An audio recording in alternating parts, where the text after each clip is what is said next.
Alex. Welcome to the UK Nationals 2026. Live from Liverpool. You might be able to hear it outside. Yeah. That is the sound of how many, Alex?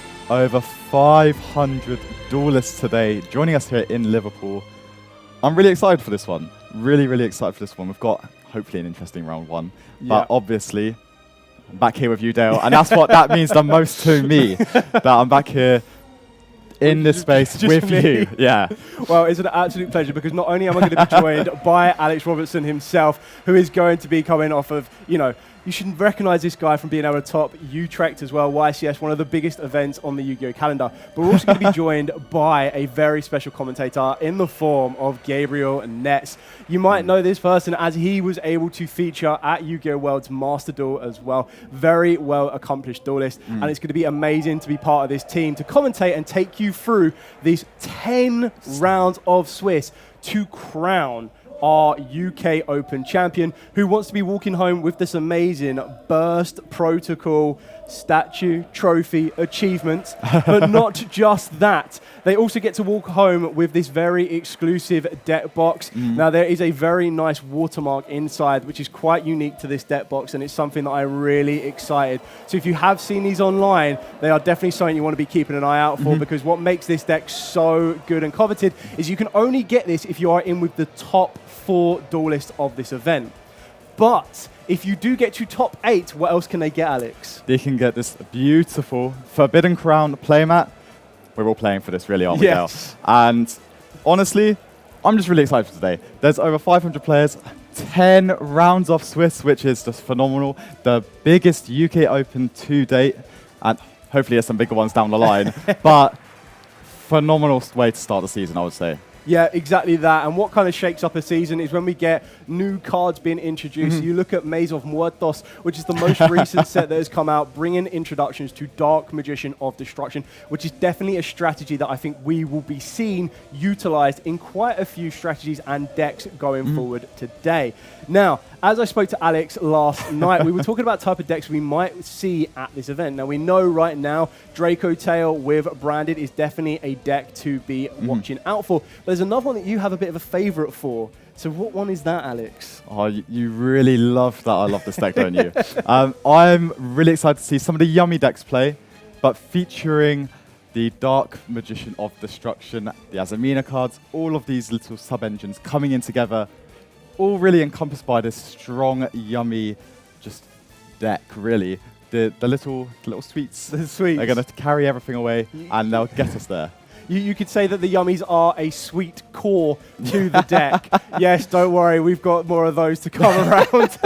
There's a lot of decks that I'm really excited to be seeing. So when you look at Burst Protocol itself as well, they introduced cards for the Radiant Typhoon strategy, which really does take them up a level. And it's going to be another deck that I think we will be very much featuring throughout today as well. Alongside that, another deck that I'm really excited to see is going to be the Magnet Warriors. I love the strategy of this deck. I love what they bring, and it's always nice to see Yugi's not so much Ace Monster, that's always resolved for Dark Magician, but being able to see the magnets come to the forefront. It's just an incredibly fun strategy. It's very easy to kind of put together, learn to duel with, and it kind of gives you a toe-to-toe battle with those decks out there, and that's what we want to see. We want to see 2 duelists come together, clashing with some of the best decks around right now, and really testing their skills at the UK Open. And as you've already mentioned, one of the biggest events on the calendar year for duelists, and we are only in March of 2026. There is so much more coming out, and it's going to be looking like a very exciting year.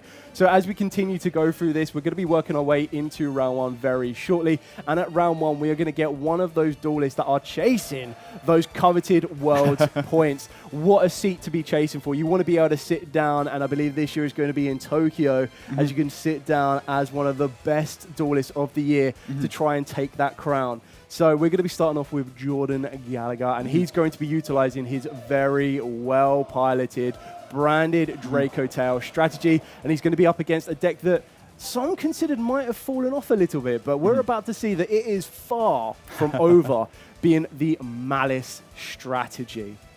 For me, Jordan is just one of these phenomenal players. I don't want to know how many Opens he has already won this season, but I'm really hoping he's gunning for another win today. And he's just such a strong all-around player that I'm really excited for the high-level Yu-Gi-Oh! We're going to watch today. Yeah, exactly that. And Nico's also going to be quite interesting to see this one come down because try and think of the momentum shift you're going to get as well. Yep. So you are facing one of the top duelists of the season. Yes. And if you are able to take the duel away from him, and it looks unfortunately like Jordan may have slightly not opened up the most ideal hand here, being able to set one and having to pass to Nico. But the one thing you need to consider with Malice right now is their consistency is a bit key. And if you're going to start off with any card you can choose, Gold Sarcophagus is definitely one you're going to want to look for. So this is going to be able to banish a Malice monster directly from the deck. Technically, you can banish any monster you choose, but I'll be very surprised if he banishes something that is not a Malice monster. And then paying a very small sum of life points, we're going to be trying to get direct access to Dormouse here, which will pretty much start the entire Malice engine rolling. Exactly. I think Dormouse is always your choice here, right? It is the best card, I want to say, in the main deck, really. But just for enabling all of the plays that you want to be really doing. And you can see Jordan going there with Fallen and the Virtuous, instantly trying to remove that from the field. Yeah, exactly that. Jordan, as we've already mentioned, is a well-accomplished duelist. He knows exactly not to let this Malice resolve his effects. It's going to be interesting if Nico has any response here, but it doesn't look like the case. And what I really love about the Fallen and Virtuous, not only is the artwork amazing, not only did it come in probably one of the best decks I've seen for a long, long time in the Fallen and the Virtuous All Foil Edition Chronicles deck, but it also lets you send Albion from the extra deck, which sets you up with future resource by being able to get you access to a second Fallen and the Virtuous directly from the deck during the end phase, whether you want to set it to your field or whether you want to add it to your hand. So now it's going to see if Nico has anything more to follow up with, and Allure of Darkness is a pretty good way to go. Being allowed to draw 2 cards from time, and that's going to be it with an Ash Blossom directly from Jordan. This is something you very need to take into account, that if your opponent only sets 1 card, they might have a lot, but there is going to be a triple tactics talents. We are seeing the play of the one-offs here. What do you take here, Alex? Well, it looks like he's going for the draw. So, at least from my perspective, that means that maybe the rest of the cards in the hand aren't quite enough to be able to push through and create some interruptions here. What we're going to have to wait and see is just if there's another strong card. Oh, Drawn on Lockbird there from Jordan, which, I mean, he didn't have a play to start the game off with, I guess. So this is kind of expected now, isn't it, really? Yes, I think this is what makes the Draco Tail kind of strategy very, very interesting, is when you open up a lot of these cards that aren't direct Draco Tail themselves, Draco Tail do rely on having multiple pieces. It's not just one Draco Tail that allows you to kind of push further forward. Another thing here where we're going to be using March here is we've already used Dormouse's Banish effect to come back to the field. But it looks like we're going to be able to special summon a March here and then normal summon down a March here. Underdrawn Lockbird already played through an Ash Blossom and Joyous Springs. It's going to be interesting to see how the Cyber strategy starts to build from this point on. And it looks like we're eyeing up the Haggard Lizard Dose. Yes, so the Lizard Dose here just being able to essentially remove from play the March here, and then you'll be able to add it back to your hand, I guess, right? So we'll just have to see really if there's another way of extension here from Nico's side, just to kind of push into those ever so powerful link-free monsters that the Cyber strategy as a whole really encompasses, right? Yeah, exactly. I mean, Cybers are all based off of Link summoning mainly, and some of the cards we have in the game are absolutely amazing. One of the ones that I can see is the Heat Soul. Yes. Not the best Underdrawn Lockbird right now, but you can, of course, save it for your opponent's turn to pay 1,000 life points and draw an additional card. There's also a lot to consider, and I feel this is what really kind of sets duelists apart, is you now need to not only take into account what cards you have, but you also take into account what cards your opponent has. So Jordan went through turn number 1, wasn't able to present much of a field, so you have to try and process of elimination. Maybe there wasn't a Draco Tail Lucius, maybe there wasn't a Fine or maybe there was a Fine but there just wasn't another Draco Tail name. What could be the possible threat that Jordan could take off the top of his deck in order for him to start to build his field? And it looks like Nico, even though this field isn't as expansive as you might want to think from Malice, it could be as simple as this to keep pushing through. And Jordan being able to get that second Fallen and the Virtuous directly from the deck. Or even going for Branded Fusion here, which is even scarier really when you're in Nico's shoes here. Just seeing that Branded Fusion come down, as although Ash Blossom and Joy Spring is the best card into it, once you get past that, it's quite hard to really interact with these fusion monsters that will be getting special summoned here. Especially if Jordan then now has 3 cards in the hand, that could possibly allow that Brand of Fusion to get even more value, right? Yeah, exactly that. And I think that Fallen of the Virtuous into Branded Fusion, I was so fixated on the second Fallen of the Virtuous, completely forgot that Branded Fusion even exists. But being able to see this is, we're being able to send the brand new Albaz, the Fallen of White, which is an incredible card we received in Burst Protocol. Such a good card for the strategy. And this is where you're going to be able to utilize the other Draco Tail cards, because we're going to be able to get some more advantage here. For those of you unfamiliar with the Draco Tail strategy, when they are sent to the graveyard as fusion material, they allow you to set another Draco Tail spell or trap directly from the deck. So we could work for a Ketu, currently limited on the Forbidden Limited list, but also we can then work our way into maybe a Rahu Draco Tail, which can just help extend the field even more. Nico is currently looking at one of his set cards here, which I believe is going to be Malice in the Mirror to stop the Albion extending that bit further. So I think this is really, really strong here, just because, generally speaking, based on what else is happening here, there aren't too many pushes from Jordan here. You've just got the singular Rahu Draco Tail set now. And if there is any way for Nico to kind of just like deal with that ever so slightly, then Jordan's going to be in for a little bit of a tough time. And then we do still have the March here as the follow-up, hopefully allowing for next turn to be a little bit more explosive, let's say. So we're going to see the Rahu played here. And looks like it is resolving, which is a very, very good sign for Jordan here. Yeah, I feel there are very few cards. I think one card you might want to consider that Nico could have had, which Jordan would have already kind of played around. So Ash Blossom was one you mentioned earlier, but then also you need to take into account Dominus Impulse. Yes. Could be something that we could see in Nico's deck. And once Branded Fusion kind of resolves, it gives you a bit more of a security and a bit more safety that you feel like these are going to resolve. Yes, it also 100%. then dictates that Jordan probably has a Draco Tail name in the hand. And as we've already said, the resource that the Draco Tails can produce, being able to go from the graveyard, no matter how they get there, as long as they are sent via fusion materials, whether directly from the deck or from the hand or field, we're going to be able to set up a little bit more presence. And being able to send the Urgula as well is going to allow Jordan to deal with that set spell and trap alongside Nico's zones. Exactly. So you're going to see a lot of chains being built up here from Jordan's side, just trying to gather some of those resources back, especially for, well, the Fallen, just being able to then make an even bigger push. And again, there's only really one unknown, I believe, left from Nico's side, being this spell and trap card, being the Forbidden Droplet here, which... I think this is quite good, because this stops the resource loop back from Arfulion. Yes. It keeps Jordan, exactly as you was already mentioning, it keeps Jordan off of the resource of maybe a 5 mana, but it also keeps off the resource for the Fallen and the White. Yes. And I think it was very good to watch what Jordan did there. Jordan was actually very, very clear in pointing out his chain links. Yes. Making it crystal clear what he was targeting, which chains he was resolving in which way. And that's kind of what we're looking at now. Going for that all-important Ketu.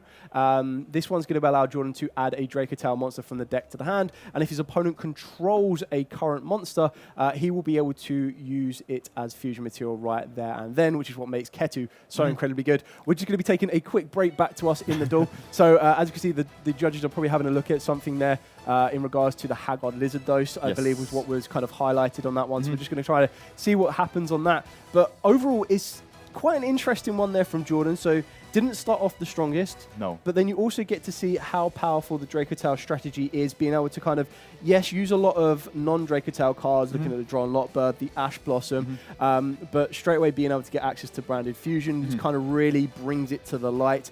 And then Nico did try and navigate as well as he could. Again, yes, not presenting the most impressive field, but what you need to take into account is he's been able to eat these interactions of an Ash Blossom. He was able to use stuff like Triple Tactic Talents and go from there. And I think he kind of piloted it very, very well there. So we're going to see where we're going to be coming back to. But if we were to look forward a little bit into game number 2, if you're in Jordan's shoes, how would you kind of solidify your position here?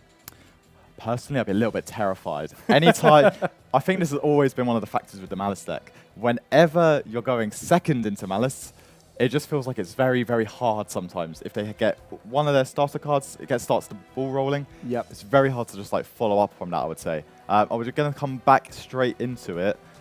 Looks like another card has been set on Jordan's side. So we know one is the Ketu, which will be in the middlemost column there, which, because there's a monster on Nico's side of the field, the Ketu is just absolutely like crazy right now, right? Yeah, and this is what I love about Urgler as well. So being able to use the Dracotail Urgler in the graveyard, target a Spellcaster in the graveyard, put the Urgler back to the bottom of the deck, and then add said Spellcaster back to the hand. And he hasn't even normal summoned. Exactly. So normal summoning this Frixel right now is going to allow him to add back the 5-mana. 5-mana is such an incredible card as well. Being able to special summon it back to the field, but then add it back to the hand, which is kind of where you want it, unless he wants to go full-on aggression. It looks like we're probably going to flip this Ketu here, and because we have that 5-mana in the hand, as you've already mentioned, rather than losing any of your field presence here, you're going to be able to utilize the hand as the fusion material. So you'll probably add something like a Pan, or you're going to add something like a Lucaeus, maybe even that one Mululu. I feel that Pan will probably be the most ideal one here to clear off that Haggard Lizardos. And then what you're going to be doing is you're going to be trying to probably settle the duel out here. It looks like we're going for Lucaeus, which is, again, an absolutely great add. We're just going to straight away fusion off using the Lucaeus and the Arfulion, going into the Secturion Dragon, which, again, is another incredibly good card. Being able to bring back target a dragon and a spellcast in the graveyard, put one back to the deck, and summon the other back to the field. And that's exactly what we're going to see Jordan doing here. Like, this is why Jordan is at the top of his game right now. He is recycling these hand interactions in the form of Draw and Lockbird back into the deck. So having 2 copies of Draw and Lockbird, not in branded Dracotail right now. He's going for free. Getting access to that Albaz fallen in white is just an incredible kind of synergistic play. And you are seeing one of the best duelists in the field right now this season.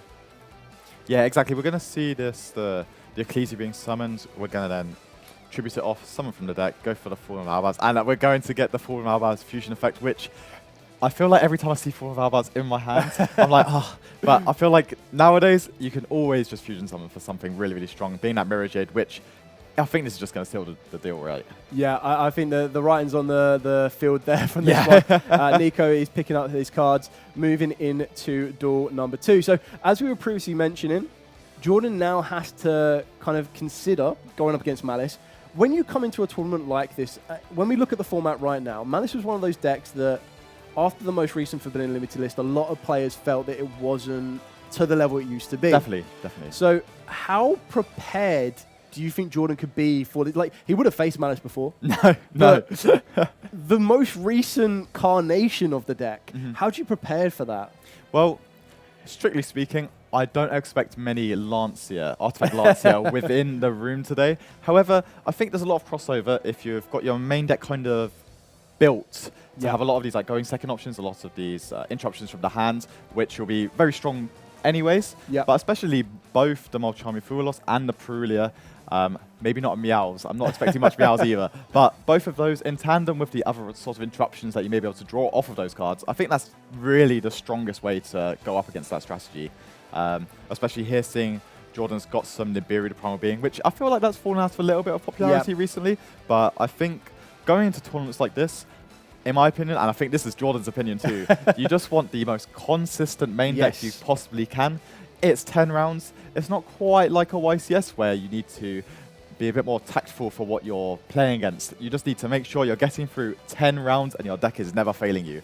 And I think this is Jordan's philosophy here. His deck looks very consistent. We may have missed it a little bit there. But going into this post side, I think we're going to see a lot more of these interruptions coming in from the side deck to hopefully kind of stop the Malice deck straight in its tracks and let Jordan be able to play the game he wants to play, right? Yeah, well, there's definitely one card that I see in Jordan's current side deck right now, which is looking very, very tempting when you're going second player, and that is a card that could be massively helpful. Now, when we look at Nico's side deck as well, there's a lot of cards that I can see you're not going to want to see as a Dracotail player. So some cards that might restrict some of the plays you want to go for, but then Jordan has this amazing counter side in the form of Kashtira Fenrir. Kashtira Fenrir has been around the game and been around the dual fields for a long time right now, but it's such an incredibly good card for going second. I would not be surprised if we see that come into play, especially when a lot of duelists right now, when they have the option to play cards like Dimensional Fissure, and Malice being one of those decks that is already considering or already guaranteed to be maining something like a Dimensional Shifter, Jordan must be very, very aware that Malice would like to control the graveyard, limit the amount of resources. And as we mentioned in duel number 1, Dracotail cards want to go to the graveyard. So we're going to see in game number 2 if we're going to see any of those particular spells and traps from Nico, and we're going to see if we get to see that all-important, powerful Kashtira Fenrir from Jordan. Exactly. So I'm expecting Nico to start off here, and those are some very strong cards in the hand for Nico. We won't spoil it all until he slaps them down. Yeah. But then we're just going to have to see if there's a really, really strong way to start the game off as well. I'm going to see the Allure of Darkness to start off. I'm really hoping that the first card in his hand is a Dark Monster because it definitely looks like there one is. But he got the Dormouse straight off of the lure. Wow. Okay. So now we're going to see a chain being built, maybe. Dormouse hits the field. There's no Draw and Lock Bird. There's no Ash Blossom. Nico is probably feeling very, very comfortable here. But as we already mentioned, just because Jordan does not activate anything from his hand right now, that doesn't mean he doesn't have the powerful Go Second cards, which is going to be very interesting to see. So using the Dormouse, we're going to be banishing the White Rabbit directly from the deck. As you mentioned, Dormouse is probably one of your favorite main deck Malice monsters, but I'm quite partial to White Rabbit. I think White Rabbit is... I like the way that it gives you access to the trap cards, and then the trap cards just give you that ability to just really defeat any interruption their opponent may have, just because of how they're going to be able to be activated during that first turn, right? But for Nico's side, at least being a little bit more analytical, say, you could kind of tell there's not a Molchami potentially. Yes. Because I would have assumed that if there's a Perulia, that's getting hit straight as soon as the turn starts. Then a Fuelos, again, maybe you're going to wait until after that Dormouse resolves, most likely speaking. But again, I feel like that would have come down right around now. So from at least where Nico stands, I think you're in quite a happy position right now. But I'm really hoping we see that spell card get played ever so quickly. That's what I want to see right now. And I want to see Jordan's reaction to that as well. Yeah, well, knowing Jordan, the duelist that he is, you probably won't see much emotion in that face. Very, very good. Stern lock, no emotions coming down from this one. He is taking everything in. You can see the clogs are turning in his head of what play he needs to make to be able to kind of analyze every step of this field. We know that we've already used the Graveyard effect of the White Rabbit. We've already used the Banish effect of the White Rabbit. We've used the Banish effect of the Dormouse. We've now got the Agnistar Wizard, which is going to allow to extend the field a little bit more, which is definitely something Nico was missing in duel number 1. Jordan is just reading the Wicked right there to see the trigger effects and how everything else needs to be done. Just confirming that he needs to banish the Dormouse in order to resolve that. And it's going to be quite interesting to see where you push from here. So Heat Soul was one that we mentioned in duel number 1, being able to get additional draw power and a bit more advantage that way. Yep. I would say, correct me if you feel otherwise, but you ideally want to get that Heart's Crypt on the field. Heart's Crypt is still such an incredibly powerful card for the Malice strategy. At least from where I sit, I think you kind of want to cycle through both of the available Malice Link Freeze here at some point throughout the combo. And depending on where Nico decides to go, you're either trying to aim for like a Heat Soul line, where you're going to keep that on the field, you're going to get additional draw during your opponent's turn, or maybe going a little bit more aggressive and going for that Allied Code Talker as well, just to set up that additional layer of interaction. Yeah. Going for the Red Ransom here to add. Is that Malice in the Underground? Yeah. I believe straight into Underground on this one. Being able to activate that is going to get direct access to one of the missing Malice names, which will be the March Hare, I believe, at this moment in time. Maybe even the Chessy Cat if he's got another. I believe he's got a March Hare. I think there might be a March Hare already in the hand. So Chessy Cat to draw even more. Allure of Darkness 2.0.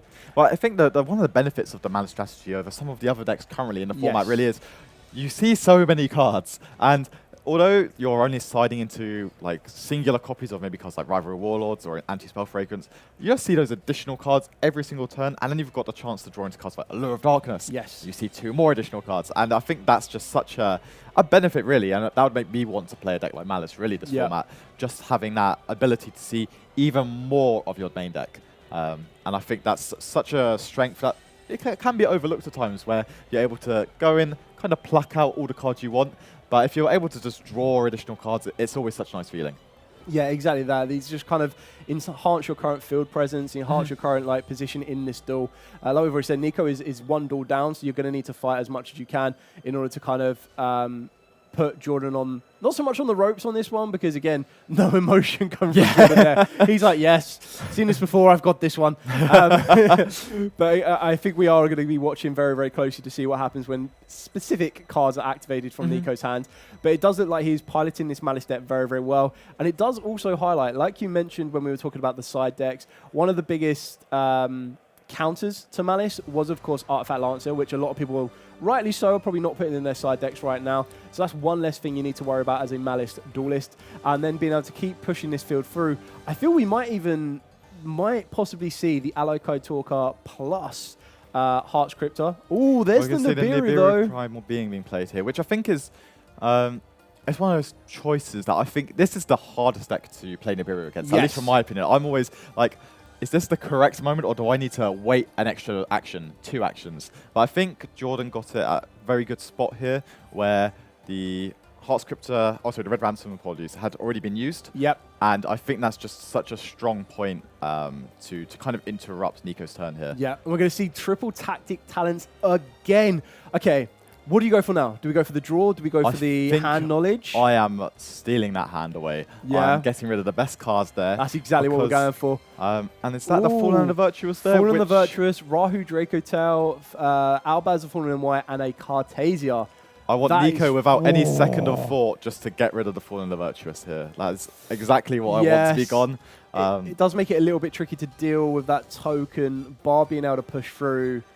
Rahu Draco Tail doesn't do anything right now. He's gone straight for the Fallen Virtuous. He's read it exactly right. I think just where Nico's hand is sat as well. Yes, very, very strong. A couple of very, very, very strong continuous cards in the hand there. Yes. And just if Nico's just able to push just that little bit extra, then I think being able to utilize those to their fullest ability is just where the game's going to end. And we will see that pivotal game 3. Yeah, I think I completely agree with you. Some of these cards that I'm looking at in Nico's hand, going for the March here. So this is quite interesting because at this moment in time, that Nibiru token is quite threatening. And normally, when you give your opponent a Nibiru token, more times than not, you're ready to play a card like Fallen and the Virtuous. Yes. You have a direct out. You know what you're going to do to get rid of that particular card. Now in this kind of position, Nico probably wants to, like, would you want to try and keep it? Because of the high attack stats it possibly has right now, is the temptation worth it? Oh, he has a normal summoned. I forgot about this. Yeah, this is really, really strong now. Just being able to get an additional card into the hand. I need the Cyberburst cards, really. I think for me, where I'm sitting with watching Nico play, I kind of want you to get into a decently sized Cyberburst monster. Yep. Something that is ever so slightly bigger than that Nibiru. Oh no, sorry. Don't want to go bigger than Nibiru. I do not want to go higher than that Nibiru attack. Because based on the cards that are available, it looks like you want to force Jordan to keep that Nibiru the Primal Being on the field. Yep. And we're going to see just where Nico's really going from here. Because, at least from, again, where I'm sitting, there aren't too many extra ways to extend right now, right? He's used all 4 of the Malice names from the main deck. And that Red Ransom has also been used, as well as both of the Cyberburst extenders that are traditionally within the deck. So it's just really now where we're going to go. And that looks like that's going to be the Hearts Cryptor now. Yeah. I think this is quite a good play, though, because with Hearts Cryptor, if Nico wants to, he could deal with this Nibiru right here, right now. Yep. Oh, is this Jordan? No, I think it's just a refresh of the hand. Okay, very interesting there. So are we going to Hearts Cryptor to get rid of the Nibiru now? It's not the worst play because it does just ensure that I guess you're just worried about cards, right? Yeah, you just want to ensure that that card is not going to be on the field. Something here you it have to think comes. about next Here time. it comes there. There's the Dimension Fissure. There was a little reaction there from Jordan. Looking at that hand now. Albaz Fallen and White, Cartasia.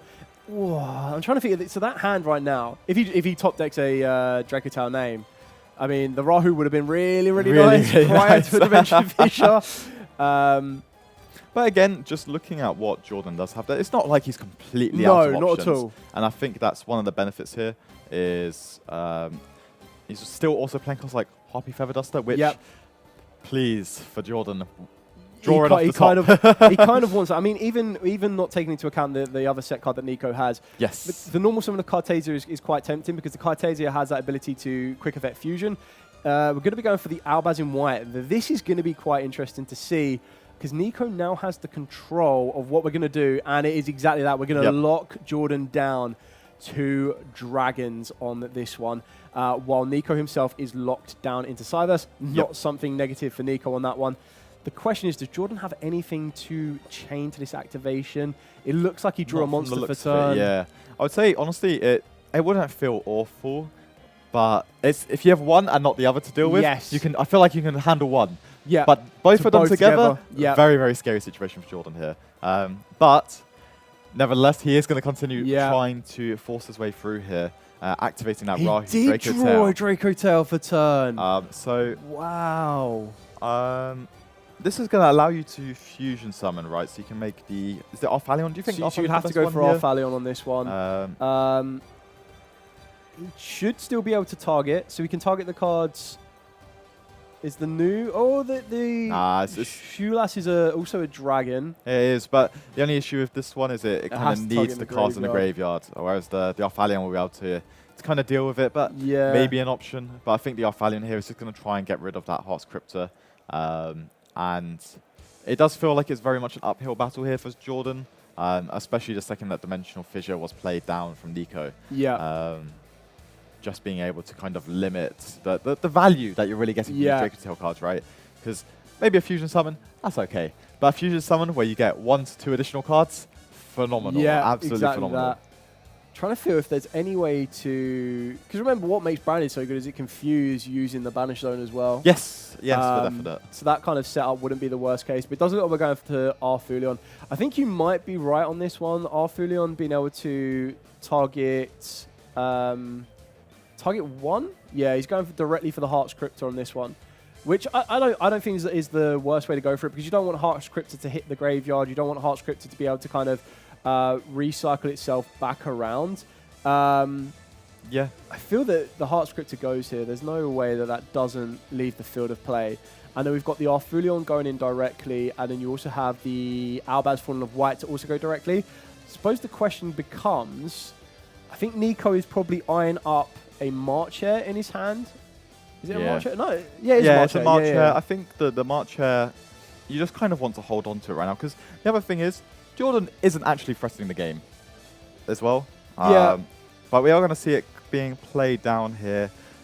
Which name do you reckon will get removed? I would definitely go for the White Rabbit, because at least with the White Rabbit, you're paying that life points, it comes back, it gives you a bit more defense, but then it also gives you the option to grab one of those trap cards directly from the deck, which you don't need to use it on this exact turn if you don't want to. You can obviously save it for your next turn. Probably going to be looking at the MTP07. Yep. Not too sure what you would search off of that, though, because... Oh, no, Dormouse is back in the deck, so technically you could search out the Dormouse. That would be a good way to get your starter going. And you've already kind of limited Jordan's interactions during your turn. Jordan only has, I believe, 1 card left in his hand. He's currently locked under Dimension Fissure and Rivalry of the Warlords. So both of them are really going to limit the presence that Jordan can put onto his field. And I suppose the question that kind of comes to Jordan's mind is, and one thing you've always got to take into account is looking at that clock. Now, 23 minutes does seem like a very, very long time, but if that hill gets steeper and steeper to climb, at some point you're better off just turning back around and starting again. Refresh yourself. And it's going to be quite interesting to see. So there's the MTP07. This is going to allow, technically if Nico wanted to, he could activate this turn, banish a Malice monster, and then grab himself the Dormouse directly from the deck. I'm slightly tempted to save it, I feel. I think I'd be very confident just saving that this turn, and then... Yeah, because your cards are going to get banished anyway under Dimension Fissure. Yeah, so you'll get the March Hare back to your hand, which I think is just such a good resource again, because it's kind of like the Bestials in the deck, right? Yes. Post turn 1, you're very happy just to have one of these cards in your hands that will remove any resource from your graveyard. Yep. Get it gone, and it will come straight back, won't it? Yeah. And I think that's just kind of what we're going to see from Jordan now, is it's an uphill battle here. Yeah, so it looks like it was a pass turn from Jordan. We've drawn what looks to be like a Malice White Rabbit from the deck. And as you've already mentioned, the March Hare being able to banish from the graveyard directly. I think Jordan's realised there's not much. Yeah, he knows the March Hare's there. He knows the Red Ramson's in the graveyard. It wouldn't be long before we see the Heart's Crypt to come back onto the field of play and then trying to play for it. Okay, so we talked about Jordan's strategy for siding against Malice going second. Yep. Now we get to go, I would assume, going first. So what would you kind of put in with your... Because you don't want to be using Fenrir. You always want to take out your 3 Morchomi Fool losses, because they're going to be a little less effective for you. So I think the Nibiru, the Primal Being, will always stay in my deck. Yeah. First mana strategy, just because if you have any other interruptions, that Nibiru, the Primal Being, gets just more and more value per interrupt you have. Yes. Just because you're kind of starving them of their way to play throughout their turn, and then that Nibiru just comes in, seals the deal. Yeah. But actually, I could see the Fenrir coming in going first. Oh yeah. Okay. Personally, okay. it gives you another card in hand, which helps you with your fusions. And it's not the worst source of interrupts going against Malice, because being able to remove them from play, not good. But remove them from play, face down, is such a strong way to just interrupt them and maybe remove one of those names that they really, really want in their deck. Hit a Dormouse. Exactly, exactly. Or even greedier, get one of those Link monsters. Yes. But that would be my expectation. Call by the Grave, we will stop Dimension Shifter. And then I don't know if there's anything else too much to come in. There's the potential of infinite impermanence, but I'm not sure how much you value the single points of interruption or negation, against the Malice strategy, because it's kind of resilient to that, I feel like. Yeah, I think that's also something you've got to consider when you're using your siding pattern and your siding strategy when you take into account Dracotals, because Dracotals kind of want the monsters. Yes. So if you're taking out your Fua losses, you've then got to try and take into account, okay, cool, that's 3 monsters coming out of the main deck. What monsters can I put into it? And I think exactly like you've kind of already mentioned too there, 2 Fenrirs is not the end of the world. That's quite a good like-for-like trade. And then what you want to try and look at is you always try to make it, want to go for a spell or a trap out for a spell or a trap in. Yes. You kind of want to go for a monster out for a monster in. Yes. Sometimes, specifically more so for the Dracotal strategy. Jordan will not be a stranger to side decking. No, definitely not. Not his first rodeo. So he definitely probably already has these plans mapped out. I think the only thing he probably isn't fully planned for is round 1 being Malice. But, exactly. You know, you don't get to become the UK Open champion without a little bit of hardships, adversities. Yes, exactly that. We're not going to make it too easy on any duelist on this one here. Okay, you got to work it, you got to earn it, and that's exactly what these 2 duelists are trying to do now. Nico has gone toe-to-toe with Jordan Gallagher. We've already mentioned how good Jordan is in this current format. With his current best deck right now, Nico has kind of shown you that Malice are far from out of the competitive scene right now, and we're going to be moving into that all-important Game 3 and finding out which duelist is going to become the winner of duel number 1, round number 1 for duel number 3. I've got a big question here. Do you think the Dimensional Fissure stays in or goes out? Depends how greedy you are on Nico's side here. I feel that at any point though, if you keep it in, any point you activate it, the 5 mana instantly gets chained. It does, but maybe that's a good thing. Maybe you want to stop the interruption from occurring to your cards. Yeah, it's just forcing them to play it out there and then, and you kind of know exactly what else is going on. So looks like Jordan will be starting. Yep, Nico is probably praying that he gets one for the a start like he did in number 1, game 1. Yeah.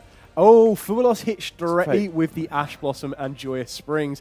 No drawing for Nico right now. And again, this is one of my favorite things about... and a Brand of Fusion straight afterwards. One of my favorite things about this Dracotel deck, and why I would consider playing it for an event as prestigious as this, is anytime you use any of your hand interruptions, you just get to add them straight back with your Arthalion, right? And I think that is so unique. It's not something that you see all the time. You see a little bit like Salamangreat Sunlight Wolf can add back an Ash Blossom. Yes. But being able to have such a wide range of tools, I think is why not only Jordan has been playing this entire season, but why he's seen such great success with it as well, I'd say. Yeah, exactly that. And we're seeing the power of Branded Fusion on this one. Jordan instantly knows the threat that Fualos would have presented here, because straight away we would have been giving Nico at least 1 draw off the back of the Branded Fusion, but I would be very amazed that if Dracotel would only fuse once, and that's exactly why we're going to be seeing that Dracotel 5 mana being added directly to the hand. It looks like he's also opened up the Dracotel Rahu as well. So we're going to see a lot of fusion plays here from Jordan. Nico is going to try and do his best to either stop that happening or try and break that field afterwards, bringing that field apart, trying to deal with those spells and traps that are definitely going to be set from the, well, more so probably the trap cards from the Dracotel strategy themselves, then also trying to deal with those monsters that Jordan is going to present on the field as well. And one of them we're going to see right now is Arthalion. So Jordan is going to build his chains clearly and correctly here. And straight away we are seeing Arthalion eyeing up that Fallen of White. Very easy trying to get that one back to the hand. The card is so incredibly good from Burst Protocol. Very, very nice to see that. It not only enhance the branded strategy, but also being able to enhance the Draco Tail strategy as well. Yeah, and I think just really here, one little key thing I've pointed out is he has not used the Albion effect to fusion summon here. Correct. So he's very like conservative that I will add back the Fallen of White, and I will use that as part of my turn here.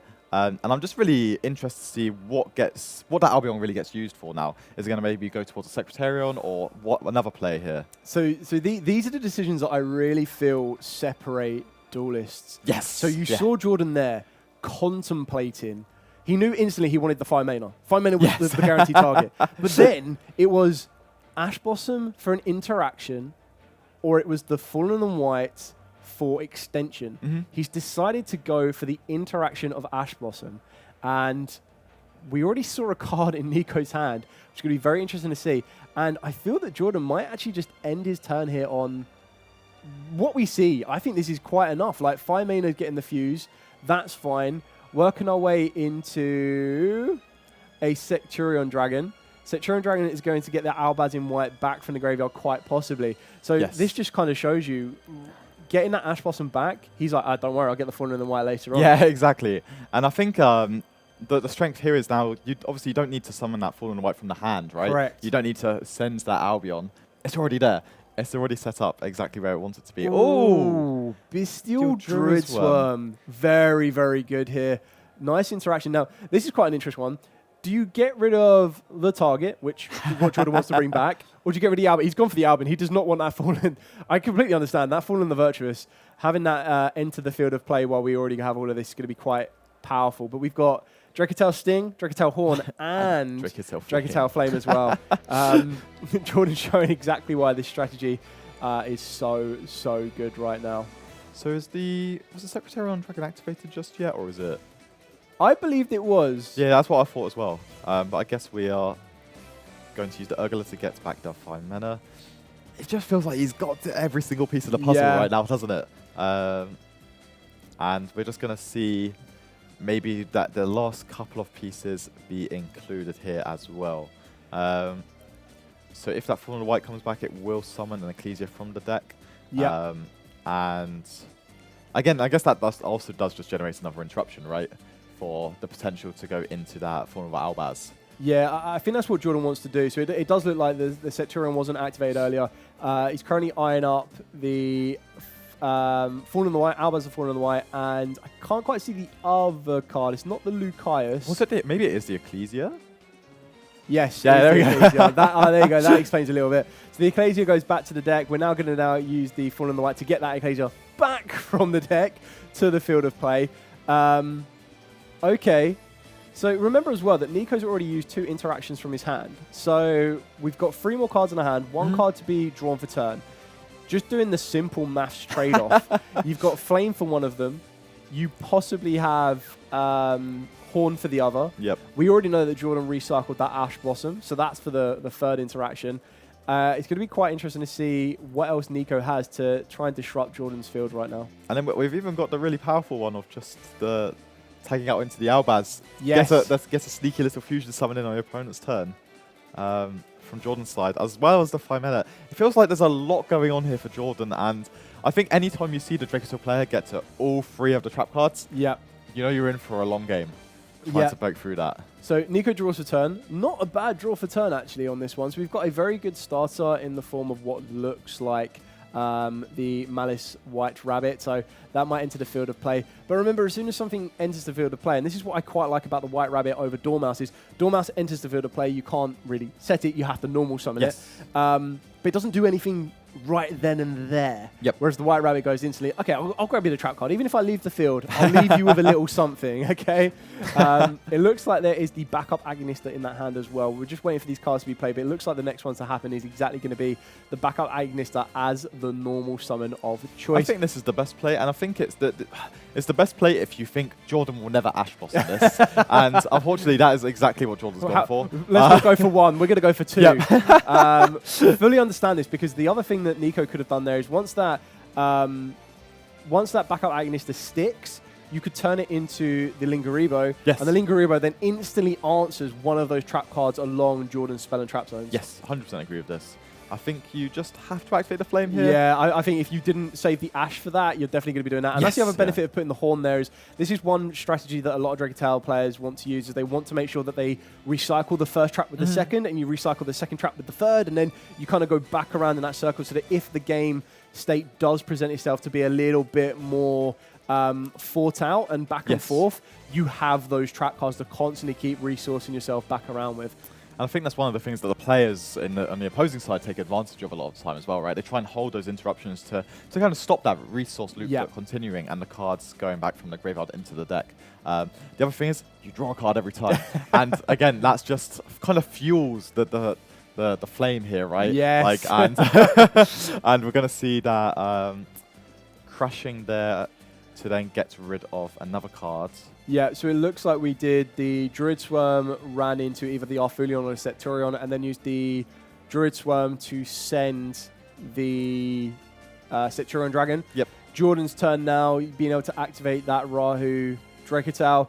This is going to, I feel, unless there's an interaction from Nico here, this is probably going to be the final kind of monster entering the field of play right now. Yeah, I very much agree on that one, especially because depending on where Jordan goes again, you've got like a little bit of access to make a little bit of like remove almost, right?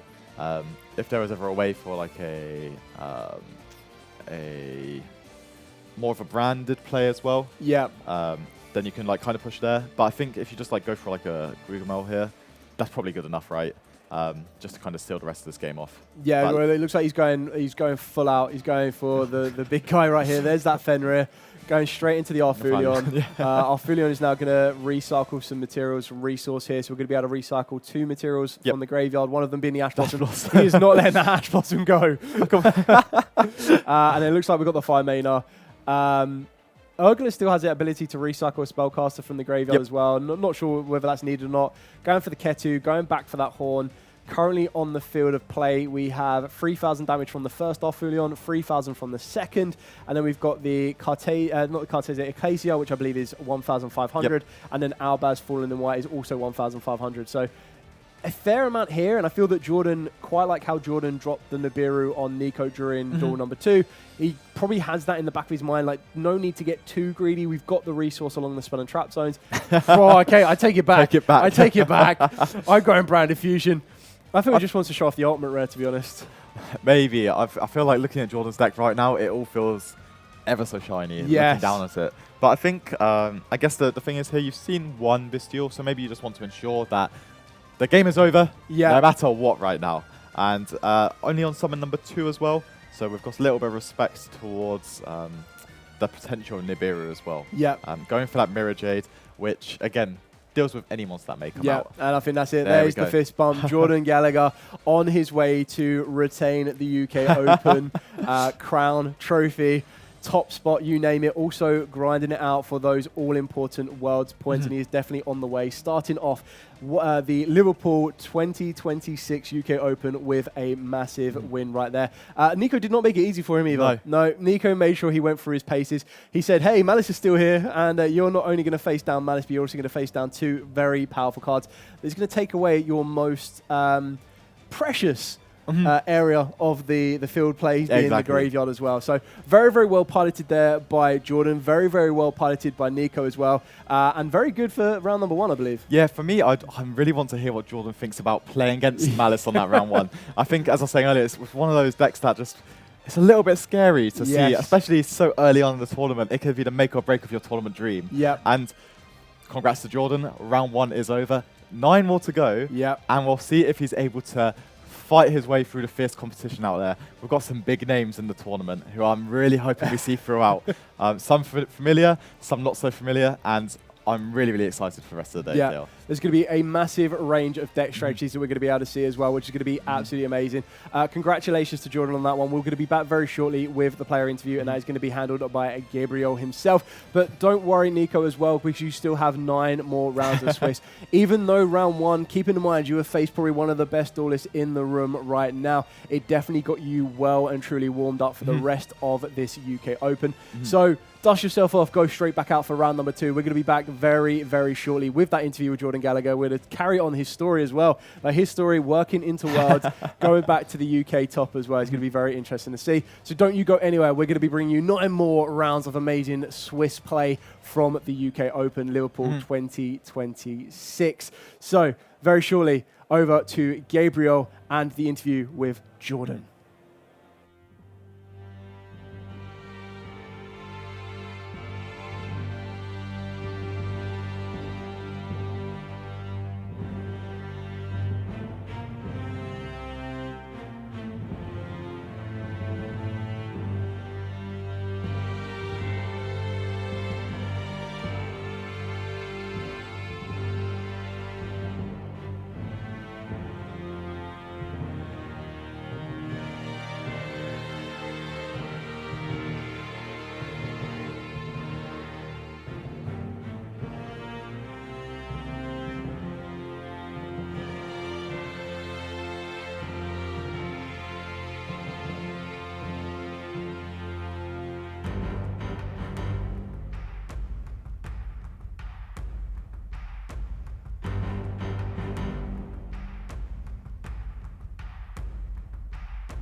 Hi everyone, I'm here live with Jordan Gallagher, winner of the last UK Open and winner of our round one feature match. How you doing, Jordan? I'm doing good, thank you. Good, nice seeing you here. So yeah, that was a pretty intense game against Malice. I have a couple questions about how you went through it. So getting straight to it, game one, you managed to win the Dyro, but then you have a pretty unfortunate hand. What's your thought process once that happens? Like, how do you handle it? It's obviously disappointing when the deck was supposed to feel good, and then every card I drew did not make my hand any better. So I was happy I had Fallen and Virtuous at least. Could give me maybe some follow-up if I survive, but I had 2 hand traps, which might have been okay, but it depended on the matchup. Yeah, I had a question about the draw. So you decided to Trash Blossom the Allure of Darkness, even though you had draw, which I think is a pretty heads-up play that sometimes people don't do against Malice. Yeah. They will try to extract value from this drawn Lockbird rather than just activating it on the first instance from the Ash Blossom, so you can stop the engine from going. How did you consider not ashing to try to get value of the draw? You're like, oh, I need to stop him because I need this to come back to me. I didn't really consider it because against Malice, Ash is so weak. There's almost nothing that can hit, and Allure is the highest impact card that can hit because once the engine gets going, they never search the entire time. Like if I don't Ash that, it could sit in my hand the entire time, and maybe I would Ash a Red Ransom at some point. But sometimes when they get there, if they have the trap set, it doesn't matter. Yeah, if the Red Ransom resolves or not, you die. Yeah. That makes sense, and you managed to activate the Fallen Virtues instead of Branded Fusion, and once that Branded Fusion resolved, we got back into engine, and then you go rolling. Yeah, I was really surprised the Branded Fusion resolved. No Ash, no Impulse. Usually it doesn't resolve there, but thank God, because my draw for turn the next turn was a full loss, which also did not help. So your hand was like full of Urgula, and, cool. And then game 2, he gets to go first. We see from the game that's where he started his hand already with Dimensional Fissure and Rival with the Warlords. Yeah, I felt quite good that game with the nib. I thought I got a good nib off, and then right at the end of the turn, the Dimensional Fissure came down, and then even at that point, my hand could actually out the D-Fissure and play, but then the other back row was Rivalry, which is, that was too much to deal with. How did you decide on the timing to Nibiru him? Because he started a pretty unorthodox hand, because he had Wizard early, and he did the combo in a different order. Yeah, I basically decided that because he used the backup quite early. He used Wizard quite early. I knew that he got backup before Nib would have done anything. So I knew he now had backup in hand, and he had the TB11 set. So I basically decided I have to hold this Nib until he uses at least one of those. Yeah. I can't nib him before he uses neither of them, because then his end board's going to be too good. And you found a good spot that you managed to do it before the Hard Scripter was summoned, right? So he had to commit more resources from hand to make it. Yeah. But he had a lot of defenses, so it didn't matter. Then you get into game 3, where you open really strong. You get to Ash them with Charming Foalos, and you kind of get your paces. You resolve Branded Fusion. From that point on in this matchup, what is your priorities? Because you're in a pretty leading position. What are you scared for? What is the lose condition? How do you build your board? Against Malice, the condition is just body removal. Any monster they put on the field, remove it from the field. Yeah. The deck struggles a lot with removal, so just try and prioritize removal against that deck. Yeah, and you see how you did it really proactive, right? Like you ashed the backup Ignister, then you horn it back, and you flame the Allure. Basically, any way that he could to put another monster on the field, you just dealt with. Yeah. And that worked out, so you won game 1, congrats. Have another question specifically for you, I guess, because you're doing the World's Points race, and how does that differ when you are preparing for a tournament? Because this is a pretty big tournament in regards to amount of invites that are awarded here. Yeah, in previous seasons, when I'm not doing the World's race, I would usually change my deck a lot more. Yeah. Whereas now, I'm like a Draco Tail one trick. I play a Draco Tail for every event, mainly just because I'm really comfortable with it. It's been serving me very well. It's pretty consistent. You don't during the World's Race, you don't need to win every event. You just have to perform consistently well, and I feel like I can do that with Draco Tail. Even if I don't manage to win every event I enter, I think I'll get a good amount of points if I enter it with Draco Tail. Yeah, and it gives you a lot of exits, for different cards, right? The Fallen Virtues, deck's really hard to hand trap. Yeah, and you seem really comfortable in it. I feel like the deck's just really strong going second as well. I think it's you got the strongest engine for going second, and variance permits that can help you a lot. Yeah, that sounds good. Thanks so much, and good luck for the next rounds. Thank you.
みんなちょっといい？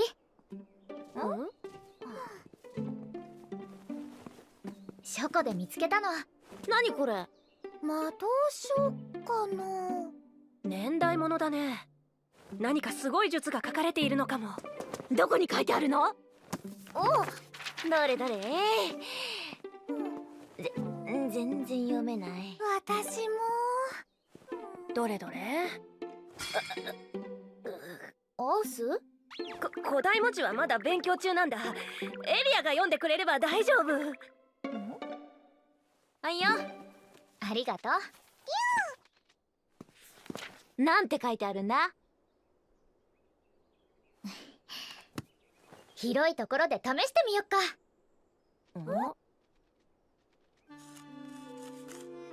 できた。ウィン、そっちはどう？こっちもバッチリだよ。あまたの属性を掛け合わせることで属性を超越する大霊術一輪。それさえ使えれば私たち4人が最強ってことだな。早速試してみようぜ。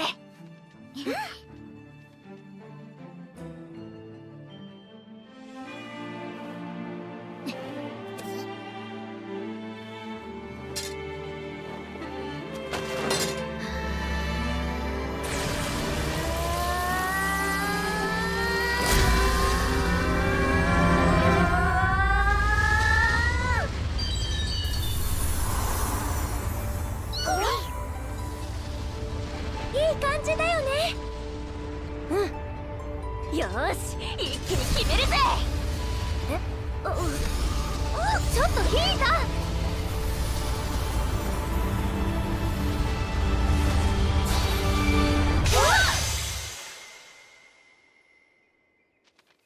これって失敗ってことかな。どういうことだよ。属性を合わせりゃ術が完成するんだろ。魔法陣間違っていたのかな。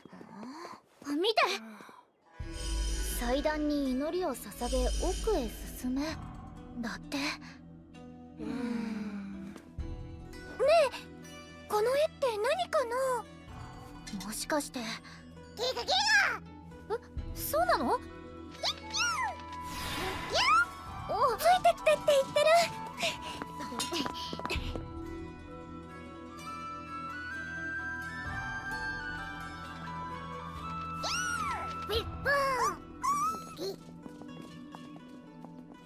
だいぶ奥まで来たけど、これ帰れるか？大丈夫。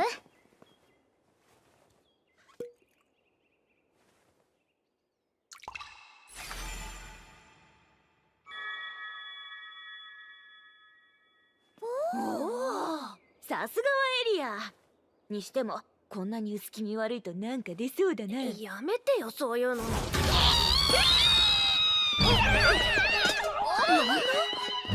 ちゃん、待ってアウス。やだ、もう帰る。もう大丈夫だから。ちょっと前。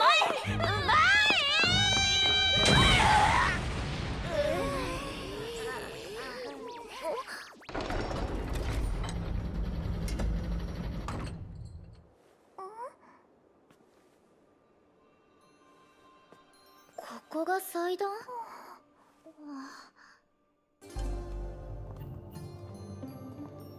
何にもないね。祈りを捧げるって書いてあったけど、どういう作法で？最強！とにかく最強になれますように！そういうことじゃないでしょ。空が飛べるようになりたい。たくさんの知らない術を知りたい。ちょっと、祈るってそういうこと？どうか甘いお菓子をたくさん食べたいかも。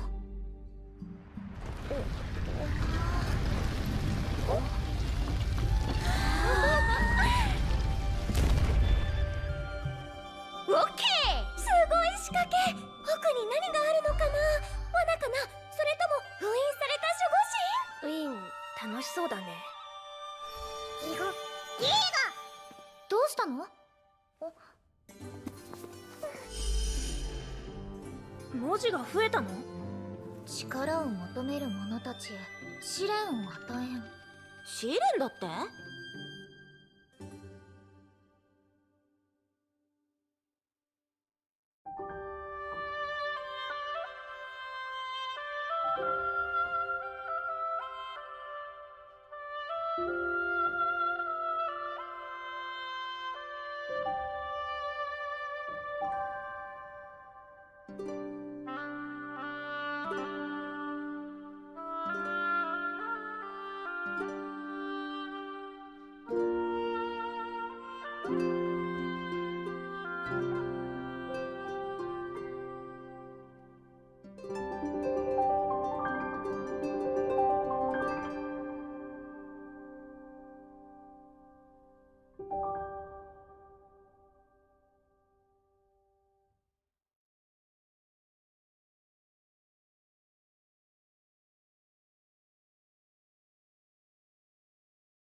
依頼。なになに。トラバルのデータちゃんはこのビルの中ね。オッケ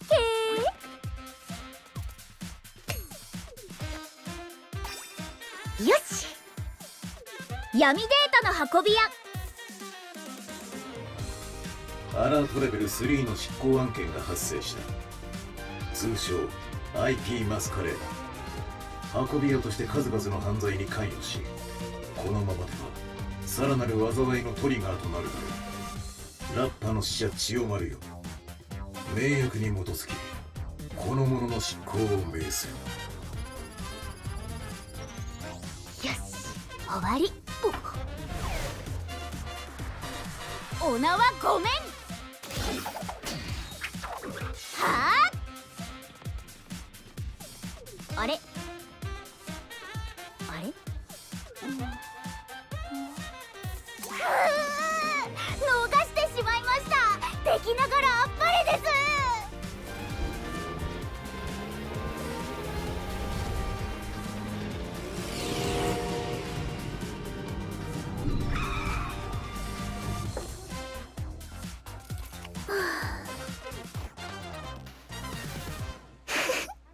楽勝。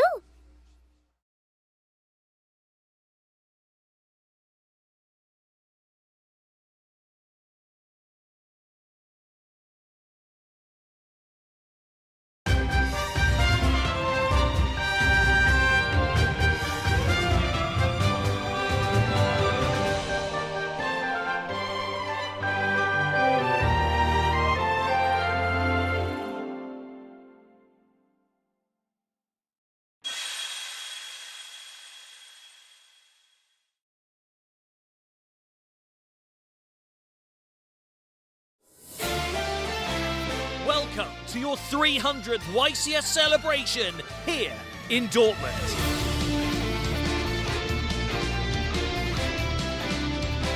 Whether it's the main event or public events, every single one of our participants will be sat at these tables duking it out to become the best of the best.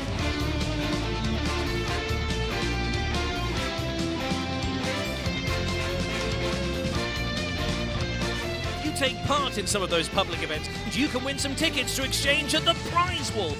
For this YCS, we have some special stuff at the prize wall. This is the 300 YCS. And right now, the magic is happening over here in the analysis zone. This is our coverage area, as well as the feature match zone. This is where all of our duels that you'll be seeing here as coverage will be decided.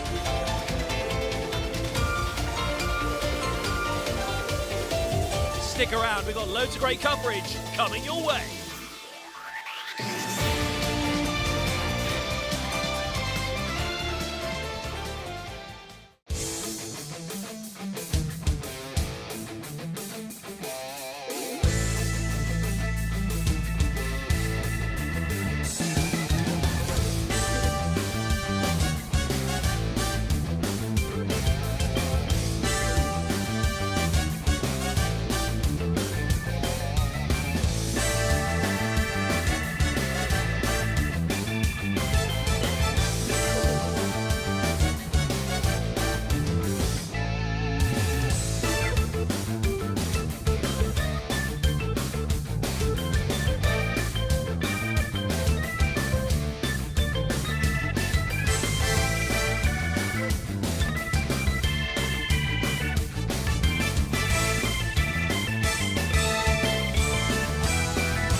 Welcome back, duelists. So as you can see, I have swapped Alex Robinson for Gabriel Netz. Thank you very much for joining us on the commentary table. How are we doing today? Oh, I'm so excited to be here. It's funny being on the other side of the magic happens. I'm excited to see some good Yu-Gi-Oh play today. Well, you say good Yu-Gi-Oh play. We've just seen last UK Opens winner Jordan Gallagher win round number 1. Now we've gone for round number 2, and let me tell you, we have some very, very interesting decks coming together. So for my side, we've got Dark Lords. That's right, Dark Lords with some brand new support cards. They are absolutely incredible. They look amazing. And technically, with Forbidden Crown featuring on the UK winning mat, you're going to be able to see that card in action. On the other side of the table, Gabriel, who do we have? So we have Fur Hire K9, also another deck with recent support. It uses the K9 engine to synergize the new Fur Hire card, Fur Hire Rex. The level 5 one, the level 2 one, because you can have the synergies with K9 cards, and you can use it to go into the K9 XYZ monsters. So it's a very interesting deck, very interesting matchup. I assume both of these players are not prepared for play of the other, so they're probably might be caught off guard. That's exactly what I would think as well. Like, the Dark Lords themselves are an incredibly good strategy. They do get to play a card that I think is very, very interesting in the form of the Herald of the Orange Light. So maybe we'll see that put in a lot of work during this duel, but we're going to be heading straight into round 2, game number 1, and we'll see who wins that all-important dice roll to get us started.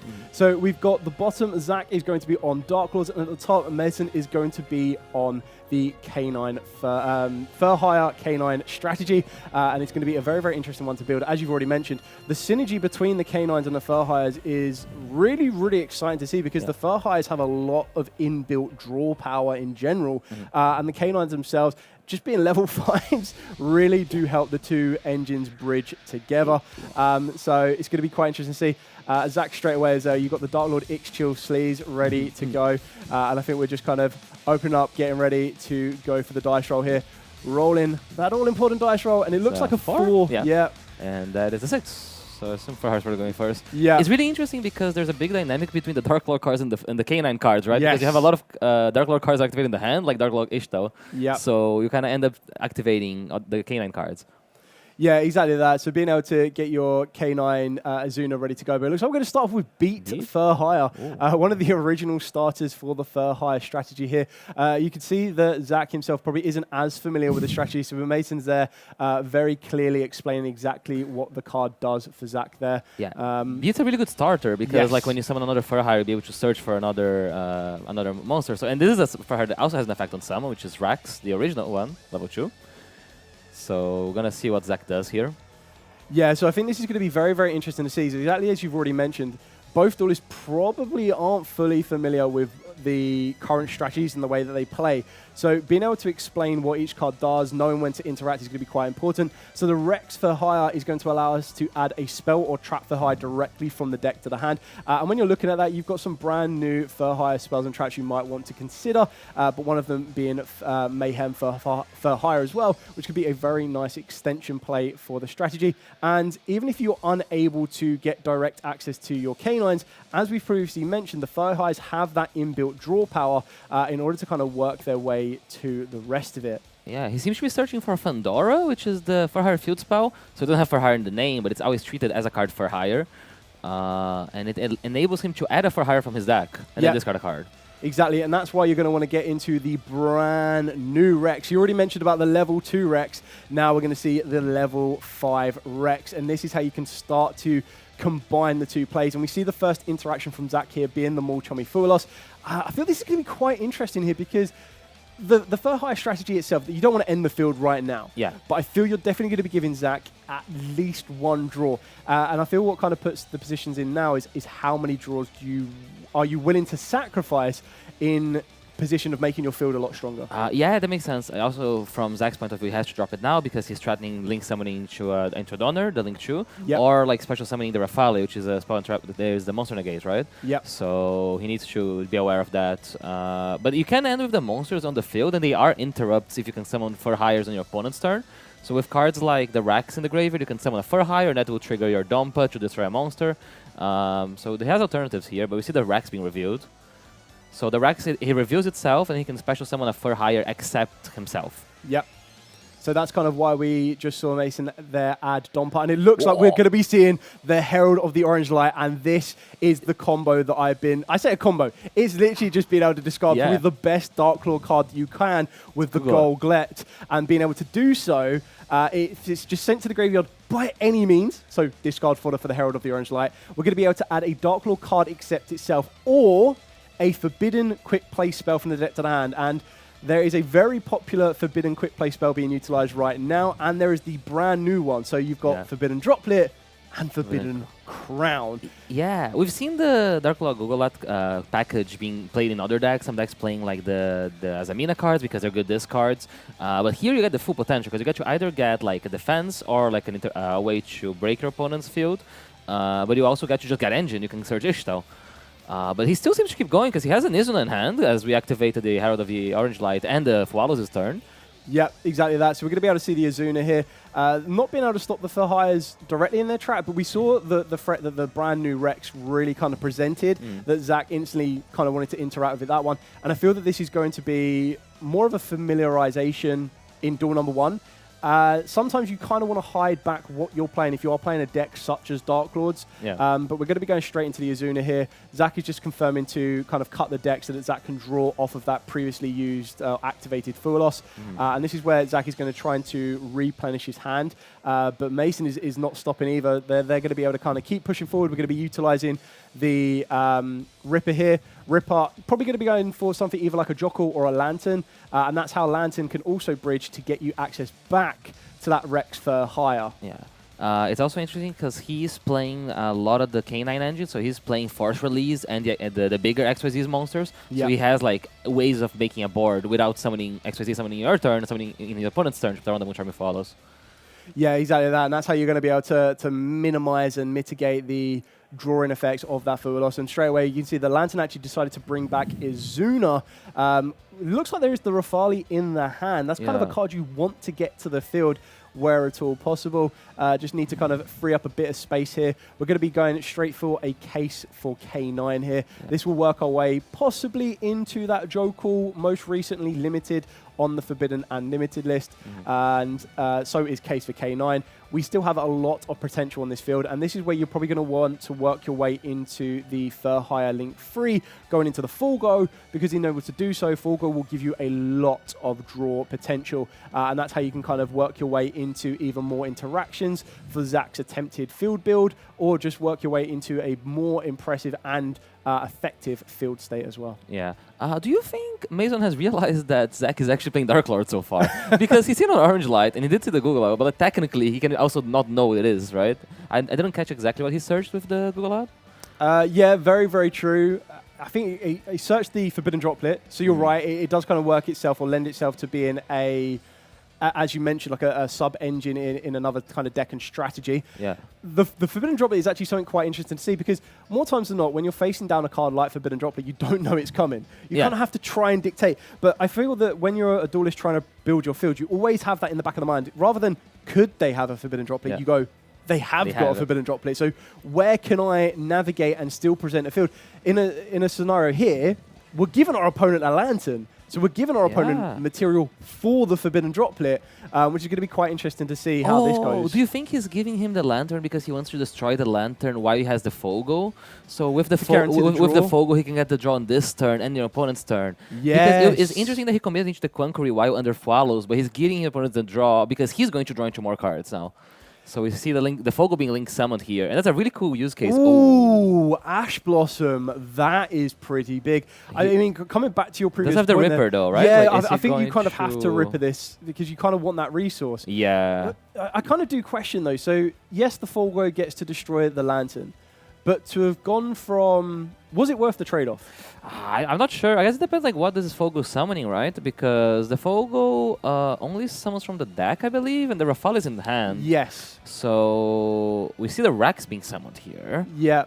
I mean, the Rex will give you the draw, which is fine. Yeah. But when you look at that, you've gone through the Quinkuri, you've gone to the Fogo, you've given Zach 2 draws to try and set yourself up with multiple draws itself. Yes, of course, you're probably going to go maybe 1 or 2 draws more than Zach in that kind of trade-off. I guess it's kind of interesting because we know the Forbidden Droplet, right? So from Mason's point of view, it's awkward because he has to do something. He can't just end on a minimal board that will get outed by the droplets. So he decided to just pass here. So he does not get into the Fogo draws this turn. That's quite interesting. I mean, like you said, the Ripper is now a threat that doesn't need to be worried about in regards to the droplet. It looks like Zach has... Oh, this is the Sulfur Cord package. I love this. So the Sulfur Cord themselves, what makes them so good is it allows you to set yourself up with a negation and an interaction without conducting your normal summon, while also moving through your fairy monsters. And it's really, really good because the Sulfur Cord Happiness that we're seeing being activated here could also discard the Gold Gollet. Oh, that's really cool. So you get even more advantage. So, okay, one Forbidden Droplet's great. Yeah. But what if I added a Forbidden Crown to that as well? Now, we're not saying that that's exactly what Zaggy's going to be able to do, but that's just another edge that you have when you're able to utilize these two engines together. And quite a big difference with the other package that can be utilized in Dark Lords being the Melodious package. In a scenario like this is the perfect example because they've been given a monster, so you couldn't use the Ostinato. But being able to work our way here, we actually might even be able to utilize... So it looks like we're using the Forbidden Droplet to get rid of the Lantern here. Yeah, so it makes me think, like, what is the whole point of going through the Conqueror? Because technically everything that he thought would resolved, right? Like, we've made a thing, we got Ash Blossom, we committed the Ripper, but we decided not to pop it. So this is the scenario that you brought up before, like, this could be a threat. Yeah. And now we gave him draws and we gave him a material for the Forbidden Droplet. Yeah, exactly. The trade-off might not have been fully worth it. But, you know, Mason's the one sitting there. Yeah. They might have a bit of a master plan on this one. But we're going to be able to see Zach kind of continue to build. And this is what I love about the Dark Lords themselves. I know we're mainly seeing Sulfur Cords as it stands. But we're being able to see, like, the resource that the Sulfur Cords can provide. And when you're playing cards like the Herald of the Orange Light that you need to discard other fairy monsters in order to set yourself up with a negation or an interaction, being able to get that resource back is going to be very, very useful. And it looks like we're trying to trigger here the Rex to bring itself back. Well, it was little Rex bring big Rex back. Yeah, exactly. So now we're going to try and work our way possibly into the Folgo at some point to try and set ourselves up with a draw. And it looks like Zach is just kind of checking the other self-core cards that he has in the hand as well. So how do we trigger the Fogo? Like, we need to destroy a card, right? Because we need to destroy a card because we need to get the draws from the Fogo and the draws from the Rex. But what is our plan to do that? Very, very true. I mean, when you're kind of staring down what we have here, I don't think there's any interactions in Mason's hand on this one. So it's really going to come down to... You should be able to get some draws from the level 5 Rex, which could set some plays in motion. But what we're seeing here is Zach is still navigating just through the Sulfur Cords. This just shows how much potential, presence, threat, you name it, the Sulfur Cords are presenting. And we're not even working our way into the Dark Lord cards yet. I've already seen Zach discard one of the other Dark Lords, which is usually one of your Dark Lord starters, but it also looks like he's got the Dark Lord Banishment, which is going to allow him to search out any Dark Lord card in his entire deck. And Dark Lord Dance is an incredibly good fusion spell that they've received. And what you're trying to work into is you're trying to work into your Dark Lord Evening Star, which is not only is the artwork absolutely incredible, but the effect of that Dark Lord card as well, being able to set one Dark Lord spell and one Dark Lord trap directly from the deck, and then have... What I love about Dark Lords is their built-in effect. Not all of them, but more of the modernized ones, and definitely the higher level ones, have the ability to pay 1,000 life points to target any Dark Lord spell or trap in your graveyard, and then you apply that card's activation effect. Now, for those of you that are new to Dark Lords in general, Dark Lords, their trap cards have cost requirements. You have to tribute off a Dark Lord from the hand or the field, whereas when you're applying the activate effect, you don't actually have to do that. And all of the spells and traps are you can only activate those cards once per turn. But when you are technically replicating the effects from the graveyard, you're not actually activating the effects, which is why you can kind of bypass those restrictions. Yeah, we see something really interesting here. So he made the Agent Link 2 monster, which he used to destroy one of the Rexes. However, that ended up going into the field spell effect. So the For Hire field spell, when a For Hire is destroyed, you get to summon a For Hire from the deck.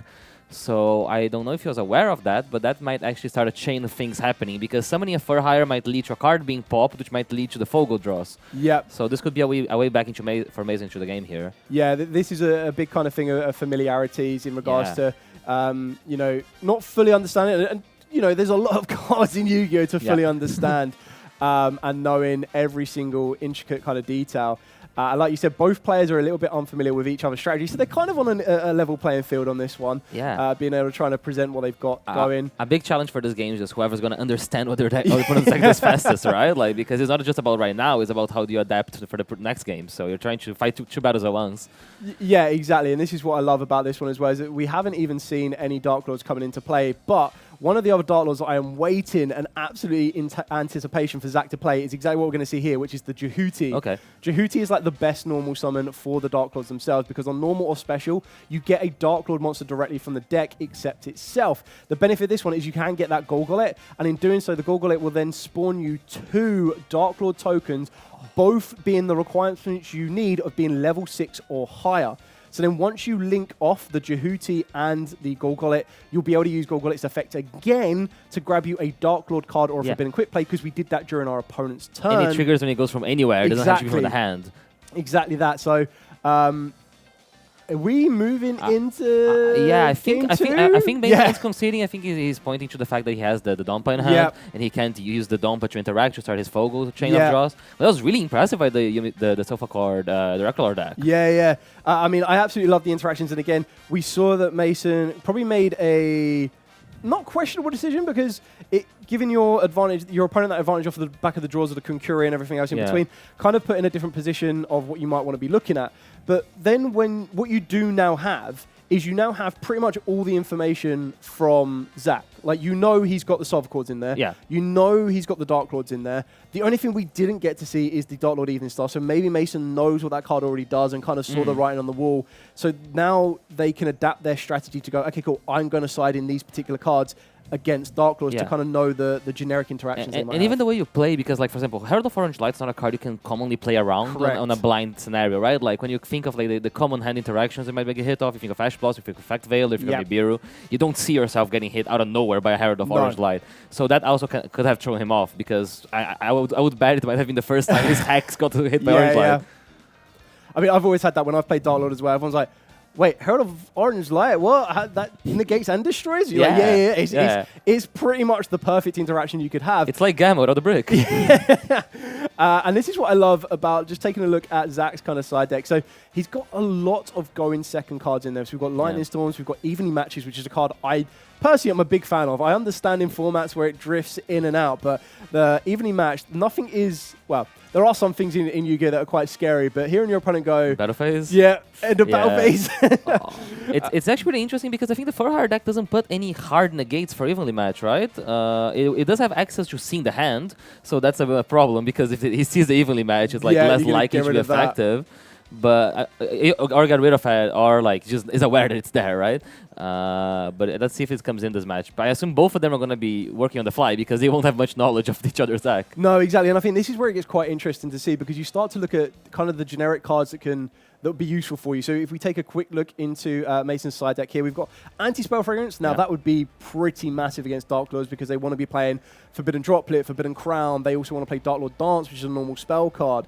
They then also add to that the Solemn Judgment. There can only be one. Could be massively damaging in this strategy as well. There's Mission Shifter. That's a good card. Take away Dark Lord's Graveyard as well. And quite like we saw in round number 1, it can make it very, very tricky to kind of navigate. So we're going to be drawing here, and it looks like straight off the top that Zach may have a Morchummy in the hand. Ooh. But we also see 2 Ash Blossoms in Mason's hand. So we're going to be going for the Chaotic Elements, which is an amazing card to get you access to your K9 starters. Does Chaotic Elements search Rex as well? It's a wind, right? Yes, it is. Oh, that's really cool. So you can get either a K9 starter or Rex for hire. We're going to see it getting Joko here. I think that's it. That's the ultimate rare copy. Yeah, ultimate rare version of the Joko. Means that there's probably another level 5 in the hand, which is exactly what we've got here in the Rex. If you don't go for the Rex, you've already got it. Oh, but see the Orange Light! Oh, that is pretty big. I was about to say, Joko's a really hard card to interact with, because you can use most common hand traps on it, but you can use Herald of the Orange Light. That is very, very interesting, because unfortunately having a look into Mason's hand there, being stuck with 2 Ash Monsters isn't great, but We don't know what else Zach has in their hand as well, and it's setting an Ash Blossom and passing here. No, you can see the shake of the head from Mason there. Yeah. We've got a Forbidden Drop. Have we got a starter for Dark? We have the do. best starter. Jehuti is going to get met with this Ash Blossom. It gets instantly met with that Ash Blossom.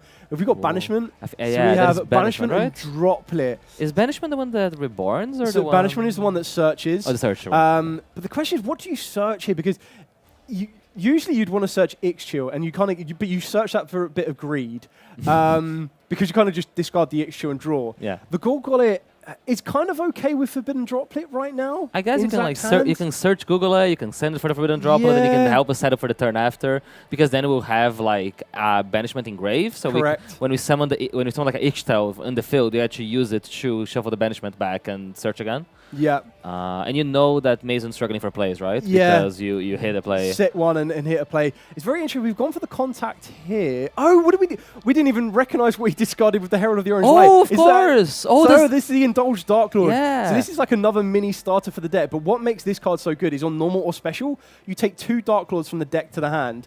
But you take 2 Dark Lord monsters from the hand or deck with different levels except itself. One goes to your opponent's field. The other gets added to your hand. Yeah. You can't activate monster effect for the rest of the turn except fairies, which is absolutely fine because this can work us into our link monsters. And it looks like we're going to try and add. Are we going to add the Golgollet and we're going to give our opponent the Ixchil? I wonder, it might be the other way around. I think he's just like deciding which one goes where. I just feel the threat of giving the Golgollet to your opponent might allow it to trigger the effects to spawn 2 tokens. okay. Could be a little bit risky. I guess when he gets the Google, I wonder if he has a way of putting the Google in the field. So you go straight in. So you don't need to put it into the field. So what you'll do is you'll go into your Dark Lord, Condemned Dark Lord, being Oh your yeah, link 2, the original and then link. discard Yes, the that makes Golgollet. sense. The Golgollet will then, of course, get you Dark Lord Dance or whichever Dark Lord card that you choose, or maybe a We might Forbidden be card. seeing the fusion monster. Yes, exactly You get here. to see that great art on screen. Correct. And then on top of that, you've also got Contact and you've Yeah. got Banishment in the Graveyard that could be replicated and go from there. So going into Condemned Dark Lord, absolutely amazing. Might look a little bit familiar. The monster might feature on a Forbidden particular card. So we're going to be able to discard the Golgollet here. We're going to be able to grab ourselves from the deck to the hand any Dark Lord monster.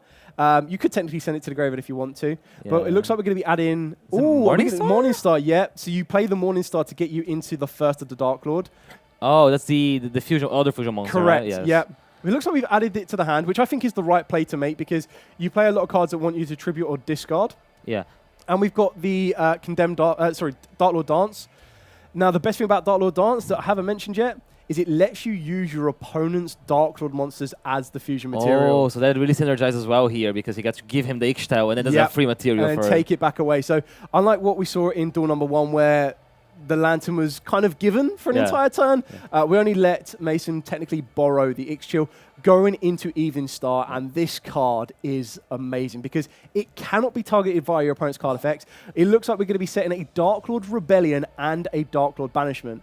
Now, the Banishment that has been set on the field cannot be activated this turn because he's already activated it previously, but you can replicate the effects in the graveyard using the Evening Star's effect. By paying 1,000 life points, you apply that card's activation effect. So you're not actually activating the effect as previously mentioned. And it looks like he's actually going to go for Dance. Zach is taking no chances here. We're going to replicate the Dark Lord Dance. In doing so... Oh, you can do we'll that go because for the Dark first Lord's found trap. Yes. So even though he already activated it, we're replicating the dance. Oh, so that's why he searched the Morningstar. Yeah. This is really cool. Exactly. So we get to banish the Morningstar from the hand. We'll banish the Jehuti from the graveyard. We'll also banish the Indulged Dark Lord. We're going to go into the first Dark Lord, which has the option of 1 or 2 effects. You can either destroy all cards your opponent controls, or during the main phase, as a quick effect, you pay 1,000 life points to special summon a fairy from the hand or grave. I don't think he needs to do this on this one. Destroying all cards. And then we have 3,000... actually, on top of that, Dark Lord Dance gives each of the monsters fusion summon with it an extra 1,000 attack. Because the 4,000 attack on the first Dark Lord was not enough, and Zach is going to take it. Yeah, that is exactly it. Very, very well piloted there for Zach. Unfortunately, for Mason on that one, the hand was not too forgiving to a Herald of the Orange Light. 2 Chaotic Elements, 1 Rex, and 2 Ash Blossoms.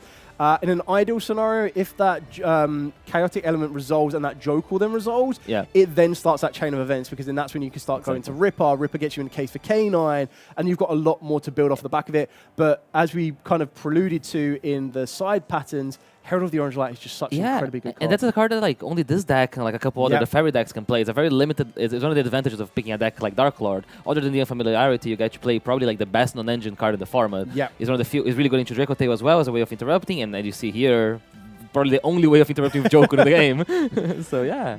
I think this is what's absolutely beautiful about the game in Yu-Gi-Oh! In general, because we got to see two decks there. K9 Furhar, very, very interesting deck strategy. Like we've already mentioned quite a few times, the combination between those two strategies is like apparent to see. Yeah. But then we also got to see what fairies can do. Like when you're taking into account the Sulphur Chords and the Dark Lords, light and dark coming together. Is absolutely incredible. And all of this from Burst Protocol as well. So very, very exciting to see. We're going to be back with Alex very shortly to talk to Zach, our winner of round number 2. And then we do have so much more coming up for you. So we've got 8 more rounds of Swiss. This is not the end you've seen of us, trust me on that one. But we also have some very important segments to be bringing you guys as well for you to enjoy throughout this entire event. So don't go anywhere. Stay tuned because we're going to be back very, very shortly with the winner interview and then some more.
Hello, and we're back with our round 2 winner at the UK Open here in Liverpool. Hello. Zach, Hello. Nice congratulations. Thank you.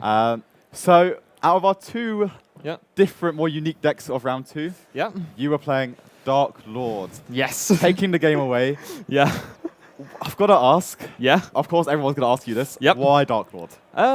It is a deck that I've loved for many years. It is obviously not the best deck in the room. I know that full well. It's a deck I've loved and played for years. So when the new support came out for Burst Protocol, I just wanted to take the first opportunity I could to bring it to a large-scale event and just confuse people. I mean, it's going well so far. Yes, I guess. Obviously, you took it away with a 2-0 fashion as well, so congratulations there. Thank you. Obviously, 8 more rounds. I'll ask you about how you're feeling about that later. But just to kind of go back into the game. Game 1, your opponent started. Yep. How are you feeling there? You had the Fua loss? Yeah, had the full loss, already had Orange Light with a Fairy in hand, and Gulgot, which Gulgot is the best send-off Orange Light kit. You can either add Dejuti, which is your 1-card combo, or if you already have it, like I did, you can add Droplet or Crown or any of them. So These phenomenal cards here. Yeah, it is so that's basically Full Loss, Orange Light, Gulgot is the ideal hand for going second, basically. And then your opponent made a couple of plays, but they gave you a few draws into that Full Loss, which I feel, if anything, that's really, really good for you, just having more tools to your disposal. Then obviously, you're starting your turn off. You have the Self-Record Happiness, probably, at least from my point of view, probably one of the best cards in your deck, right? Oh, yeah, easily. And then you start playing, but it doesn't feel like there's too much interruption coming from the other side, right? Is, obviously, having the Full Loss and already searching Droplet on their turn certainly makes it a lot easier, so I can just negate the Wallow so they can't draw cards, and the Rex so they can't draw even more cards. Obviously, the main worry is obviously the K9 cards, because I do have Gulgot in Grave and Itchel in hand, so there is 2. So K9 can be quite live against this deck. So that's something I was trying to stop, I suppose. Yes, yeah, exactly. But again, you kind of just you started activating your softball cards. Your opponent didn't really have any sort of reaction to this, right? They were not really activating any cards, nothing was going on.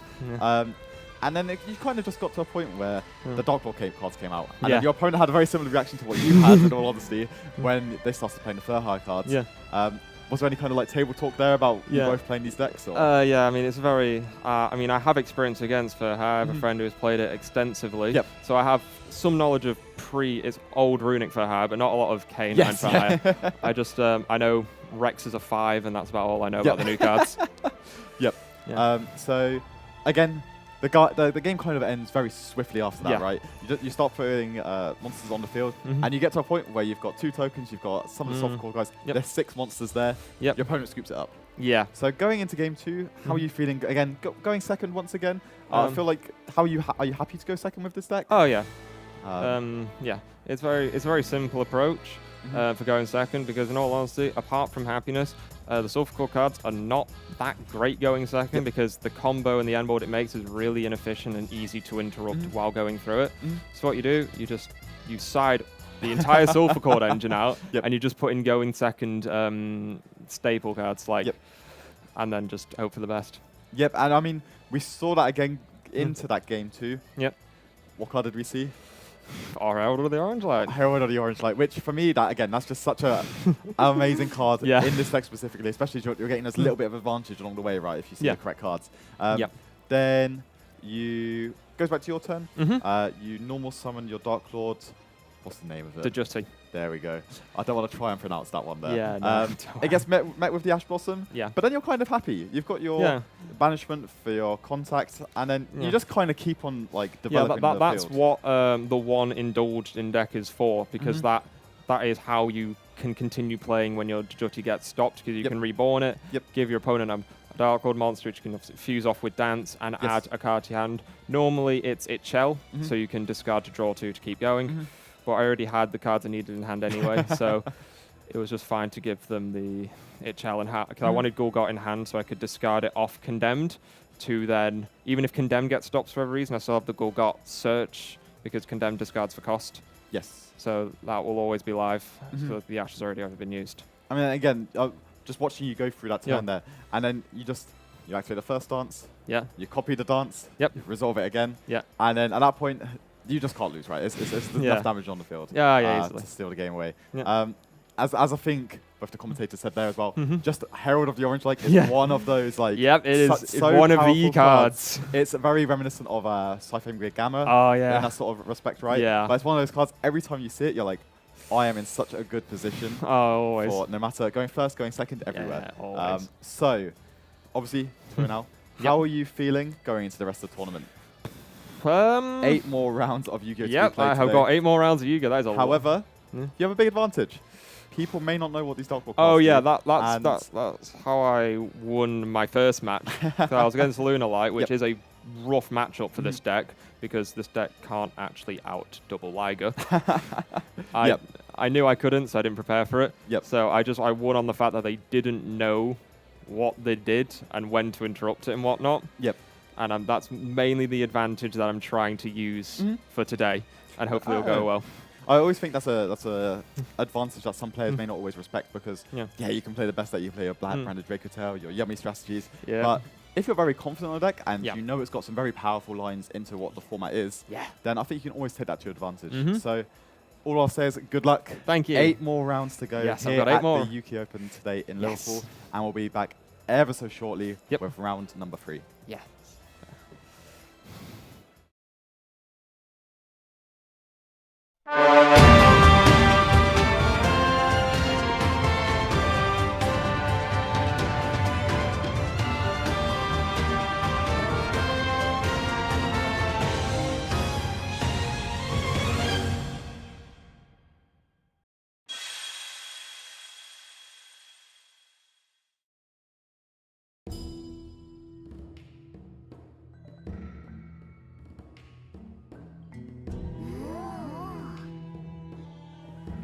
力か。確かに欲しいな。試練って何かしら。それをクリアしたら大霊術が使えるのかな。面白くなってきたな。試練なんてババッと乗り越えてやるよ。あ、いいだ。一人で勝手に行かないの。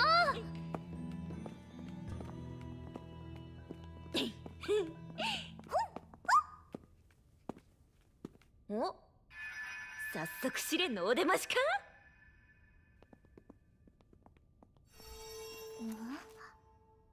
石像を破壊しろだって。デーモンビーバー。ほい。いけ。硬い。キツネビ。いけ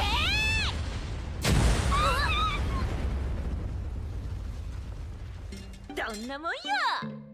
ヒータちゃん絶好調だね。完全に火がついてる。ちゃちゃっとクリアしていこうぜ。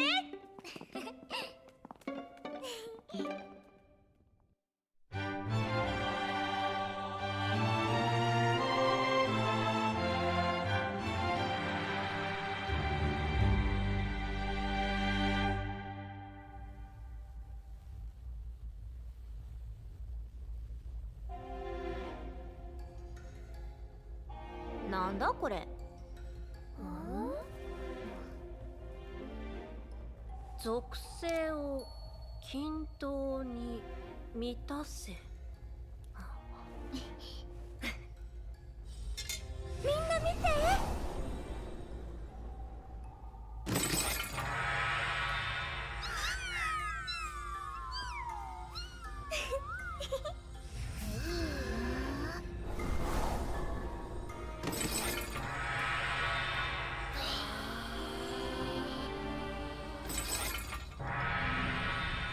なるほどね。この調子でやっちゃおうぜ。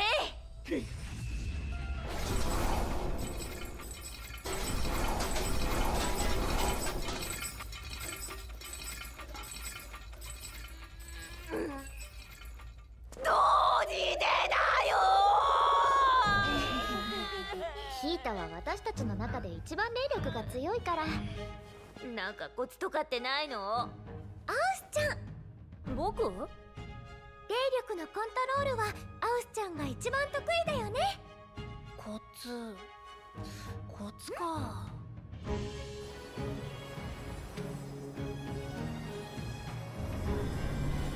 僕らはこの子たちを通してこれくらいの霊力を込めているけど、ヒータは？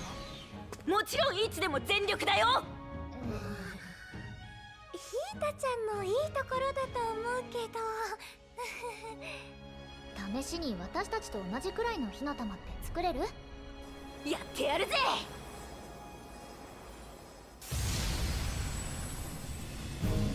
もっと抑えて。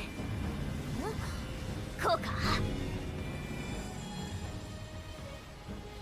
もっと霊力を込めて。ファイトだよヒータちゃん。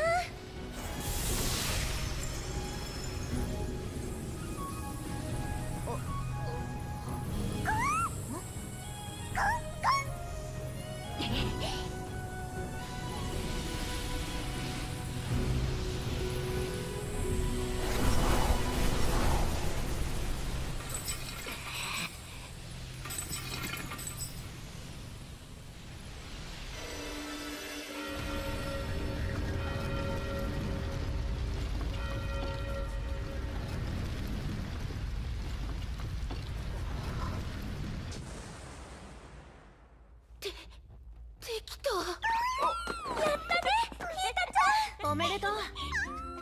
おめでとう。よせって。ほら早く次に行こうぜ。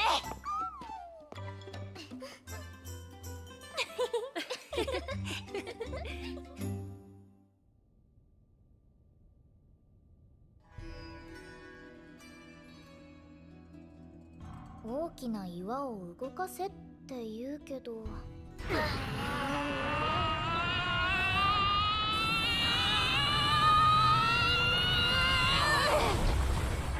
ダメか。よし今度は私の番だな。まだやれる。なん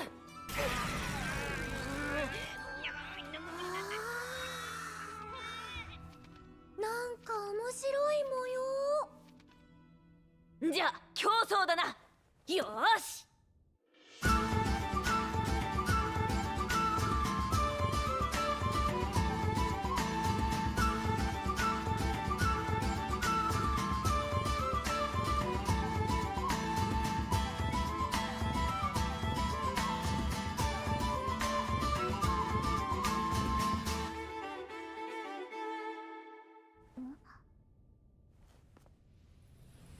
暗くなってきたしそろそろ帰ろうよ。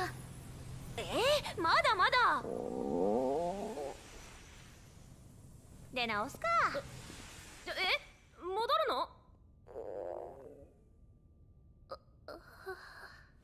僕も腹が減ってはなんとやらだ。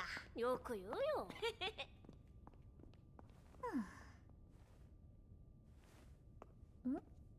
ウィン？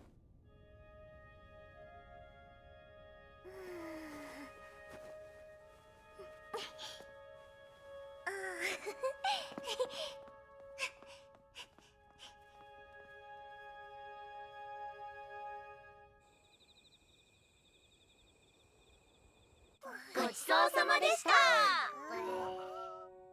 食べた。じ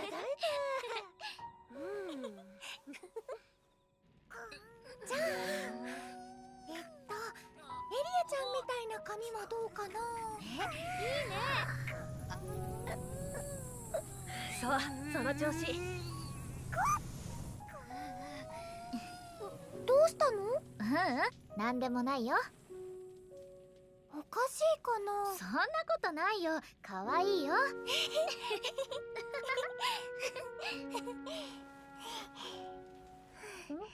ウィン、眠くなっちゃった？寝るならプチリュウのこと話してあげなきゃ。あれ？プチリュウ？じゃあ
Welcome back, duelists. We're here to talk about Genesis format. We have a very special event happening tomorrow, right, Dale? That's exactly right. So not only do you get to sit at home and watch the UK Open of 2026, you also get to view, watch, and enjoy the Genesis live stream tomorrow as well. And you should, in the live chats right here, right now, have the link to go exactly where you need to go. And you are going to be joining and watching myself and Gabe talk about Genesis with over 250 players. It's going to be so exciting. It's probably the biggest Genesis event we've had so far in the UK. Yeah, for sure. So it's really excited to see what people are brewing. There's a new restricted points list, so there's a big shift to the metagame. But for the people at home that don't know, what is exactly Genesis? Why are we excited for that?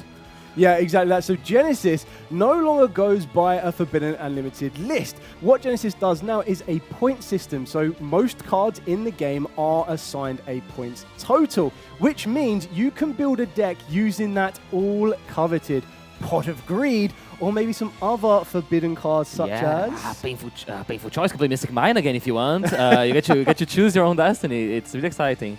Which deck are you looking forward to seeing tomorrow in Genesis? Well, I think there's a lot to see, and what I quite like about Genesis is that there are certain decks that can kind of bridge from the modern format that we play. So you look at like Magnets, you look at Exo Sisters, but then what also happens in Genesis is when you look at cards such as Draw and Lockbird and maybe even Ash Blossom and Joyous Springs, they have a relatively high points allocation, which opens up the format a little bit more for different decks to be played. One of my fun decks that I quite like to play now, and I've had to adapt it a little bit because of the most recent Forbidden, well not even Forbidden, the points update, was Dark Magician. Like I could play Dark Magician with the brand new Dark Magician of Destruction and Gaze of Timaeus.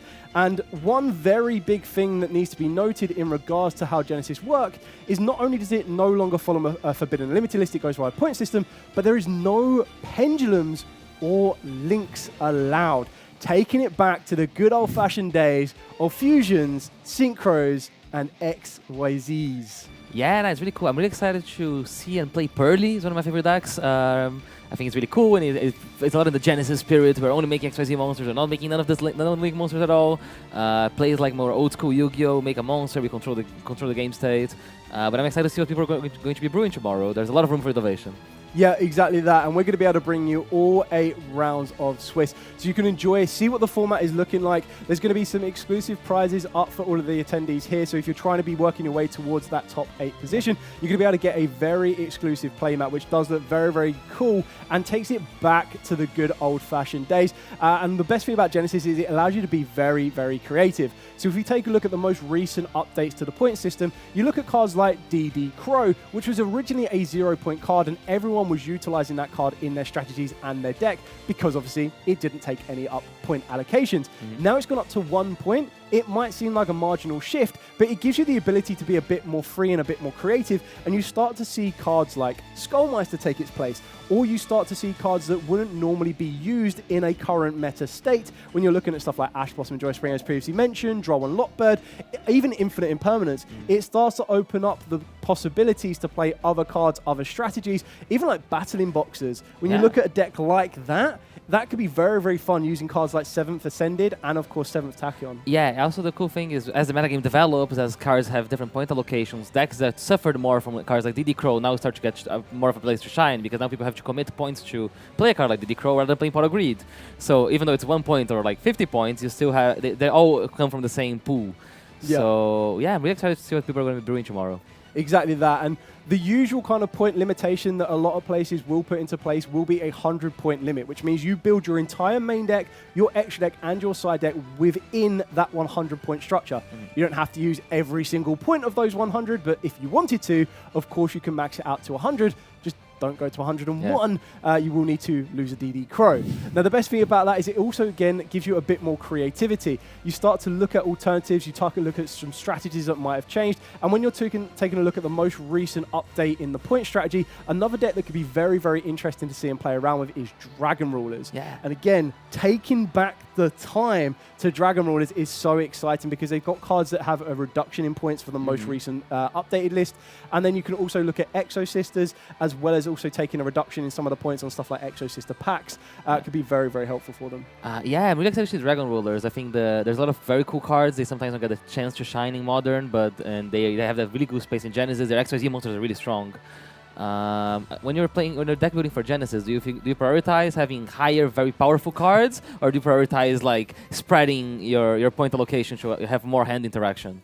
Yeah, so I think this is a very, very good approach to kind of think about when you are putting those decks together, because I tend to try and get the core started first. And I think that's the one thing you can do with Genesis is you know that the other person isn't probably going to be able to have access to Ash Blossoms. So in a modern scenario, when you're trying to dictate what your opponent might have, you're like, okay, my opponent might have a Dominus Impulse, my opponent might have an Ash Blossom. Whereas now, you've got to shift your train of thinking and go, oh, my opponent could have a DD Crow. Does that affect me? My opponent could have a Skullmeister. Could that affect me? And it allows you to kind of open up some options to play cards, not only that are currently on the Forbidden and Limited list, as already mentioned with Pot of Greed, but you've also got Card of Safe Return if you wanted to add that in there.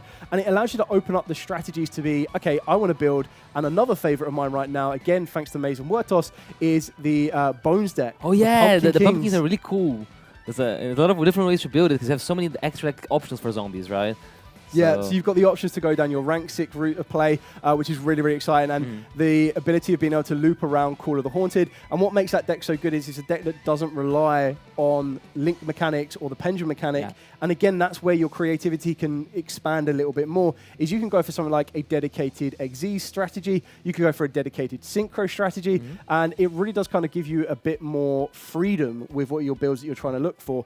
And then, like I said, it's a completely different format as well. It's kind of nice. There are the odd decks that will allow you to bridge from one to the other. So if you're currently playing Modern and you want to be able to adapt it or the advanced format, and you go, you know what, I want to try Genesis, it's not a huge shift. Like Dracote or Radiant Typhoon, they both are different decks in Genesis, but they're still playable. So you still got to play similar engine. Radiant Typhoon, for example, doesn't have access to Ravoom, the Link monster. So you have to completely change. Like, oh, how do I get access to Mandate now? Exactly that, and I think that's kind of what makes it so nice, is that you don't have to completely shift control to something else, but it also gives you the ability to dust off a fan favorite deck. You'd be like, oh, Dragon Rulers, yes, I can go and play that now. And as we've seen, like, one of the decks that used to be really, really good before a most recent points update was the Odeon strategy, which came out in last year's Maze set. And it's really kind of cool to see these anime-esque based decks. Like, another one that I'd be really amazed to see would be like Gate Guardian. Oh yeah, the Gate Guardians are very interesting. It's one of the cards you haven't seen too much in current, but they're kind of nice for Genesis. Yeah, they get like another a second wind. Because they have the fusions, right? They have the small fusions, like with 2 of them. Yeah. All the small fusions. And I think what makes Genesis so good as well is that it allows you to simplify your field state. Because in Genesis, there's a lot less interactions, but the best thing about it as well is you can shift your deck to be more of a field breaking style. When you look at, again, another update on the most recent points list is Dark Hole went from being 3 points to 1 point. And then another thing that was addressed as well is that a lot of the side decks for Genesis were kind of same. And what I mean by that is you would usually put in 3 Kaijus at 0 points. You would usually put in 3 Dark Rule and no more, but that now has gone from 0 points to 3 points. And it does start to open up these options. Okay, how much do I value Dark Rule no more, or was I just putting it in there for the sake of it?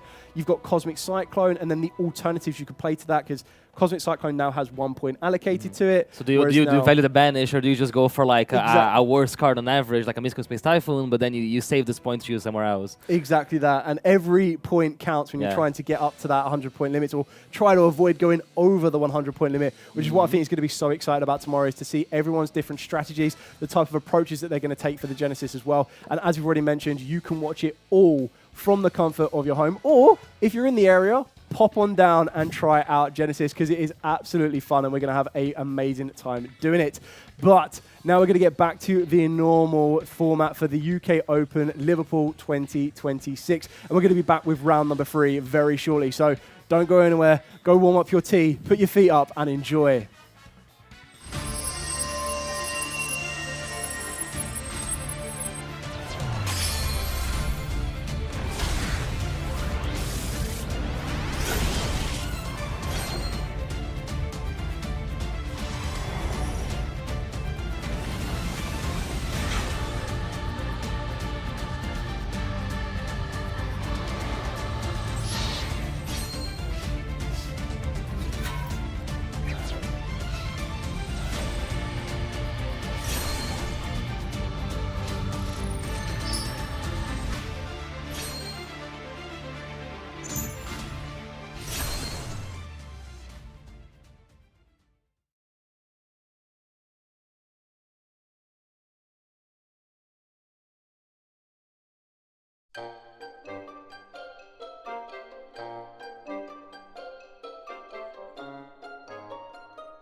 So, if you guys have been to some of our YCS tournaments in the past, or you've been checking out our coverage, you might have seen that we've recently started adding some wonderful Yu-Gi-Oh! Merchandise collaborations to some of our booths. And here today, we have the Gatherer's Tavern booth, where you guys can find these amazing arty bags and the bigger arty slings, including things like the Winged Karibo, or my personal favorite, the Moki Moki. These bags are incredible. Now, as you can see, my wonderful casting colleagues are styling some of these off behind me.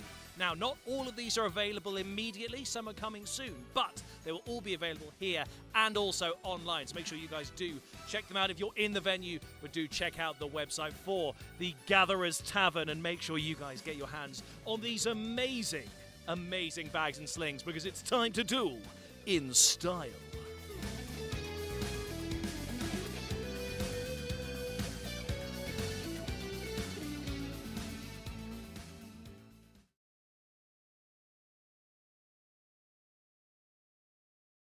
Welcome to the Yu-Gi-Oh! Championship Series live in Birmingham.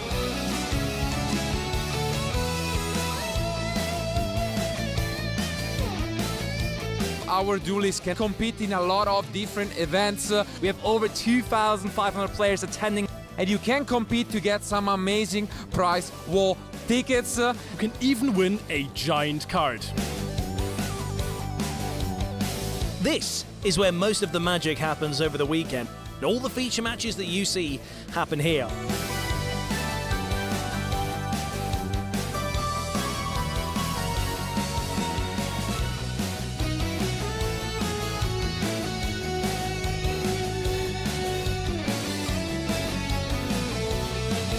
Don't go anywhere, we've got loads of great coverage coming your way.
二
人ともやりすぎだよ。ごめんなさい。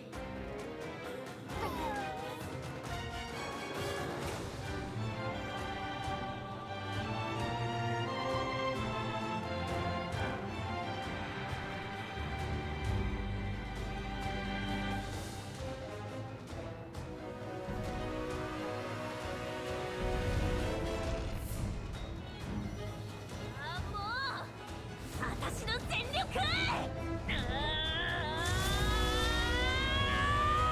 いいだ、コントロール。え？あっ。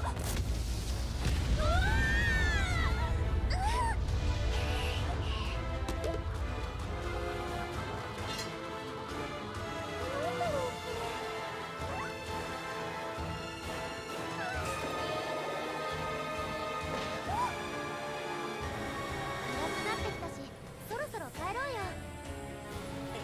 まだまだ。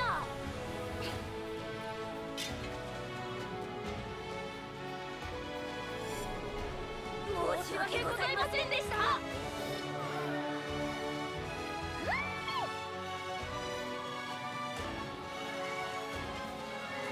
れでみんな友達だね。よかったね、二人とも。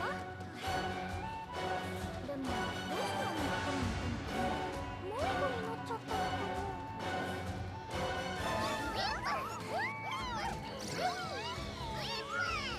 一緒に遊びたいって。よーし、それじゃあ私が。ヒータは僕と修行。ヒータはまだ霊力のコントロールが不安定だからね。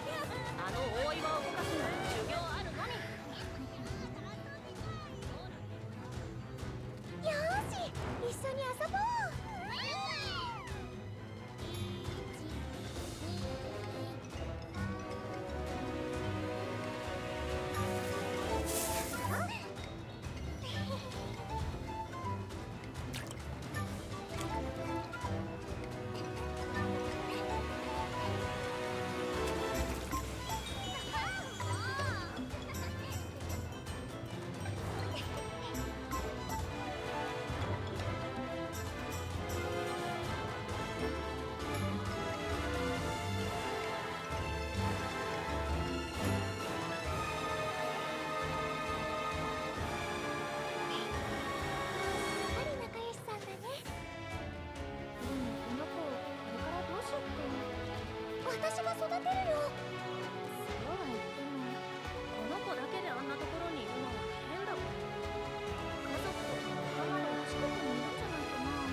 行こう。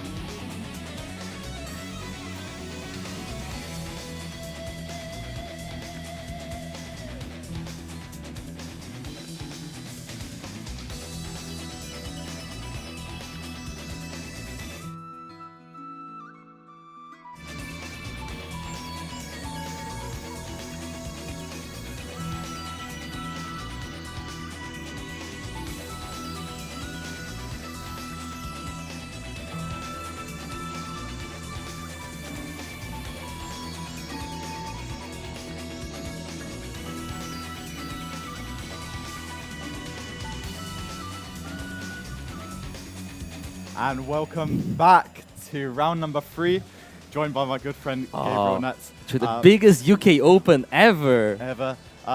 Defeating your previous record, unfortunately. But 542 players competing today through 10 rounds of Swiss to achieve that all-important, coveted win here up in Liverpool today.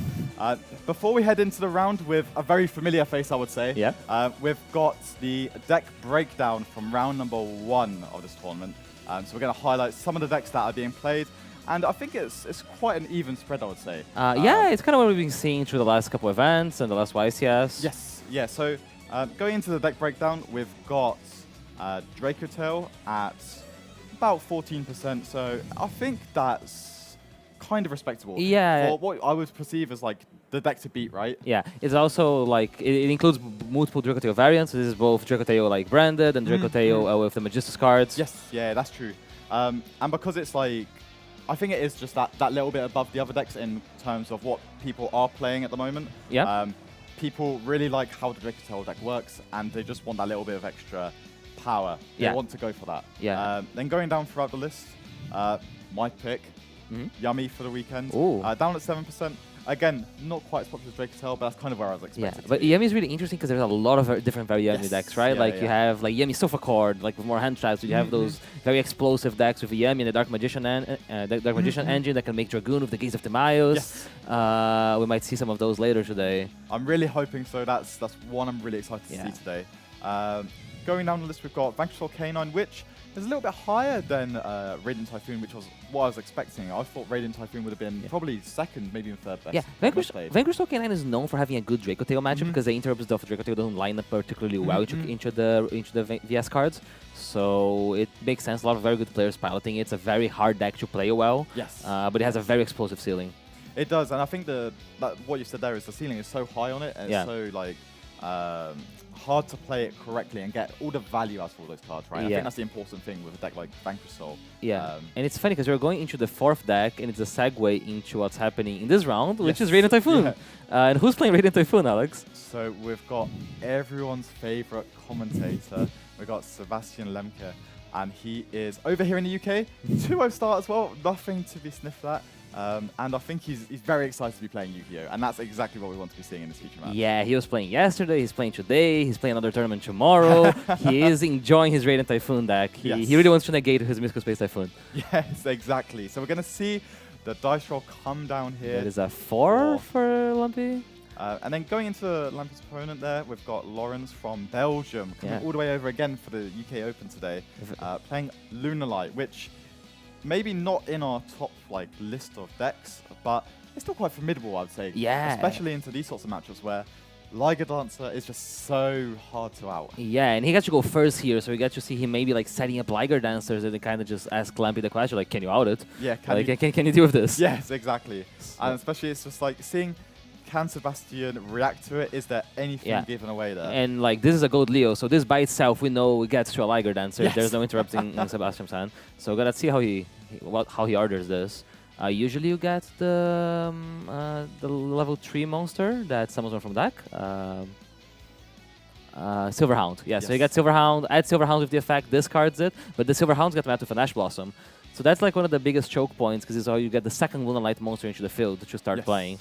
So he does need an extender to keep going here. So it looks like, well, we're going to have to wait and see what Lawrence does, but I think there is one of your favorite cards in hand at the moment, which I think will be able to extend through and start generating some additional monsters on the field. Let's see. But Because it is a level 3 to Silver Hound, right? Yeah. So it means you don't really have, if you have some of those additional like ways to extend, Like a with, Tiger or Perfume like Tiger, it doesn't really help get you into those rank 4 plays, right? Yeah, exactly. Because like you can get back from a Dugaris or a Tiger King, and that way you kind of get the ball back rolling. Exactly. You just get additional cards, which is what I think when you get hit with an Ash Blossom on something so pivotal as that Silver Hound, that's kind of just where you need to go, right? You just need to generate more additional pieces of resource. So he activates a Lunalight Wolf, and he's using it to fusion summon. So Lunalight Wolf can fusion summon a Lunalight monsters by banishing materials from the field or graveyard, and that is going to make a Perfume Dancer. So Perfume Dancer gets to search a Lunalight card, a Lunalight Perfume, right? Yes.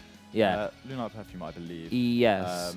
And then which is not a Lunalight card, this is Lunalight Perfume. Exactly. But then Perfume Dancer searches it. However, he does need to have a target to activate it, because right now there's nothing in the graveyard. Exactly, so we just kind of need to see if there's a way that this Perfume Dancer can kind of extend here. Oh, I guess you can, yeah, you can do exactly what he's doing now, is returning that wolf to the hand to then special summon a Lunalight from the hand. Yeah, oh, so he has a monster in hand, that's really good. And I think there is a copy of Kaleido Chick. Yes, which is probably the best card you can get here, right? Yeah, because that's usually like what you would have gotten from the Gold Leo. Yes, so we're basically getting there eventually through some trial tribulation. And I think that's the biggest thing about this Lunalight deck is it's not about knowing your way to get to the Lygodoncer. Yeah. It's knowing to get to the Lygodoncer through 1, 2, 3 interruptions, right? And a lot of the times when you're playing this deck into like a Mocharm, you are forced to go through it because your game plan when you get a Mocharm is to still commit to summoning Lygodoncer anyways. Yes. So you basically have to like play through the multiple. He doesn't have it here. We're going to see him sending a copy of Yellow Marten, which is really good because he has a Lunalight monster, so you can just return it to your hand to summon it. Exactly, and then again, it's just getting to that point where, Tiger coming down. Yeah. There we go. Ooh, Chick Tiger? Yeah. Just like back in the day. So we're going to see the Yellow Marten being summoned back to the field here. Yeah. I guess here, it just really depends if you want to commit to doing more wolf plays or if you just want to continue fusion, making like XYZ monsters. I assume you would, just to maybe get a Dugares, just to draw 2 more cards, maybe a Tiger King just to get another monster. Dugares is really common here because it would basically allow him to put the Marten and the Chick in the graveyard, which then allows him to use the Yellow Marten. But we might also see Cross Sheep is like a common play that can happen here. Or just SP Little Knight as a way of like playing around Nibiru the Primal Being. Yes, yeah, both make excellent sense, really. So I'm going to see exactly what comes down here, being the Cross Sheep, which I guess depends if committing back to the wolf or not, or if you want to use more of the perfume. Probably the perfume right here. Probably perfume, I assume. Just to generate additional monsters on the field. Lunalight Perfume is not once per turn, the same as Lunalight Tiger. So we were able to use it. Even though we use it to summon the Perfume Dancer, we can still use it to summon a Liger back in the turn. Exactly. Because now the name of the game for him is just putting as many Lunalight monsters in the graveyard as possible to fuel up that... the Liger summon. Exactly, and you just need to get all of those requirements for that Liger Dancer, because it's, for the quality of the card it is, being the boss monster essentially for the deck, it's also not necessarily easy to summon a monster, right? You do need to go through the Leo Dancer plus 3 additional Lunalight names. That's assuming you're summoning all of them. So Kaleido Chick is a really important card because you guys to send a monster for cost and assume the name of that monster, and it's not once per turn. So the Lunalight deck kind of revolves around summoning Kaleido Chick multiple times, sending a lot of the materials to the graveyard, so then you can eventually summon as many Ligers as you can. Yeah. And from Sebastian's point of view, he looks like the Ash Blossom was the only interruption from hand, so we're going to be seeing how many Ligers you think Lawrence is going to establish this turn. I think from this position, at least 1. Yeah? Definitely 1. But from how it's going, how the turn is being played out, it feels like there's the potential for a second one to be summoned. Yeah. And we're talking a little bit before, this is just like, how can this Radiant Typhoon deck deal with that? And I think the first one, potentially you can deal with. But I think when there's a second one, it becomes a lot more dicey, let's say. Yeah, even if it's like, sometimes it's not even a second, but if you have like the combination of Liger and Baguska. Yes. Because number 41 Baguska basically makes it so that it doesn't affect the Liger, because the Liger is not affected by anything except Lunalight cards. Yes. So you end up with this one-sided restriction that only going to affect Sebastian.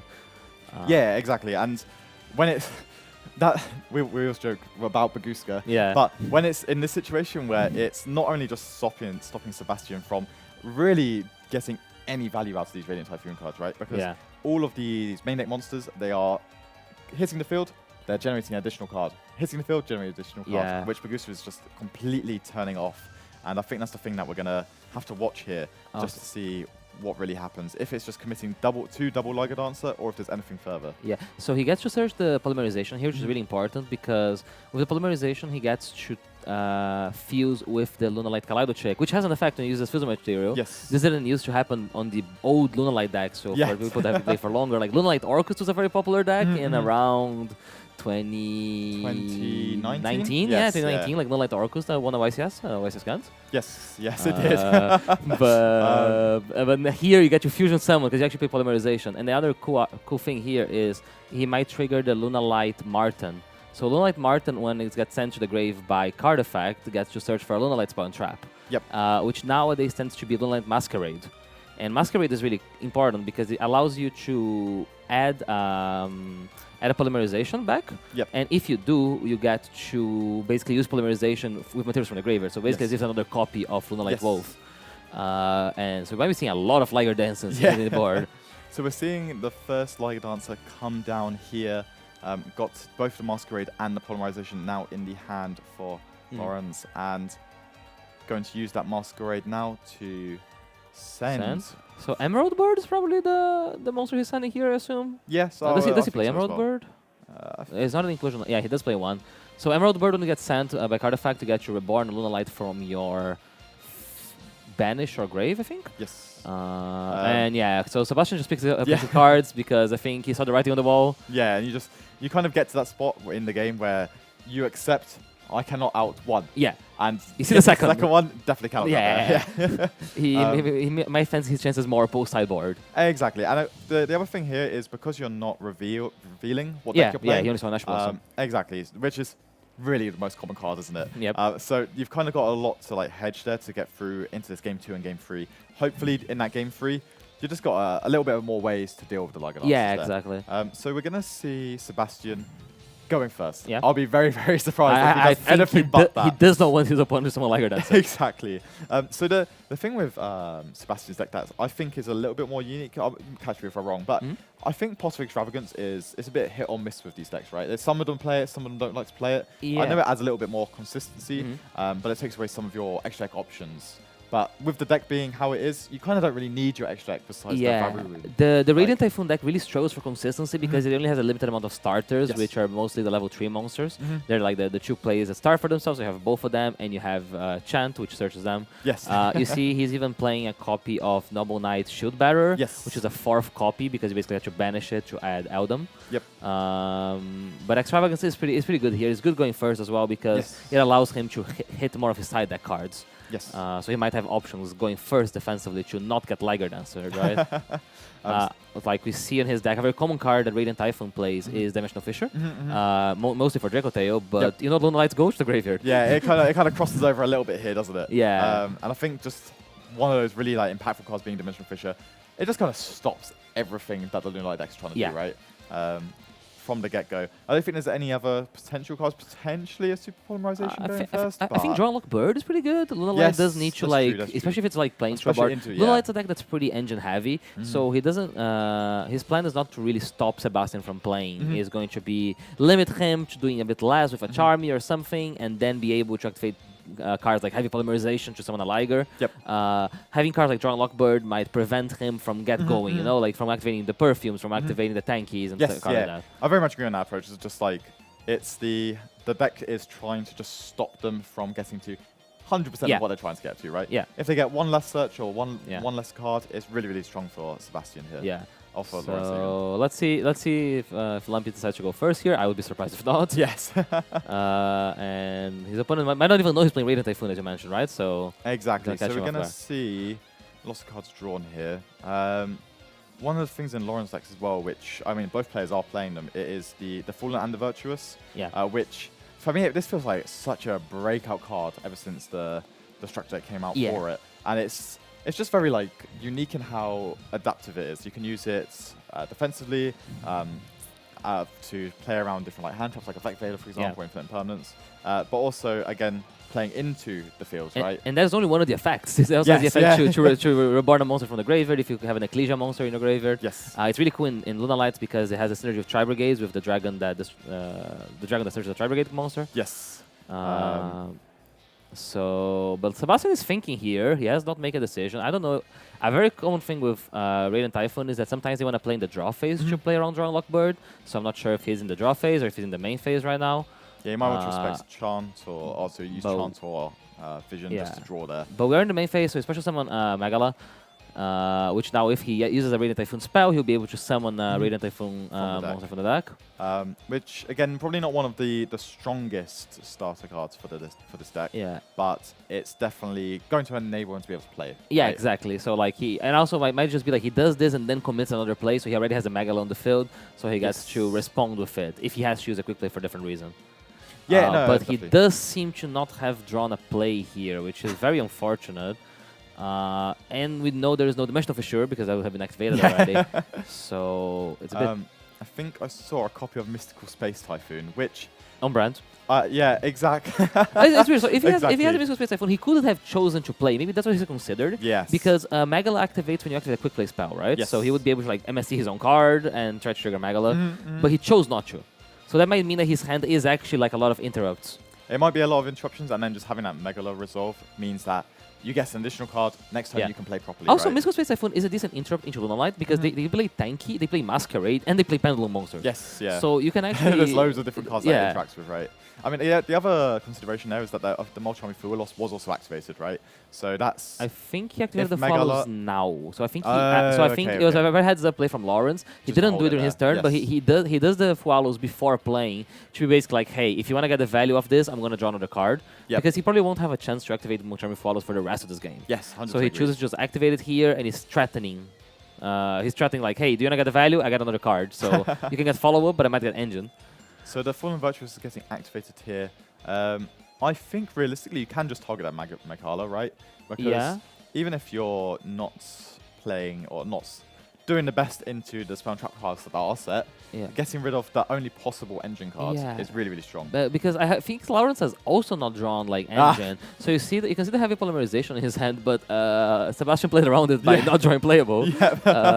So, but we really see the strength of Fallen Virtues here, right? Like the card is so strong when you don't draw optimally because it just generates basically a free card advantage engine. He decides to dump the Ecclesia Synchro, and that can really telegraph for Sebastian that he has another Fallen Virtues, because otherwise he would probably have sent the Albion. Send the Albion, yeah, yes. And I think it's kind of okay, because I think Sebastian might have even had one himself. And I think it's not the worst play to potentially activate. You can't activate it on set cards. But if you could have activated it, maybe chain that there. We do know the MST, right? Yes. We're aware of the MST. Aware of the MST. But I guess it's cool because like it's cool for him because he if he has a read that is Fallen Virtues, he can actually use MST safely on his own turn, and he can use that to trigger like a Corsair if he draws a Corsair, because it would be like a quick play activation. So he doesn't have to do it beforehand. Looks like Sebastian is passing straight back over to Lawrence there. That was a Foolish Burial drawn, which in my head it's a play. It's a good card. It's basically like Fractal, right? It dumps a copy of Silver Hound usually, and then you'll start playing the game from there. But it just depends if Sebastian has a form of interruption. Yeah, so it's interesting here because a lot of the times you want to hit Silver Hound because that's a once per turn effect. But here there is an argument if you have Ash Blossom to Ash Blossom the Foolish itself, because it plays around the copy of Lunalight Perfume. So a card Lunalight can get tricked on, get stuck with his Perfume. But if you Ash Blossom the Foolish itself, and then he can go Perfume, reborn the Silver Hound, and use the Perfume Grave effect to get your engine. And then you're just really winning at that point, right? Yeah, like exactly. You're getting past the sort of the more lower impact interruptions. Especially against like a bricked hand, like we see from both players' field here. So you see the Silver Hound effect being activated. It looks like it's resolving. Yeah, it looks very good there for Lawrence here. And going to go for that Gold Leo, I can only assume. Yeah, I guess Gold Leo's a bit worse if you don't. If I already did Silver Hound, but I assume it's probably still Gold Leo. Yep. Because you still got to like search Martin and discard Martin, and then get your Masquerade that way. So yeah, I guess the other thing really here for Sebastian is like you have some of these like more lower impact interruptions, right? That is what I can only assume is kind of left on the field at this point. Yeah. So it's just trying to navigate them in such a way that you're getting the value, right? Yeah. I mean, when you're in a situation like this, your priority is just trying to cut him off engine. Yes, exactly. So that's why, like, in scenarios like this, like a card like Ash Blossom would be a lot stronger than a card like Mystical Space Typhoon because it will basically prevent him from get going. Yes. Now it's a bit scary because the more Lawrence plays, the better his other cards get. Yep. So cards like Lunalight Wolf, Polymerization, Lunalight Fusion, they're all cards that require multiple Lunalight cards to be live. But now that he started to get going, the cards that were dead before now can be actual pushes into Sebastian's back row. Exactly, and I think there was a copy of Moonlight Masquerade as well, which, again, once you're starting to play him, just as you say, it just means your plays get even stronger throughout. And again, these cards that may not be the strongest just generate more and more advantage, right? So we're going to just see Lawrence think after adding the copy of Kaleido Chick here. Yeah. Did you search Kaleido Chick?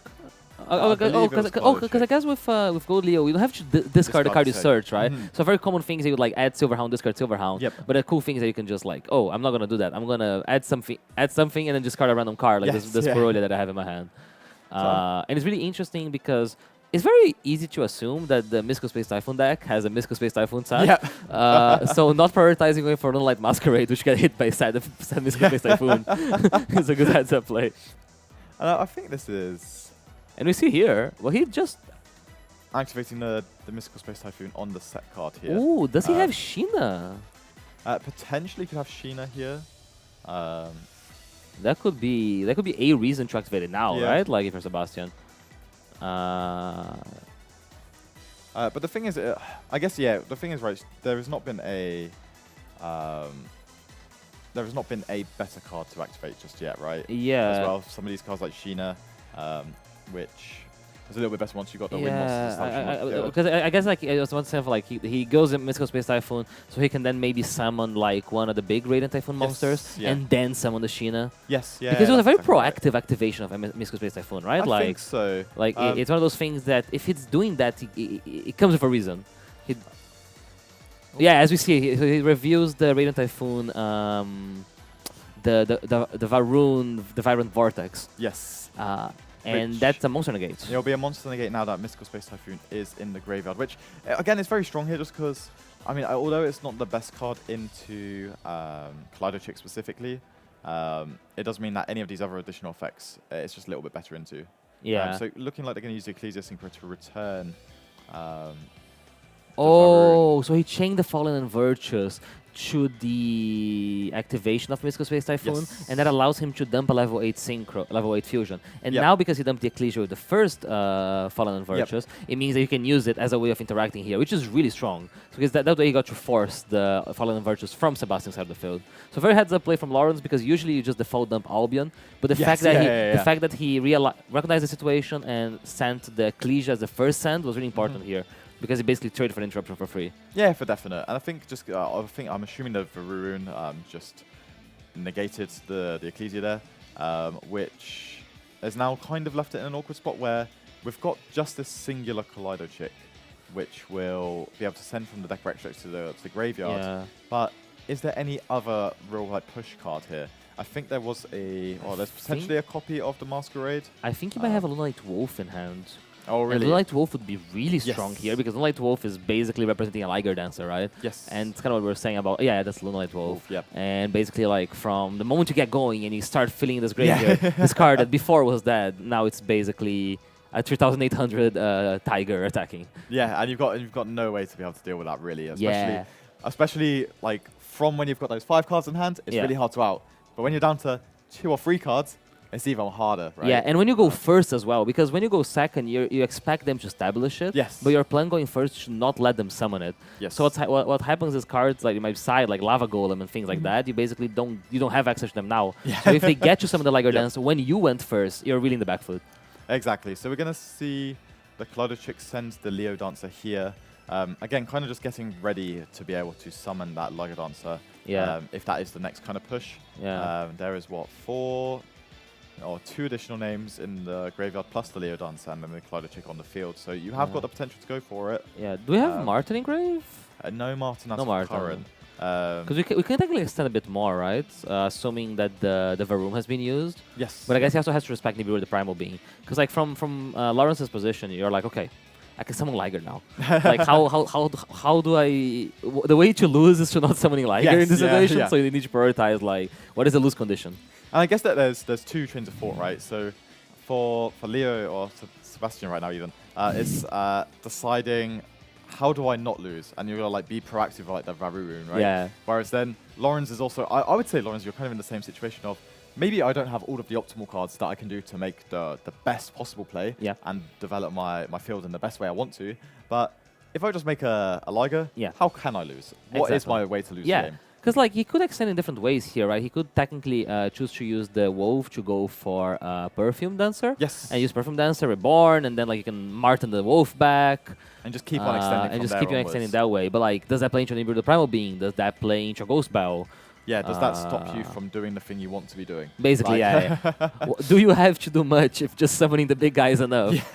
Sometimes simplicity is best. Sometimes. Sometimes it is. We're gonna see the Tiger, the Wolf activated here. Yep, and I think the other thing to remember is this is only summon 2, I believe, for the turn, right? So we do have a little bit of room to breathe here. It just depends if you want to kind of how much you want to respect here from that side. And I think if Sebastian's reading it, just double checking, there could be some other types of interruption from the hand. Yeah, Ghost Bell is one of the cards that interrupts here, but I don't think Sebastian's playing it. No. It's kind of hard to see what this can be. But again, from Sebastian's point of view, he's also trying not to just tell Lawrence, like, hey, someone had beat me. Yes. He's trying to find a way back in this game. Because if it comes back to him, he does have ways in engine to out Liger. And if he makes a Liger that's really weak, because this is a different scenario from Game 1. Game 1, he had the Liger Dancer, but he had like double Liger Dancer, probably Baguska there. That's why he conceded. But here, it might just be Liger Dancer by herself. Yes. So if he gets to engine, there's a world where he can like get and out it. Because he has set up Engrave, he's gonna have the Varun Engrave as well. Yeah, exactly. And then the Varun can come back at some point. We'll start the turn with 3 cards in the hand. And then plus another copy of the Fallen Virtuous, I can only assume. So there is a little bit of room for Sebastian to breathe here, I would say. But you've got to be very, very careful on how you navigate the next turn. Interesting here, not relevant, but he did banish Kaleido Chicks. He did declare Kaleido Chicks the fact that you can't activate any monster effects during the battle phase. Just in case, I don't know, Tragodia. Econ into Tragodia. But we seem to... It's going to come back to Sebastian, and now he has the game plan's pretty simple, right? Hey, I have this Liger.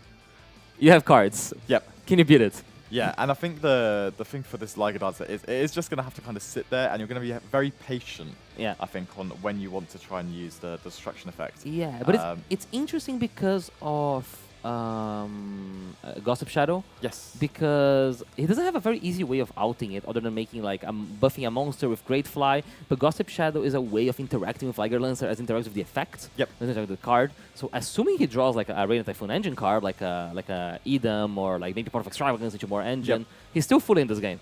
Yep. And we also know that on Lawrence's side, there is no other piece of interruption right now. Yeah. So there is nothing hidden away in that hand, nothing in the graveyard. There's nothing here that can pose a threat beyond the worst one. Yeah. He's there. Like hands on the table, everyone knows. Can you beat this? Exactly. So we're going to see the Fallen Virtuous added from the deck to hand.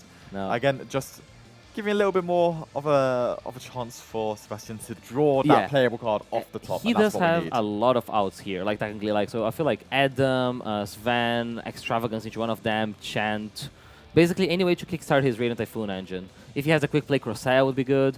He chose a card. Even a copy of the Vision is really good here as well. Just being able to see 2 additional cards. Yeah, exactly. Vision can hit into engine. So that's all I can really hope for here. He also does have the Fallen Virtues. He would be able to discard the Fallen Virtues for Vision. You see that he did sideboard a copy of Lava Golem. Which even going first. I kind of understand if they are able to push through, then you have got that little bit of backup there. So he's gonna Fallen Virtues Moonlight Wolf? Yep. That is not the play you would be doing if you were going to play after, I feel like. No, I think I agree with you here, unfortunately. But it's a quick play spell, so you can special summon Adam. Wait. We're back. We're back, and we've got the first of many, I'm hoping, cards to be activated this turn. So that is a Radiant Typhoon Adam. When it special summon itself, if your opponent has no cards in the spawn trap column, that's why he had to Fallen Virtues first. Or if Or if there's a mystical space time in the graveyard. Oh, it does have a MST Yes, grave, so actually. he could have done both, but yeah. I guess maybe just wanting to get rid of that card That's from fair. the opponent. It is reasonable to think that that will be removed at some point in the turn. And then, so this searches the other level 3 monster, which is Sven. Yes. And Sven gets to search for a Radiant Typhoon spell. So now we get to this very interesting position here where you're kind of presenting a threat to the Liger Dancer, right? Like you're kind of going like, hey, now what? Now, do you fall for it or do you let it happen? I feel like when you're playing Lunalight, you kind of have to play in a way that show me. Yeah, You can't fall. You can't fall for tricks. You Yes. gotta make them have it. I very much agree here. So we're gonna see exactly what is getting added here as well. I can only assume it's the chant potentially. I'll be surprised with not a copy of Chant because Chant allows him to get back into Crossair eventually, and like Crossair is probably what he needs to do to get going. Yes, very much agree there. It's I guess interesting that he chose to use the Fallen Virtues, because if he hadn't used the Fallen Virtues, he could have used that as a way of triggering the Crossair after he started with Chant. Unless there's an additional card potentially that's hidden away. Yeah, he needs like a trigger for a Crossair, right? But I guess the Link monster will also allow him to do that. The Ravoom. Yes. Ravoom. Yep. So this is going to search the deck for Mystical Space Typhoon. I believe it is everyone's favorite Mystical Space Typhoon. And this is quite a unique card as well, because something that we don't really see traditionally with Yu-Gi-Oh cards is that they have them to like the ability to move monster cards into the spell and trap card zone, right? Yeah. And I think that's quite unique about this card, is just being able to do that. But also, if it can get there, it will be able to get the continuous trap mandate from the deck, which again could give you just one additional card in the hand, which might just be the difference between Sebastian staying in this game. Yeah, and this is what's happening here, right? He's activating Chant with the Varun on the field because he wants to get Mandate. Also, Mandate is relevant because it does have an effect to boost your your wind monsters, and that is how you get over the Liger. So the boundary is the Mandate buff and the Great Fly buff. Okay. And like and I think Phonix is the biggest Radiant Typhoon. Yes, that one's 3,000. So if you have the Mandate Phonix boost, the Great Mandate Fly plus that, you can attack over the Liger Dancer. So you need to establish all of that and a way to beat Ragaki. Yep. But there is a way. There is a way. And he might have it here. So we're going to see the chant activated with the the Mystical Space Typhoon. Yeah. Sebastian laugh against the camera there. Being chained onto it just to get that additional resource set at the set straight afterwards. Yeah. I think also this when he does it this way, he'll be able to summon the Crossair. Yes. Oh no, he won't. No, he did the MST second, right? So he did Chant first, MST second. So I won't see it. So you won't. The Crossair will not be at hand for to special summon herself because she needs to have seen a quick play be activated. Yep. So going to be added from the deck to the hand. I'm surprised. Are we not seeing Mandate being set here? I can only assume so. That is part of what's about to happen. Yeah. Oh, I guess maybe he changed the first one. Okay. Yep. So he searches an Eldam. Okay. And then Varoom and that. So the chant's gonna set itself back. Yep. And we get to activate the mandate. To get a mandate. Oh. Wait, what can I miss to Space Typhoon?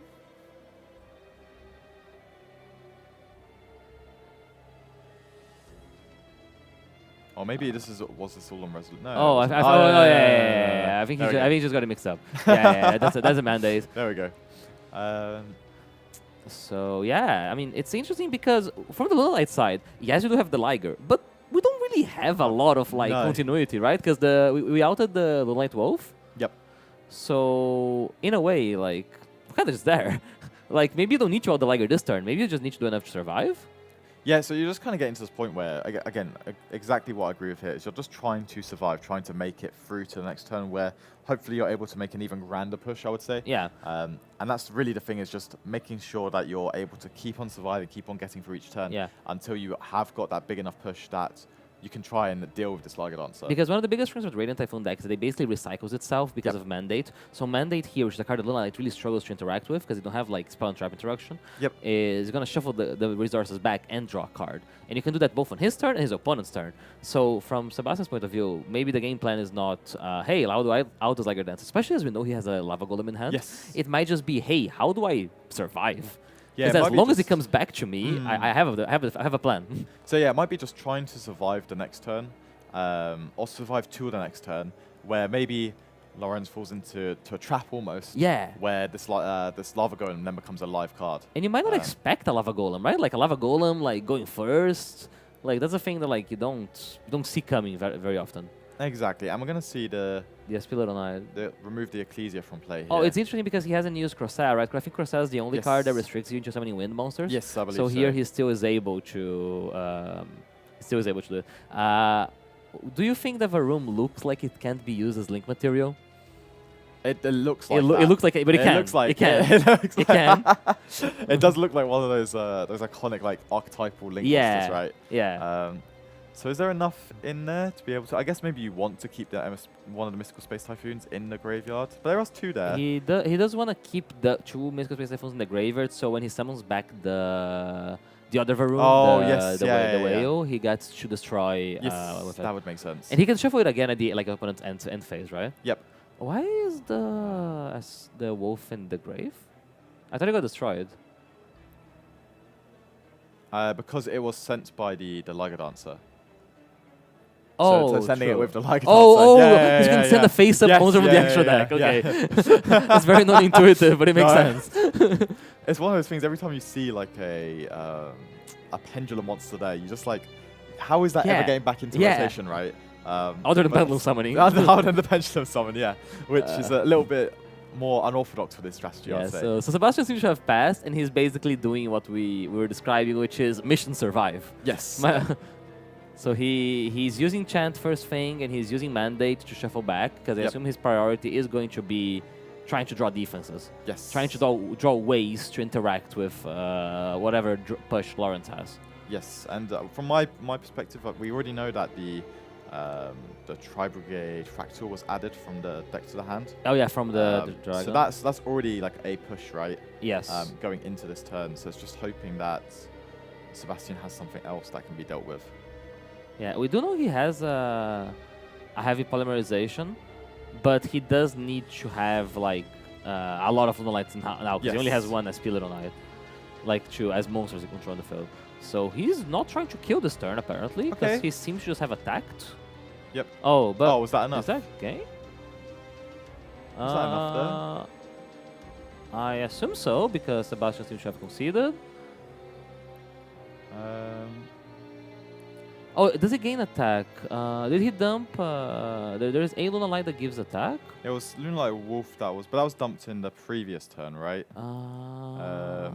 So unless there was more damage dealt last turn, then... But I assume there probably is. So Lars will get the win here. Yep. Sebastian did come back, did draw engine, did get showcase a bit of what Radiant Typhoon does, right? Exactly. Which is this resource loop with this Mystical Space Typhoons. He tried to catch to hand traps, so he used the Mandate twice, trying to maybe get an Ash Blossom, maybe get a defense, a way to survive back to next turn.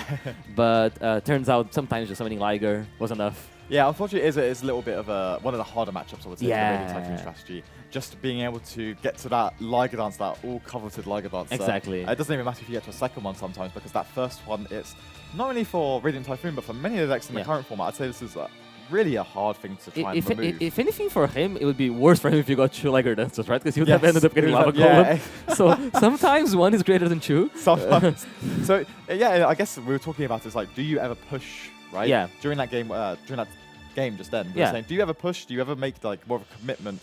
And you're like, nope. No, Liger Dancer. That's good enough. Yeah, and there he's rewarded for it, right? So that's the decision you gotta take. Sometimes the play that generates more resources is not always the better play. I guess, yeah, because if you're from the perspective of Lawrence there, it's like, this is good enough. I Yeah. can win the game. Yeah. So you don't need to worry too much. Like I would say. the chance of losing by overextending is bigger than Yes, the chance of yeah. losing for not extending enough. Exactly. And that's the exactly. trade-off you're doing as a duelist, and that's how he managed to win this round. Yeah, exactly. It's really, really good.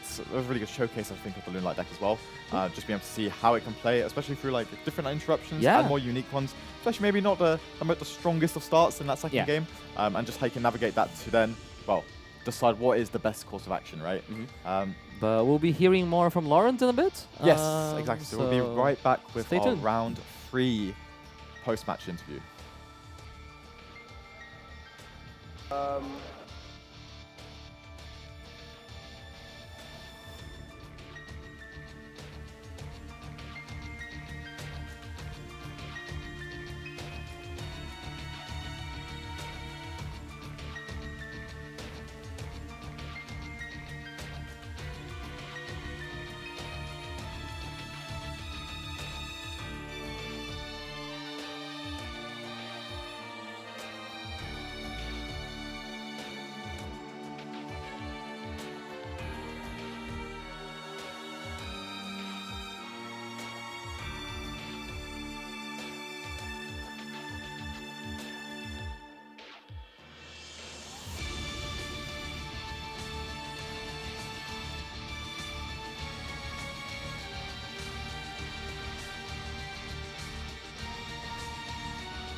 Welcome back, duelists. We are here with round number 3's Victor and Lawrence. Well done with the Lunalight strategy. So let's go off with number 1. Choosing Lunalights to take to the UK Open. What was your thought process in that one? Is it a deck you've been playing for a long time now? Yeah, it's a deck I've been playing for a very long time. It's like I tend to just pick a deck that's like decently meta at one point, and then I tend to just stick by it. Also, just noodle. I did try the other decks, but Lunalight just gives me like a very, like it just satisfied me in a very just like simple love of the game kind of way. Because like I do like to play competitively, but the most important thing to me is that I enjoy the deck that I'm playing. Amazing. That's exactly what we want to be seeing as well. And you were able to do it very, very well against the Radiant Typhoon strategy. However, after duel number 1, your opponent kind of concedes very early without giving you any information in regards to the type of deck that they're playing. So once you get into your side deck itself, did you have an inkling of what it could have been, or did you go with the more kind of stable cards that could cover multiple matchups? I did ask his deck count because I was trying to use it as a point of reference to see what deck it could be, but it was like it was 41. It was a pretty, you know, like there's a lot of decks that just are at 41. But at the same time, a lot of the cards I side in for going second do decently work against most decks. Like, you're never really mad about seeing Perulia, you're never mad about seeing Heavy Poly, you're never mad about seeing Fuolos against like all the good decks. And I did figure that Sebastian would be playing a pretty competent deck regardless. Yeah. Exactly that. And then we saw in game number 2 that there was a bit of back and forth, obviously not in any ideal way that you would have done like loads of cards being played. But once it kind of got to the penultimate turn, let's say, so you've got your Liga Dancer sitting on the field. Sebastian is starting to build his field in return. At what point do you go, okay, now's the time to activate the destruction effect of the Liga Dancer? So, technically, there's a few ways that Radiant Typhoon can out-Liger, mainly by having a Phonix that is boosted by both the Continuous Trap and Great Flight, Link 2. And they can additionally, if they have enough bodies, they can make Gossip Shadow to make sure that the Liger wipe just doesn't work. But the thing is, if they have enough bodies to get there, the Liger wipe technically doesn't really matter. But I was thinking at multiple points whether he was committing too much at once, and that's why I was considering whether to do the wipe or not. But yeah, in the end I just figured that he wasn't going to get there because he was giving up a lot of his level 3s too early. So I figured as long as I'm in the extra monster zone, which I put it there in those situations because Gorgon of Ziliftonia cannot hit over it in those cases. So I just ended up just waiting. I did wipe an end phase. In hindsight, didn't really matter, but it did get my Wolf out of the face of extra deck. Yep, yeah. Absolutely amazing. So very well piloted there from yourself. Congratulations. Going to be moving on to round number 4 of 10. So going with a very nice record right now. Is there a particular deck that you want to try and avoid, or are you ready to take on everyone? White Forest. White Forest. White Forest is a Little Light kind of tries when there's just a bunch of decks that have issues dealing with like a bunch of powerful spells, like multiple engine pushes, decks that have because for example there's decks like Tri-Radiant Yummy, which they have these insane boards, but they don't actually have that many good checks for the strong fusion pushes. Yeah. So all the follow-up they get, all the removal type interrupts they get don't matter as long as Liger is there because they don't have an out. But White Forest has just a bunch of ways to just kill you. Their end board is way too strong. It's 8-9 interrupts that they get to go off. I don't get to play a lot of hand traps. So yeah, that's a very scary matchup. It's pretty much win the die roll and hope you don't get charmed. Okay, well, we wish you the best of luck going with the final rounds as we can move into those ones. Hopefully we'll see you back here on the kind of feature or even just in the top cut later on this evening. So best of luck with that one. Don't you go anywhere. We're going to be back with round number 4 and then so many more duels later on featuring for the UK Open 2026 live from Liverpool. So we'll catch you in a bit.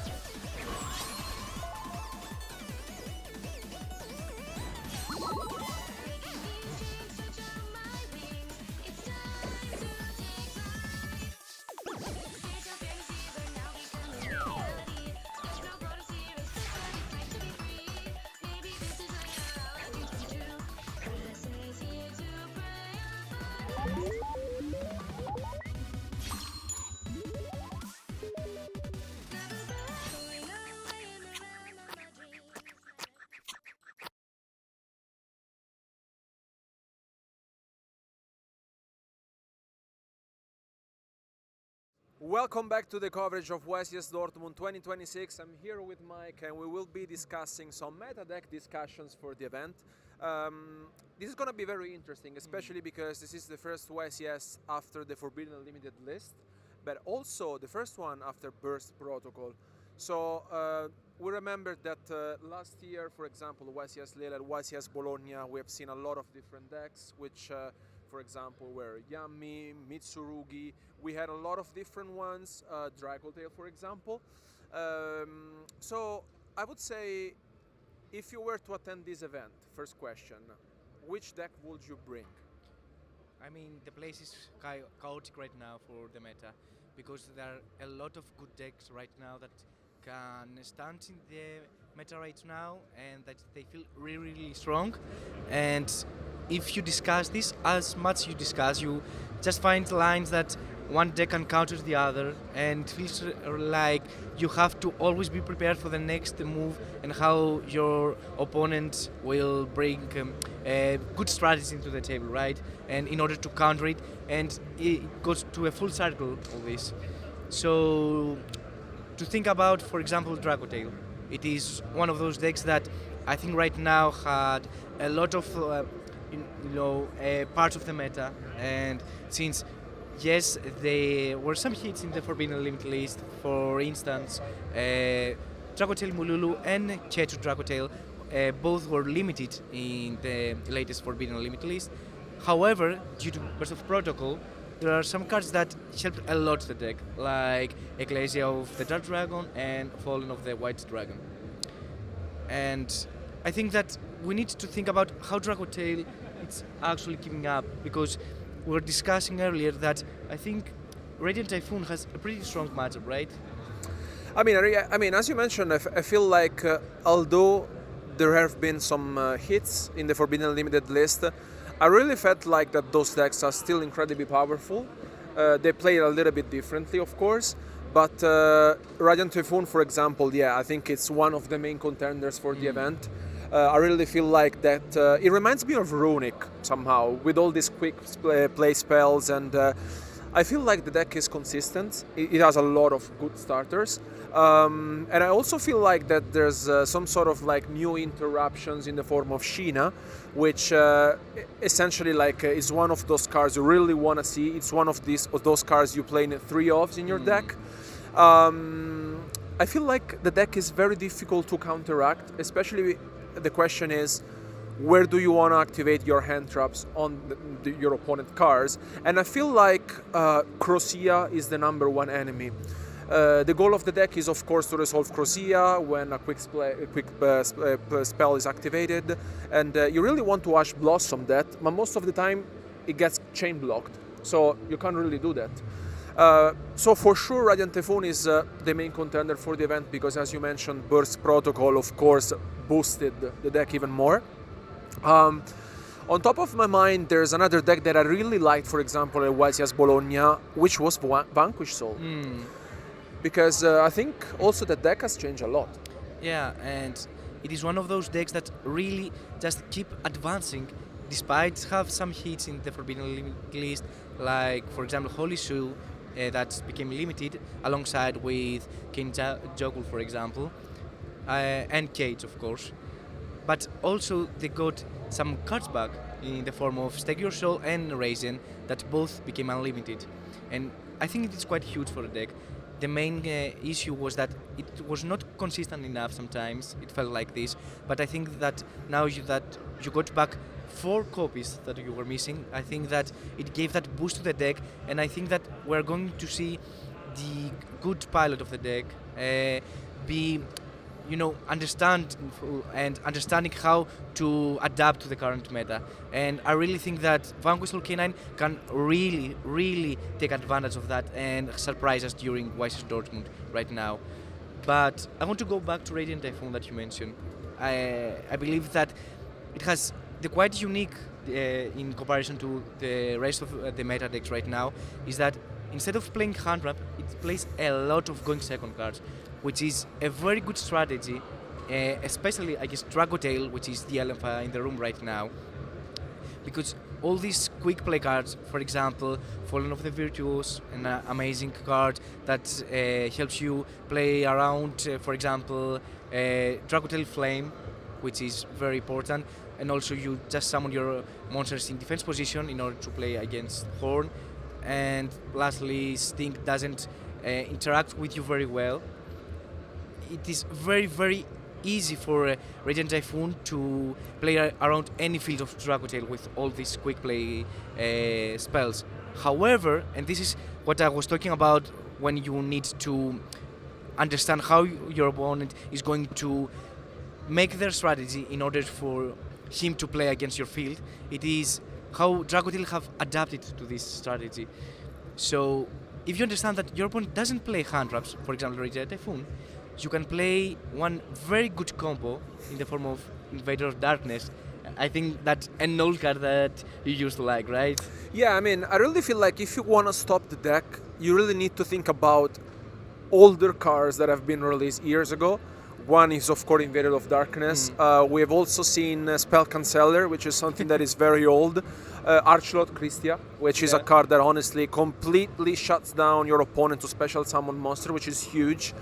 And I really feel like, as you mentioned, our players this weekend will really find a way to efficiently face decks that have been there for a while, I would say, but have changed and have adapted, not only with the Forbidden Limited list, but also with Bar's Protocol. And what I really want to see the most is, I think Dracotail has been one of the most consistent deck of the last months, but as you mentioned, Radiant Typhoon is so explosive that with a few cards, Dracotail may struggle, honestly. If we thought that, for example, in YCS Bologna, Dracotail was maybe the main contender, I think it's going to have a hard time, because the deck, as you mentioned, is still very powerful. It's very good. Against most of the meta deck, it's a solid choice. But Radiant Typhoon, for example, on top of my mind is the deck that has to be beaten this weekend. Especially what I really want to see is, I've been seeing some players playing Radiant Typhoon with Yummies. Because Yummy, it was another deck that for sure was among the top contenders over the last months in 2025. But of course, Snatchy has been limited, and the deck also lost the Herald. You know, so do you feel like it could be an option for the weekend? Do you feel like players could match those two decks, or do you think also Yami could be played in any other form? Let's say Yami right now is as a pure version. I don't really think that it is as explosive as it used to be, since Herald is not there anymore. However, as you mentioned, it can mix with Radiant Typhoon through Tri-Brigades, who also gain support through Burst of Protocol. And the deck right now can function very well because it bridges so good, and you can find access to Surek, and then you can access any Wingbeaks, for example, Crosshair if you want, or Edem, or any Radiant Typhoon card that you really want at the time. And this is what we are discussing right now. I think that all comes to the point that you really want to understand how to take advantage of what your opponent is doing. You mentioned two different combos. The one that ends on Invader of Darkness or Pristia, for example, or the other that Vanquished K9 like to play, Spell Canceller. Just to explain what we are talking about, the combos real quick, it is that Fallen of the White Dragon plus any light or dark can end into Invader of Darkness, because you synchro summon into Ecclesia. Ecclesia activates the effect to special summon Cartesia. Cartesia will activate the effect to fusion summon into Grand Guignol, enable to send Invader of Darkness to the graveyard. And during the end phase, you can add with a potential Albion, for example, that you have sent with the Fallen of the White Dragon, add the Fallen and the Virtuous, the quick play spell, that has a second effect. It's that enables you to special summon any monster from any graveyard if you have an Ecclesia monster in the field or grave. And that brings back Invader of Darkness. And since Radiant Typhoon doesn't play hand-ups right now, it is one of those scenarios that you're locked out of any quick play spells. Yeah, you don't have any other solution, essentially. And I really like that you mentioned this, because I feel like it's the only deck in the current format which can afford to play Field Breakers rather than Hand Trap. Because if we see at the pool of the decks available, which, you know, over the past YCSs, at least during the Swiss rounds, we have had 10 plus different decks. I feel like Radiant Typhoon is the deck that can afford to play Field Breakers, and that's it. No hand traps at all. And I'm also curious because I've seen other players, for example, playing a card that has been used years ago, I would say, Pancratops. Pancratops is very powerful. It's one of those cards that has always put players in danger, because as soon as it touches the field, you're like, okay, maybe it's going to enter battle phase. It's going to force my cards to activate. And also, thanks to Sheena, is one of those cards that you can bounce back and even trigger. And, you know, there's a lot of potential. And the other deck, I think maybe the last one that comes to my mind is Malice. Because I'm extremely surprised, because White Bander has been forbidden. And if we thought that maybe the deck, you know, was like, yeah, you can still kind of play it, the deck is incredibly powerful. Like, if you play the deck, you can see that the deck still makes its job done. And I think he will be at the top tables this weekend. And the question is, if Malice before was hidden by Lancia, what if players are not going to be playing Lancia? Because, for example, if they think, okay, maybe Malice is going to be underrepresented, do you feel like this could be a trend this weekend? Do you feel like players are thinking about Malice?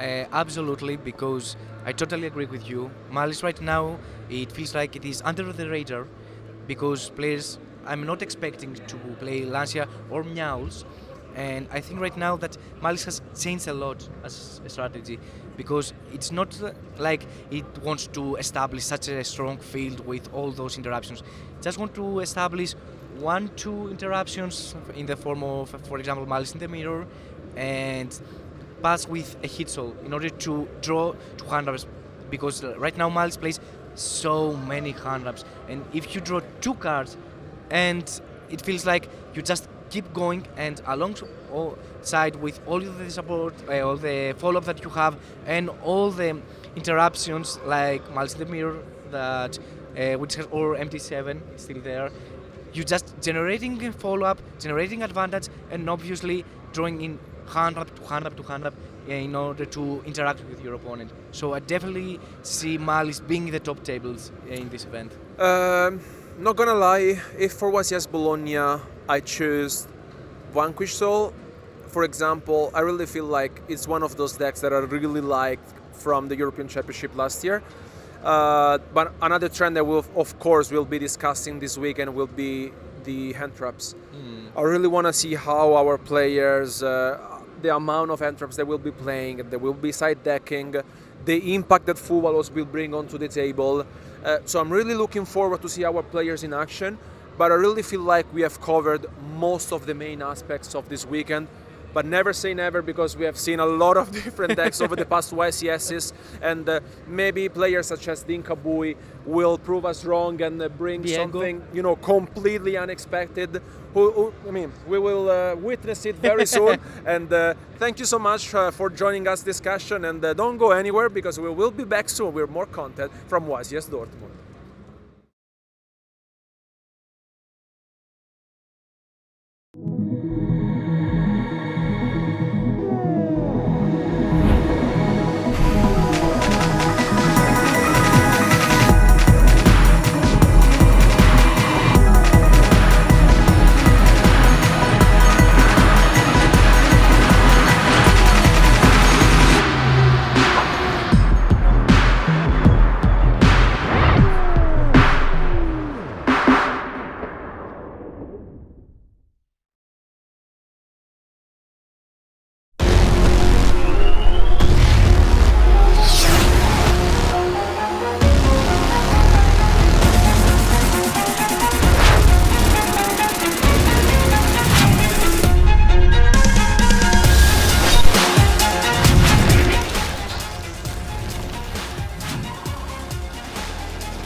Hello and welcome back to round number 4 here at the UK Open here today in Liverpool. Very excited to be back with Dale again, but we've got an interesting round. Again, 2 more fringe decks, I would say, on the list, really. We've got Orcust, it's my pick for the match. And then what have you got over here, Dale? So we've got Hekahan. Now, the official name of it is Hekahan Dragon. But when we actually get to look at the list, it is Hekahans with a very small branded package. But it's not using the standard lineup. It's a very, very minimalized one on this one. So you've got the Fallen of White, then you've also got the original Fallen of Albaz, you've got 1 Cartasia, and then you're playing 2 Branded Fusion, and then you're also playing the Branded in High Spirits. Now, what makes this so good is when Hekahans first came out, it was kind of a nice little thing to go, oh, maybe these could work with Branded, because they have cards like the Hidden Hekahans that get you direct searches. Yep. You then also get to utilize the kind of interactive Hekahan monsters in the form of the Godos, the Gygus, and the Burus. It's going to be very interesting to see like how they kind of come together. On top of that, you're then adding counter traps into the mix. And it's a lot about taking control of your opponent's monsters, which in a format right now when a lot of players want to use Fallen in White, when a lot of people want to like lean into the branded cards themselves, you're actually taking resource for your own plays. Yeah. It's really good. Yeah, that sounds really like creative, especially a bit more unique with how we are in the current format, where I think that's always a kind of a weird and more niche sort of disruption, right? Is taking control of those monsters. On the other side, we've got Ashley here with Orcust, which for me, a very close deck to my heart back from way back when. But now we've got some of these more newer cards. We've got the cards, the Link monsters from Battle Legend last year, but we've also got the Azamina cards going into, hopefully, our first Dark Magician of Destruction for the event, which, as you know, I really want to see that card being summoned. Yeah, I mean, I'm a massive Dark Magician fan myself, so it'd be very interesting to see that coming onto the field of play. But we're instantly going to be seeing Luna starting the duel off, being faced instantly with a Morchumi Perulia. That gets met with the Incredible Ecclesia. Incredible Ecclesia is going to tribute itself off to get into the Fallen of White. The Fallen of White will then bring back the Ecclesia. And this is something that we probably don't usually see right now in regards to how those 2 cards can be used, because we're actually going to be going into Ecclesia, the Darkish Dragon, not just using it as synchro fodder or send fodder off of the back of our Fallen the Virtuous, and it's going to get met instantly with a Ghost Bell. So that's 2 interactions from Ashley already, and this is where Luna is going to show what the Hekahans can do. So by being able to reveal the Hekahand Ibtel from the hand, we're actually going to be able to special summon any Hekahan monster directly from the deck. And this is where you start getting access to Godos, Gygus, and Brus. And what I quite like to personally go for is the Brus, because the Brus lets you look at 1 card, random card in your opponent's hand. If it's a monster, you summon it to your field. So when you've already taken 2 interactions from your opponent's hand already, you could possibly take a 3rd. It's a little bit risky because you only get to see 1 of a possible outcomes. But that looks like exactly what Luna is going to do here. Whoa, yeah, it's not a reveal. Not a reveal. It is 1 random card in the hand. We're just explaining the effect there. If it is a monster, it gets summoned. If it's not a monster, it stays in the hand. If you did accidentally see the cards there for Luna, it's like, oh no, there's 2 spell cards. Maybe can I change the target? Let's see what we go for there. Randomizing on the dice. The dice roll is going to get a spell. So revealing the Gaze of Timaeus. No extension there for Luna on this one. But you still have that illusion monster on the field, and this is when you can start bridging into the Hidden Hekazan. You're going to be looking into like going to the Jazar. That then works its way into the Hidden Hekans or the counter traps. Yeah, so from here as well, I guess from Luna's side, you're seeing that Gaze of Timaeus, right? Yeah. You're seeing that there are some form of Dark Magician cards within the strategy, right? Does that kind of make any sort of change to how you want to play now as the Hekahans player? Or do you think those cards are going to come, that's okay, I can deal with them no matter what? Yeah, I mean, if you've researched the current format, you're probably going to take a very high educated guess that it's not going to be Dark Magician, unfortunately. But we will be seeing, as you've already mentioned, Gaze of Timaeus can work its way very easily into Red Eye's Dark Dragoon. And in doing so, that comes with its own inbuilt powerhouse plays in the form of that your Red Eye's Dark Dragoon can discard a card. And in Orcust, we all know that they want to get their cards to the graveyard in any way they possibly can. But also setting itself up with that negation can be very, very powerful. And it looks like we've just drawn a Dominus Impulse for turn, but we're going to start during the draw phase, activating the wanted Seeker Sinful Spoils. Yeah, and this card's always such a phenomenal card. Being hit with the Ghost Pearl there, but just being able to get access to that Diabell Star. And we've seen this engine year in and year out, really, just being so powerful. And once again, it's back at the forefront, I would say, now with the Dark Magician of Destruction released. Exactly, which is also quite interesting as well, because with Gazer Tomias, you have to take into account that there's a safer way to play the card, and then there's a little bit risky. So usually what you're trying to do is you're trying to use the Dark Magician of Destruction that becomes Dark Magician on the field or in the graveyard as material. To get the most from it, you kind of want to use it in the graveyard, but then you open yourself up to a Ghost Bell. But now, Ashley doesn't need to worry about that. And as we can see, starting straight off with the Diabell Star, you are gaining access to the Spellcaster monster that is going to be a level 6 or higher, which you need to then activate a spell card. And we've already seen Wanted Seeker Sinful Spoils be used. So this can now instantly get Ashley into Dark Magician Destruction and lead him into a Red Eyes Dark Dragoon where at all possible. Exactly, and I think this is just where you're going to see the strengths of this deck. The other thing is, we haven't seen that Orca side just yet, right? Although there's not as many costs to get into it, is there a way you think you can bridge really between the two? Going from the one to another? Not currently, I would say. But what we're going to see is this Diabell Star come down, and that's going to get you really into essentially 2 negates right here. Yeah, so I mean, we've just seen the Dominus Impulse get used on Ecclesia the Darkest Dragon. And then exactly as you were pre-mentioning, what this can work into, even with Fallen Virtuous, which I think is very valuable to use now. Yes, because not only do you get rid of that spellcaster that could lead into, like in an ideal way, what you're trying to do here is banish the Diabell Star, go into Dark Magician to Destruction, and then use your spell card that you would have gained or gathered from the Diabell Star, being the Deception of Sinful Spoils, to tribute off the Dark Magician of Destruction, get it into the graveyard, activate Gazer Tomias, and then adding yourself a Sylvie of the White Forest, as well as your Red Eyes Dark Dragoon. And it looks like we're going to use Triple Tactic Talents here to take control of the Ecclesia. And then does that fulfill the requirements? Yeah, so the Ecclesia is the spellcaster. The spell's already been used. So that Talents is massive here. So this is going to get into the Dark Magician Destruction. Again, in an ideal world, you don't want Gazer Tomias in your hand. You want it in the deck. But this now is going to pretty much show us exactly what I was kind of predetermining already. We're going to see Deception. Deception will be used to tribute off the Dark Magician of Destruction unless Luna has a form of interaction here, which it looks like we do with the Rinbrum in the graveyard to try and revive the Albaz Fallen in White. And the benefit of that one is Albaz Fallen in White is always treated as Fallen of Albaz, so you get to bring that back nice and easily. Yeah, exactly. And we're just going to see the cards going through the motions here, especially being able to now flip up the Deception there. Yes, exactly that. And I think Luna's playing this very, very well here, because what we're trying to do is we're trying to stop Ashley's resource. We know that the Gaze is still going to be there, so unless you can return that Dark Magician Destruction back into the deck, what we're trying to achieve is we're trying to achieve the ability to get rid of Dark Magician of Destruction from the field. One thing we do need to consider is that I think we're just rewinding it here a little bit. Ever so slightly, because I believe that the Ecclesia's Light Monster there, and the Dark Magician correct, it does need a Dark Monster. Monster. Correct, very good catch there from the judges. So we're going to see that the Triple Tax talent is resolved there.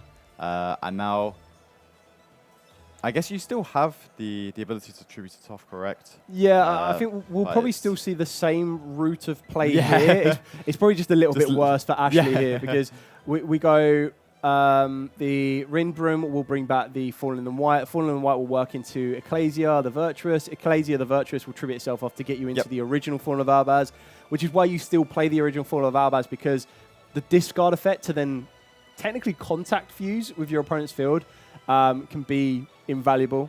And we are now exactly starving Ashley of resource here by getting rid of that Ecclesia, which was originally your resource anyway in the first place. Even stronger here, just going for like straight into the elbow, and then you can like push for a Mirror Jade potentially as well. It's just so many resources that are just being generated, whilst Ashley's kind of starved, really, right, for the plays here. Yeah, I think he sees the writing on the wall there, and we're going to be scooping this up and going into game number 2. Overall, like, very well navigated from both on that one. I feel that Ashley was definitely missing. We didn't have a normal summon from Ashley. We didn't have a Orcus monster from Ashley. So there was a lot to kind of... it wasn't the ideal starter. No, exactly. And the issue there is just sometimes you may not just see one of those Orcus monsters that you just want to normal summon, start your playoff, right? Which you are playing, what, 8 copies, I believe, of starter cards, 9 copies there.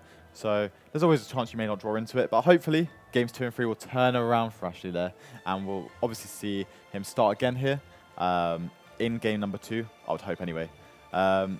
Do you really want to look at the side decks now? Yeah, I mean, so we look at the side deck. There's definitely a card already that I can see that I'm incredible. quite very, very surprised by. I kind of also don't want to spoil it now. No, we can leave this one. But that's I like that card. I don't think I've seen this for well over a decade. At least in my forefront. Like I remember. Easy. But going first, is Drone Lockbird a card that you'd want to put in first the Heckhands deck? It seems like it's not going to be too overwhelming. It does an okay amount of summoning. It wouldn't be the worst thing to put in, but I mean, you're going to be going first, right? And what's quite interesting with Ashley's build is that he mains Perulia over the Fuelos. Yeah. So, I mean, again, what we see a lot, which is very, very common, is if you're going to go first, you always open up free spaces in your deck when you're siding out. Yes. Because your Mold Trimmies are always going to come out. Yep. So when you look at the side deck there, if you're going to be going first, what would you put in that is effective to you? Now, looking at the side deck there, the cards that I would consider going in for going first would be the Black Goat Lass, Drone Lockbird, and DD Crow. Yep. So of that combination, you're probably going to pick 3 that you feel is going to be the most effective in the form, or like not in the former, but in the matchup we've got here. And it also kind of comes down to how familiar Ashley is with the Heckhands strategy. Yeah, for that. Because we kind of only really saw that. We saw Fall on the Virtuous. We got to see the Fall on the White. So, I mean, you can probably take a very good educated approach on that one and believe that Branded Fusion's in there. So does DD Crow really merit involvement? I'm not too sure. If anything, from what I saw, it kind of feels like we just saw it was kind of like a Fall in the White deck, right? we saw the one Heckhands card, or the 2 of them, and then all we really saw was just like Fall in the White control really throughout that game there. Starting off with Foolish Burial though. Very, very strong start here, I'm going to be interested. Yeah, there we go. I just saw Luna's reaction in the bottom corner. As soon as the Foolish Burial, she was probably expecting something a little bit different, and they saw the Orcust Harp Horror, and instantly went, oh, Orcust! But then we've got the Ash Blossom there, and I think we've seen this card quite a bit today already. Like we're in round number 4, and we're about to see True Tactics Talents again. And it looks like when you offer up your deck for the cut, you're going to go for that draw 2. Yeah, so at least that telegraphs that potentially we need an additional play here. Yeah. And from the look of it, it looks like there is a number of interruptions in the hand for Ashley, which may just mean that hopefully Luna's turn is not super strong and we can draw another one of these 1-card plays going into next turn. Yeah, exactly. Unfortunately, we saw in duel number 1 that Ashley saw all of his supporting members and none of the starters, and now we're going to see the starters but no supporting members. Exactly as you said, there's a lot of interaction that Ashley has set here, so it's going to be quite interesting to see where we build. Starting off Cartasia. Yeah, and then especially some in the Fall Under White here, which I've really, really strong again. Just a way to navigate this. Deciding if you want to use the Impulse there, which I think is a fine use. Just being able to stop putting that pressure on, which again we saw last turn was like the last game even was the biggest thing there, right? Just having this Fall Under White control deck essentially. And we just have to see if there's any more Heckhands cards really, right? Yeah, I think it's kind of a good place to stop the deck because at this point here, yes, we still have the Cartasia to fuse, which is exactly what we're seeing here. We're seeing the Gygus being fused with the Cartasia, which usually you might be like, oh, okay, well, we can use the Dominus Impulse to negate Cartasia. Yep. But I feel that if you did that straight away, when the Fall on the White resolves, gets into Ecclesia, you then probably go into the Ecclesia the Darkest Dragon, and as soon as you can get that Ecclesia the Darkest Dragon to the graveyard with already having Albion there, it threatens those set spells and traps. So Impulse at that point was probably very, very like pivotal to do that. I think it has the option. I think I very much agree with you there. It's like, again, from Ashley's side of the field, you just want to limit the opponent from doing as much as possible, right? You want to have it so that when you draw your top deck, you draw hopefully one of your Orcus monsters that you can normal summon. That's going to be as impactful as you can make it, right? And you just want them to have as few interruptions as possible going into that. So just being able to try and like starve them off that extension that way into the Synchro, getting extra resources involved. I think that's very, very correct there.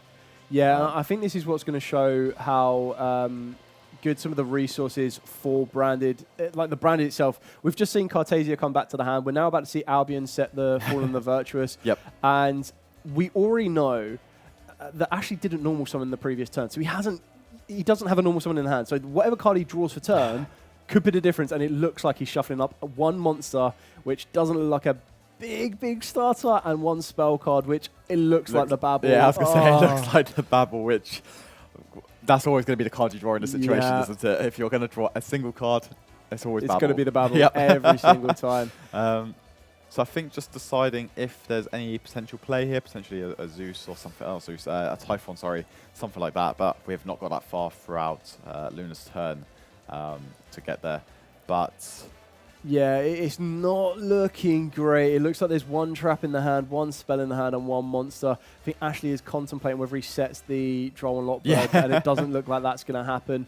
On the plus side, there is only Grand Grignol currently on the field for Luna. We do have the Cartasia coming back down, I can only imagine. And it looks like we still have the Albaz in white as well. Yeah, and a plethora of other cards in the hand as well, right? Which is just going to generally allow you to play more and do the things that you want to be doing. So summoning the Fallen in the white here, which, again, I would assume it might just get hit by this. But actually, maybe it's not correct too at this point. Because you're going to wait for it to summon, and then you'll use its effects on the field, right? Yeah, I mean, he's eyeing up the Impulse. The big difference now is that Impulse will negate and destroy. Yeah. So Ashley's going to fire that off straight away. Has Luna got any response there? I don't think she does. So getting that Albaz to the graveyard. There's the Cartasia.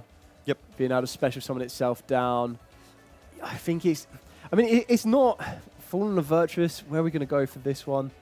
To revive. Oh.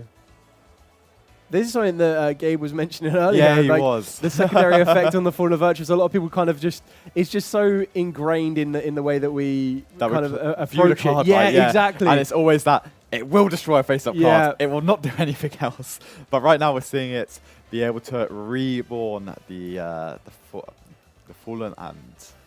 Yeah, Albaz, the Fallen, and the white. So as long as you've got the Ecclesia monster in the field or graveyard, you get to target a monster in either graveyard and special on it to your field. So...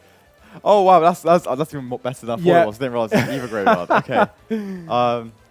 Yeah, and Ashley just opts the handshake. Unfortunately, that's not what you want to see from the Orcus deck, sadly enough. But then Luna did pilot it very, very well. The headcan's been a little bit of a surprise factor, but then just kind of solidifying itself with the Branded cards in general. Showing the original Albaz in the hand, and then Lava Golem as well. So yeah, the Lava Golem, which I think when you see these Dark Magician cards like coming into the fray, right, you just want to be able to get rid of them and not have to think about these negates. And that's just something that I don't want to think about, and I agree with that siding as well there. I think it's just the best way to approach it. Get them away, don't think about it, don't worry about it. Yeah, exactly that. And I think like Lava Golem's always quite an interesting card as well, because you've got Lava Golem, you've got Ra Sphere mode, and you've got the variety of Kaiju. They all kind of serve the same purpose, whereas Kaiju is a very nice trade, 1 for 1. Lava Golem is 2 for 1, but on the caveat of that, you can't normal summon for your turn. And then the Ra Sphere mode, it steps it up another level and lets you get rid of 3 monsters, but on either side of the field, you just don't. That is your normal summon. Yes, yeah. So it's always quite interesting to see different deck strategies in regards to what you can fit, and we've seen it quite a lot today already. That there are decks that will, if you have the option to play Lava Golem, you choose to play that. And just having a way to out, like in the previous round, we saw Liger Dancer, which is a massive threat. We've got Red Eyes Dark Dragoon coming around as well. So there are these incredibly strong monsters, and then being able to kind of give you a counter to those is very, very important. I think that's really key here as well, especially with some of these more like fringe decks as well. Yeah, I'd say that those more like boss monsters, right? These tip of the deck, tip of the iceberg kind of monsters that are going to threaten your entire game plan, right? You just need to be able to have a way to counteract them. Sometimes your deck has inbuilt ways of dealing with it. We see that with the Mitsurugi, right? Being able to search the essential Mitsurugi Kaiju there. But in this case, having the Lava Golem is just like solidifying your matchup against those and making it that little bit better, or giving you a way to counteract, which completely respectable, especially when there's Liger Dancer, or potentially two of the Liger Dancers. So you need to respect that. Change. So that was our round 4 feature match, and we'll be back ever so shortly to go over the match with Luna. Yep, exactly that.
everyone, we're here with our round 4 feature match winner, Luna. Congrats on winning. And I would like to ask you about a couple of the games. So Yeah, I mean, they went rather quickly.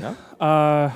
Opponent didn't open well enough to push through a lot of things. It happens. Yeah. Just how the games are. So on game 1, like you mentioned the Dyro and you're going first, but your hand seems like kind of like an Albus control hand, right? Like you started, was it Fallen of White? Start with the full on the white, yeah. Yeah, and you kind of make some interruptions, but they're mostly like the Albus interruptions. And he used which hands you used? The one they checked his hands? Breus was the one that came out. Yeah. Oh, Breus. Looks at one card in their hand. Yeah. Yeah, and you saw, I think it was the Gaze of Timaeus? I saw Gaze, which is useful information, but I'd rather see a monster. Yeah, that's fair, because it would discard if it was a monster, right? It would come to my field. Oh, it would come, yeah. So basically, it's like better than the discard. You got a free material. Yeah. So yeah, I managed to do that, and he started with some Azamina cards and some like Diabellstar. Were you aware of what he was playing? From the get-go, the wanted in the draw phase tells me it's an Azamina package, which I wasn't surprised by when I saw the Gaze. Yeah. But it meant that because I knew the Gaze was in the hand, I can't let him get to demod onto the field, because that's a Dragoon immediately. Yes. The only point where I stopped being afraid of the demod was when I realized he'd used every other card in his hand, so a Dragoon without any effects is much less scary. That makes sense. So I managed to control the situation. He has a Talons and he takes over your Ecclesia, but you can't use that for demod. Yeah. And then I think things will realize. Mistake, yeah, but it's easy to get tripped on. Yeah. And so you only had this information, right? And you go into game 2. So you only know they play Azamina cards. How do you prepare for that? Like how do you sideboard this context? So I knew it would be a couple options. There's a couple pile lists like Yummy that like to play those lists. Orcust is the one I think that works the best with it, but not so many people prefer to play Orcust over Yummy. So I knew I was going into that range. What I do know is with Demod and Azamina, there's going to be at least 2 Omni Negates on the field. Yeah. So I side in Lava Golems because I know that I've got to deal with those. I see. Aside from that, if I'm facing Yummy, I know the draws won't work. Orcust, the draws won't work. So I'm not feeling as strongly about those. But once again, with the Diabellstar, I know they want to get a couple summons from hand.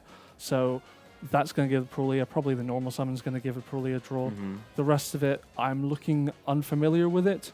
Draw Swim's the only other interesting card because I know that lights and darks are going into their grave that they want to keep there. Regardless if it's Yummy or if it's Orcust. Yeah, so it will always be some sort of a light and dark deck. Yeah. So I take those in as well. Okay. And then game 2, he starts. You see the Foolish Burial. I think you washed the Harp Horror? Yeah, once I saw Foolish Burial, Yummy doesn't play Foolish Burial. I know it's Orcust. I know they're looking for the Harp Horror. I don't need to hit the Foolish Burial if I know that Harp Horror getting Ash does the same job. That's fair. Yeah. So that's the decision. Like, there's no punishes theoretically, but like letting Harp resolve. The only benefit is like occasionally they get to shuffle something back from Banish, but I'd rather they don't have another way to get Harp Horror to grave and I get punished for Ash. Yeah, no, that makes sense. And then he has a rather unfortunate hand, and he has a couple cards. How do you approach the game in that scenario? Like, okay, I know he doesn't have Engine here, because if he had a normal summon, you know, he'd like try to play with Orcust cards. How do you... But you know what kind of range he can have. Yeah, so how do you handle it? So I was looking at a hand of a mix of the Albaz cards and Gygus, who can't summon himself under these conditions, but with the help of Cartesia, I can get him out through Gangruignol. I see. So what I'm hoping is he gets his interruptions trying to threaten Albaz, which looks like a stronger engine. If he fails to do that, I know he's stuck in a grind game. Yeah. If the Hackahands engine resolves, it's perfect for a grind game. You get 2 counter traps out. That's beating their top deck any day of the week. That makes sense, yeah. So, well, and then that was enough. He didn't hit engine anyways, but we were ready in case he did. Yeah. So the Hackahands deck, just as the last question, looks really interesting. How come you decide to play it? I'm always drawn to weird decks, decks that don't play traditionally. Hackahands is a really lovely control deck. The ability to put up 2 counter traps and then get them back every single turn means it's perfect for that. However, the actual main way the engine plays out on its own is really small as a package, really easy to interrupt on its own, meaning it struggles to stand on its own, so it has to go with something. The upside of it, though, is that because you're taking your opponent's cards, if you play a popular deck in the room alongside Hackahands, you get to take their deck and use it to play your deck. And there's a large portion of the room playing Fallen of White, right? Playing Fallen of White, playing branded branded Dracatail, just playing it for Full and Virtuous as a non-engine, and I can take all of those cards and suddenly turn on my own engine. Oh, that is really cool. That's a really interesting way of thinking about deck building. Congrats on the win, and good luck for next round. Thank you very much. Oh. Wait.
Hello Duelists, welcome to the 300th YCS here in Dortmund. We are doing a meta breakdown for the Genesis format. My name is Leonard König. I'm joined by Jean-Alexis Rousseau. Jean, what deck are you enjoying the most in Genesis right now? I mean, I'm gonna be honest, I'm a very fan of Radiant Typhoon, especially because you can play the runic cards in there, and I'm a runic enjoyer, so I really like this deck.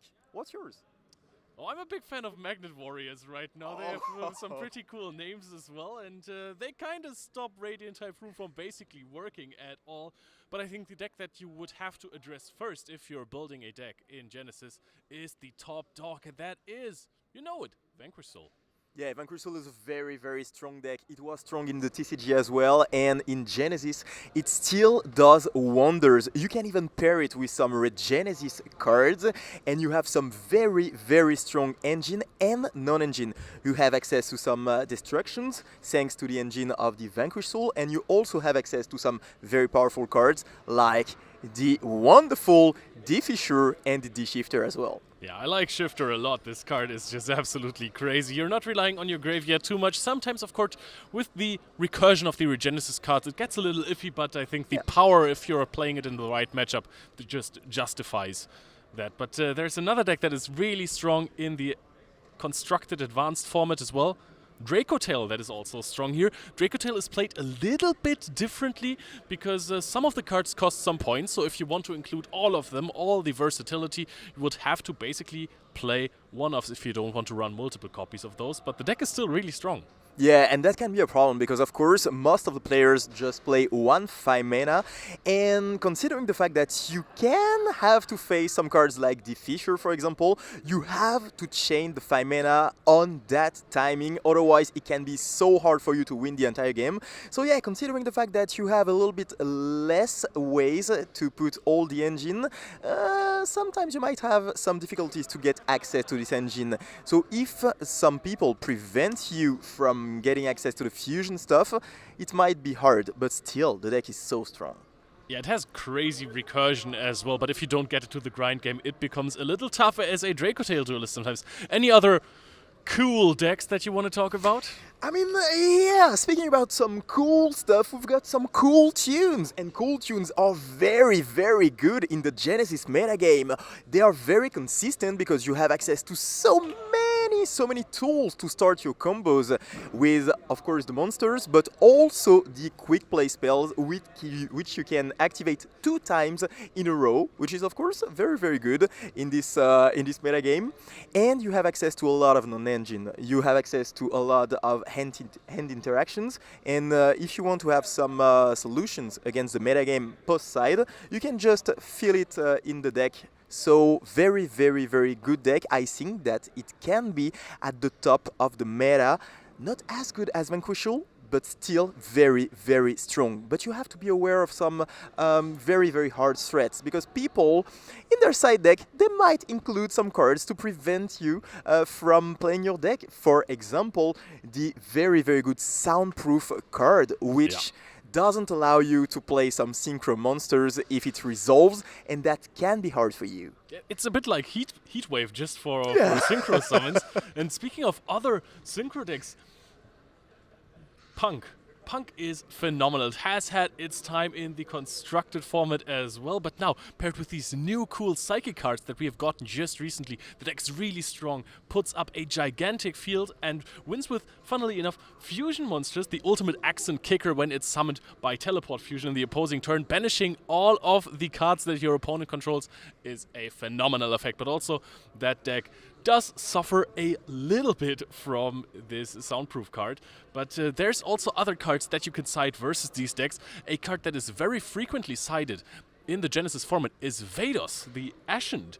This card just basically gets rid of your opponent's field spells for free every single time. This card is so good. Yeah, it is played a lot in Genesis format, and I think that this card is very, very good, especially because there are so many field spells right now in the game. We talked about Vanquish Soul earlier, and of course there is the field spell, which is very, very good to just try to improve your combos and try to get to the most fantastic end field. But yeah, Punk, they use the field spells. We also have some other decks, for example Radiant Typhoon. We talked about this deck, and usually it is paired with some Runic cards, and we know that Runic, if they don't have the fountain, I mean, the deck is a little bit worse. Yeah, and you can't protect it even in this format because you don't have the extra monster zone to summon your fusion monsters into, so you usually before that you could go, okay, I summon a Hugin, I protect my field spell. Nope, not in Genesis. Exactly. And speaking about the Radiant Typhoon strategy, I think that it is a very, very good strategy. Yeah. It is good in the TCG, and it is even better, I think, in the Genesis format. You have the ability to get access to so many negates, because now your Mystical Space Typhoon is actually a negate. So it is not a joke anymore. And getting access to those cards, I mean, you can literally just get rid of any threat, basically. And on top of that, you've got the ability to get access to some other form of removal, because you have the main monsters of the deck, for example the Phoenix, which is very, very good, but also the Varurun, which is a monster negate, which is always good to have on your end field. If you pair that with some Runic cards, this deck is absolutely insane in my opinion. Of course, there are some threats to this deck, and I think that you're gonna be really happy to talk about that. I was going to say, as a Magnet Warrior duelist, I didn't need to listen to any of that because it does not matter. The deck, first of all, has a crazy starter in the Conductor Warrior Linear Magnum Sigma Plus, and that card is just like Mathmax Circular but better. You send 2 Magnet Warriors from your deck to the graveyard to special summon it out. Those trigger then, of course, with the Sigma Plus and the Beta in the graveyard, you get to start off your combo and you have a fusion monster, which is the Plasma Magnum, that actually makes all of your opponent's monsters Earth. And Radiant Typhoon players do not like their monsters being of Earth attributes, so the deck is incredible. You have the Delusion that is going to steal your opponent monster. Usually it could destroy your opponent's monster, but if it's an Earth that you target with the effect, it's going to be stolen permanently, so that is also a fantastic interaction. The deck can put up so much more. You have cards like Gallant Granite as well as an option that is usually a card that is searching for a Nibiru the Primal Being. Not in this deck, everything is rock, it's just a nice extender, so the deck has plenty of flexible options, good combos, good recursion, and let's be honest, Magnet Warriors are they're just sick, right?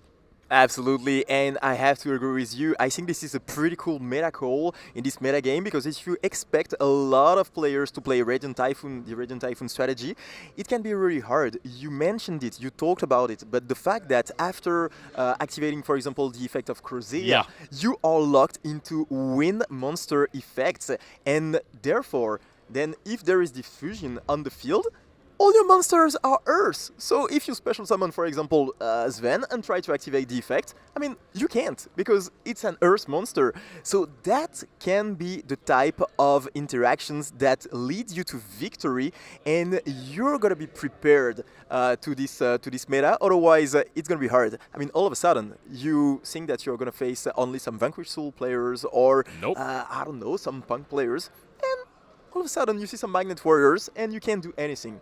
That is something that you have to take into account. People love the versatility of the Genesis format, and we are looking for how much it is going to develop in the future. Let us know what your favorite deck in Genesis format is right now, and we will go right back to the action of the 300th YCS in Dortmund.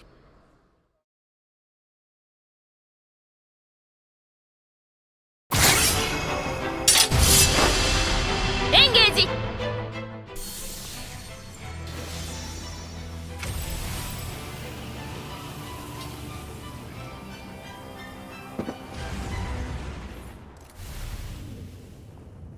ロゼ、今行くからね。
Winning the WCS was too much of emotion to describe with mere words. I think it would feel wrong to play with other people because we've been there together, we won it together. That's everything you could ask for. A lot of my longest friends and closest friends are from this game.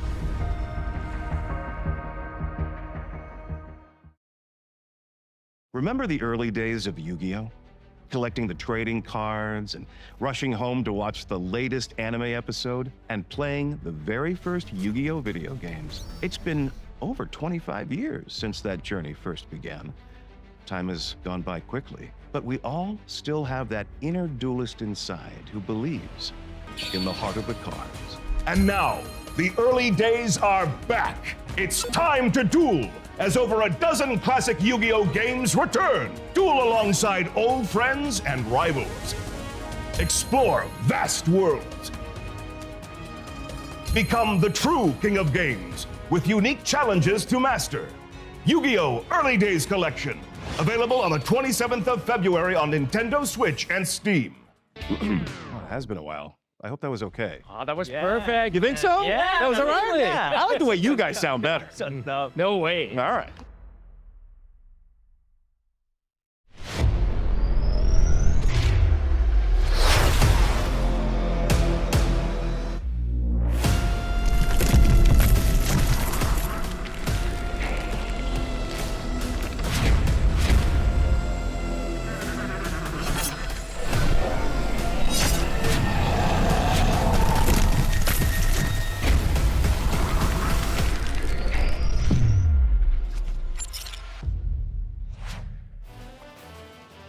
Welcome back, duelists. I am joined by Alex. to my side, and we're going to be talking about something very, very special happening in the year of 2026. So we're going to be looking into what has become one of the best sets, I would arguably say, in a Rarity Collection, but this time we're on Rarity Collection number 5. So Alex, what can people at home expect to see in Rarity Collection 5? Well, for me, there's always a couple of big sets throughout the year, but now the last couple of years, this Rarity Collection has been almost at the forefront of everyone's minds. What new rarity, what new cards, what potential reprints are going to come out in this new set? And coming on April 9th, so many big things here. We've got reprints of Chaos Angel, what's one with Sin today, Kashtira Fenrir, a couple of big cards in the last couple of years, I would say. But then on the side of art rares and potential new rarities coming out, obviously 5 cards per pack. Everything is holographic, and that's always really, really nice when you're opening a pack there, isn't it? And you see don't see a common. You see all the holographic rares. All and the you extra shine. Get extremely excited by those ones. But for me, my biggest personal favorite, don't judge me too much down below, but for me, it's the set exclusive variant arts, and specifically the compulsory evacuation device. That is one of my favorite cards that I've ever played in tournament play. Yeah. I really loved the Paleozoic deck back in the day, and just playing that card, putting something back to the hand on the extra deck, it's amazing. And now it's got this kind of like manga rare type of like print on it, where it's got the extra text, and it just feels a little bit more like personal, I would say. But what about you? What do you like? Yeah, well, I mean, speaking of those variant art cards, what makes them so incredibly special and unique is that each of these variant art cards is going to have either a form of kanji on the artwork, or they're going to have a bit of English on them. Now, what I love about them is that they all kind of depict what is happening in the card in one single word. So very simply, if you were to look at Crossout Designator, what word jumps to mind? Well, to me, it's no! Very big exclamation mark and everything else. But then on the flip side of that, you have something else in the form of Trisha, the Dragon of the Ice Barrier, which we'll be saying... Yes. Bit more on that one. So that is exactly it. Then, of course, you do have the kanji, different variations for cards like IP Masquerena. You've also got the Divine Arsenal AA Zeus, and as you've already pre-mentioned, in the form of the compulsory evacuation device.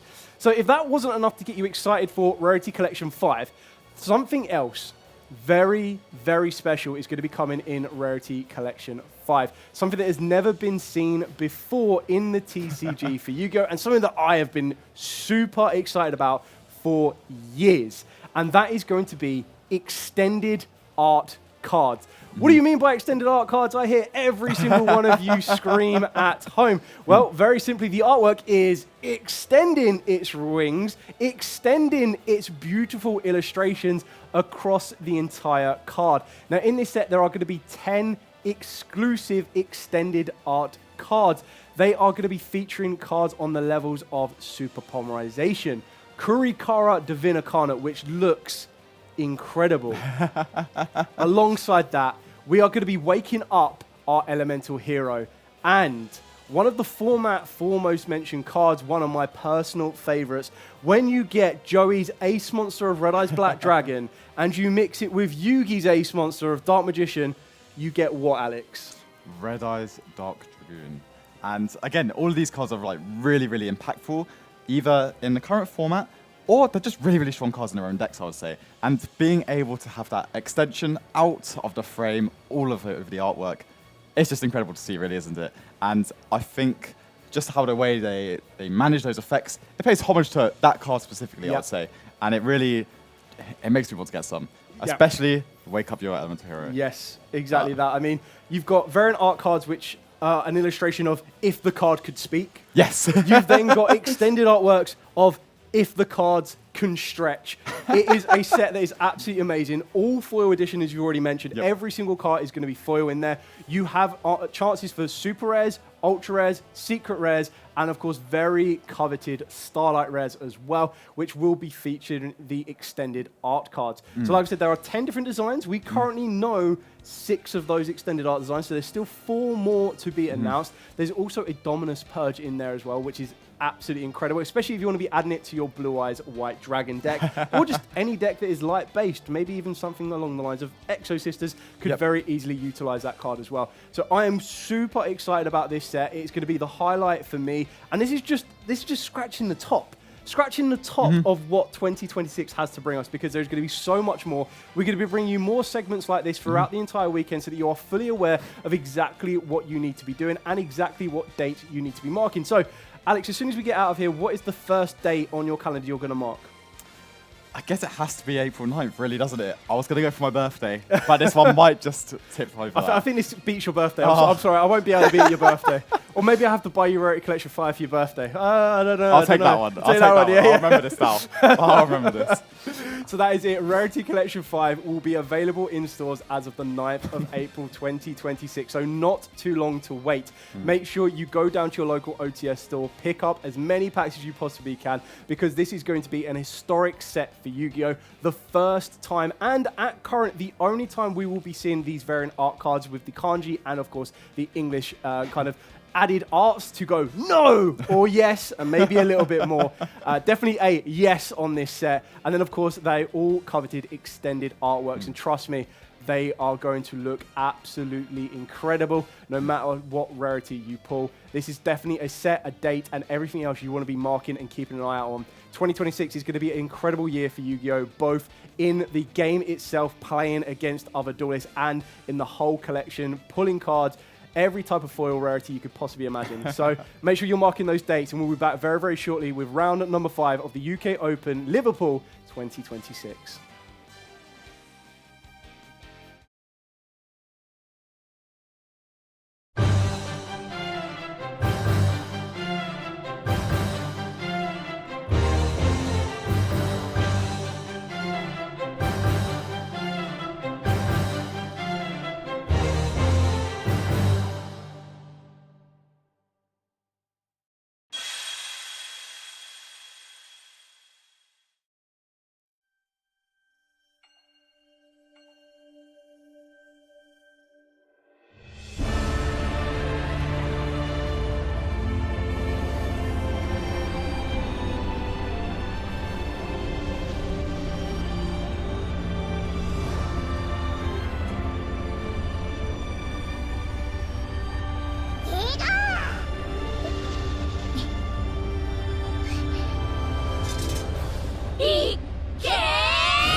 みんなちょっといい？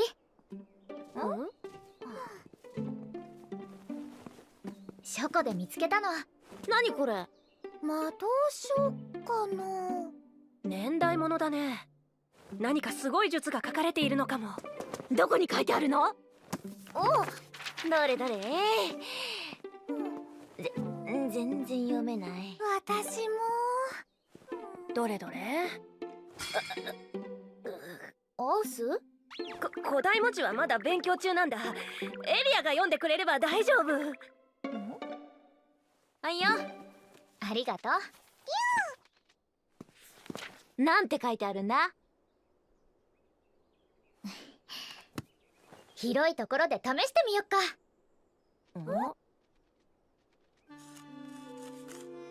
できた。ウィー、そっちはどう？こっちもバッチリだよ。あまたの属性を掛け合わせることで属性を超越する大霊術一輪。それさえ使えれば私たち4人が最強ってことだな。早速試してみようぜ。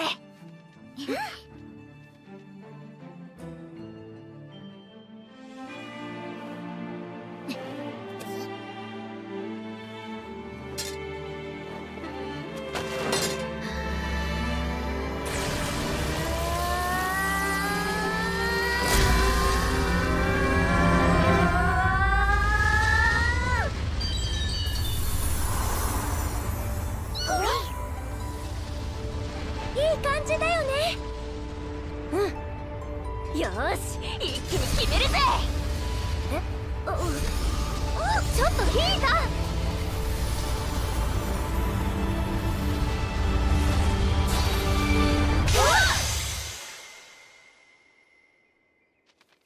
これって失敗ってことかな。どういうことだよ。属性を合わせりゃ術が完成するんだろ。魔法陣間違っていたのかな。見て、祭壇に祈りを捧げ奥へ進めだって。ねえ、この絵って何かな。もしかしてギガギガ。そうなの。お、ついてきてって言ってる。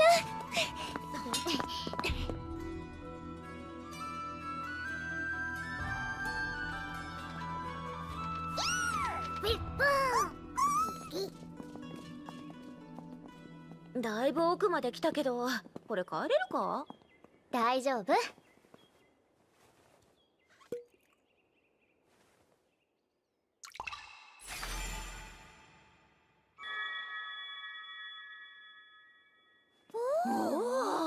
さすがはエリアにしても、こんなに薄気味悪いとなんか出そうだな。やめてよ、そういうの。アンス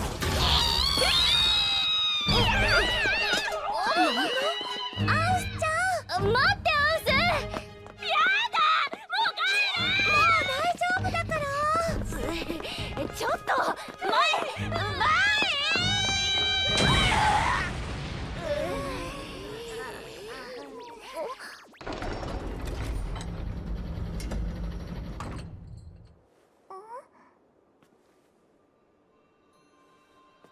ここが祭壇？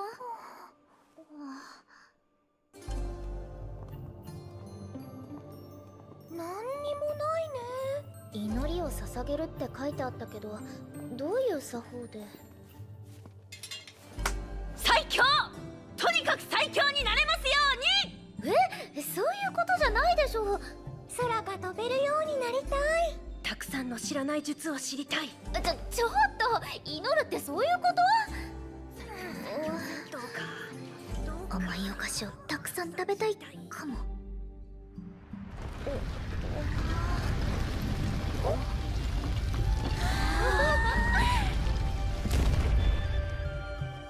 オッケー！すごい仕掛け。奥に何があるのかな。罠かな、それとも封印された守護神。ウィン、楽しそうだね。ギガどうしたの。文字が増えたの。力を求める者たちへ試練を与えん。試練だって。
依頼。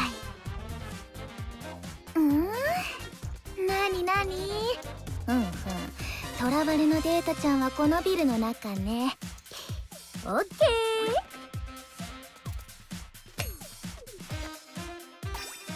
ー。よし、闇データの運び屋。アラートレベル3の執行案件が発生した。通称 IP マスカレード。運び屋として数々の犯罪に関与し、このままではさらなる災いのトリガーとなるだろう。ラッパの死者千代丸よ。名約に基づきこの者の執行を命する。よし、終わり。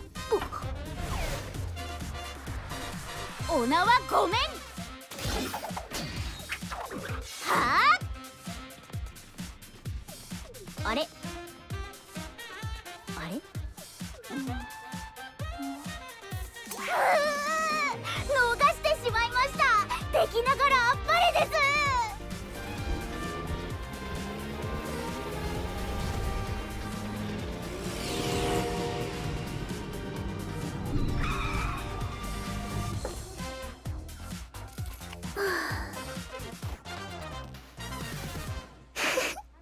楽勝。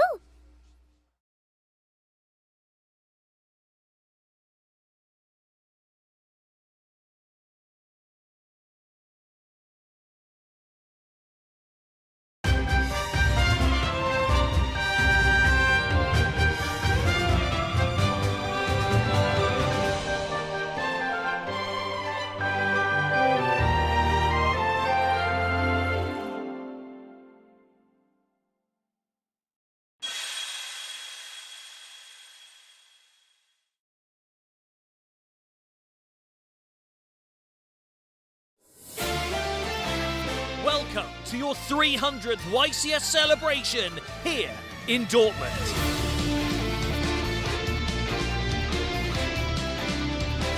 Whether it's the main event or public events, every single one of our participants will be sat at these tables duking it out to become the best of the best.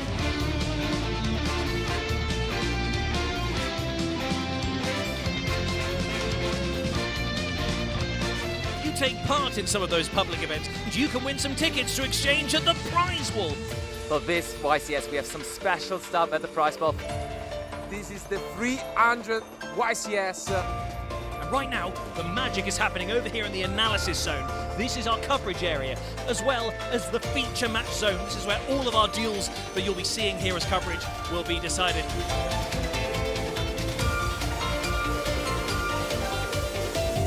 Stick around, we've got loads of great coverage coming your way.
Welcome back, duelists, to round number 5 of the UK Open 2026 live here from Liverpool. So, it's been a very, very big event. We're nearly at the halfway mark, so maybe we should be taking a look at the decks that are featuring from over 500 duelists in attendance. Yeah. So, Gabriel, what are we looking at? Yeah, so we see, as I think most people would expect, Dracotale is the most represented deck. It was the known to be best deck in the room. There's a couple variants. We're going to be seeing Dracotale again doing this round. And we saw it on Jordan Gallagher round 1. But then we see a very split field between the other decks. Yeah, very, very good variety on this one. So again, we start to see Yummy and Vanquish Soul K9 coming in around about the second place with 7%. So trying to do like massive off the top of the head, you're probably looking at close to about 20-ish odd players per on each of those. And then moving into the 5% margins, we've got Radiant Typhoons and the good old faithful Mitsurugis. Yeah, a lot of those decks shifted a lot, so you're going to see them classified as Yummy or as a Mitsurugi, but you're going to have them playing sometimes as Amina cards and the Dark Magician package. So even inside this group, you have a very distinct amount of what a pure Mitsurugi deck is and as a Amina Mitsurugi deck is. Yeah, exactly that. And then as you move on from there, you see Malice, which at 4% representation is actually quite interesting because it's another deck that we've definitely seen already on feature. We saw it on round number 1. But then you also kind of see that Malice was a deck that a lot considered was kind of past its point. Yeah. And it's kind of proven otherwise. Yeah. It's a very, very metagame call. You see with Dracotale being very represented and Malice being probably the deck that can facilitate Dimensional Fissure the best, being one of the best cards against Dracotale. Yeah, exactly that. And moving on to the next one. So one of my personal favorites on this one being Magnet Warriors. Yeah. It's a very, very fun deck right now. And we're definitely seeing a lot of those at the higher end on the tables. But then the most important part is that 56% representation considered as other. And we're going to be able to feature one of them right now on round number 5. So what deck are we looking at that fits within the other category? We're looking at one of one of my favorite decks ever. It's Sky Striker. So back in the day, Sky Striker has been a lot of different forms of Sky Striker. You had back in the day when you didn't have Hayate, it was just Kagari and Shizuku. Nowadays there's new tools and you have the Radiant Typhoon spell for vision. You have Linkage. You have the grave, the one that is in the grave, and the new Link Chu. So we're going to be seeing Ben playing Sky Striker here against... Yeah, so we're going to be seeing that up against the Dracotale strategy, but this time it's going to be involving the Magistus. Again, another new card that was introduced to us thanks to Burst Protocol, being the Magistus Spoon, or as we are more commonly known as it in the TCG, the Spenta. Yeah. Now, this card is actually really, really good for the strategy that allows it to kind of utilize the... bridging between everything, and it does give you a bit of a different angle when you're trying to approach the field of play and trying to present a bit more of a formidable field for your opponent to deal with. Yeah, so when you see like the Dracotale build that Jordan played round 1, if he draws just the Fallen Virtues cards, he can't the Fallen and White cards, he can't get to Dracotale engine. But here, with this list from Hau, you actually are able. So you sacrifice a bit of consistency, but you get a more ceiling and you get a more consistent way to get to Dracotale cards. But we'll see. I believe they might have already done the die roll. Yeah, so we're just waiting to see which duelist is going to get this. Both of these duelists are currently 4 wins and 0 losses, moving into the halfway stage. Looks like we're going to be doing the dice roll. What I quite like about Sky Strikers right now is they're still very, very good at going second. Yeah. I'm not saying that that's probably what you're always going to choose more times than not if you do win the dice roll, but they have a very good balance. Yeah, those two decks are really interesting because they're both very interactive. None of them actually put any like hard negations on the field. They make different types of interaction. And you're going to see Striker going first here, and everyone's my favorite thing, normal summon Sky Striker Ray. Yeah, probably one of the best normal summons, or the main normal summon for that entire deck strategy here. Ooh. It looks like we're going to be utilizing straight away the Rose. Oh, that is the alternate art, right? Yeah. Yeah. Straight into 0. I love this card. I think this card for Sky Strikers, ever since we got the Sky Striker Ace 0, has just been an absolute incredible addition to the deck strategy. Yeah, it really helps you going first as well, because before your going first turn had to be very setup heavy by making Shizuku, getting engaged the end phase, and setting up to pop off on turn 3. But now he gets to straight up search, everyone's favorite advantage card, Sky Striker Ace Engage. Yeah, and then we're going to be seeing quite a range. Look, Ben's got quite a few options on this one of what he'd like to add. Going for the linkage, which is great because this is one of the best cards and one of the very only cards that you can use to get rid of your own 0, to work yourself into Kagari, to then gain back advantage. Whether you want to add back linkage or, in more commonly senses, we're probably going to see engage come back, but that's going to get net instantly with the Ghost Spell. Yeah, that's an interesting Ghost Spell because you have a lot of interesting spots for Ghost Spell against Striker. Because you have both the Kagari, but you're going to have the Zero effect. Yep. And that gets really punished by Triple Tactic Talent here from Ban, which draws. And he draws another Engage. Of course. And that is with 3 spells in Graveyard, Correct. right? So yeah. we're going to be seeing Talent into Engage. Maybe draws another Engage of the Engage draw. The way Sky Striker players do it, there's something magical about it. Engage just always wants you to see it. Going into Eagle Booster. Eagle Booster, yeah, this is really good because this will allow you to protect the monster in your extra monster zone, which can make it very tricky for certain matches or certain kind of duels or even decks to try and out that card. Yeah, that's a blast from the past. So if you remember like old school Sky Striker, the main thing in the mirror match, they used to basically set up a Shizuku and Eagle Booster, and this monster was unoutable. Yeah. So basically just you can die and you'll come back for you and you get all the resources back. Here we'll see kind of like that, and you'll be using the Shizuku in the end phase. I wonder if he's going for the... what's the name? The Lemmings Gate. Yes. Yeah. Yeah, it looks like it's exactly what Ben's going to be going for on this one.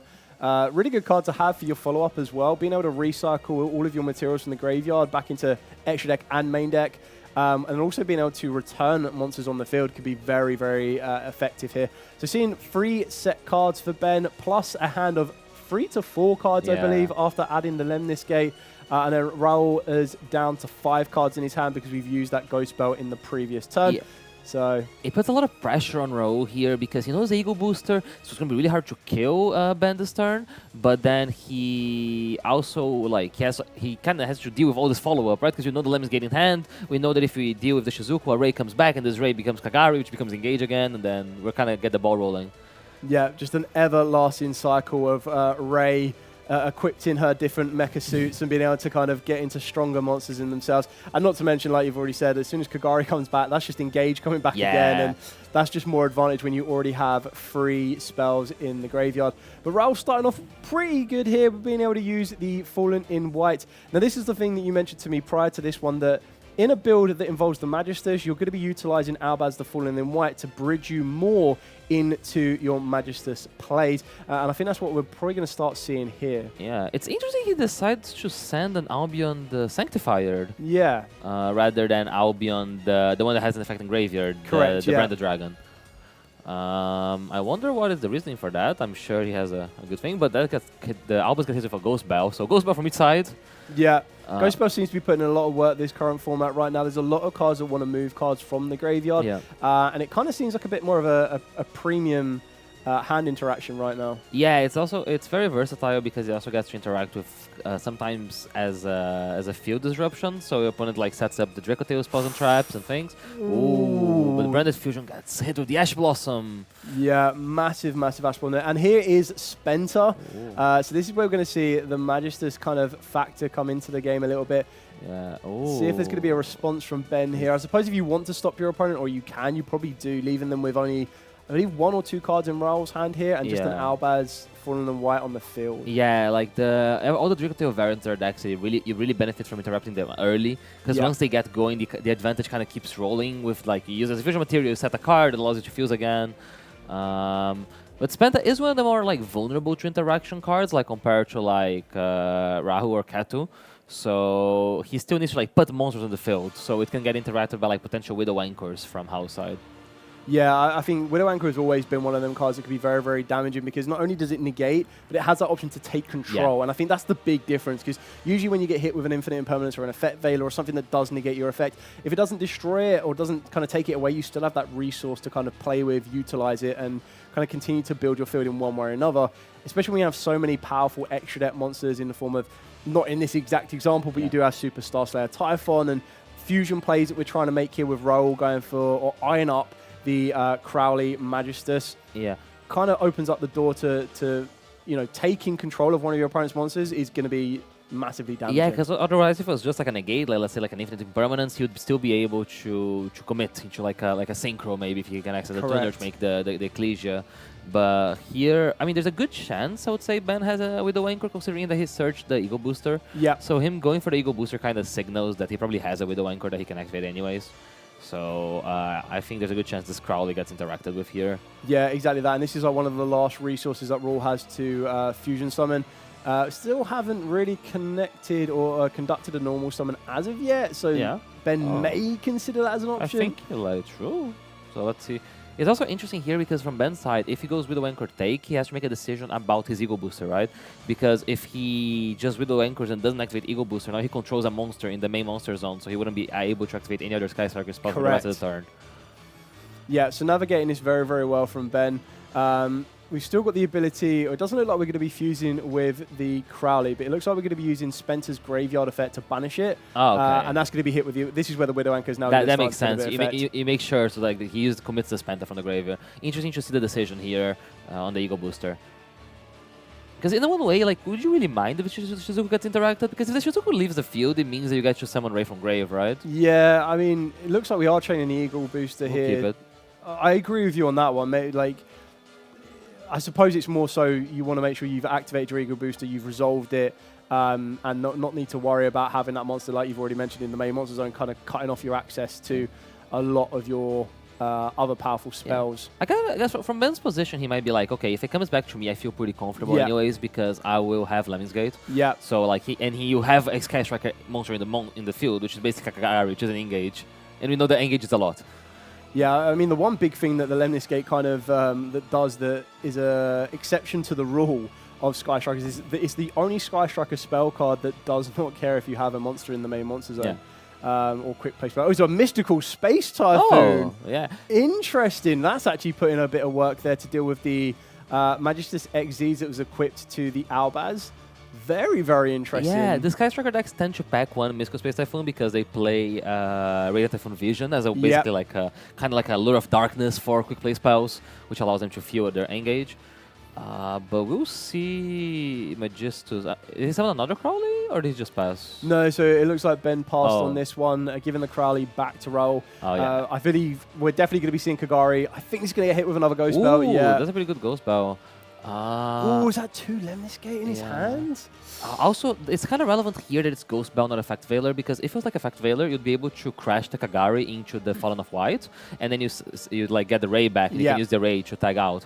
But here you can't, so he's just gonna manually do. Is that Hayate? Yeah, so that's the alternative artwork for Hayate. Going to be able to see that enter the fray. I can't imagine any kind of Sky Striker spell that he would like to send to the graveyard that he hasn't already got. We've already got Widow Anchor in rotation, right? He might send a second copy of Ray as like insurance, so like that's like harder to get removed. So, like for example, if he has a Dracotail's Tank, he can get rid of both copies of Ray later in the game. Yeah, exactly. Goes for Rose, just as good. Yes, similar. Yeah, exactly. And we'll see the Hayate. Yep. Yeah, going straight into Hayate, crashing into Crowley, going into Ray going into Zero, exactly as you've called it here. Yeah. Now, it's going to be interesting. Do we use, I assuming he's not going to be using Zero to destroy, yeah. So we're going to be using Zero to grab back the engage. And now you've got, this is the best thing about Zero, is you've now got a monster that is 2,000 attacks. So so you guys just clear the Crowley by battle, which is also positive here. And then we've got the engage for a follow-up of main phase 2. We still have the Lemnis Gate. And yeah, so we're going to be seeing the engage, plenty of spells in the graveyard, and this is where Sky Strikers are going to be able to start to gain extra resource with everything they do now. And this is what Sky Striker wants, right? How is out of cards? He only has a Fallen of White on the field. This is like this Sky Striker scenario. Simplify the game state. My cards become new cards every turn. Yours don't. Yeah. Eventually, if it comes back to me again, and I think he sees the writing on the wall here. Yeah. Just to see game 1. Definitely on that one there. I think we've both seen both Duelist's strategies on this one as well. Raul kind of having a bit of a smile on his face there on that one. It's going to be quite interesting to see on this one how prepared you are for Sky Strikers in regards to what you might want to consider bringing in. But I feel Raul's going to be a lot more confident going first on this one and being able to kind of present a field more so. Then you just need to kind of take into account the spells that your opponent might start to present against you going into 2. Yeah, it's really interesting from the Dracotail perspective. Sky Striker is kind of terrifying because a lot of the things you do as Dracotail, other than Dracotail Flame, Sky Striker doesn't really care much about. Yeah. Like things like the Artalion Bounce are not particularly relevant. Following the Virtues as a pop is not particularly relevant. And he does not playing like any ways of floodgating Sky Striker. Like he doesn't have like, it doesn't side any like continuous traps or any in-engine way of making a floodgate. So he's going to have to basically like, play this card advantage game where you're going to give Ben just like 6 cards in hand, probably a lot of spells, and he'll try to survive back to his turn. Yeah, exactly that, as you've mentioned. So even with cards like Dracotale Horn to target you're never really going to target the raid because it will just use its quick effect to kind of change itself out. So you're probably going to be saving cards like that for the Link monsters. Yeah. But even then, you kind of comes consider. back. Do you want to keep all 3 trap cards? Because he sides in the Horn. Yeah, so he doesn't main Horn, which is not as standard. Most people tend to main 3 traps. Correct. The Magistus lists are more likely to side one of them, which Yeah. I guess what's happening here. I would be... But I guess like if you're going first, like sometimes you're getting more engine. Because even if Horn is not amazing, at least like it's a Dracotale card to get your loop going if you think it's going to go to a grand game. Sometimes you can also like out a Link monster and then use Horn to out the Link monster again, so the way has already been used. Correct. Very, very good.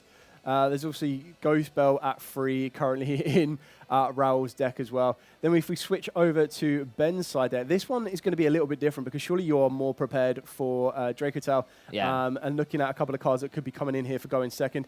Definitely have some of those very powerful spell cards. Also got a Shark Cannon in the side deck, so increasing the count in the main deck from 1 to 2 is quite interesting. And then power spells in the form of Short Tactics Frost, Harpy's Feather Duster, Shed Ride is quite an interesting one. I don't think you're going to be putting it in for this right now. Forbidden Crown could be considered as well, and definitely Lightning Storm, I believe. Yeah, I believe that Shed Ride's like might come in going first next game because he's good in this matchup. An interesting thing is this deck has a very easy time resolving a back row removal against Dracotale. Yeah. Because it plays a lot of copies of Mystical Space Typhoon, right? So he has ways of basically forcing it through, and you have Forbidden Droplet in the main deck. Yeah. So basically, if you combine like a way to remove the back row, so like a Habis Feather Dust or a Lightning Storm with a copy of Mystical Space Typhoon or Droplet, you kind of out all of the Dracotale back row. Yeah. And as we established, you don't really care that much about the monsters that they present to you. Yeah. So it's interesting to see how they both going to navigate this game. I think we're about to head back into it. Yeah, so going into game number 2, I'm still waiting for a duelist to completely hoodwink their opponent and make them go first when they expected to go second. But it looks like Raul is definitely going to be committing to go first on this sometimes against Sky Striker, back in the day, they used to be the main way of doing it because Sky Striker was a deck that had a very weak going first. So if they decide to go second, they have even weaker going first.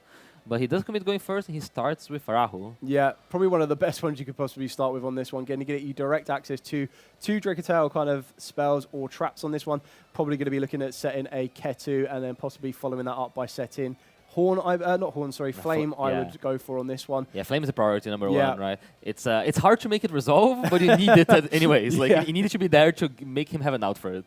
100%. We're going to be using the Ghost Spell here. I will be amazed. Either Rahul has 2 Ghost Spells in his hand, or we're probably going to see Arfulion target the Ghost Spell and add that back to the hand. Yes. There's a chance that he does target the Lucius if he has 2, which I think is what might be happening here. Yeah, very true. I think it's kind of telegraphs whether you have 1 or 2 in that scenario. Yeah. The good thing with Dracotale, even if you use your hand traps as fusion material and you can't add them back during this turn, you can always add back during the next turns of Talion. Yeah. Especially in a matchup like this where you don't really want to bounce your opponent's monsters. Like there's not a lot of targets that you really care on the field, so you'd rather be using it to regain card advantage. Correct. And you know in this matchup that your cards are probably going to resolve because Sky Striker is not a deck that is known for trying to stop you from playing. They're known from letting you play, and then they're going to try to break it. Yeah, pick it apart bit by bit. And I think that's exactly what we're going to be seeing here. Ben's kind of like very happily put his hand down and letting Raul kind of play, show what the Dracotale Magistus kind of strategy can do. Following up the Ketu, adding the 5 mana, normal summoning down the Lucius. The Lucius is then going to be able to grab another Dracotale monster directly from the deck. And this one's going to be quite interesting because I don't feel you'll go for Pan. Definitely going for the Urgula, which makes the 100% clarity on this one. Yeah, it just makes sense. You just want to have as many ways to fuse, right? Like one of the ways Sky Striker can get you is if they just cut you off ways to fuse. So just making sure that you went on Gulamel, you're going to get a 5 mana back from the Urgula, and then you're going to have that. You're going to have consistent way in the trap set up. But it is not like a very explosive start. I think you would really have enjoyed drawing the Magistus cards in this matchup. One of the biggest downsides from Magistus cards is they're worse than Charm with Wallows, which is not a card Ben plays. Yeah. So when you're not getting interrupted, they really raise your ceiling. Because right now, he is just doing like a normal Dracotale end board. So yeah, exactly that. We're going to see the Urgula recycle the 5 mana back to the hand. Lucius is going to stay in the graveyard. Yeah. Still good, but we know we've got the 5 mana that's going to be utilized to fusion summon. I think the one very, very interesting thing about this end field is that Gulamel, as threatening as it can be because it's the non-target destruction, but the fact that it's a when effect and you're playing against Sky Strikers that have a lot of quick play spell cards, you're probably more times than not going to expect that even if you activate your 5-mana to fuse, and there's that Lightning Storm. I assume declaring spells and traps? I would be very, if we just want to take care of the Gulamel, I'll be very surprised. And we're chaining the linkage there. The linkage came before the flame. Like, everyone knew what was going to happen in every state of the interaction here. Yeah. And that is terrifying if you're row, right? Because you won't get the draw flame, and you're setting up Ray.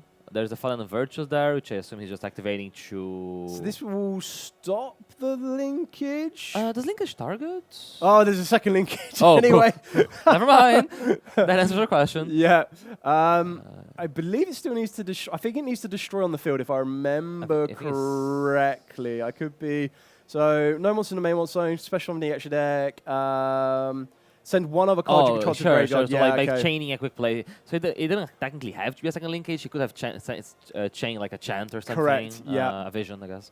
But that's pretty strong here. Yeah, I think that's that's why Roll's got this giant smile on his face, because of all the combinations you could possibly have. We already mentioned, or Gabe mentioned during the siding kind of discussion, that any quick play that can be combined with Lightning Storm that could remove it from being targeted by the Flame, so that Flame cannot negate it on resolution, would be absolutely massive. And I suppose the big benefit that Raul has got, if you want to look at the brighter side of this one, is that by resolving the Fallen of the Virtuous, or at least sending from your extra deck to the graveyard, you have that follow-up if we get there. Yeah. And we're going to be hitting the 0 directly with that Ash Blossom to try and cut off more resource.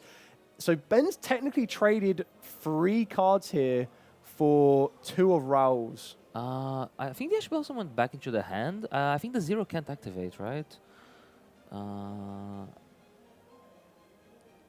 Oh, no, he didn't declare it. I'm not sure exactly what happened there. Because the Ash Blossom's still back in hand. Oh, okay. Does linkage? I don't remember. I believe linkage still keeps its effects. Not too sure exactly what's happened here in regards to that. 5 mana had been discarded to fuse, attempting to chain the Gulamel to destroy the Hayate. Yeah, it's surprising the Gulamel do get value there, right? Like the get to chain. And there's no Ray in rotation yet, right? No Ray in rotation yet. We started with linkage, so we don't have it. And we're going to 5 mana, make probably a second Arthalia? Oh, no, the Secretariat, because we only have monsters on the field. Correct. So that's not amazing from Raul's side, because he would like to get that bell back. Or if he has the bell, he probably would rather get your engine back. And we're going to see... Is that a Triple Traffic Trust? Yeah, alternative artwork from the Fallen of the Virtues. Oh, and the Ray as well. Sky Striker Ace Ray. Oh. The more things change, the more they stay the same. Yeah, so that's the alternative artwork for the Triple Tactics Frost that can be found in the Fallen of the Virtuous All Foil Edition. Absolutely looks amazing because it has all the Tri-Brigade monsters on them together. Yeah, that's really cool. A really good battle scene. But Ben there, moving very fast as a duelist. Like we saw the Lightning Storm get activated, and then instantly before Flame was played, it's as if he'd already played out this duel. And he's just a step ahead of the game. Like he's already seen it in his vision of exactly what's coming. If you think about it, it makes a lot of sense that Ben would be more comfortable because he has definitely played into Dracotail more than Raul has played into Sky Striker, right? Exactly. And it's one of the advantages of playing the deck that is not the most represented deck in the room, like Dracotail, and sometimes playing the deck that's in the others category. Correct. Is that people do not have the practice that you have against them. So you have a game plan, they might not. Yeah, which is what I absolutely love about this. I don't believe... So we've got linkage in the graveyard. So possibly go Kagari. We've already gone in Hayate. So the only 2 options we have left are Shizuku and Kagari. Ray's effect is going to trigger itself out to go into Kagari. Kagari is then going to add back the linkage. I mean, we have taken away a lot of resource from Ben here. Yeah, because I don't know if Ben can keep playing next turn, right? He does have the Secretarian Dragon, which represent... I don't know if he has 2 dragons in grave. So there for the Secretarian Dragon I first believe effect. there is an Urgula and a Lucius. There's definitely a 5 mana in the graveyard. We know that. Yeah, the Urgula put itself back though, right? Possibly. You still have Gulamel and you still have Arthulion 2 as well. Oh, true. Plus so we've got the Albaz. Oh, that's the fusion white monster. Albaz. Yeah, that makes sense. So he would still be able to. He needs a spellcaster, but I assume he has one. So I got to see 2 sets here. One is for the linkage. Yeah, one is a linkage that we've added back off the Kagari. We've got the one Shizuku, which will be able to trigger the effect during the end phase of this turn.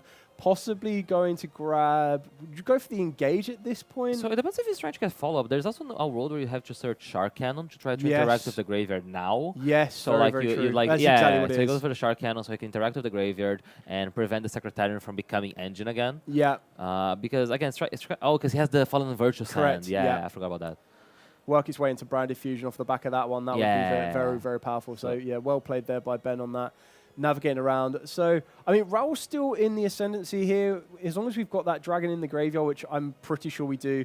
Plus, we've got the graveyard effects of Gulimer and Arfulion to trying to present a bit more aggression to the field. Could be very, very important. So we're going to be drawing for turn for Raul. See where we can kind of push through what else we have. Just having a look through the graveyard there. Yeah. Can't see exactly what's on the bottom one, but that looks like a Lucius and a 5-mana. I think the bottom. I think the bottom's the It's bell. the ghost bell, Is correct? The bell he Yes, fused yeah, with, yeah. started. But it's one of the strengths of the Dracotail deck. It's so resilient, like, because all the cards have those secondary effects. So now that he managed to hold up Ben's turn. Ben did get to engine, but didn't do like all that much. So he gets ways to play now, and some cards back. But he does need to out some of the board, because otherwise next turn when we get back into Kagari, back into 0, and get the whole advantage going again. Yeah. So I think that's what we're going to be seeing here. Is we're going to see the linkage. Possibly going to be working our way into... I can only imagine you go 0. It's probably maybe. 0, right? Yeah, 0 I'll be surprised puts if not. the biggest threat to the field here. The question is, did Raul draw anything for turn along the lines of an Ash Blossom or a way to stop that 0 resolving? Otherwise, we possibly see a trade-off here straight away for the 0. Yeah, 0 is one of those cards you really need to interact with, because once it resolves, it's so much value. Yeah. We're going to be seeing how he handles this. I think the Secturion is actually posing quite a presence here as well, because as soon as you get that dragon into the graveyard, being able to recycle the 5-mana or the Lucius, and then Lucius just opens up the door to the rest of your Dracotail package or Dracotail engine, Dracotail deck, you name it, it will tick every box. Yeah, Ben's objective here is just like, don't start fusing. You can't let Raul go through like Ketu and Rahu and get you can't let him do all of that. You're just trying to like, please pass, because if you pass and I have a Shizuku, all I need is a Shizuku and a Dream. Yeah. And that seems to be enough, because a Shizuku and a Dream always leads to engage some way or another. And engage leads to engage, and engage leads to engage, and we get rolling. So there is an interaction coming here, and it is the Fallen the Virtuous. Ooh, so that's interesting, right? So we can Fallen on Virtuous the Shizuku to kind of prevent the to prevent the linkage from fully resolving, because you have to send a card, but he can send a set card. Yes. Yes, so you'd have to send the set card, which is fine. I feel on this one, because if you really want that 0, you send that set card. There is the ability here as well, and we are sending a set card, which is the second linkage. Wow, all 3 copies of linkage. Going into the 0. Yeah. This is going to be quite interesting now. So 0's effect is going to be used straight away to tribute it off in order to destroy it and then summon out a Ray and a Rose. Yeah. The question is there any interaction from Raul here to stop that resolving? Oh, it doesn't. So it seems it's resolving. A thing to note is that he did get to send the Ecclesia, and he does have the Artalion engraved, right? So the Ecclesia and the Dark Dragon can interact with one of those cards. I guess it's hard to interact with the Ray specifically, because if you ever target the Ray, it's going to tag out into Kagari or something like that. But is it destroying here? Yeah, so it's destroying the Secretarian Dragon with the 0. So I think this is going to be quite interesting there. As I believe at this instant, 2 monsters have gone to the graveyard, question mark. Oh, do you mean for the summoning condition? For the summoning of Gulamel, yeah. I'm not too sure if 2 go at the exact same time, because I think it would be... I'm assuming that you tribute for cost the 0 first, and then on resolution they're separate. They're separate occasions here, because they even though they don't start a chain, they don't go in the same time. Yeah. So they would have to be something like 2 monsters being linked away. Yeah, fine. So it looks like we're going to be recycling that Secturion with the Ecclesia. I suppose you go for the Rose here on this one. He actually goes for the Secretarian. Yeah. I guess he still has Artalion in that. Correct. But that Ray looks like it's there, and that's a scary end phase to say, isn't it? That Ray is not something you want to be leaving there, because instantly that can, tribute itself off, go into a Kagari. Kagari could just bring back the linkage if we need to, now that we've already gone through all 3. I don't think there are any other Sky... there's the cannon. Cannon, correct, yeah. There's the cannon still there as well.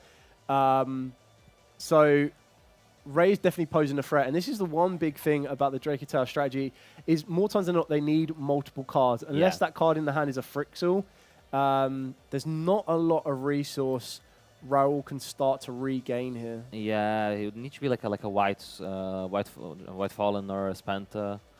But it seems to be an end phase, and that is a scary end phase to say, because Ray's getting Kagari, Kagari's getting linkage, and we're so back. Yeah, exactly like you said. What you want to be doing with Sky Strikers is kind of present a simplified game state, and nothing is going to be more simple than drawing one card off the top of the deck for turn and hoping that that's what it's going to be. But here we're going to be able to see, dependent on what Ben was able to draw for turn. Yeah. I guess the linkage, so Raul's conceding here because he's aware that basically the linkage would be sending the Kagari, and it would be summoning a 0, and it would be going back all into the usual rotation, and would get you engaged that way. Yeah. So. And then the second you get that engaged, I see it just snowballs down from there. So very well done there from Ben. Very well piloted. Very interesting to see, and exactly what you said. I think this is what I love about Yu-Gi-Oh! So much is you always have the option to play the best deck in the room. That is absolutely fine and well. But then sometimes playing a deck that you love and enjoy, or a deck that you just know inside and out, that isn't always on someone's radar, always make some of the decisions in the game, like siding patterns or even worrying about what your opponent might slide to go against you, a lot easier. And the more difficulties you can put your opponent through more times than not, the better it's going to be for you. Yeah, and Sky Striker is a deck that's really technical. It's always been known as like the peak of Yu-Gi-Oh! Technical gameplay, because your cards are really simple. You don't make like this card that wins you the game. You have one negate and one guy that keeps floating. So being able to pilot a deck like this takes a lot of skill. So very well played by Ben there. You'll be hearing more from him with Alex in a bit. Yeah, exactly that. So that's going to be round number 5. We're going to be back very shortly with the interview for our winner there. And then we're going to be bringing you even more information, because we have so many events coming up this year of 2026, so many products. And of course, we do have that all-important Genesis stream that you can all watch live from your sofas or your chairs, or even out in the sun with the weather we've got going on right now in the UK. In the UK, I know, right? Yeah, exactly. What a time. It's because we're in town, you know, they had to bring the sun out. So it's going to be absolutely amazing. We're going to be back again for Genesis, but we're not done yet. We're only at the halfway point. So again, as I mentioned previously, go warm up that drink, or if it's warm outside, go and grab yourself a very cool iced beverage. Be back very shortly for the winners interview with Ben and Alex.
Again, Ben, congratulations.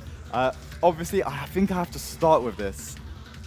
We're in 2026. Yep. And you chose to bring Sky Striker. Mm-hmm. Why Sky Striker for this event? So it was between this and Exorcister. Okay. But Exorcister doesn't have enough coverage. Yep. In my personal opinion. And Ray is a really good Yu-Gi-Oh card, and so is Engage. And like a lot of people are cutting draw from their main deck. So it's game 1 against everything is like incredible. Yeah. And then game 2 and 3, we just kind of edge it out occasionally. Yeah.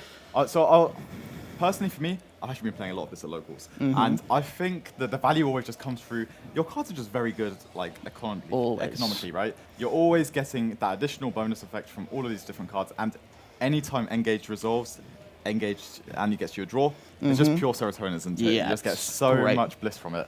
And I'm a really, really big fan of how this deck is kind of moving. Yeah. It feels a really bit odd for me. There's no multi-roll anywhere anymore. Yeah, I know. And it makes me a bit sad. But I know you've been playing this for a while anyway, really, haven't you? So, Sky Striker for the event, 5-0 now.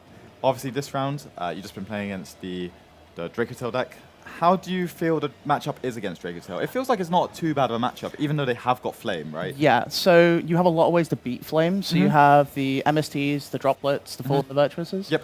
And also, the only part of the Dracotail deck that's scary is them resolving Urgula. So as long as you keep them off the fusion spells, it's kind of an easy matchup to cope with. Yeah, no, I think I completely agree with that. So game 1, you go first.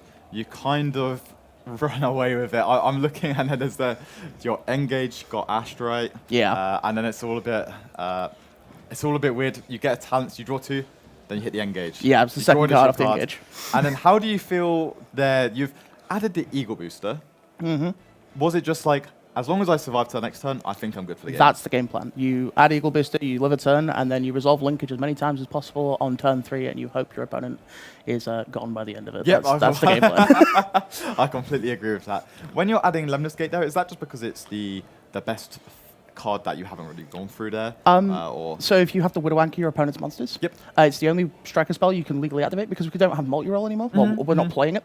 Lemnis Gate's the other one you can activate to remove bodies and then proceed to make 0 afterwards. Yep. No, that completely makes sense. And I think 0 is just like that piece of the puzzle that brings this entire deck together now, right? Especially going into just adding Engage straight from the deck. And there's even the ability to tribute off, summon the 2 names from the deck or the graveyard, and you're just able to get rid of any card, and it's just so powerful there. So again, in my opinion, you kind of just like stops them being able to play that game, right? Yeah, man. Your Eagle Booster was there, it was all okay. The Ashen Bell were really good as well. Yes, that was good. Then game number 2, you're going second. How are you feeling in this situation? I looked at my hand of Lightning Storm, 3 linkage, and I was like, I hope to God one of these linkages resolved, and then the second one resolved, and I didn't realize that the second one has to send the link, so I make 0, and then have to send the 0 for the second linkage. So I was like, I guess I'll make Hayate, and hopefully he just misplays into the Hayate, which thankfully he did. Yep. I was able to run away from it from there. And then, you kind of just stole the game away. Yeah. Nothing was really left over. And I guess it does just really show the strength of the Sky Striker deck, right? Yeah. And just how advantageous your cards are. The second there's that 3rd spell in the graveyard. Yeah.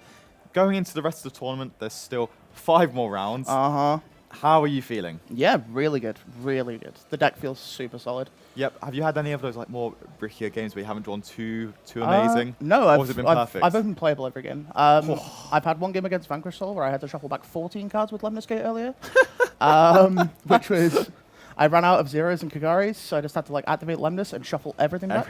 The second Lemnis comes up in the weird grindy games, which is why I really like it. I was gonna say there is 2 there, and I'd say that's a little bit more like unique because it's normally a one-of, right? Yeah. But has it been good for you in testing? Yeah, you use it to chain block the Kagari a lot. So you summon Kagari, and then you Lemnis it into Hayate, and then you're able to actually go through the linkage line playing around Bell that way. I have actually one question. Yeah. So game 1, you go normal summon Ray, special summon Rose.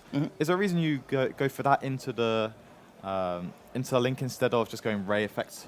So the reason you summon Rose is if your opponent hand trap resolves a Fua afterwards, you still want the Rose in the graveyard. Yep. And I value Rose in rotation in most matchups. Yep. Because not a lot of people are playing around the Rose Grave effect. So as long as I have a Rose and a Ray in rotation, you tend to win a lot of the grindier games because Ray's not good on her own anymore. Well, as good as she is. Yeah. The Rose is really, really valuable now, especially with like Yummy and stuff. being able to interact with the Snatchy and then summon the Rose back and then carry on playing is, once again, the game plan is live. Yes. And if we live, we you live, you make it the next turn, you resolve as many engage and linkage, and you win the game. No, thank you very much for that thorough explanation. So, again, 5 more rounds left. Are there any decks that you're a little bit more like scared to see? Branded Dregatar was the worst matchup coming into this. The fact that I just beat it is a phenomenon. Okay. So, this is, I don't think I've asked this yet today, and this is the most important question. Are you going to win the UK Open? As long as I keep drawing Ray and drawing cards off Engage, we'll see how it goes. Confidence. That's what we need to be confident here today. Right, that is us done with our round 5 post-match interview. We'll be back ever so shortly with round number 6, and hopefully Ben will keep winning. Thank you very much.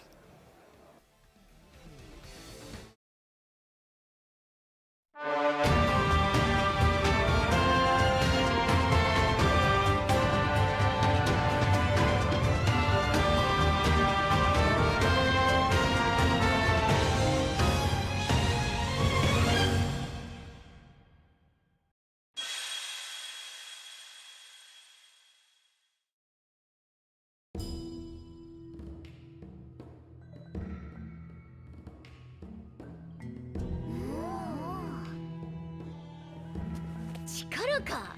確かに欲しいな。試練って何かしら。それをクリアしたら大霊術が使えるのかな。面白くなってきたな。試練なんてババッと乗り越えてやるよ。いいた、一人で勝手に行かないの。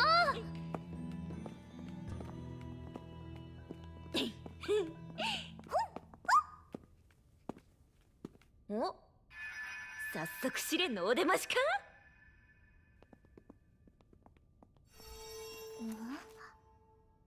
石像を破壊しろだって。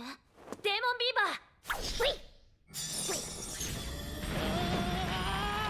ー、いけ。硬いキツネビ、いけ。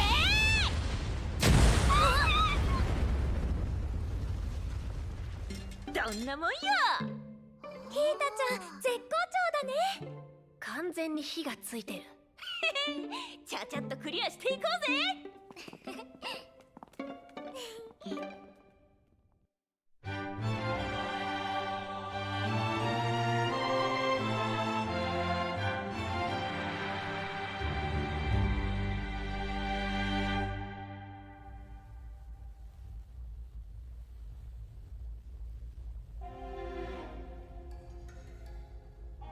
なんだこれ。属性を均等に満たせ。みんな見て。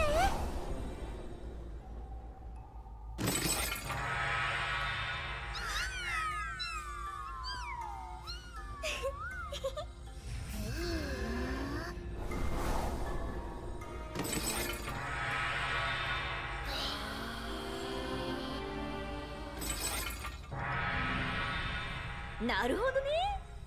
この調子でやっちゃおうぜ。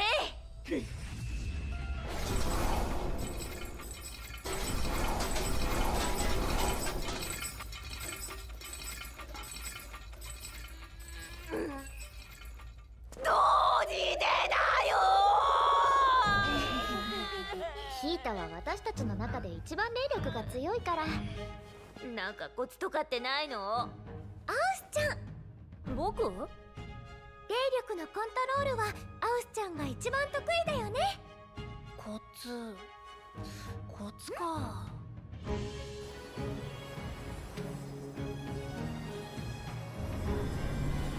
僕らはこの子たちを通してこれくらいの霊力を込めているけど、ヒータはもちろんいつでも全力だよ。ヒータちゃんのいいところだと思うけど。試しに私たちと同じくらいの火の玉って作れる？やってやるぜ。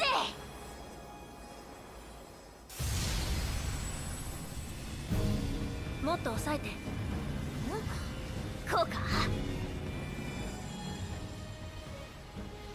もっと霊力を込めて。ファイトだよ、ヒータちゃん。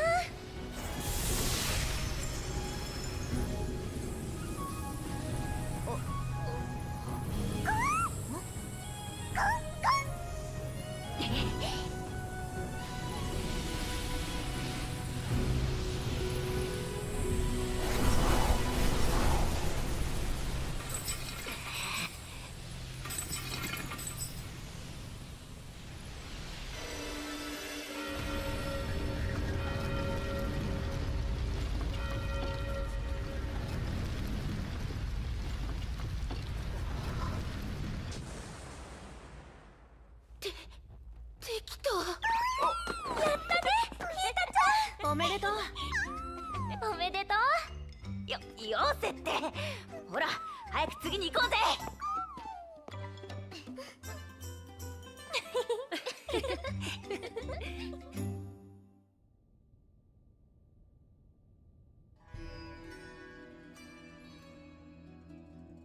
大きな岩を動かせって言うけど。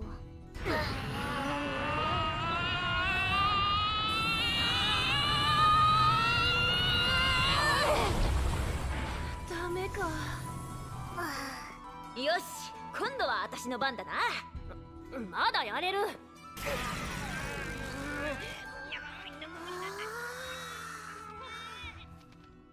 か面白い模様。じゃあ競争だな。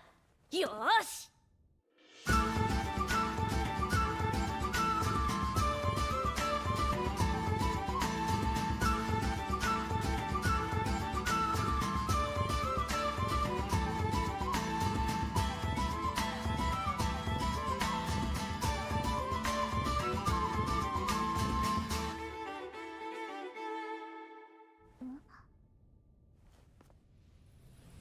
暗くなってきたし、そろそろ帰ろうよ。まだまだ。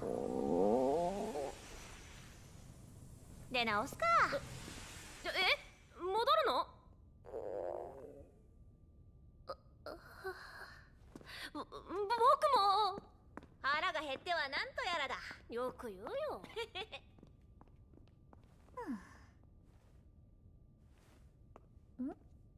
ウィン？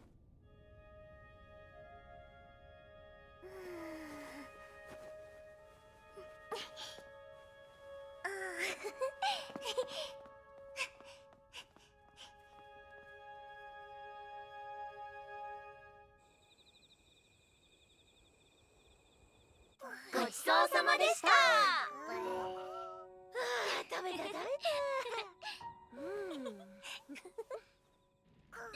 じゃあ、エリアちゃんみたいな髪はどうかな。いいね。そう、その調子。どうしたの？なんでもないよ。おかしいかな。そんなことないよ。かわいいよ。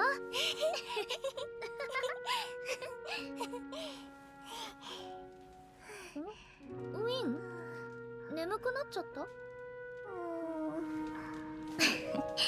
寝るならプチリュウのこと話してあげなきゃ。あれ？プチリュウ？じゃあ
Welcome back, everyone.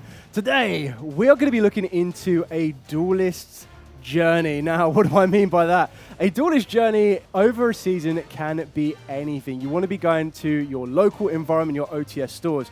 You want to work yourself into as many OTS championships and regionals as possible, and then you want to be trying to pick up as many UK Open appearances as you can. But as your journey continues throughout the season and throughout the year, it leads you to one possible place at the UK calendar, and that is going to be UK Nationals. That's right. That is what you want to be working towards, because at the UK Nationals, this is going to be one of the last places that you'll be able to pick up your invitation to get to the European Championships. So you can join us at the UK National 12th to the 14th of June 2026 in Birmingham, not that far away from where we are currently, and pretty much nearly smack bang in the middle of United Kingdom. And you'll be able to go to UK Nationals to take part into so much. Not only do you have the main event that you can participate in, which I suppose you are very well versed in the main event, aren't you? Yeah, UK Nationals is, I think, my favorite event of the year. You get to see everyone that you usually see in different regions. So when you go play in the north of England, or when you're playing like down south near London, everyone's at Nationals. You have some people from abroad, and it is a very competitive tournament. It's also our first UK Nationals with the new top cut structure, right?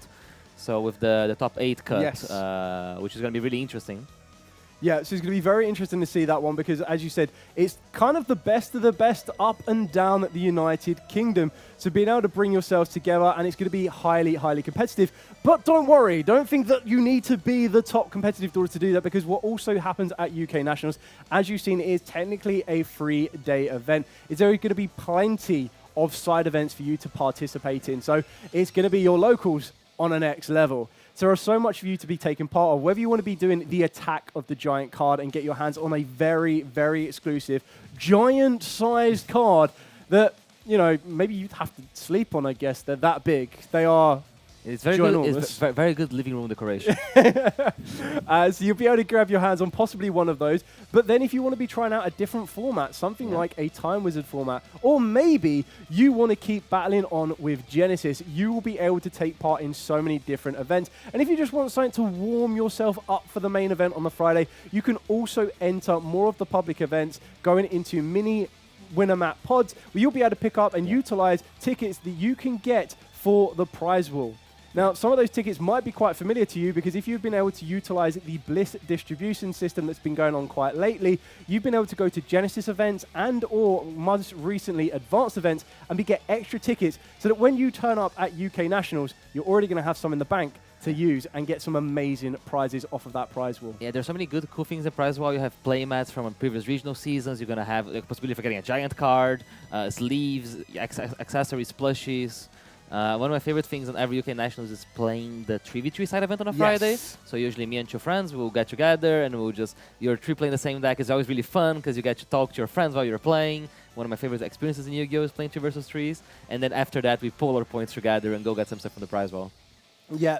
So you're going to have so much to do. It's not just a one and done. UK Nationals, as my partner in crime has already said, is an incredible experience. Being able to go down, even just for one day, you don't need to be there for the entire weekend, but there's going to be so many events for you to take part of. You could try out different types of Yu-Gi-Oh! As well. It's always an amazing experience to take part of. So that is remembering to get down to your UK Nationals. It's going to be in Birmingham this year of 2026. And there's going to be so much. And keeping in mind that by the time that comes around, Blazing Dominion is going to be well in circulation. And you might even be able to show off those all-important extended art cards as well, which are going to look incredible in Rarity Collection 5. So if you're interested, tickets are already out. You can find them on the website. They are linked in the description of the stream.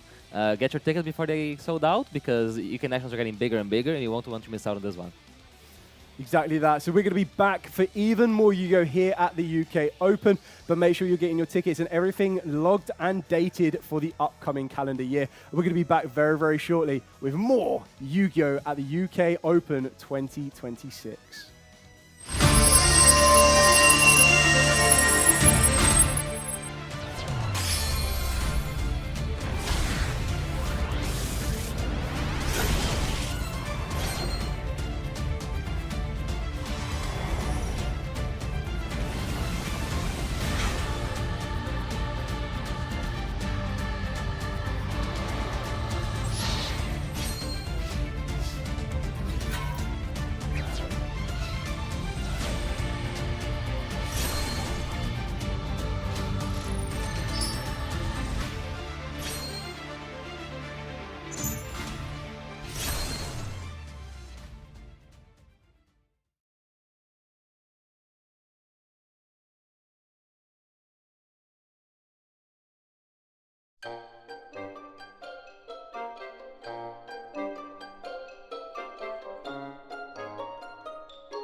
So, if you guys have been to some of our YCS tournaments in the past, or you've been checking out our coverage, you might have seen that we've recently started adding some wonderful Yu-Gi-Oh! Merchandise collaborations to some of our booths. And here today, we have the Gatherer's Tavern booth, where you guys can find these amazing arty bags and the bigger arty slings, including things like the Winged Karibo, or my personal favorite, the Moki Moki. These bags are incredible. Now, as you can see, my wonderful casting colleagues are styling some of these off behind me. Now, not all of these are available immediately. Some are coming soon, but they will all be available here and also online. So make sure you guys do check them out if you're in the venue, but do check out the website for the Gatherer's Tavern and make sure you guys get your hands on these amazing, amazing bags and slings, because it's time to duel in style.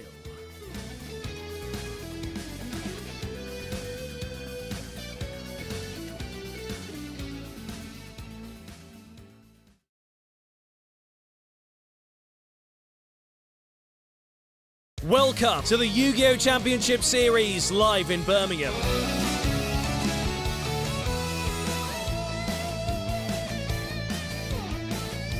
Our duelists can compete in a lot of different events. We have over 2,500 players attending, and you can compete to get some amazing prize war tickets. You can even win a giant card. This is where most of the magic happens over the weekend. All the feature matches that you see happen here.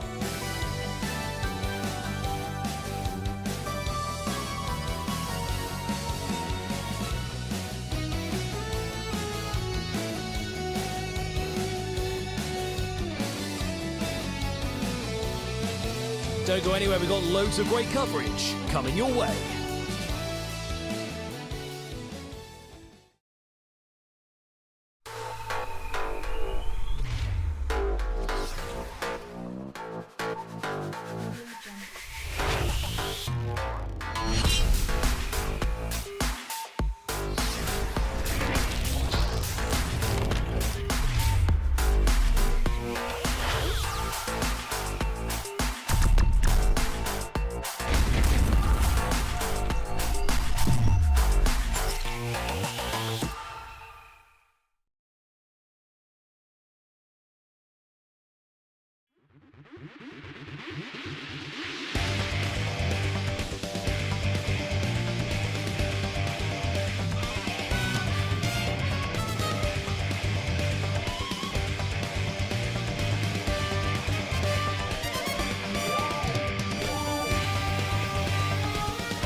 もやりすぎだよ。ごめんなさい。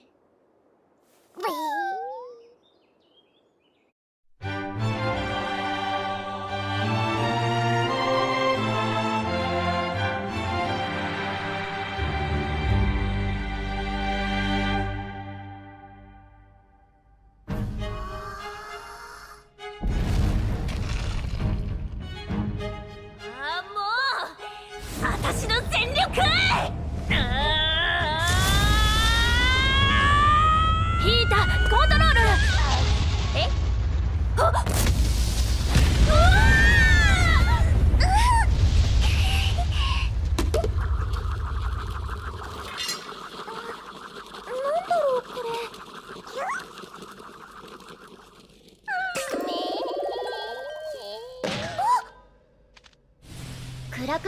ったし、そろそろ帰ろうよ。まだまだ。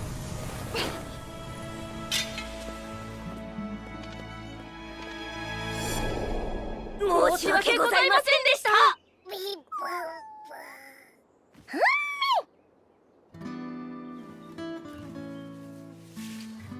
これでみんな友達だね。よかったね、2人とも。でもどうしてあんなところにいたのかな。迷子になっちゃったのかな。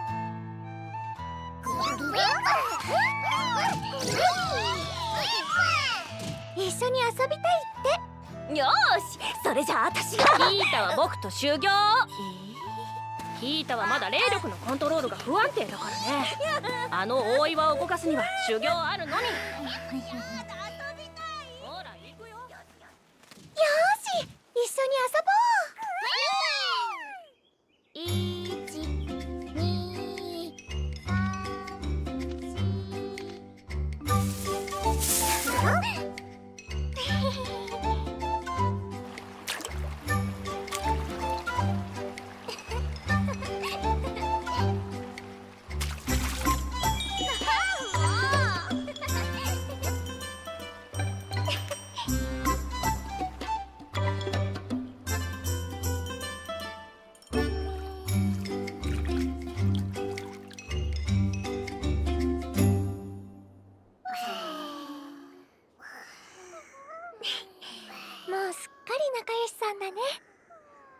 でもこの子、これからどうしよっか。私が育てるよ。そうは言っても、この子だけであんなところにいるのは変だと思う。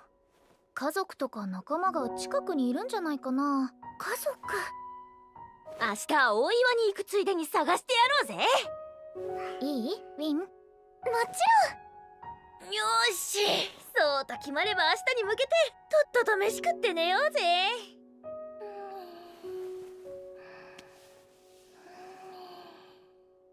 君の家族見つけてあげるからね。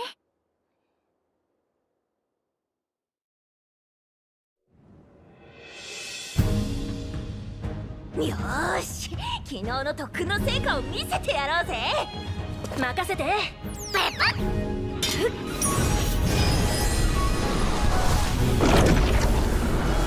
ヒータ、行くぜ。Welcome back, everyone. We're here for round 6 of the UK Open. Me and Alex Robertson, and we have a very interesting matchup. Yeah, I'm quite looking forward to this one. We wanted to get one of these picks on a little bit earlier in the tournament, but we're back here now with the Atlantean Momo deck. I'm going to still call it that, even though it is 2026. Yeah. Because that's how I feel like it is. But it plays Penguins, though. It plays first Penguin. First Penguin. And I'm excited for that. But on the other side, we've got something that's a little bit closer to home. Yeah. In regards to its Matthew Bricard playing Magnet Warrior. Not quite Dragon Link. Yeah. But Matthew has won the French Nationals playing Dragon Link yes, a couple years ago so, now. Yeah. But he's playing a very interesting Magnet Warrior Fiendsmith list, which is pretty different than what most people are playing. He's a more Fiendsmith heavy deck with multiple engravers and multiple tracks. Yes. Even going as far as playing Sanct, which I guess it's quite nice if you want to respect like Drawn Lockbird, for example. Exactly. Right? But 50 cards, don't know if you realize that, because that is crazy to me as well. That is the brand, though. That is the brand. Yes. Playing just lots of consistency cards, and I guess you just kind of want to dilute your deck a little bit more, right? From some of these maybe not so ideal cards to draw within both the Magnet Warrior engine and the Fiendsmith engine. Yeah, it's really interesting because this is not a deck that looks like it's built to play against a deck like Mermail. Yes. Because when you look at it, there's not a lot of hand interruptions, other than the Drawn Lockbirds are really good, but if Mermail gets his co-combo, because the Mermail list plays like a very interesting end board piece, right? Yeah, so looking into it, especially in the main deck, which is really, really impressive, is playing General Raihu of the Ice Barrier, as well as, is this Warrior of the Ice Barrier? Warlock of the Ice Barrier. Warlock, yeah. And I think both of those in tandem could generate such a weird game state for Matthew to try and play into, which I'm quite excited to see because I've seen one of them at a time. Yeah. But now a deck trying to do both. Both. It's also really interesting because before Mermail's interruption, you should be summoning the Bear statue. Yes. But now they're just cutting off cards because you need to set them before, you need to discard cards, so you can't activate enough. Exactly. And especially in tandem with like Moon and Glacier, all of these other pieces that are coming into fruition, really. It's going to be quite interesting to see, I think. Yeah, I think our players are getting ready. They seem to have their hands around, so we're probably going to be starting soon. Yeah, give it a second. But looking into these Rumble decks, I find it really interesting as well. We were talking about it a little bit off camera earlier. They're not playing any spell cards, which is really cool to see them like kind of develop into this Draco Tail-based metagame and how they're actually going to handle just tackle that Draco Tail Flame, right? Yeah. Do you think like the Draco Tail players like recognize that and they stop setting Flame against them, or like you just so defaulted to going there? I'm kind of hoping we see it now. Yeah. I want to see what the choice is there. But especially post game 1, I think I'd go for it. Why not? Let's see what happens. So it seems to be getting going here. This is a very important Dyro. I feel both decks really want to go first in this matchup. But Mafia did seem to win the Dyro, and he's starting with a Fiendsmith Tract. I think that's really, really strong here as well. But the other thing is, there's a Drumlock Blood in the hand, which we know is probably the card against Murmur Atlantean, I would say. Yeah, and he did draw the Lurry, so he searched a second copy of Engraver, and that's the decision, because he could have searched either the Engraver or the Lacrima, right? Yep. But he's using this to fusion summon, so that's something that we've seen after the Lacrima fusion came back, that you get to use Tract's Graveyard effect to fusion summon a Fiendsmith card. And now he actually fusion summoned with 2 Fiendsmiths from his hand, summons a Lacrima back, and now gets the effect of Lacrima to Foolish, which might be sending another copy of Engraver. It's probably the most likely scenario here. Or if in Paradise is the other option, right? Yeah. But this is like really, really powerful as well, just because I guess that Tract is just another layer of just being able to play the game, right? And like play through forms of interruption that could happen. Yeah, it's a very cool thing because during the time period that Lacrima was in the ban list, you didn't have a way of getting value of drawing multiple Fiendsmith cards. So if you drew multiple Engravers, Engraver Tract, Tract Lurry, you basically didn't get value from the second one, but with Tract, you get the monster back. Yes. And now we're going to see this Engraver activate its effects, and we're going to get the draw here off the Necro Equip. Oh, yeah, that's really cool. And I guess this is really like powerful here with the Sanct in the deck. It's just another way to put another monster on the field, right? Yeah, I believe he can't activate it now, but he can activate it if he links it off into sequence, right? Because you have to only control Light Fiend monsters, and the Necro keeps the Dark Fiend. But his play might be linking to sequence, and once the Necro is out of the field, you can activate the Sanct. Yes, yeah. But regardless, you're just able to cycle that Engraver into maybe like another piece of non-engine or a Magnet Warrior card, right? Yeah, and either way, I feel like it's all very, very strong to draw here. Yeah. But in a more unique sense, normal summoning the Fuelos there just to make a Galen Gran. Oh, but it makes sense here because the Granite Gunner doesn't have certain beard. The Granite Gunners can just search. the Magnet Warrior, guys. Yeah, it's this card is absolutely out of control. Conduction, Warrior, Linear, Magnum plus minus. And which 2 monsters is he sending to the graveyard, Alex? It's definitely some Magnet Warriors. And I think it's going to be the Sigma Plus, and then it will be the Beta here. There's too many different names, and there's where it's going Sigma Plus, Sigma Minus. There's too much going on. I hope you paid attention to your maths class in school because we're gonna be needing a lot of Greek letters here. But we're going to the sequence first. So we're gonna make Rextram. That is a card I did not see coming. That's really interesting. So Rextram is a card that is unaffected by card effects while it's equipped with a Fiendsmith. So you can equip a common thing that people used to do is equipping sequence to Rextram, so it can be targeted and is not affected by card effects. Okay, so it's almost semi-analyzed. Yeah, right? and then he used to like set the Fiendsmith in Paradise. But he did choose to send the Paradise, so he's just using it as link material here. Maybe for a copy of Agamemnon. Yep. I'm making the Agamemnon back, and then you're gonna Agamemnon the... Oh, is it adding back the Rextram that's from Grave. I forgot. Rextram from Grave.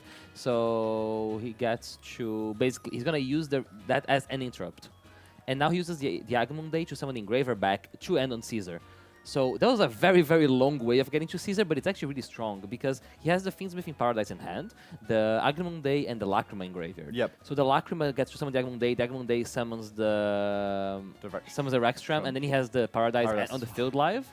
And now we're going to into Conduction. Conduction Warrior Linear Magnum plus minus, and that's gonna dump Sigma Plus and the Beta. The Sigma Plus revives the Beta, and the Beta on summon adds the one that Fusion summons. The Sigma Minus. Sigma Minus. So we're in for a long one here. we're in for a day. And Sigma Minus reviews itself to conduct a Fusion summon using it as a material, and that's gonna make duo Flux of what's his name? Flux Oxenfield. I think what's really cool about the Sigma Minus there, Sigma Plus, is that it's kind of in the similar vein as Phimena. Yeah. Except it uses itself as well, which exactly. is just so much more powerful than Phimena in that regard, right? Yeah. So we're going to see. So we make an IP Masquerina, and we summon back the other dragon, the Telusion. Telusion. So Oh, this it's is a water, not a dragon. the Magna Warrior, Sorry. which will be taking control Yeah. of an Earth monster, which. Oh, it's a really cool thing because the Magnet Warriors make all your opponent's monsters Earth, right? Yes. With So if you go through the Conduction Warrior, Plasma, Magnum, then everything on the field will become Earth here. yeah, and he might be able to fusion summon that in your opponent's turn if he has access to the Magnet Bonding Yes, spell. exactly. Though his one back row, we're probably pretty safe. It's going to be things within Paradise. This is a very strong field. This is the type of field that a deck like Mermaid will struggle. Yeah, so we're going to see the Phlox Oakensfeld be able to target an Earth monster you control and a card your opponent controls and return them both to the hand. Yeah. So I believe that was first That is first Penguin banging there, a new card. which is really, really strong. It lets you to reveal a card from your extra deck, and then you get to add, or first it summons itself. Yep. But If then you control a monster on the field. If you control no monsters, then on summon it will be adding or discarding a card, revealing a water synchro, and then you add a water from your deck with the same type, but one level lower. So it's really good for adding cards like Teus, or maybe you want to go for Poseidra. Yeah, you can get Dragoons. Dragoon, all of these cards, but it also triggers any of the Atlantean effects. So if you discard like an Atlanta Dragoons or Shadow Squad or Mermaid Shadow Squad with it, you get the effect to summon or to add. Yeah, exactly. You just get all of these bonus He did effects. discard one of those cards you don't really want to draw, which is the Gluttonous Fish, and he gets hit by a Draw and Lock Bird that we knew with this whole turn. Matthew has And had a massive smile on his face yeah, following that one there. I feel like he's already feeling the advantage, and then when you do the combo, you get your Draw and Lock Bird, a Mermaid player. Yeah, you very, might be very feeling good about confident it. there, yes. So we're going to see a copy of Teus in hand, and I think, I'm really not surprised that Reese decided to scoop it up Yeah, there. Mermaid has some ways of playing around Draw and Lock Bird. Usually, it's more when you start off with like Shadow Squad. and Yeah, or if stuff you like that, right? go first and you have access to the level 7 fish, Colacant to there, Colacant, yes. because you get to like use Rin to summon Colacant, and you Colacant summon a bunch of Yes, guys. yeah. But that was going to be really hard to do through a board like the one that Matthew had. Yeah, established exactly. there. When there's so many already layers of different interruption there. Yeah. But then on top of that, Drawn Lockbird, it's really unfortunate. Yeah, there. game 1 is a very hard game, but now he gets to see him going first, and he has more going first options. Yeah, so there's more Ice Barrier support post side, as well as more copies of Deep Sea Minstrel, which I think that card is just like phenomenal anytime you're going Deep Sea first, Minstrel right? is such a good card going Yes, first. yeah. Like when you activate Deep Sea Minstrel, first action, discarding Shadow Squad or discarding a Dragoons. Just you any kinda- card that's going to Yeah, get you you have so much advantage for no You reason, kind of have right? no way to run. You get full knowledge. You get to Nafta Biz for free. Not true. Mooning Glacier them after. Yep, exactly. And then especially when you can go for two approaches, right? You can either get rid of any sort of interruption you may have, or you can get rid of one of the weaker cards and ensure that your Moon and Glaciers get even more value, right? Yeah. You can also, like, in his extra deck, he's able to guarantee get rid of the card he loops because he can make the level 7 Synchro, the Deep Sea. Yes. It's interesting because Mafia has a card that's really good in this matchup, which is Dominus Purge. Yes. Dominus Purge is kind of interesting because he has a conflict with one of the cards, the Magnet Engine, which is the Hydrogadon cousin. Yes. Duotarian. Duotarian. it says Hydrogadon on the card text. Does it actually? Yeah, so if it's someone you can reborn Hydrogadon. Hydrogadon, a card that's legal in gold format, being And Hydrogadon, for those unaware, is also one of my favorite cards in the game. I love Hydrogadon. Big fan of Hydrogadon. I love so, Hydrogadon. But Duotarian Duotarian is the upgraded version. But it's a water monster, so if you use Dominus Purge, you're not able to use it for the rest of the duo. So I wonder if when it's hiding in the Purge, which is probably will in this matchup, if he actually takes out the... I think you'd have to, because... I'm not gonna lie, I think I would be so annoyed if there's ever any kind of conflict I know. It's one of those feel bad things, but maybe it is correct not to, right? Maybe because the Duotarian is a very good consistency card. It's a one card play in this deck because it allows you to search Conductor. Magnet Bonding, and then you get into your Magra plus minus. What's the card name? We'll come back to it. And then it just gets you to all of your Yeah. plays. And that's like really, really what you want to be doing in this deck, because although you have loads of these one card plays, anytime you just have a second one, it just heightens the ceiling of that combo. Exactly. Exponentially, right? And all of them are like different engines, right? So if you're like Engraver plus like Magnet Bonding, like none of them are bonus per turn, so they're completely independent from each other. Yep, and they just do exactly what you want to do straight out the bat. So I am assuming Reese is going first I here. would be really surprised if Reese is not going first. We're gonna see there's a Perulia come down straight away from Ashley. So Perulia is an interesting card because Perulia can be really good or really bad against Atlantean. It really depends on how they start. Like they have ways of comboing, giving you like almost 0 draws from Perulia if they start with stuff like Shadow Squad. Yeah, but this is a Pike. But it's a Pike discarding a Dragoons though. So I get exactly what you say is that both sides, both main Charmies, the Fruolos and the Perulia, depending on the actual hand for the Atlantean Mermaid player, it can either be like game breaking or you can just play through it and trade 1 for 1, right? Yeah. And give them 1 draw, and it does not matter at all. Yeah. So we're going to see the Abyss Shrine here. Yeah. I think whichever follows tends to be the more impactful one. Especially with the current way this Mermaid deck is constructed, it kind of relies on going to extra deck to get the interrupts. Yep. But there's no much of follows because we've seen the Shrine get to Colacant. Yep. And we're gonna see the Shadow Squad's probably summoning a copy of Neftabyss. Yep. A card from way back in the day, but equally as terrifying to see today. Do you want to feel a bit old? Oh, try me. So this is over a decade old now. Is Neftabyss a decade old? Was in 2016, January of 2016. It's the same set as Solemn Strike, right? Yep. The Solemn and Twin Twisters. Oh, big set that one is. Neftabyss is terrifying. So he gets to do the thing that we always did, which is dump a Dragoons, add the Dragoons, and then he's going to use Minstrel to pitch. And it looks at Mafia's hand. I see 2 Magnet Warriors, the Dragon, that's the double circular kind of thing. Fiends with Engraver, and Forbidden Droplet. And he chooses to get rid of Forbidden Droplet. I'm a bit surprised. It's odd, isn't it? Because I guess if you're going to go through your full combo, Droplet is probably the best card to get put back into the deck, right? So that they don't get it. I think it makes sense there, right? Like he's just trying to. He's just trying because one thing is if he got rid of Droplet, it makes me think he won't try to end on Warlock. So he plays Warlock of the Ice Barrier, which makes all spells. It's basically like a copy of Anti-Spell Fragrance. Yep. If you control another Ice Barrier monster, so if he's getting rid of Droplet, it tells me that he doesn't get to it, right? Yeah. Because otherwise he would rather let Matthew have a dead card in his hand. Yeah, and I kind of understand that thought process as well, because realistically speaking, what is the Magnum Warrior spell count really looking like? It's just the bonding mainly, and then the Fiendsmith spells, which if you're going through the rest of your combo, maybe they don't matter so much, right? Yeah. And he takes some cards off. Is that a Virtue? Oh, he plays the level, the trap that you search of the Virtue Dragon. I think he might be siding it. Yeah, so Virtue Stream. That's a card that Mermaid usually sides. Le Virtue Dragon is with the 2 rank 3s, and it searches the Virtue Trap. But this is kind of like an Icarus attack for Sea Serpents. Yep. So he's going to see him making the White Aura Monoceros here with the Glutinous Fish, which brings the fish back. The Glutinous Fish gets to summon a water monster from the grave, depending on the amount of cards in your opponent's hand. Yes. Up to the levels, I believe, right? Yeah, basically up to the levels. So I don't know if he triggered that already, but it's like the tuner you consistently play because you get to summon it off Colacant. And now he makes a Prima Donna. So Prima Donna is usually probably his plan to get rid of the Forbidden Droplets. Yep, so the Prima Donnas, they're going to target banished cards. And just send it to the graveyard. Yeah, essentially send it back. And then summon a level 4 lower water from the deck there. Also it's a tuner. So like he gets to synchro, for example, the Prima Donna and the Neftabyss into a Dragite, which is a Spell Trap Interruption, and get rid of the Forbidden Droplet. Exactly. And now we see the Abyss Trite, which summons the Gluttonous Fish back. And that's probably going to, at some point, he's going to summon the other XYZ that's reborn 3 monsters when it's linked off. Yes, the Poseidra. The big Poseidra. Yeah. The next big Poseidra. Next big Poseidra. So that's pretty interesting here. Resist comboing pretty hard. Oh yeah, I think he's using the Gluttonous Fish now.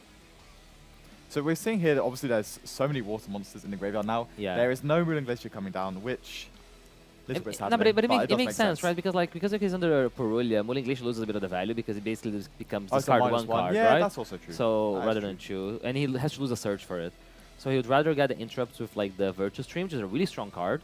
Yep. And the Virtue Dragon also gets to add a card back. So the add back here is really irrelevant. A common thing that Mermaid does is that they will add back a copy of like Dragoons. Yep. And then they can discard these Dragoons or like discard a Neftabyss with the Shrine Grave effect to summon Poseidra during Mafio's turn. Yep. So the end board sometimes it can look more frail than it actually is because there's a lot of layers.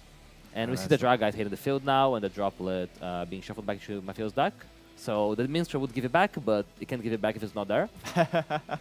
And that's one of the things I actually quite like about this is that although on the surface it seems like quite a simple deck, right? You're just going through your plays, trying to eliminate some cards from your opponent's hand, do all of these things. But it's just like, it does have a little bit of those like hidden layered interactions, right? Which makes it all a little bit more appealing to play, I would say. Yeah. It's also really interesting because it's really technical when you're getting hit by a Mocharmy. So when you get hit by a Mocharmy, you have to decide like how to go about it.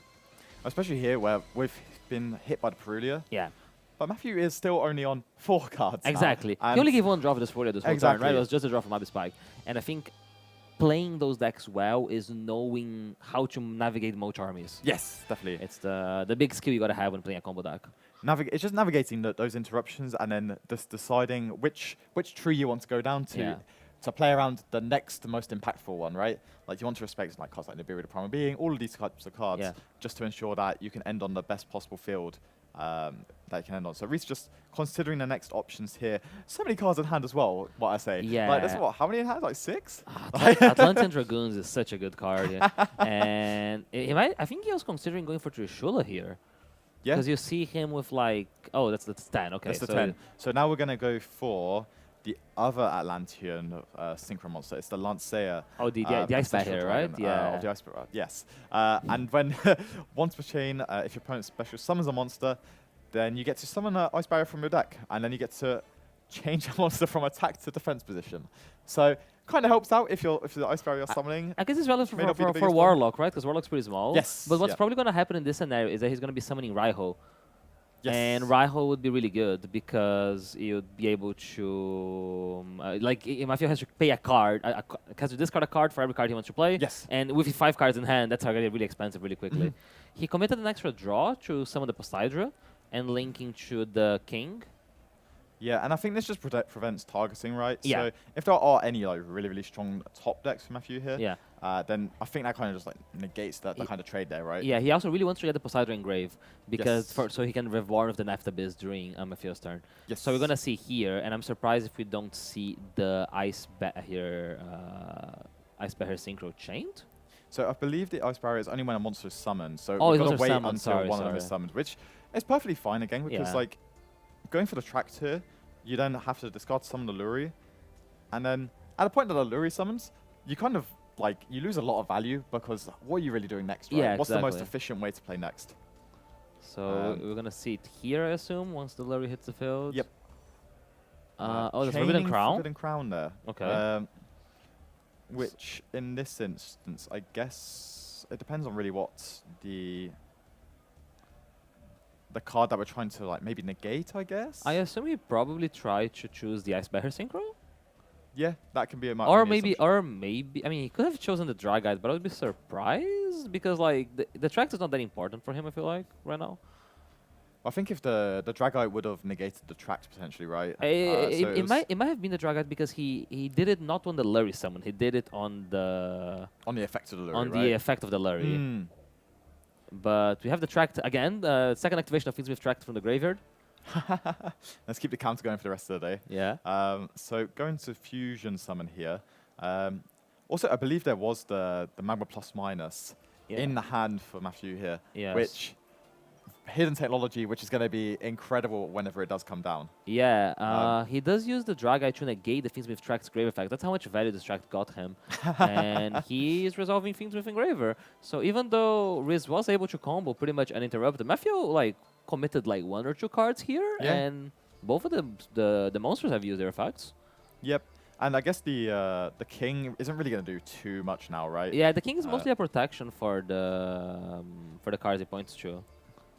But then again, you just committed the extra draw for that one as well, right? So yeah, I think it was less the King and more the Poseidra. Yeah. Because he still has Rhine Engrave, and I'll be surprised if he doesn't have Neft. He has a Neft Abyss in hand. So a common. Okay, so he's gonna use Virtue Stream to like pop them. Do you ever do that here, or can you try and do a best play with the Poseidra potentially? I think it's because otherwise he would be sending the King with the Engraver effect, right? Oh, for sure. But King does not trigger because it's only when it's destroyed by your opponent's card. Yes. Yeah. 4 more cards on hand for Matthew here. Yeah. And to be fair, it's not like there's that much interruption left over, right? So he has the Rhine Engrave, which discards an Neft Abyss. So Poseidra becomes like a bounce and a pop because you bounce from Poseidra and you dump Heavy Infantry, and then Heavy Infantry pops 1. But he kind of has free reign here, I feel like. Especially because there's not really like a way to interact with this, right? If you chain the cards now, it's not as if You can chain the cards now, but all of these like Magnet Warrior cards are about to resolve, right? Yeah. You cannot stop a single one of these cards from resolving now. You can interact with the bodies on the field, but all of them, like, their advantage was made. Like, Conduction Warrior Linear Magnus plus minus is such a beast because he gets to send 2 cards. One of them that sends summons the other one back. This one that gets summoned, it searches one. Yep. So it generates 2 bodies and a card in hand. Yep. And you haven't done anything. All you've done, summon a guy. Yeah, summon a guy. So, review. Straight down on the field, guessing the... Yu-Gi would be proud. We're not playing the originals anymore, but we're still playing with Magnet Warriors. I was thinking about this. It's just like how the ABC cards had that retrain again a decade ago. Yep. It's now 1 decade later, and we're getting all of this new Magnet Warrior support, and it's just like they're not like the main points of either of these lead characters, right? Yeah. They're not main strategies, but now they are some of the most competitive decks in both eras that they ever have been. Yeah. Seeing the sequence come down here. There's a good chance this kind of forces an interrupt, right? Because if you allow sequence to resolve, he gets to summon Disarray. And it's very unfortunate for you at that point. I guess literally he could let Disarray be summoned and then bounce Disarray with Poseidra. But he's choosing to interrupt here. He does know a lot of the contents in Mafio's hand because he did see it with the Dipsy Minstrel. Yes. So he knows like 2 of the cards, and he knows the Sigma Minus that got searched by Beta. Yep. So the Sigma Minus will also be like a nice push as well because, well, it lets you fusion summon, right? Yeah. And then you can summon the Conduction Warrior Plasma Magnum. Yeah. Which will get you the bonding. And bonding can fusion summon again. Yep. And such a good card. Yeah. Such an incredible card. So, but here we mentioned that the Rhine discarded the Naftabiz, and the Naftabiz brings the Poseidra back. The Poseidra bounces the sequence and sends Shadow Squad. And Shadow Squad here is going to summon from the deck as well. Yeah, so that's interesting because usually like you're dumping heavy infantry here. Yes. I don't know if heavy infantry has already been to grave. Maybe he has heavy infantry in hand, and he's like summoning Pike to discard heavy infantry. Because that's usually how you get 2 interrupts. But he just seems to be summoning a copy of Naftabiz. The other thing here is I guess you don't want to be destroying the Magnum plus minus. Oh, because it does get the bonus effect of when it's destroyed, adds itself back. That's fair. But Mafio's basically playing through this for all we're aware now, right? Like it looked like a very impressive board. It's interesting to see Riz's decision to get rid of Forbidden Droplet might like be different here because he could have gotten rid of the Conduction Warrior Linear Magnum plus minus, but he chose to get rid of the Forbidden Droplet, and this card was a complete bomb here. Yeah, and the other positive side of the Forbidden Droplet is, although it's really good into your field, it does also get rid of an amount of cards, Exactly. Right? And I think that's never a bad thing. Just, again, starving your opponent of those cards that can interrupt you or can play through your field is a really, really strong thing. And here we see a bit of a punish of him allowing the bouncing the sequence on summon. Yes. Is that because he still had the engraver effect, he basically just got to go, okay, I'm going to just make sequence again. Yes. So, and now we're back in the same situation where there's a bunch of monsters. And this deck, the Fiends deck is really good at like finding a game shot. Yes. Because it has access to Fiends with Agammunde, which equipped gives the monster piercing damage. Oh, okay. Especially with the Neptibus there in defense position. Yeah, right? that Neptibus looked like a prime position to get hit by Agammunde. We did see Agammunde using summon here. So we're going to see... And now we're fusion summoning. And then we're going to go into... Wow. Here's hoping we see him come down. Plasma Magnum. There we go. Yeah. Plasma Magnum. Going to be adding a Magnet, normal, quick play, or field spell from the deck to the hand. Always going to be the bonding here, though. Plasma Magnum has a really funny interaction in this matchup. That is because it makes the monsters Earth.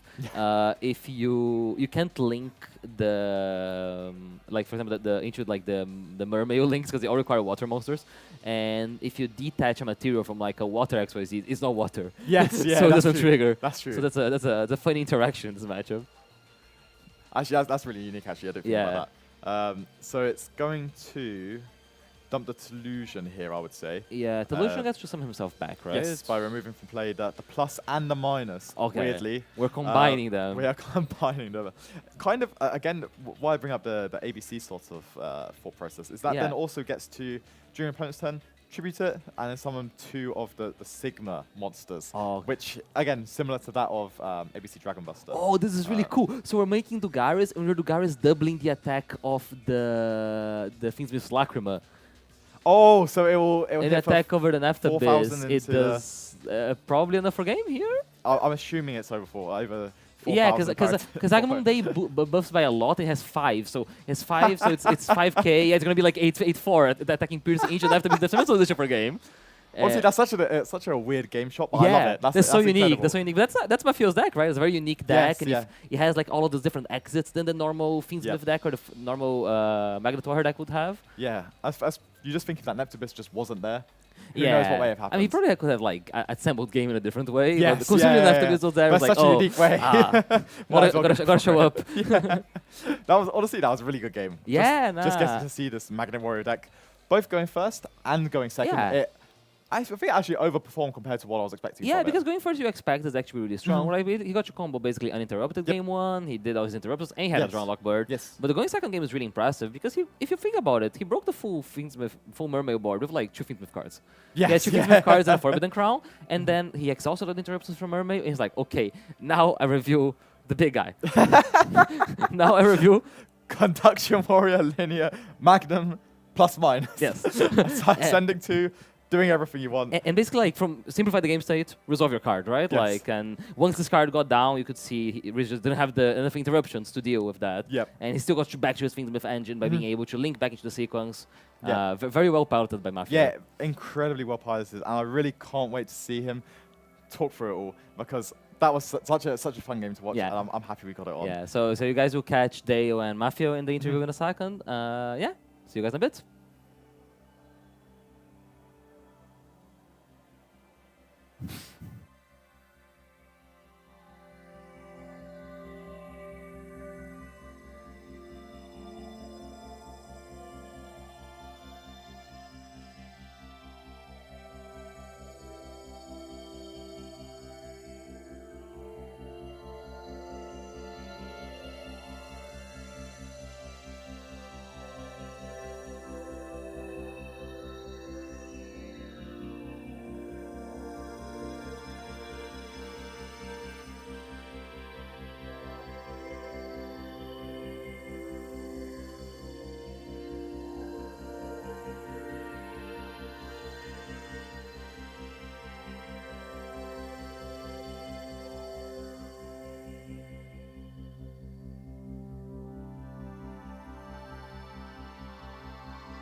Hey everyone, we're here with our winner of round 6 feature map, Mafio. Thanks for coming on and congrats on winning. Thank you. So you're playing a very interesting deck with the Magnet Warrior Fiendsmith deck. So I'm gonna ask some questions about the games. Because game 1 you get to go first, you have a very strong hand, right? You have both Magnet Engine and you get to bridge into... Sorry, you have Fiendsmith Engine and you get to bridge into Magnet Engine. Yes. By normal summoning a Mucharmi. Yes, so that's one of the ways you can bridge from Fiendsmith to Magnet. The other way is easy with Exiton. Yeah. But like in this hand, I had no access to the Magnet. Yeah. And I had to Necroquip draw a Charmy to bridge into Oh, it. you didn't have the Charmy yet, so you drew the Charmy off the Yes, Necroquip draw and you exactly. discarded the Engraver. But like at this point, like 80% of my deck is either a Magnet starter Yeah. or level 4 to bridge. So Nah, that's it's really okay. cool though, because then, yeah, you're like, because usually just maybe the Fiendsmith board can be broken by Mirror Mail, right? If you just make like a Caesar and something like that, but that plus all the Exactly, Magnet yeah. interruptions are a bit out of hand. I imagine he must have been relieved when his first activation was a card that searched and a Water Monster I mean, with the Drawlock bird. Like the board was complete. I even had, I don't know if you've noticed, the Lacrima into Agnum Day into Rextram and then Grave with Paradise set. Yeah, it was really cool Yeah. because we didn't clock at the starter playing Rextram them, so we saw you dump the Paradise thinking it was just going to be like Paradise for this array, but it was really cool because you get to put it in Grave and then link it back, get it back, and then you're going to summon it back with the Lacrima, the Grave effect of Lacrima. Exactly. I'm a big fan of the heavy Fiendsmith packages, Yeah. and that's because of those type of combos that like get a lot of value with the Rex Remender specifically. Yeah, we'll ask some more questions about that later. Because game 2, you can also display a lot of the Fiendsmith cards. Yes. Because he got first with Mermaid, we all know that's a terrifying thing, right? Like Mermaid gets to go first.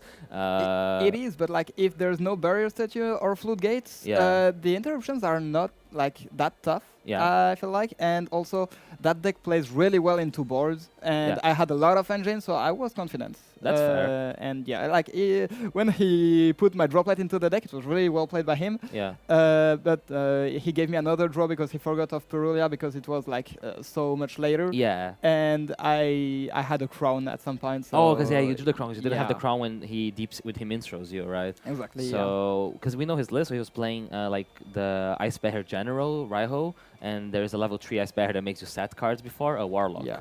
So I think that Synchro Monster, the Ice Bear Synchro Monster was basically the end board piece.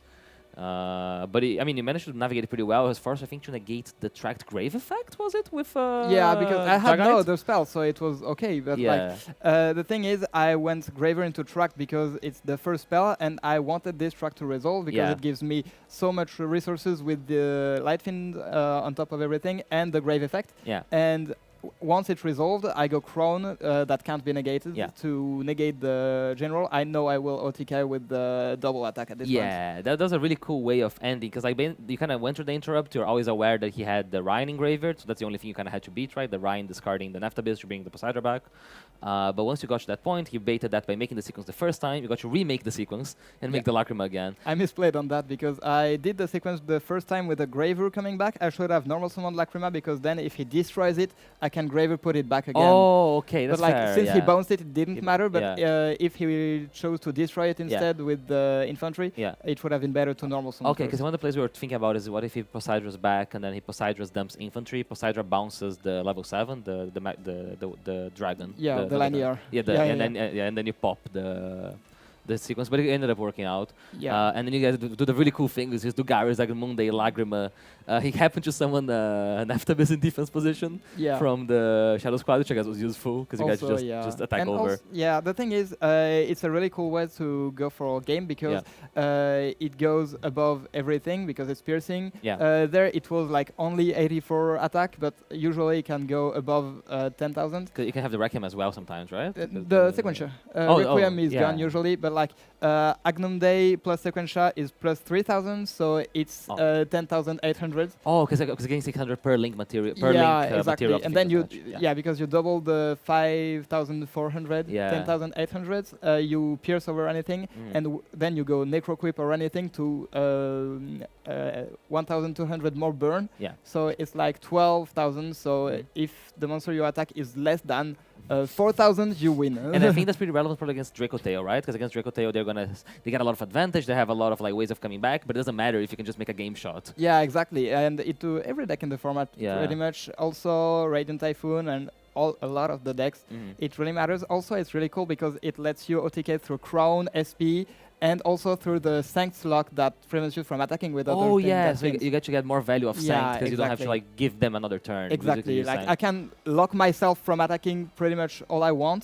With this way of going for game, I can always win. You just need a Light Fiend. Exactly, like I need a Light Fiend, a monster for the Sequentia, and 2 4s in that game. That's really cool. That's a really cool way of adapting to how the metagame is. There's a lot of decks that like they make a board that's not as strong, but they have so much recursion, it's really hard to kill through.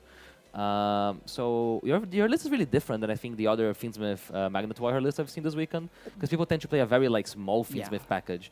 So how did you get to that conclusion? You seem to be enjoying it as you've been killing people with it's really fun. I just like the Fiendsmith cards. I think they're really cool into interaction, into boards, and give the deck a lot of grind game. And also one of the issues I had with Magnets is you've got a lot of bodies and ways to go into a grind game, but then you can't really do anything with those bodies. They're kind of awkward. The level 7, the level 3, they don't really do anything because you can't link them off, or you have to play very specific links.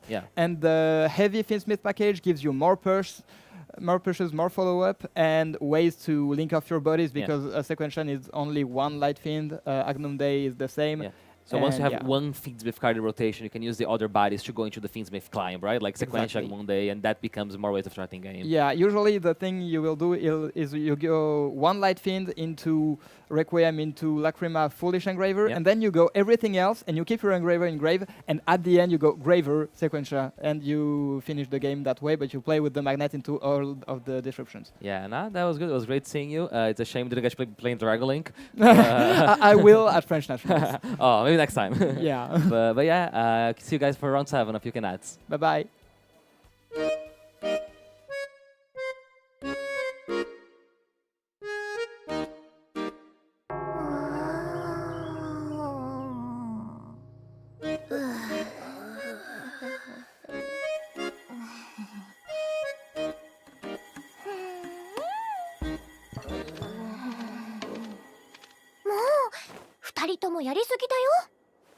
ごめんなさい。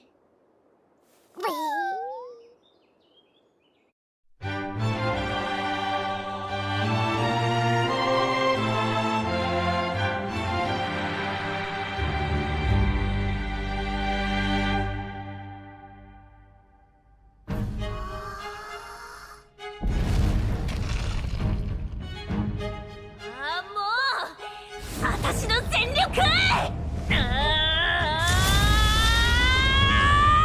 ヒーターコントロール！え？あっ！うわ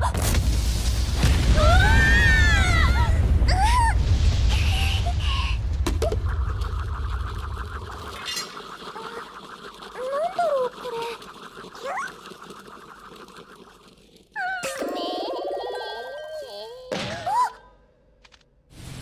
暗くなってきたし、そろそろ帰ろうよ。まだまだ。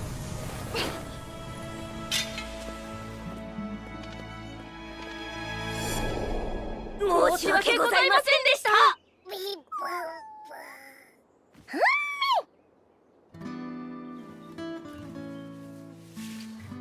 これでみんな友達だね。よかったね、二人とも。でもどうしてあんなところにいたのかな。迷子になっちゃったのかな。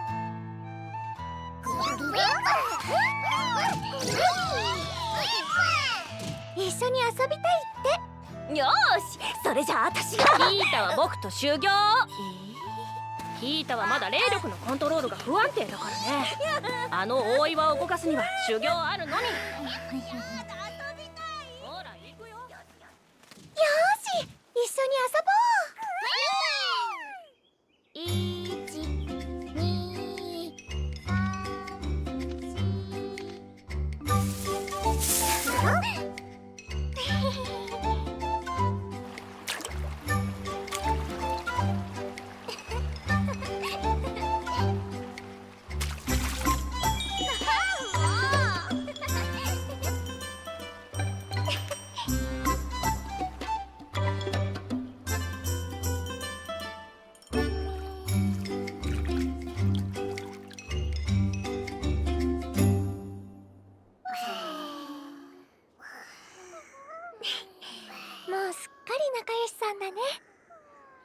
でもこの子これからどうしよっか。私が育てるよ。そうは言ってもこの子だけであんなところにいるのは変だと思う。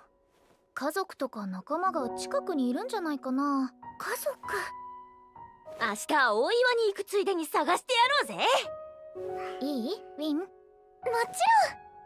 ろん。よーし、そうと決まれば明日に向けてとっとと飯食って寝ようぜ。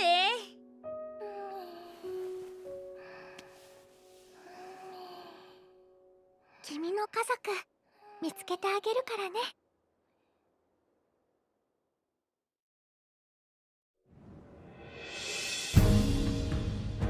よーし、昨日の特訓の成果を見せてやろうぜ。任せて。ペパッ。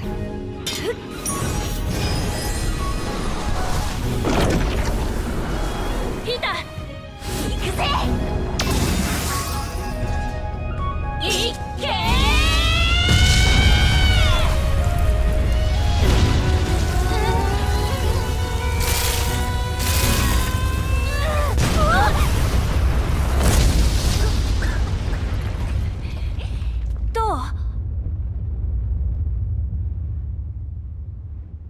ダメか。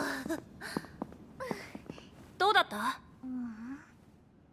こっちも全然。こうも動かないと何か仕掛けがあるのかも。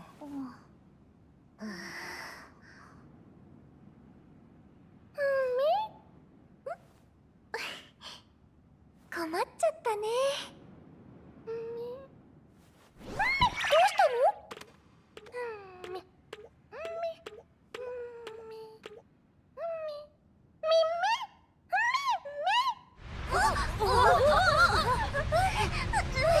なんだ？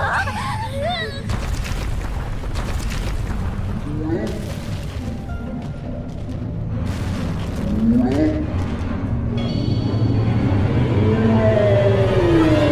ジかよ。もしかしてお母さん？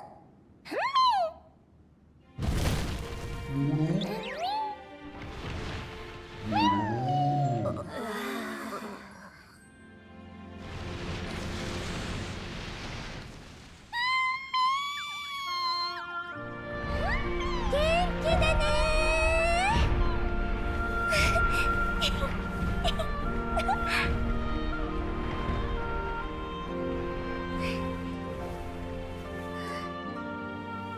ウィン。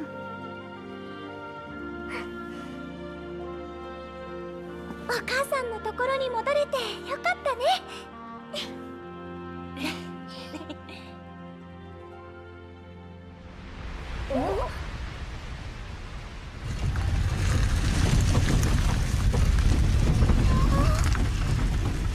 試練クリアってことでいいのかな。あの苦労は何だったんだ？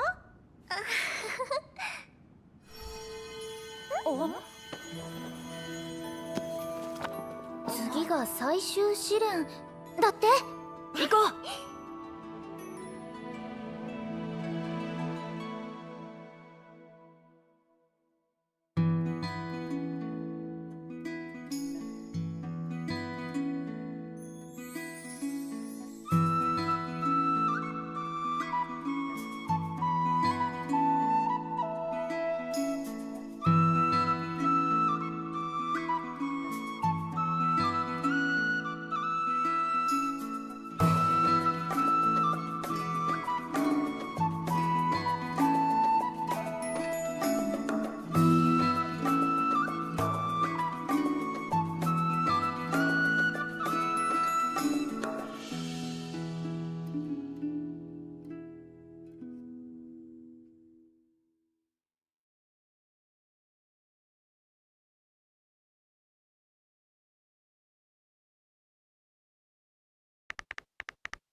Welcome back to the coverage of YCS Dortmund 2026. I'm here with Mike and we will be discussing some meta deck discussions for the event.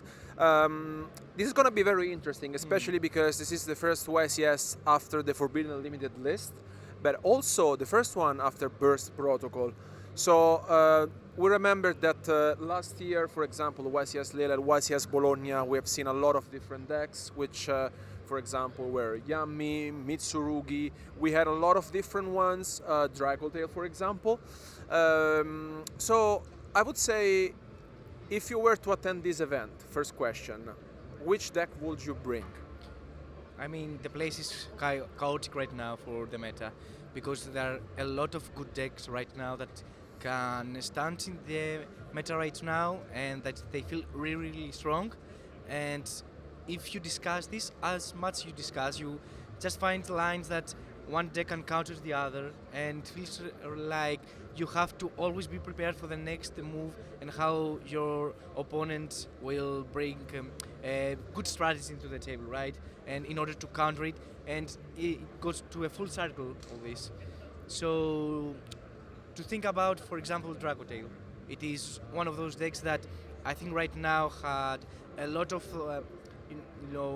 part of the meta, and since yes, there were some hits in the Forbidden Unlimited list, for instance, Dracotail Mululu and Chetu Dracotail both were limited in the latest Forbidden Unlimited list. However, due to Burst of Protocol, there are some cards that helped a lot the deck, like Ecclesia of the Dark Dragon and Fallen of the White Dragon. And I think that we need to think about how Dracotail is actually keeping up, because we were discussing earlier that I think Radiant Typhoon has a pretty strong matchup, right? I mean, as you mentioned, I feel like although there have been some hits in the Forbidden Unlimited list, I really felt like that those decks are still incredibly powerful. They play a little bit differently, of course, but Radiant Typhoon, for example, yeah, I think it's one of the main contenders for the event. I really feel like that it reminds me of Runic somehow, with all these quick play spells, and I feel like the deck is consistent. It has a lot of good starters, and I also feel like that there's some sort of like new interruptions in the form of Sheena, which essentially like is one of those cards you really want to see. It's one of those cards you play in 3-offs in your deck. I feel like the deck is very difficult to counteract, especially the question is, where do you want to activate your hand traps on your opponent cards? And I feel like Crocea is the #1 enemy. The goal of the deck is, of course, to resolve Crocea when a quick spell is activated, and you really want to Ash Blossom that, but most of the time it gets chain blocked, so you can't really do that. So for sure, Radiant Typhoon is the main contender for the event, because as you mentioned, Burst Protocol, of course, boosted the deck even more. On top of my mind, there's another deck that I really liked, for example, at YCS Bologna, which was Vanquish Soul. Because I think also the deck has changed a lot. Yeah, and it is one of those decks that really just keep advancing, despite have some hits in the Forbidden list, like, for example, Holy Shoe, that became limited, alongside with King Jogul, for example, and Cage, of course. But also they got some cards back in the form of Stake Your Soul and Raisin, that both became unlimited. And I think it is quite huge for the deck. The main issue was that it was not consistent enough sometimes, it felt like this, but I think that now that you got back 4 copies that you were missing, I think that it gave that boost to the deck, and I think that we're going to see the good pilot of the deck be, understanding how to adapt to the current meta. And I really think that Vanquish Soul K9 can really, really take advantage of that and surprise us during YCS Dortmund right now. But I want to go back to Radiant Typhoon that you mentioned. I believe that it has the quite unique in comparison to the rest of the meta decks right now is that instead of playing hand trap, it plays a lot of going second cards, which is a very good strategy, especially against Dracotail, which is the alpha in the room right now. Because all these quick play cards, for example, Fallen of the Virtuos, an amazing card that helps you play around, for example, Dracotel Flame, which is very important, and also you just summon your monsters in defense position in order to play against Horn. And lastly, Stink doesn't interact with you very well. It is very, very easy for Radiant Typhoon to play around any field of Dracotail with all these quick play spells. However, and this is what I was talking about when you need to understand how your opponent is going to make their strategy in order for him to play against your field, it is how Dracotail have adapted to this strategy. So if you understand that your opponent doesn't play hand traps, for example Radiant Typhoon, you can play one very good combo in the form of Invader of Darkness. I think that's an old card that you used to like, right? Yeah, I mean, I really feel like if you want to stop the deck, you really need to think about older cards that have been released years ago. One is, of course, Invader of Darkness. We have also seen Spell Canceller, which is something that is very old.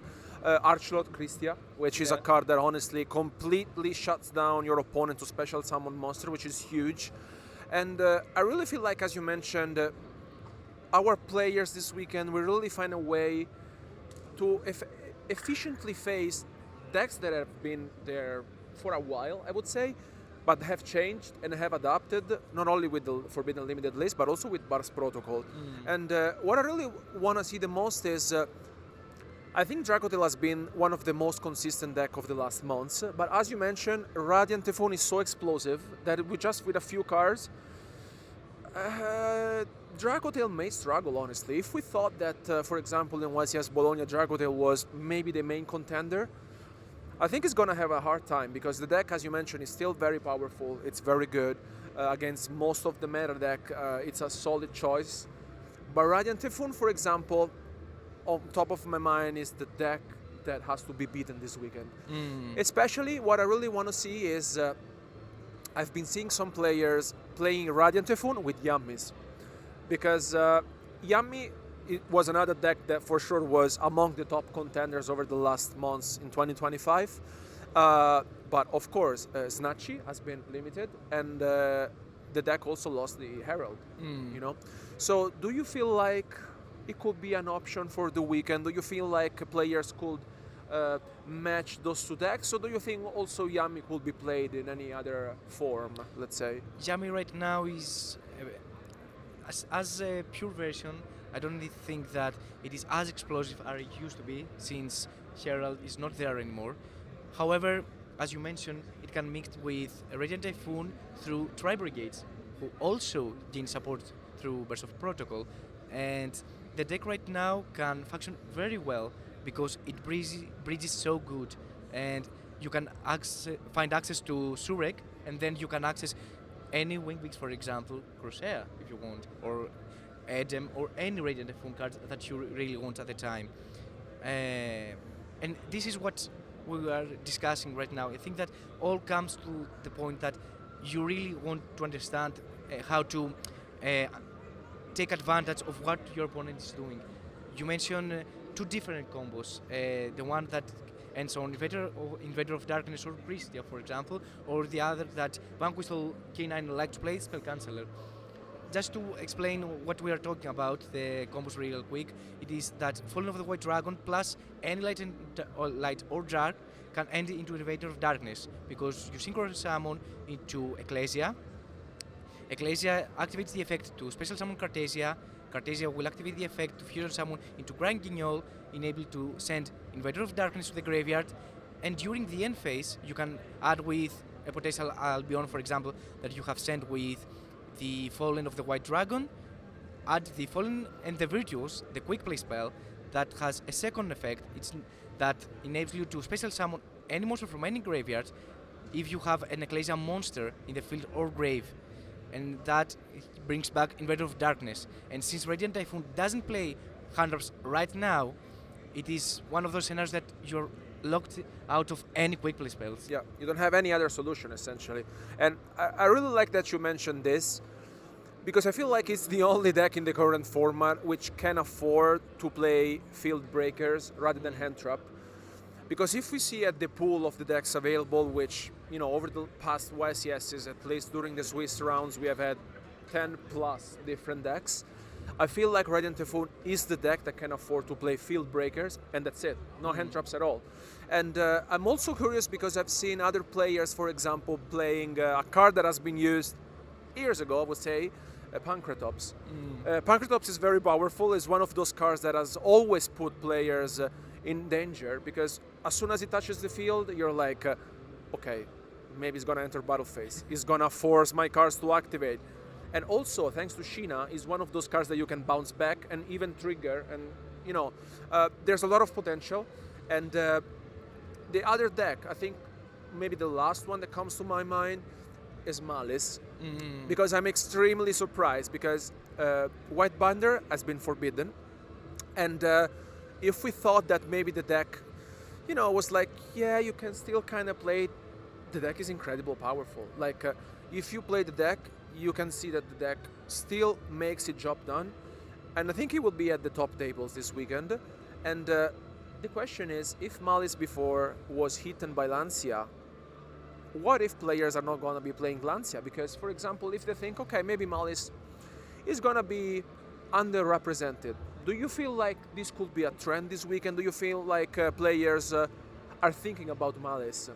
Absolutely, because I totally agree with you. Malice right now, it feels like it is under the radar, because players, I'm not expecting to play Lancia or Meowls, and I think right now that Malice has changed a lot as a strategy, because it's not like it wants to establish such a strong field with all those interruptions. It just wants to establish 1-2 interruptions in the form of, for example, Malice in the mirror, and pass with a hit soul in order to draw 2 hand wraps, because right now Malice plays so many hand wraps, and if you draw 2 cards, and it feels like you just keep going, and alongside with all the support, all the follow-up that you have, and all the interruptions like Malice in the mirror, that which has, or MT7 still there, you just generating follow-up, generating advantage, and obviously drawing in hand wrap to hand wrap to hand wrap in order to interact with your opponent. So I definitely see Malice being in the top tables in this event. Not gonna lie, if for YCS Bologna I choose Vanquish Soul, for example, I really feel like it's one of those decks that I really liked from the European Championship last year.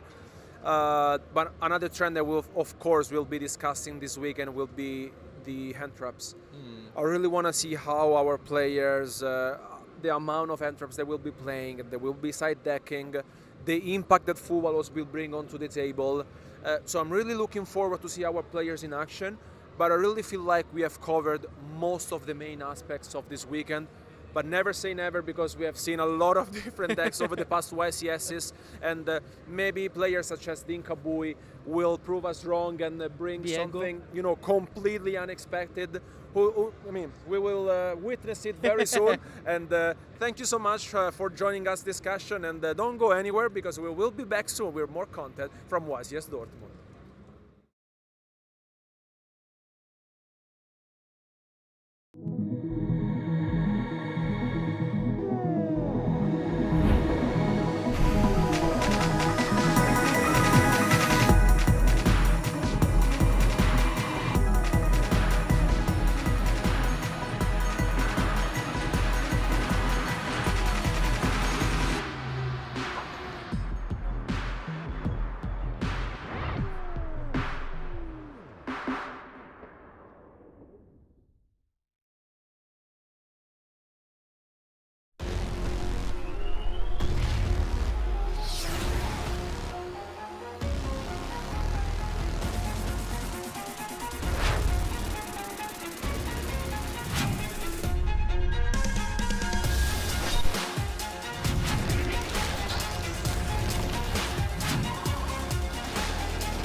Welcome back to the coverage of YCS Dortmund 2026. I'm here with Mike and we will be discussing some meta deck discussions for the event. This is going to be very interesting, especially because this is the first YCS after the Forbidden Limited list, but also the first one after Burst Protocol. So we remember that last year, for example, YCS Lille and YCS Bologna, we have seen a lot of different decks, which for example, were Yami, Mitsurugi. We had a lot of different ones, Dragotail, for example. So I would say, if you were to attend this event, first question, which deck would you bring? I mean, the place is chaotic right now for the meta because there are a lot of good decks right now that can stand in the meta right now and that they feel really, really strong. And if you discuss this, as much you discuss, you just find lines that one deck can counter the other, and it feels like you have to always be prepared for the next move and how your opponent will bring a good strategy into the table, right? And in order to counter it, and it goes to a full circle of this. So to think about, for example, Dragotail, it is one of those decks that I think right now had a lot of parts of the meta, and since yes, there were some hits in the Forbidden Limit list, for instance, Dragotail Mululu and Chetu Dragotail both were limited in the latest Forbidden Limit list. However, due to Burst of Protocol, there are some cards that helped a lot the deck, like Ecclesia of the Dark Dragon and Fallen of the White Dragon. And I think that we need to think about how Dragotail is actually keeping up, because we were discussing earlier that I think Radiant Typhoon has a pretty strong matchup, right? I mean, as you mentioned, I feel like although there have been some hits in the Forbidden Limited list, I really felt like that those decks are still incredibly powerful. They play a little bit differently, of course, but Radiant Typhoon, for example, yeah, I think it's one of the main contenders for the event. I really feel like that it reminds me of Runic somehow, with all these quick play spells, and I feel like the deck is consistent. It has a lot of good starters, and I also feel like that there's some sort of like new interruptions in the form of Sheena, which essentially like is one of those cards you really want to see. It's one of those cards you play in 3 offs in your deck. I feel like the deck is very difficult to counteract, especially the question is, where do you want to activate your hand traps on your opponent cards? And I feel like Crocea is the #1 enemy. The goal of the deck is, of course, to resolve Crocea when a quick spell is activated, and you really want to Ash Blossom that, but most of the time it gets chain blocked, so you can't really do that. So for sure, Radiant Typhoon is the main contender for the event, because as you mentioned, Burst Protocol, of course, boosted the deck even more. On top of my mind, there's another deck that I really liked, for example, at YCS Bologna, which was Vanquish Soul. Because I think also the deck has changed a lot. Yeah, and it is one of those decks that really just keep advancing, despite have some hits in the Forbidden list, like, for example, Holy Shoe, that became limited alongside with King Jokul, for example, and Cage, of course. But also they got some cards back in the form of Stake Your Soul and Raisin that both became unlimited. And I think it is quite huge for the deck. The main issue was that it was not consistent enough sometimes, it felt like this, but I think that now that you got back 4 copies that you were missing, I think that it gave that boost to the deck, and I think that we're going to see the good pilot of the deck be, understanding how to adapt to the current meta. And I really think that Vanquish Soul K9 can really, really take advantage of that and surprise us during YCS Dortmund right now. But I want to go back to Radiant Typhoon that you mentioned. I believe that it has the quite unique in comparison to the rest of the meta decks right now is that instead of playing hand trap, it plays a lot of going second cards, which is a very good strategy, especially against Dragotail, which is the elephant in the room right now.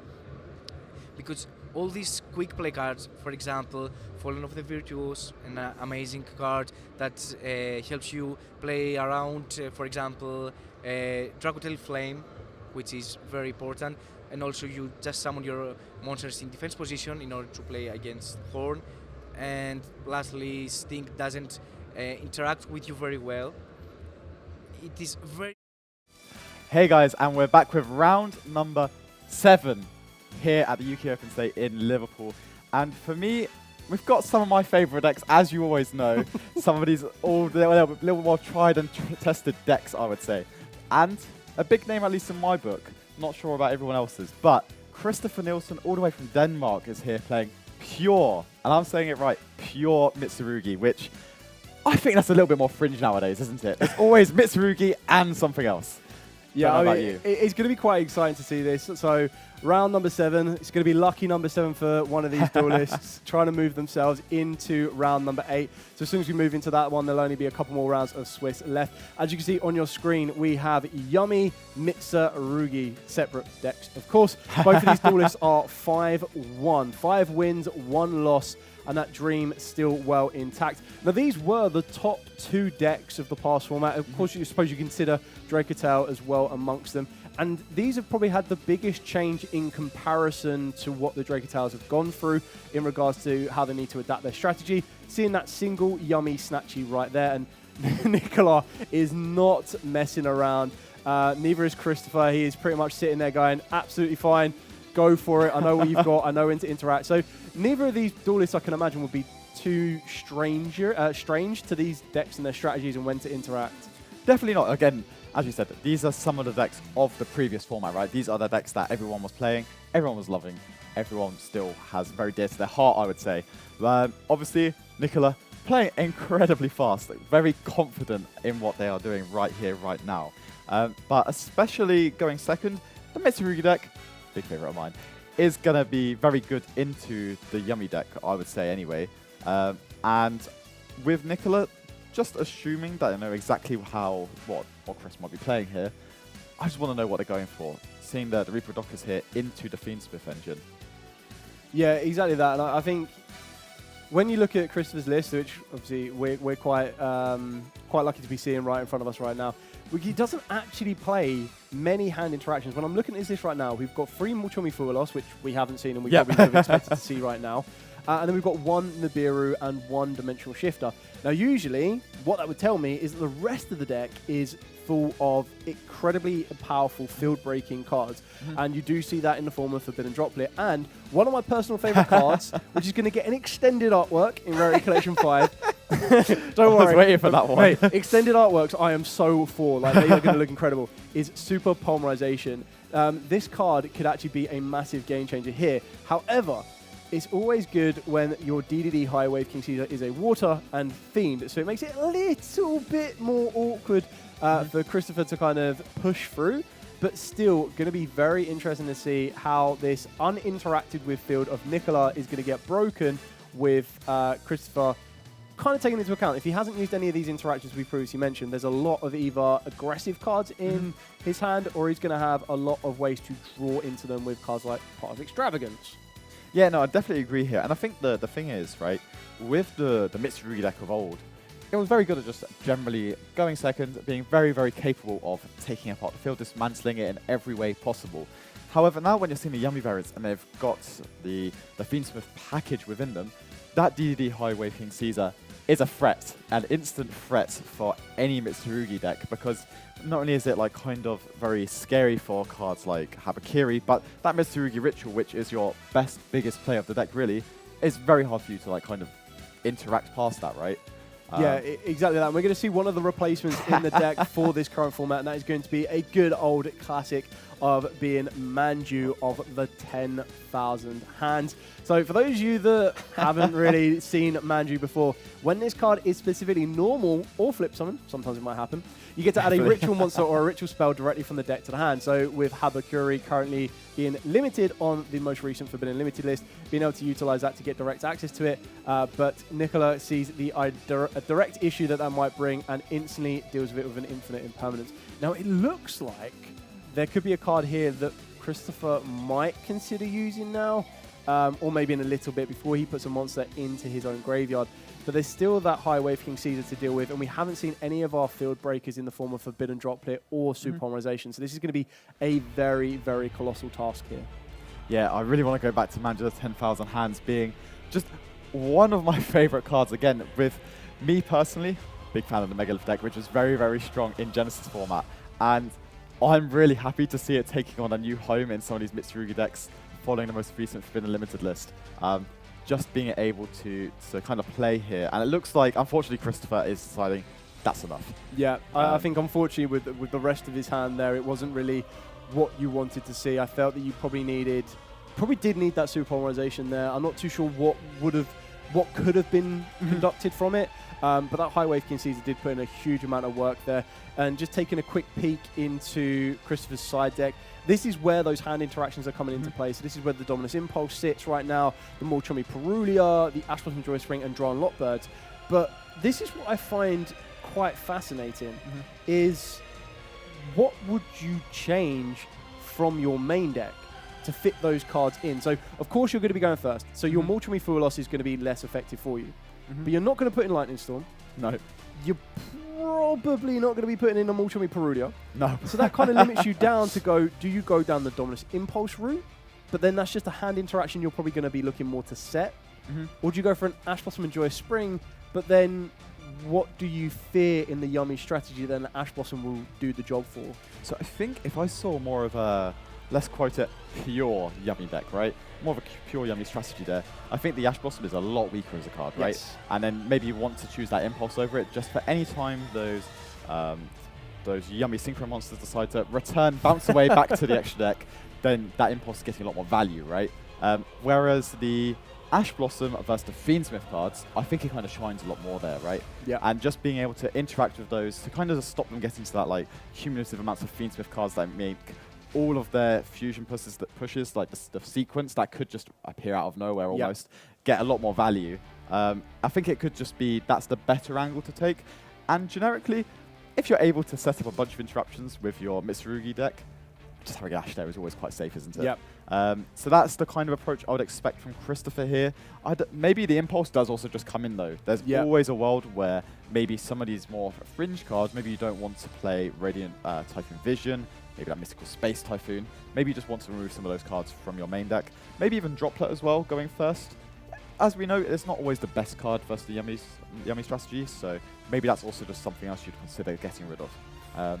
Yeah, and then if we take a look on the flip side of this one, so taking a look at Nicola's Yummy deck, probably have a very, even though we didn't see any Mitsurugi cards during that first one, you could probably take a very powerful, educated guess that that's exactly what we're going to be on. So we've got the Solemn Warnings here, we've got the Solemn Judgment, I can't imagine they're going to be coming in. But we do play Psyframe Gear Gamma, but more importantly, Delta. And I think when you're looking at what Mitsurugis are currently standing up to be, a Delta could be massively important to hit the Mitsurugi ritual. Exactly, and I think Delta it's always been in the shadow of its brother Gamma, really, hasn't it, when you think about it? Gamma has always been that Psyframe Gear that you always think about. But Delta, it's never been a bad card. It's always been one of those cards that anytime I get Delta, I'm like, I'm really in for a hard game of Yu-Gi-Oh! Right now. And I think if that comes down here against Christopher, it's the difference between game and losing the game. Yeah. So we're going to be hoping here, or Nicola is going to be hoping that he has been dealt a Delta in his opening hand in order to interact with Christopher. We're starting off relatively good here now. It's not the ideal starter, but when you're looking at pure Mitsurugi, being able to go straight into your starter, obviously you want Manju. Personally, I want Manju. But going for the Amarasa, it's still going to be a very, very good starter here. And that's going to get met directly with the Infinite Impermanence, which I don't personally feel is the end of the world. And we're going to be able to activate pre-preparation rise and a Ghost Spell. Nicola is not messing around. He is and this not is what I messing love. around The speed of this duel of instantly 9 vision going into that one here. Very risky because it's, do you have that continued quick play spell card, or is this a move of desperation? I'm really hoping it's not the latter for Christopher's sake there. Getting rid of a Forbidden Droplet, so deciding to keep that in this game number 2 going first. Again, when you've got Vision in your deck, just being able to have additional copies of quick play spells to resolve that Vision is always a good thing, right? So here's hoping just a pass there from Christopher. really unfortunate to see here. Yeah, I completely agree. I think that he definitely layered his plays correctly. But Nicola just had the right interaction. So we're going to be trading that Ash Blossom, so you're right. Good call on that. The Ash Blossom's coming in. Going for the Cups, Yummy. This is going to be a trade-off 1-for-1 on everything that's happening here. But going back to what I was saying is Christopher really layered his kind of start. So you start with the Amarasa. Fortunately gets hit with the Infinite Impermanence. Then you go over the preparations, gets hit with the Go Spell. I don't think you'd really want to do that in any other way. No, I think I definitely agree with that. The thing is, right, you always want that pre-professional rights to resolve. It is probably, after Habakiri, the best card in your deck, your best single card in your deck, because it gives you one more card. I can't say no to one more card there. And just getting yourself into the Habakiri as well as the Ritual spell, it's just a bit too strong. And I think just ordering them that way is definitely the correct play from Christopher.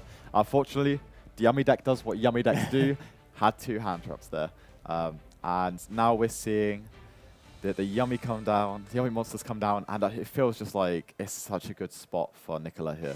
Yeah, some would say that this could be a sweet victory moving into full of them today, moving into round number 8. Christopher still hasn't given up, and I still feel that one very powerful card that Christopher could have in his hand could be something along the lines of the Nibiru of the Primal Being. Unfortunately, he is only playing 1 copy of it, so the consistency to see it is a little bit low, but we've seen True Tactics talents today quite a few times, so you can never write off that single card. And I don't feel that Yummy are in a position, to my knowledge, of being able to play around the Nibiru. I feel that their checkpoint for a Nibiru is when they go through the Fiendsmith kind of lines in order to do that. And I guess the question is, maybe Nicola is going to try and push it. No, just go straight for the attack. Is that it looks like it's the game is over there. Unfortunate match for Christopher there, really. Unfortunately, I didn't get to see the Mitsugi gameplay I wanted so badly. But obviously, 5-2, still respectable score to try and aim for the top 8 there. Always going down to top 16, and there's still great prizes on offer there. But Nicola, on the other hand, just showing the strengths of the Yummy deck of old, really, along with some new little tricks there. Yeah, some new additions for the Fiendsmith there, really kind of keeping Yummy on its current power level, I guess. Yes. Very, very good strategy. You could tell that both duelists knew how to play the deck, so they were very familiar. Like we said, this comes from the old format. Not saying that you need to always play to that speed, but a bit of respect between 2 very established duelists there, knowing, allow your opponent to just play, do what they need to do. There's no interactions, move as fast as you can. There's no reason to burn into the very important clock that we've currently got going on. And yeah, it's going to be very interesting to see how this one goes from it. Like you said, Christopher is still well within this. Maybe not to get into that top 8, maybe not to unfortunately take home the crown, but still well within a position to go into those top ends of this tournament. Still 3 more rounds of Swiss, and then Nicola trying to take it over a little bit more to kind of go further up to the tables and then cement his position along those top cut. Yeah, exactly. And I think that the Yummy deck does have a wide range of things on offer as well, especially now with this Fiendsmith engine. Going against the Drake's Tail strategy, which is the big bad, really, isn't it? It's what every deck is trying to beat. And hopefully, we'll see a little bit more. Give him some more sweet treats here. Let's hope. Let's hope for it. But we'll be back ever so shortly with our Round 7 end of match review.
Hey guys, and we're back with our round 7 champion, Nicola. Congratulations. How are you Thank feeling? You. Oh, I'm okay. I hope I can take it there. 2 more rounds to go. I think I can go X1. 3 more rounds. 3 more. Sorry, 3 more rounds. Yeah, I'm tired. So we're currently at a record of 6-1. What was your loss to? I lost to the same deck that I just played on the. Oh really? Yeah, Mitsurugi. I misplayed. I activated Imperm, and then he activated pre-prep in the same column. And then I chained Purge. I didn't think that it was an Imperm column, and his misplay would have won me the whole match. But c'est la vie. It is what it is. It's okay. You're still here, sitting very strong at this 6-1 record, and you're playing something. Everyone knows the Yummy deck, but you're playing Fiendsmith Yummy. What kind of made you want to play this deck for this weekend? Well, I like the Yummy deck, and the pure version I think is not good enough into Draco Tail, even though I have not seen a singular Draco Tail today, and I hope I don't see any. Yep. And I was just thinking that the Fiendsmith engine is so good going first, and the end board is broken. Also, as you can see in my side deck, I play a Floodgate against Radiant Typhoon, the Debel, whatever it's called. Yes. And that card is broken. I summoned it today once, and it won me the game on the spot. and going second, you just take all the Fiendsmith outs, and you put a bunch of hand traps and Obedience Cool, and you hope to draw them, and I just did. Yes, yay. So we'll go quickly over the match. I feel like it was very one-sided in your behalf, but you went first. Very confidently, very confidently played through your entire game plan. There was a normal Son of the Manju, Infinite Impermanence. Your deck did exactly what it did there. Did you know what Christopher was playing at all? Yeah, I'm friends with JOI, and I know him from JOI, and I was pretty sure he was on the deck, even though I haven't seen him throughout the day. And it didn't matter, to be honest, because my hand was just do the combo and then pass to the opponent and see what happens. And yeah, and that was what happened.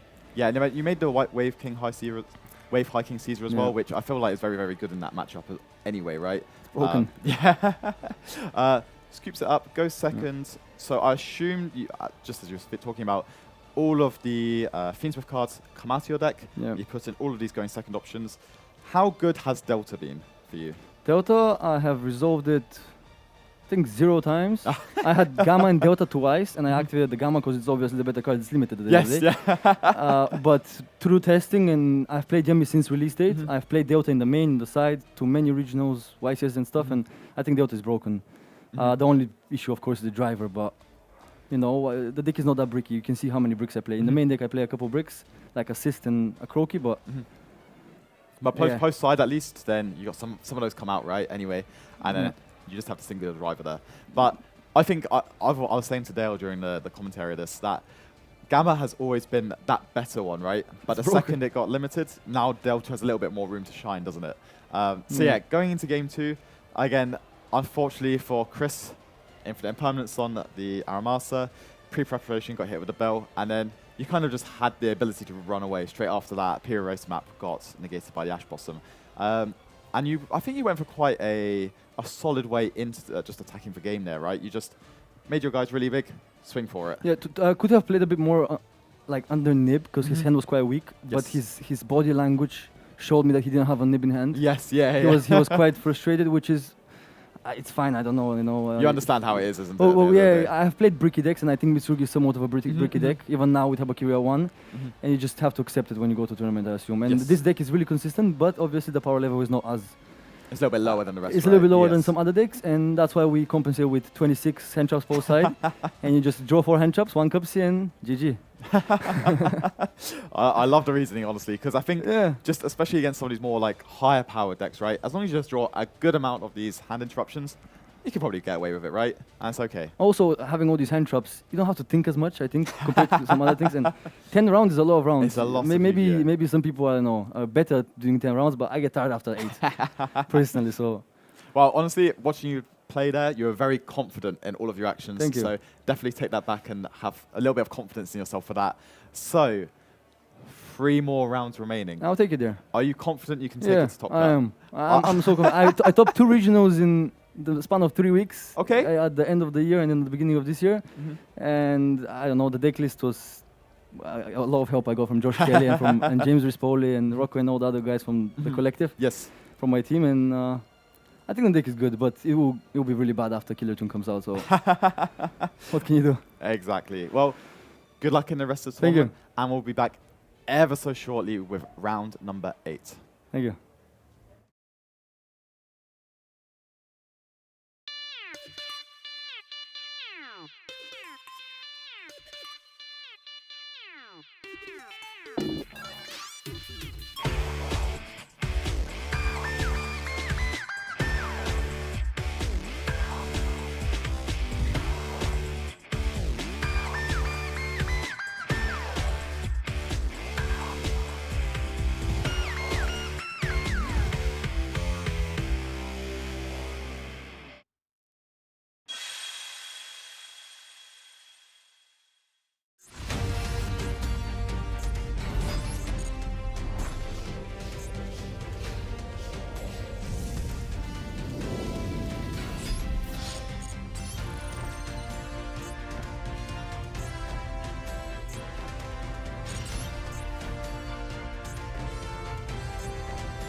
みんなちょっといい？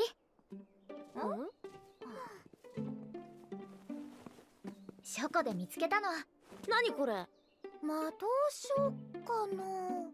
年代物だね。何かすごい術が書かれているのかも。どこに書いてあるの？お、どれどれ。全然読めない。私も。どれどれ？オース？古代文字はまだ勉強中なんだ。エリアが読んでくれれば大丈夫。はいよ。ありがとう。なんて書いてあるんだ？広いところで試してみよっか。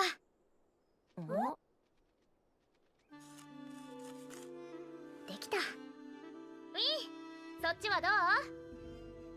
こっちもバッチリだよ。あまたの属性を掛け合わせることで属性を超越する大霊術一輪。それさえ使えれば私たち4人が最強ってことだな。早速試してみようぜ。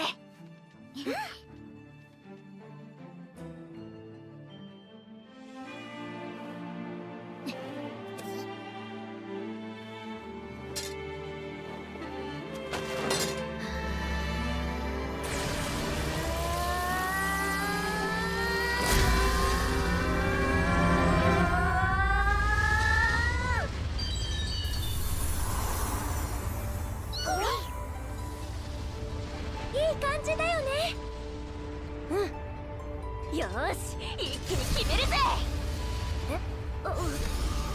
ちょっとヒータ。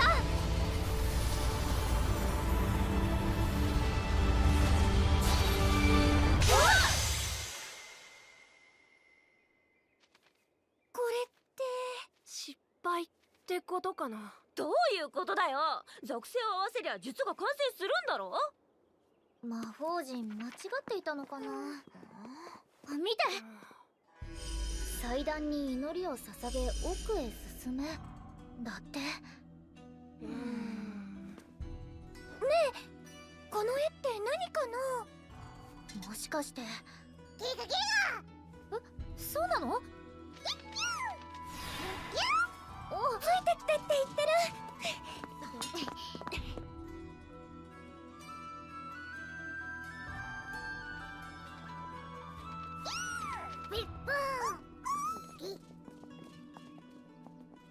だいぶ奥まで来たけど、これ帰れるか？大丈夫。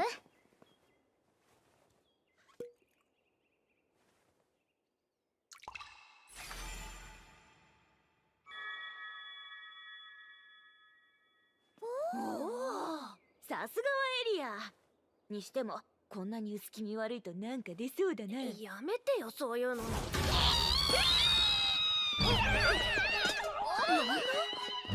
ちゃん、待ってアンス。やだ、もう帰る。もう大丈夫だから。ちょっと前。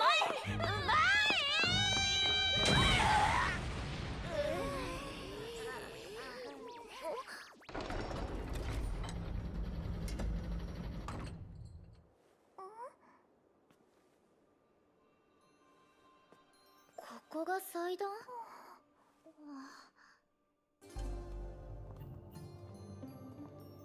何にもないね。祈りを捧げるって書いてあったけど、どういう作法で？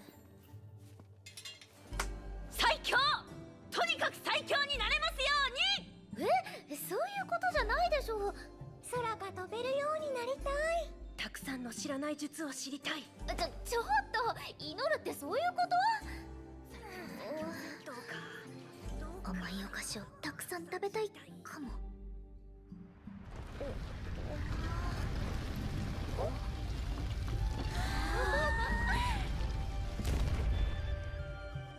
オッケー！すごい仕掛け。奥に何があるのかな？罠かな？それとも封印された守護神？ウィン、楽しそうだね。ギガどうしたの？文字が増えたの？力を求める者たちへ試練を与えん。試練だって？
依頼。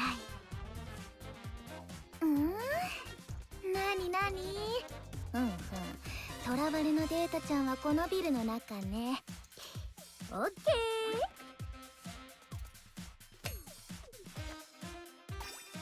ー。よし。闇データの運び屋。アラートレベル3の執行案件が発生した。通称 IT マスカレード。運び屋として数々の犯罪に関与し、このままではさらなる災いのトリガーとなるだろう。ラッパの使者千代丸よ、命役に基づきこの者の執行を命する。よし、終わり。お名はごめん。は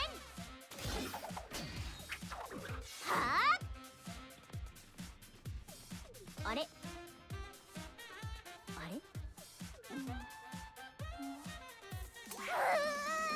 逃してしまいました。敵ながらあっぱれです。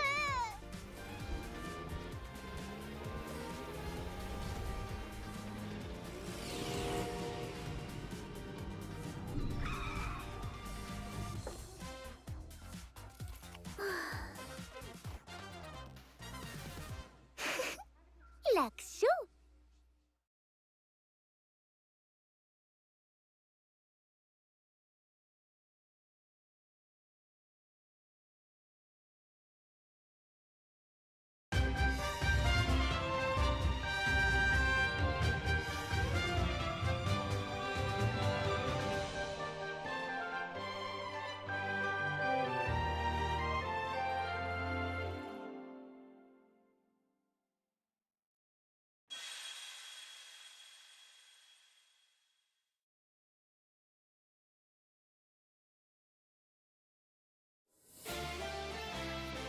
Welcome to your 300th YCS celebration here in Dortmund.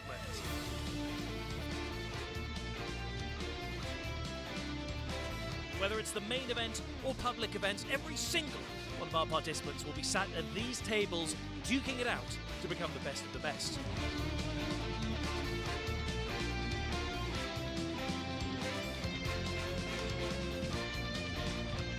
If you take part in some of those public events, you can win some tickets to exchange at the prize wall. For this YCS, we have some special stuff at the prize wall. This is the 300 YCS. And right now, the magic is happening over here in the analysis zone. This is our coverage area, as well as the feature match zone. This is where all of our duels that you'll be seeing here as coverage will be decided.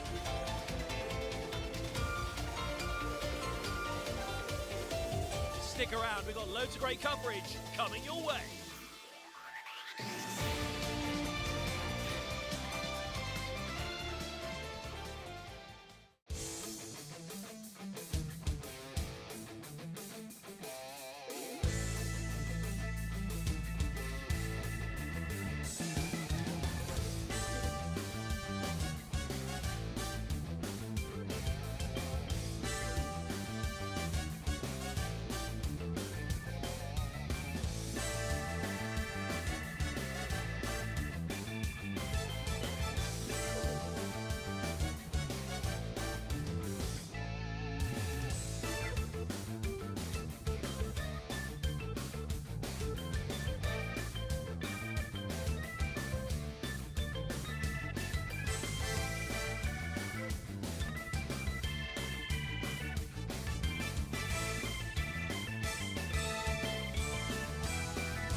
力か、確かに欲しいな。試練って何かしら。それをクリアしたら大霊術が使えるのかな。面白くなってきたな。試練なんてババッと乗り越えてやるよ。いいだ、一人で勝手に行かないの。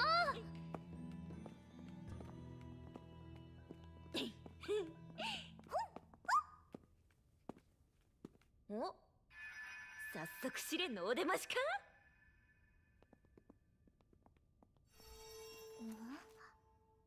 石像を破壊しろだって。デーモンビーバー、ほいいけ。硬いキツネビ、いけ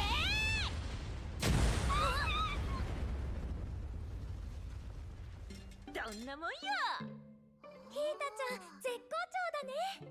完全に火がついてる。ちゃちゃっとクリアしていこうぜ。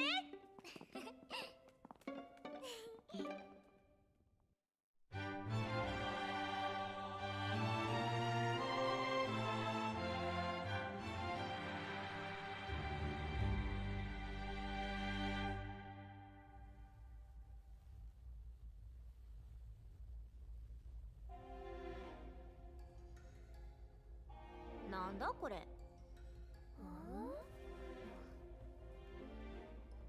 属性を均等に満たせ。みんな見て。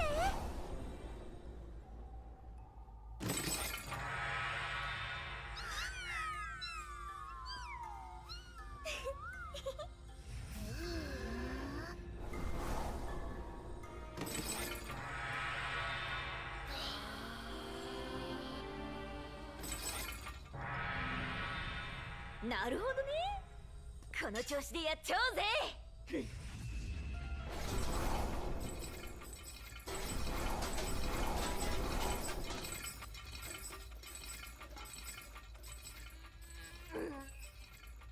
どうにでだよ。ヒータは私たちの中で一番霊力が強いから。なんかコツとかってないの？アウスちゃん。僕？霊力のコントロールはアウスちゃんが一番得意だよね。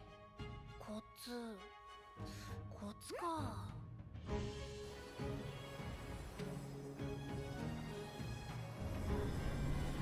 僕らはこの子たちを通してこれくらいの霊力を込めているけど、ヒータは？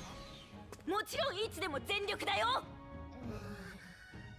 ヒータちゃんのいいところだと思うけど試しに私たちと同じくらいの火の玉って作れる？やってやるぜ。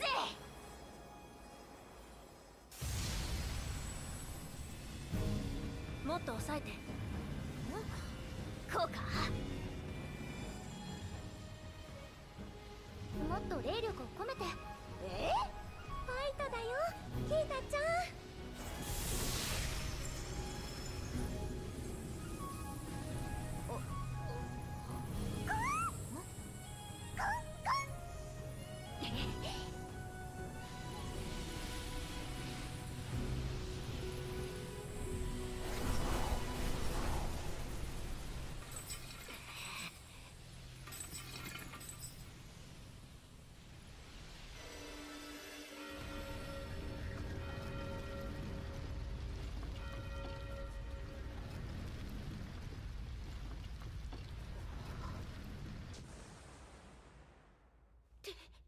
適当。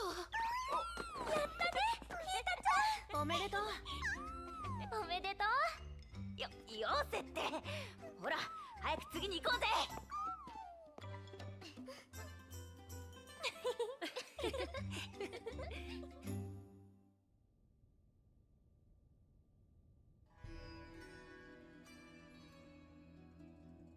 大きな岩を動かせって言うけど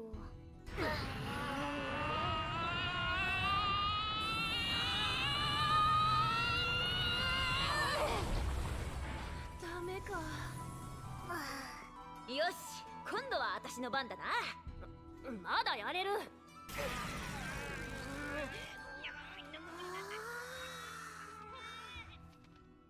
か面白い模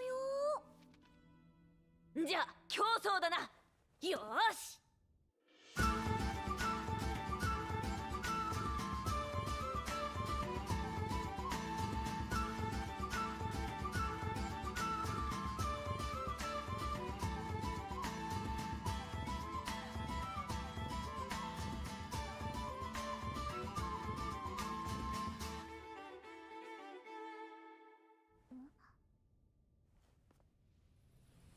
暗くなってきたしそろそろ帰ろうよ。まだまだ。出直すか。戻るの？僕も腹が減ってはなんとやらだ。よく言うよ。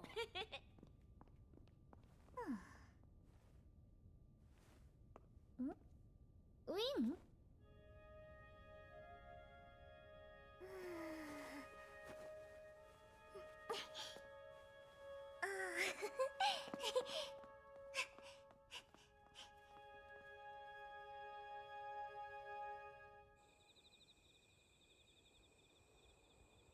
ごちそうさまでした。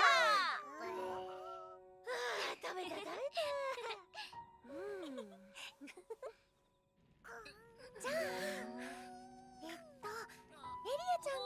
髪はどうかな。いいね。そう、その調子。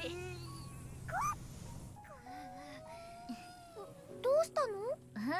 なんでもないよ。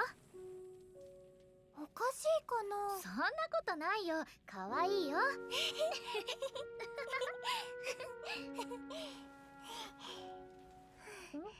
ウィン、眠くなっちゃった？寝るならプチリュウのこと話してあげなきゃ。あれ？プチリュウ？じゃあ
So, if you guys have been to some of our YCS tournaments in the past, or you've been checking out our coverage, you might have seen that we've recently started adding some wonderful Yu-Gi-Oh! Merchandise collaborations to some of our booths. And here today, we have the Gatherer's Tavern booth, where you guys can find these amazing arty bags and the bigger arty slings, including things like the Winged Karibo, or my personal favorite, the Moki Moki. These bags are incredible. Now, as you can see, my wonderful casting colleagues are styling some of these off behind me.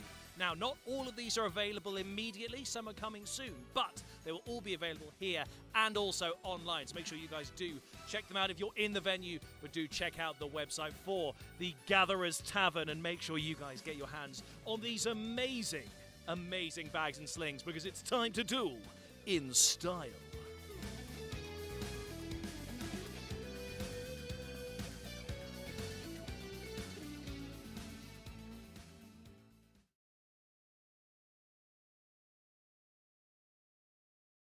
Welcome to the Yu-Gi-Oh! Championship Series live in Birmingham.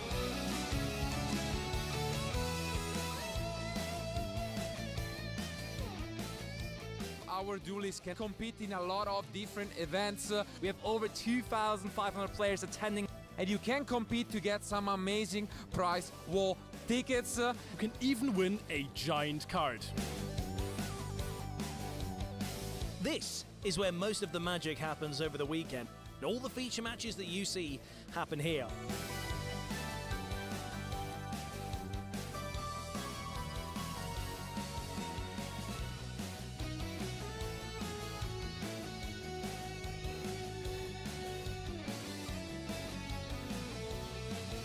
Don't go anywhere, we've got loads of great coverage coming your way.2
人ともやりすぎだよ。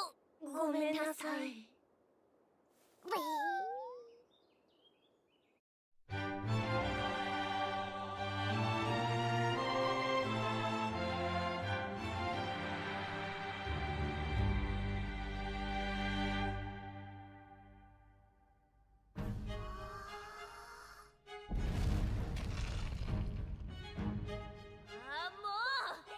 私の全力！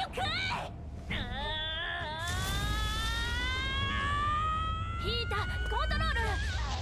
え？あっ！うわなん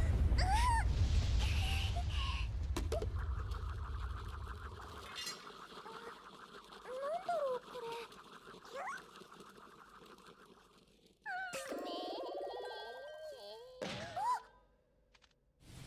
暗くなってきたし、そろそろ帰ろうよ。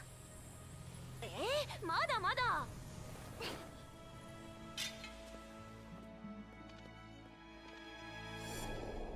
申し訳ございませんでした。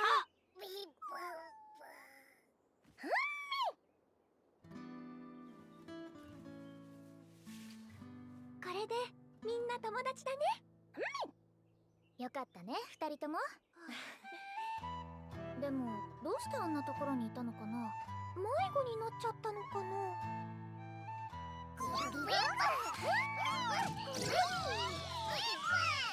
一緒に遊びたいって。よーし、それじゃあ私が。ヒータは僕と修行。ヒータはまだ霊力のコントロールが不安定だからね。あの大岩を動かすには修行あるのみ。ほら行くよ。よーし、一緒に遊ぼう。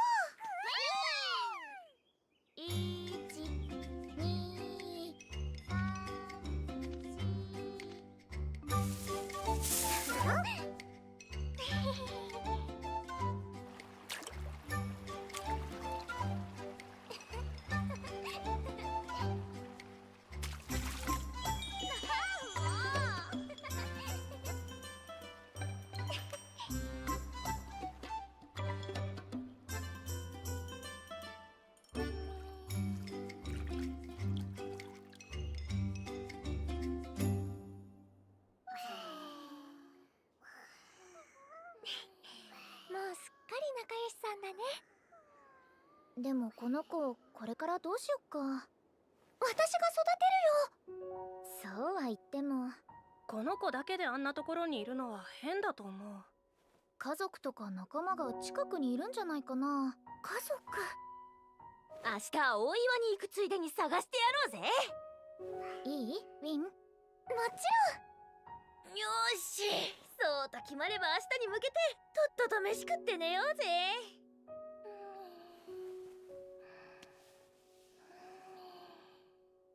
君の家族見つけてあげるからね。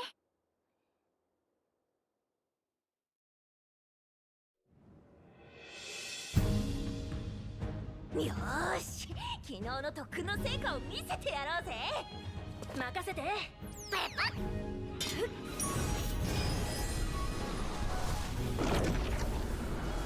ピーター、行くぜ。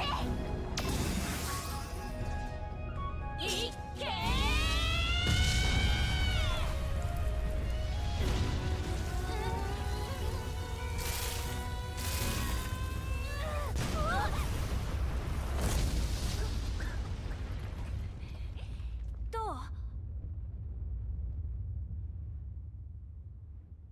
ダメか。どうだった？こっちも全然。こうも動かないと何か仕掛けがあるのかも。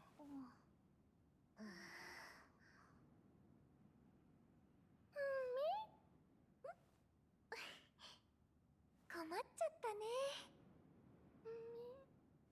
どうしたの？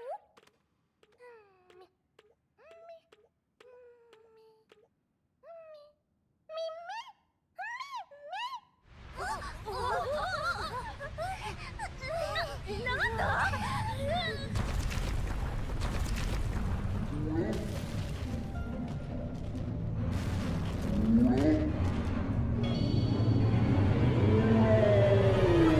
マジかよ。もしかしてお母さん？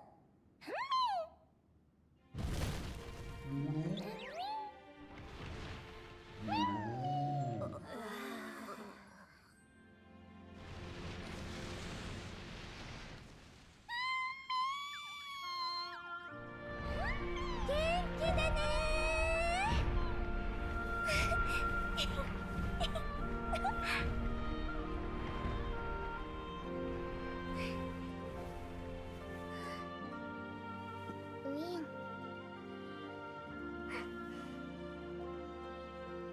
お母さんのところに戻れてよかったね。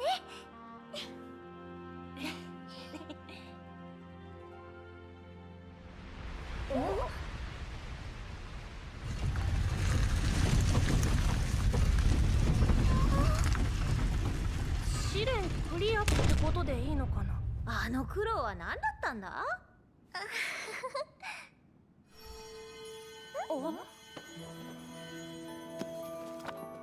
次が最終試練だって。行こう。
Welcome back to the coverage of YCS Dortmund 2026. I'm here with Mike and we will be discussing some meta deck discussions for the event. This is going to be very interesting, especially because this is the first YCS after the Forbidden Limited list, but also the first one after Burst Protocol. So we remember that last year, for example, YCS Lille and YCS Bologna, we have seen a lot of different decks, which for example, were Yami, Mitsurugi. We had a lot of different ones, Dragotail, for example. So I would say, if you were to attend this event, first question, which deck would you bring? I mean, the place is chaotic right now for the meta because there are a lot of good decks right now that can stand in the meta right now and that they feel really, really strong. And if you discuss this, as much you discuss, you just find lines that one deck can counter the other, and it feels like you have to always be prepared for the next move and how your opponent will bring a good strategy into the table, right? And in order to counter it, and it goes to a full circle of this.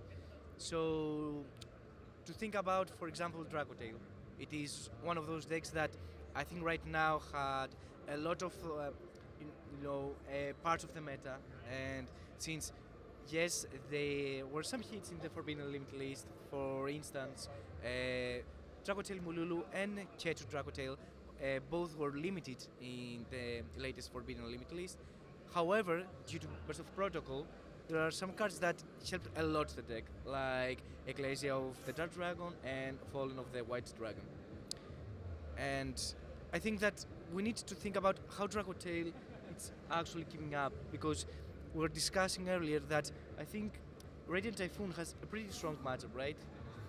I mean, as you mentioned, I feel like although there have been some hits in the Forbidden Limited list, I really felt like that those decks are still incredibly powerful.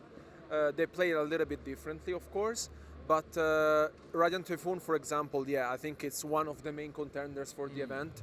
I really feel like that it reminds me of Runic somehow, with all these quick play spells, and I feel like the deck is consistent. It has a lot of good starters, and I also feel like that there's some sort of like new interruptions in the form of Sheena, which essentially like is one of those cards you really want to see. It's one of those cards you play in 3 offs in your deck.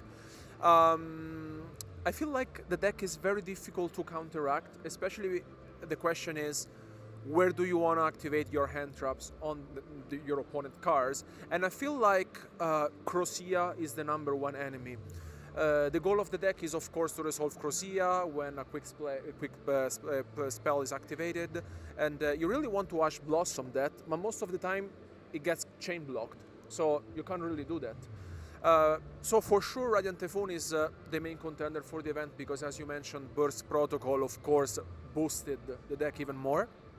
On top of my mind, there's another deck that I really liked, for example, at YCS Bologna, which was Vanquish Soul. Because I think also the deck has changed a lot. Yeah, and it is one of those decks that really just keep advancing despite have some hits in the Forbidden list, like, for example, Holy Shoe, that became limited alongside with King Jokul, for example, and Cage, of course. But also they got some cards back in the form of Stake Your Soul and Raisin that both became unlimited. And I think it is quite huge for the deck. The main issue was that it was not consistent enough sometimes, it felt like this, but I think that now that you got back 4 copies that you were missing, I think that it gave that boost to the deck, and I think that we're going to see the good pilot of the deck be, understanding how to adapt to the current meta. And I really think that Vanquish Soul K9 can really, really take advantage of that and surprise us during YCS Dortmund right now. But I want to go back to Radiant Typhoon that you mentioned. I believe that it has the quite unique in comparison to the rest of the meta decks right now is that instead of playing hand trap, it plays a lot of going second cards, which is a very good strategy, especially against Dragotail, which is the elephant in the room right now. Because all these quick play cards, for example, Fallen of the Virtuos, an amazing card that helps you play around, for example, Dracotail Flame, which is very important, and also you just summon your monsters in defense position in order to play against Horn. And lastly, Stink doesn't interact with you very well. It is very, very easy for Radiant Typhoon to play around any field of Dracotail with all these quick play spells. However, and this is what I was talking about when you need to understand how your opponent is going to make their strategy in order for him to play against your field, it is how Dracotail have adapted to this strategy. So if you understand that your opponent doesn't play hand traps, for example Radiant Typhoon, you can play one very good combo in the form of Invader of Darkness. I think that's an old card that you used to like, right? Yeah, I mean, I really feel like if you want to stop the deck, you really need to think about older cards that have been released years ago. One is, of course, Invader of Darkness. We have also seen Spell Canceller, which is something that is very old.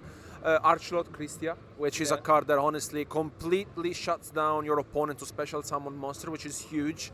And I really feel like, as you mentioned, our players this weekend will really find a way to efficiently face decks that have been there for a while, I would say, but have changed and have adapted, not only with the Forbidden Limited list, but also with Bars Protocol. And what I really want to see the most is, I think Dracotail has been one of the most consistent deck of the last months, but as you mentioned, Radiant Typhoon is so explosive that with a few cards, Dracotail may struggle, honestly. If we thought that, for example, in YCS Bologna, Dracotail was maybe the main contender, I think it's going to have a hard time, because the deck, as you mentioned, is still very powerful. It's very good. Against most of the meta deck, it's a solid choice. But Radiant Typhoon, for example, on top of my mind is the deck that has to be beaten this weekend. Especially what I really want to see is, I've been seeing some players playing Radiant Typhoon with Yummies. Because Yummy, it was another deck that for sure was among the top contenders over the last months in 2025. But of course, Snatchy has been limited, and the deck also lost the Herald. You know, so do you feel like it could be an option for the weekend? Do you feel like players could match those two decks, or do you think also Yummy could be played in any other form? Let's say Yummy right now is as a pure version. I don't really think that it is as explosive as it used to be, since Herald is not there anymore. However, as you mentioned, it can mix with Radiant Typhoon through Tri-Brigades, who also gain support through Burst of Protocol. And the deck right now can function very well because it bridges so good, and you can find access to Surek, and then you can access any Wingwix, for example, Corsair, if you want, or Edem, or any Radiant Typhoon card that you really want at the time. And this is what we are discussing right now. I think that all comes to the point that you... Welcome back, Doers, to round number 8 of the UK Open live here from Liverpool. And we have a flipping good deck for you all to see. Oh, hell yeah. We have a good deck going on today. We're going to be doing some man-eater bug shenanigans kind of things. I'm waiting for the day that this deck involves a man-eater bug, I'm not going to lie. We have, on table 19 as it currently stands, Enneacraft. Enneacraft is going to be coming up against Radiant Typhoon. Yes, you did not mishear that. Enneacraft... Table 19. Probably on X1? Possibly X1, X2. Yeah. Either on the bubble for getting into the top cut or not. But we saw this and we thought that is going to be incredibly fun to see. So you'll be able to see one of the brand new decks alongside cool tunes that it also came out with and Heckhands. We've already been able to feature Heckhands today. We now thought we'd be able to feature a Enneacraft style strategy, which is going to be very, very excited. And it's going up against one of the decks of the format right now in the form of Radiant Typhoon. It must be really terrifying to be sitting on the other side of the player from Enneacraft, because there's a good chance the Radiant Typhoon player has no idea of what's happening right now. And then your opponent starts setting monsters, and you're like, I can see them. I think this is where it's going to get very, very scary, is a lot of the Enneacraft. So not only do they have like their normal effects, but they have basically like 3 layers. They've got their pendulum effects, then they also have their flip effects, and then they'll have their trigger effects to enable them to flip face up. They also then get to play some other generic cards that will let you use that. So you've got Sol and Luna, gives you a bit more control over flipping your own monsters up. And yeah, this is going to be very, very exciting to see. So going into game number 1, round 8, we're going to see who's going to win that all-important dice roll and go from there. So we have Noah on the bottom, who will be piloting the Enneacraft strategy, and it looks like they are both a 5-2 record. So definitely on the cusp of trying to get into that top 8, want to try and win the last couple of rounds. And we're about to see who is going to go first here. I feel that with Noah putting his hand down like that, it's possibly going to be the Radiant Typhoons to start us off. So how is the Enneacraft deck going second? Like, does it have any interaction in engine, or it just tries to break the field? I mean, it does rely on itself going first a little bit more. They do have to play cards like the Fallen and the Virtuous, which is not a bad card to be playing. But the best thing about the Enneacraft is, especially with its main go-to card being the Enneacraft Tori Ma, it lets you flip it face up when your opponent activates a monster effect during your turn only. Okay. So what you'd want to ideally do is you start off with the Ma, you put that face down, so that if your opponent activates any monster effect at that point, you have a response straight away. So it's kind of like a Crystal Tristalos, that like you'd summon it, and then like you try to play something else. When they try to react to your other play, you have this extra layer. Exactly. It's like a preemptive extender. Yeah. And the best thing about that is all the level 1 Enneacraft in the Pendulum scale, you pay 900 life points to reveal 3 Enneacraft monsters. And your opponent, 3 Enneacraft cards to be exact, and your opponent randomly adds one of them to the hand. So do that multiple times as well. Yeah. But seeing how Radiant Typhoons are going to be starting off very, very strongly with the Sven, followed up by the other level 3, working its way possibly. I don't believe there's Fiendsmiths in this. I could be wrong. No, I think this is just pure Radiant Typhoon. But he does have a Crossair in hand that he searched, and he already had a chance. So he'll probably be able to special summon the Crossair here in Resolution. Yeah. And that is a very big advantage engine, right? You just get to access like a big Radiant Typhoon boss monster plus an extra spawn trap. It's also Mystical Space Typhoon is really, really good at this matchup, right? Yes. Because all the Enneacrafts are pendulum monsters, so it'll be really good to be able to search with them, but you might not be able to if they just get MSD'd. Yeah, exactly. Having multiple accesses to Mystical Space Typhoons as well, the fact that they're not hard once per turn is going to be very, very important. Exactly like you said, trying to disrupt that search capabilities. On top of that, it looks like we're also main decking the Dominus Purge, which is one of the big benefits of this particular type of strategy. And being able to stop the searches where at all possible is going to be absolutely massive here, because the Enneacrafts can flood the field very, very quickly. And I think one thing that you have already mentioned is I will be very surprised if Joseph has faced an Enneacraft this tournament. Yes. And Enneacrafts have a lot of reading to do, and there's all these little, not so much hidden effects, but if you don't read every single detail and you just go for the bullet points, there'll be triggers that you will miss. And they're pendulum effects, so they have like they have 2 text boxes to read. It's round 8. It's been a long day. I will not, when it's a tournament like this, I think the last thing I want to do is queue into a deck that I have no idea what's happening. I want to play against Draco Tail. Yes. I would rather be sitting against like Draco Tail, Radiant Typhoon than be facing a deck that I've never played before. Exactly that. I think this is also quite an interesting position here for Noah to be in, because the flip side, Joseph might not have played against Enneacraft, but Noah probably more times than not has definitely faced Radiant Typhoons very early.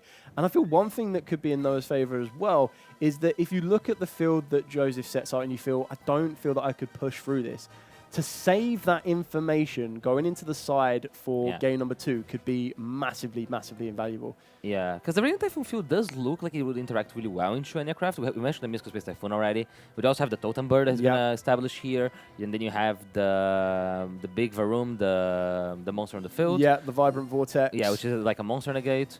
He does make a Doom Eagle, which I assume does not do anything against Enneacraft. I mean, the pendulum monsters. But he couldn't know. No, exactly that. And it's definitely, I feel that this is one of the fields that you would make with the Radiant Typhoon strategy, expecting Dracotal or Yummies or something a bit more common on this one.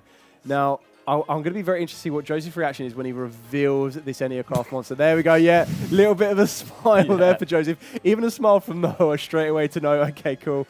And now they're trying to explain what each one is going to do. This is not the first time someone has picked up his card to read this tournament. Let's put it that way. Not at all. He is well and truly ready for this. The other thing in regards to the Enneacrafts themselves as well is you can reveal the same card over and over and over again and set any card you want, which is going to be very, very important here because, of course, Joseph might think that Enneacraft's been set, but Oh, so you review and you set one Correct. in aircraft. You have to Yeah. set the one that you reviewed. Oh, Correct, correct. Yeah, exactly that. That's a bit of a mind game. That's the kind of thing that's really easy to miss, right? Yeah. He reviews a card, sets a card. He might not clock instantly. That is the same, not the same one. No. So So straight away, we've got 3 set on the field, which is pretty crazy. We're now going to activate the spell card of release, which is going to put any aircraft pendulum monster from the deck up into the pendulum zone face up. So straight away, you're getting another way to search. You can also banish it from the graveyard to add an aircraft monster from the extra deck back to the hand. So that's how they recycle their resource, because it's a pendulum deck that doesn't pendulum summon. It makes sense. So the extra deck's kind of like an extra zone and release allows you to get, but you can't use it the turn it's sent there. And we've got Mystical Space Typhoon, and this is Pexia. So Pexia, when your opponent uses a card effect that targets a card on your field, you can flip it face up to negate the activation, and it protects all of your cards from being targeted. It is absolutely insane, and probably the perfect monster that Noah could have seen to set against this deck. Because it's really good in this matchup, right? Yeah. Because everything targets, like all the Mystical Space Typhoon's gonna... Is it all the cards you control can be targeted? Yeah, so when your opponent activates any card or effect, I believe face up from face down, they get the effect, and you get to banish a random card from your opponent's hand. The reveal card is, you can reveal this card in the hand, especially on the rest of them as well. Yeah. And then your opponent cannot target any card on your field, in the field in general, not just Noah's, his own. So we can't even use Mystical Space Typhoon to destroy his own cards. It's also really relevant because he can't use it to negate like a non-radiant Typhoon spell trap, right? Because he does have the mandate, which as we all know makes MST negate, but he can't target it. I don't know if he has a good way of interacting with this. Yes, this is kind of like the most premium opium that Noah could have had, because not only did he have the Pexia for the target, he also had the Atari Mar, which is going to put that Totem Bird face down defense if it resolves. And the best thing about this is, as you continue to resolve, one of the cards you can actually search is your Enneacross Reverse, which will allow you to put your scales or all face-up Enneacross back into the deck and you draw fresh cards. You also have ways of being able to get them from the field back to your hand. So you just get to reveal and go again. And one thing that a lot of people forget or overlook with the Enneacross is that their effects to flip themselves up in the gate are not hard once per turn. So if you have multiple copies of the same one, you can still keep spamming. It's really interesting because from Joseph's position, he might be instantly like, okay, I have Mystical Space Typhoons, I'm going to be able to do it, and your opponent sets a card. You haven't even seen the card revealed because he revealed a different one to set that one. And then suddenly you're like, oh, all my interrupts are dead. Like, I've been miscellaneous hours basically for the turn. But he does manage to... he didn't use MST, sorry. I think he's reading the card. I thought he was targeting it with Mystical Space Typhoon. Is there a way for the Enneacraft deck to, like, have a game shot? How does it attack? Because it's defense. Yeah, so they usually take a turn to do that. What you kind of ideally working for here, especially going second, is you're trying to use the Enneacross to interact with the field right now. Pick it apart, flip the cards face down. And the thing with the Atari Mar is it reminds me of Quaking Mirror Force. Because the cards that are set face down cannot change their battle position. Oh, okay. So it really does kind of like lock them into position, which is really, really important. That means that as soon as that Totem Bird goes face down, it's not going to be able to flip back up. It looks like we're trying to use the Mystical Space Typhoon here, and Noah's just reminding them that the Pexia protects all of his cards now from being targeted. And I think what we're trying to work here, going back to how Enneacross get the attack shot in, is that they will ideally return those Enneacross that are on the field back to the hand, reset them again so they can have their flip effects back intact. And then as it comes back to Noah's turn, so his second turn of the duel, he'll be able to either flip those monsters back face up, or they would already be face up, and then move them to attack, because the Enneacraft monsters themselves are actually the big levels anyway, are very, very strong. That makes sense. That's a really interesting way of doing a game shot. And now you can see the Quick Mirror Force type of fact, right, where he's flipping. It's interesting because when you're in Joseph's position, right, you're queuing into a deck that you're not really familiar in. He chose to allow the first card to resolve, the first spell card, his mandate, the first spell card that he used. To reveal, so we started off by revealing release, sorry. Oh, the release, Release, yeah. Sometimes when you're against an unfamiliar deck, I feel like it kind of can benefit you to just negate the first thing and like try to make sure that he doesn't get going. Yeah. The Totem Bird didn't actually get to negate anything. Correct. Yeah, I feel that it's one of them ones that's a bit of an unknown, because by the time we got to, so Noah just did the very, very good thing of revealing the same Enneacraft monster in the hand. Yeah. So as he was doing that, revealing just trying to get the exact one, the Alzone IA. Starting off by revealing that, like you said, Joseph might not know the Enneacross strategy at all, so he has no idea what type of face-down monsters are entering this field of play. So once we got to that position there, it was kind of one of the ones was, okay, well, you're just setting a monster in front of me. That's not very threatening to what you're trying to do. And yeah, it's kind of put Joseph in a bit of a predicament of what we're going for here. And we're going to be searching, possibly revealing 3 Enneanopolis, which is the field spell for the Enneacross. Oh, so the Pendulum gets to reveal any Enneacraft card. Correct. So it also gets to the field spell. Yeah. Oh, that's pretty cool. And the thing with the field spell, so this is another way where the Enneacross could kind of see the duel out, is that during the end phase of either player's turn as well, you remove all EC counters from your field, and if you do, your opponent takes 900 damage for each. It has counters? Yep. So this is where the extra text of those pendulums come into play. The little, all Enneacraft monsters gain EC counters when any card on the field is flipped face up. They obviously need to be active. But the best thing about the Enneanopolis is you are allowed to return any number of Enneacraft pendulum monsters that you control back to the hands. So we just saw Noah re-add back the Atari Ma. Yeah. We saw him re-add back the 2 scale ones that he had as well. Yes, of course, they can't be used to pay the 900 life points to search again, but they can still be used to reveal and summon themselves into the field of play. So he can basically flip, right? Like he sets some of them first, and then he used some of the scale first. He gets to bounce everything and then reverse the order. Yep, exactly that. And again, the best thing about this is once you're revealing those cards in the hand, the order of where that Atari Ma is completely changed. Yeah. It's no longer you go, okay, well, Atari Ma's in the center. I can deal with the center card now. It completely shifts the field up as well. And yeah, having 2 zones locked down for Joseph as well, one of them being the Totem Bird and one of them being, I believe, was a Corsair. Really does lock them into positions now. And as long as Joseph remembers that they can't change their battle positions, he might be able to navigate around a little bit. But right now, having those zones locked down does make it a little bit awkward for Joseph to try and navigate through this as well. Yeah, it's interesting from Joseph's point of view because he does feel like he's behind board position here. But from his point, he might be like gathering knowledge about what the Enneacraft cards do. So he has an incentive to like keep playing this game so he can like keep seeing what Noah's up to, right? But in the other case, his deck is pretty slow, so you also want to manage. Like, do you want to play this game out and get more knowledge, or should you get to the point that maybe I can't win this one and I should try going first again? But it's interesting because he gets to reverse now, right? So Reverse is going to shuffle any number of Enneacraft monster cards from the hand and face on the field. So now that we've used all of the level 1s, we've done all of the searching, he doesn't feel like he wants to be revealing to get any more of the stronger Enneacrafts onto the field of play. They go back into the deck. You get to draw an equal amount of cards that you've just put back, which in this case is going to be 4 cards. And you're ideally looking to get some of your single pieces. But unfortunately, it does look like we ended up drawing cards like Reverse, which you can't use again. I think we do have a Fallen and the Virtuous that may be there. Yeah. And I think this is quite important to deal with that Doom Eagle. Or maybe, yeah, I would go for the Doom Eagle here. Because with 2 zones locked, nothing is really threatening right now. That's right. Joseph could have chained the Doom Eagle on the Albion, right? He would be able to banish the Albion, or does it protect the graveyard as well?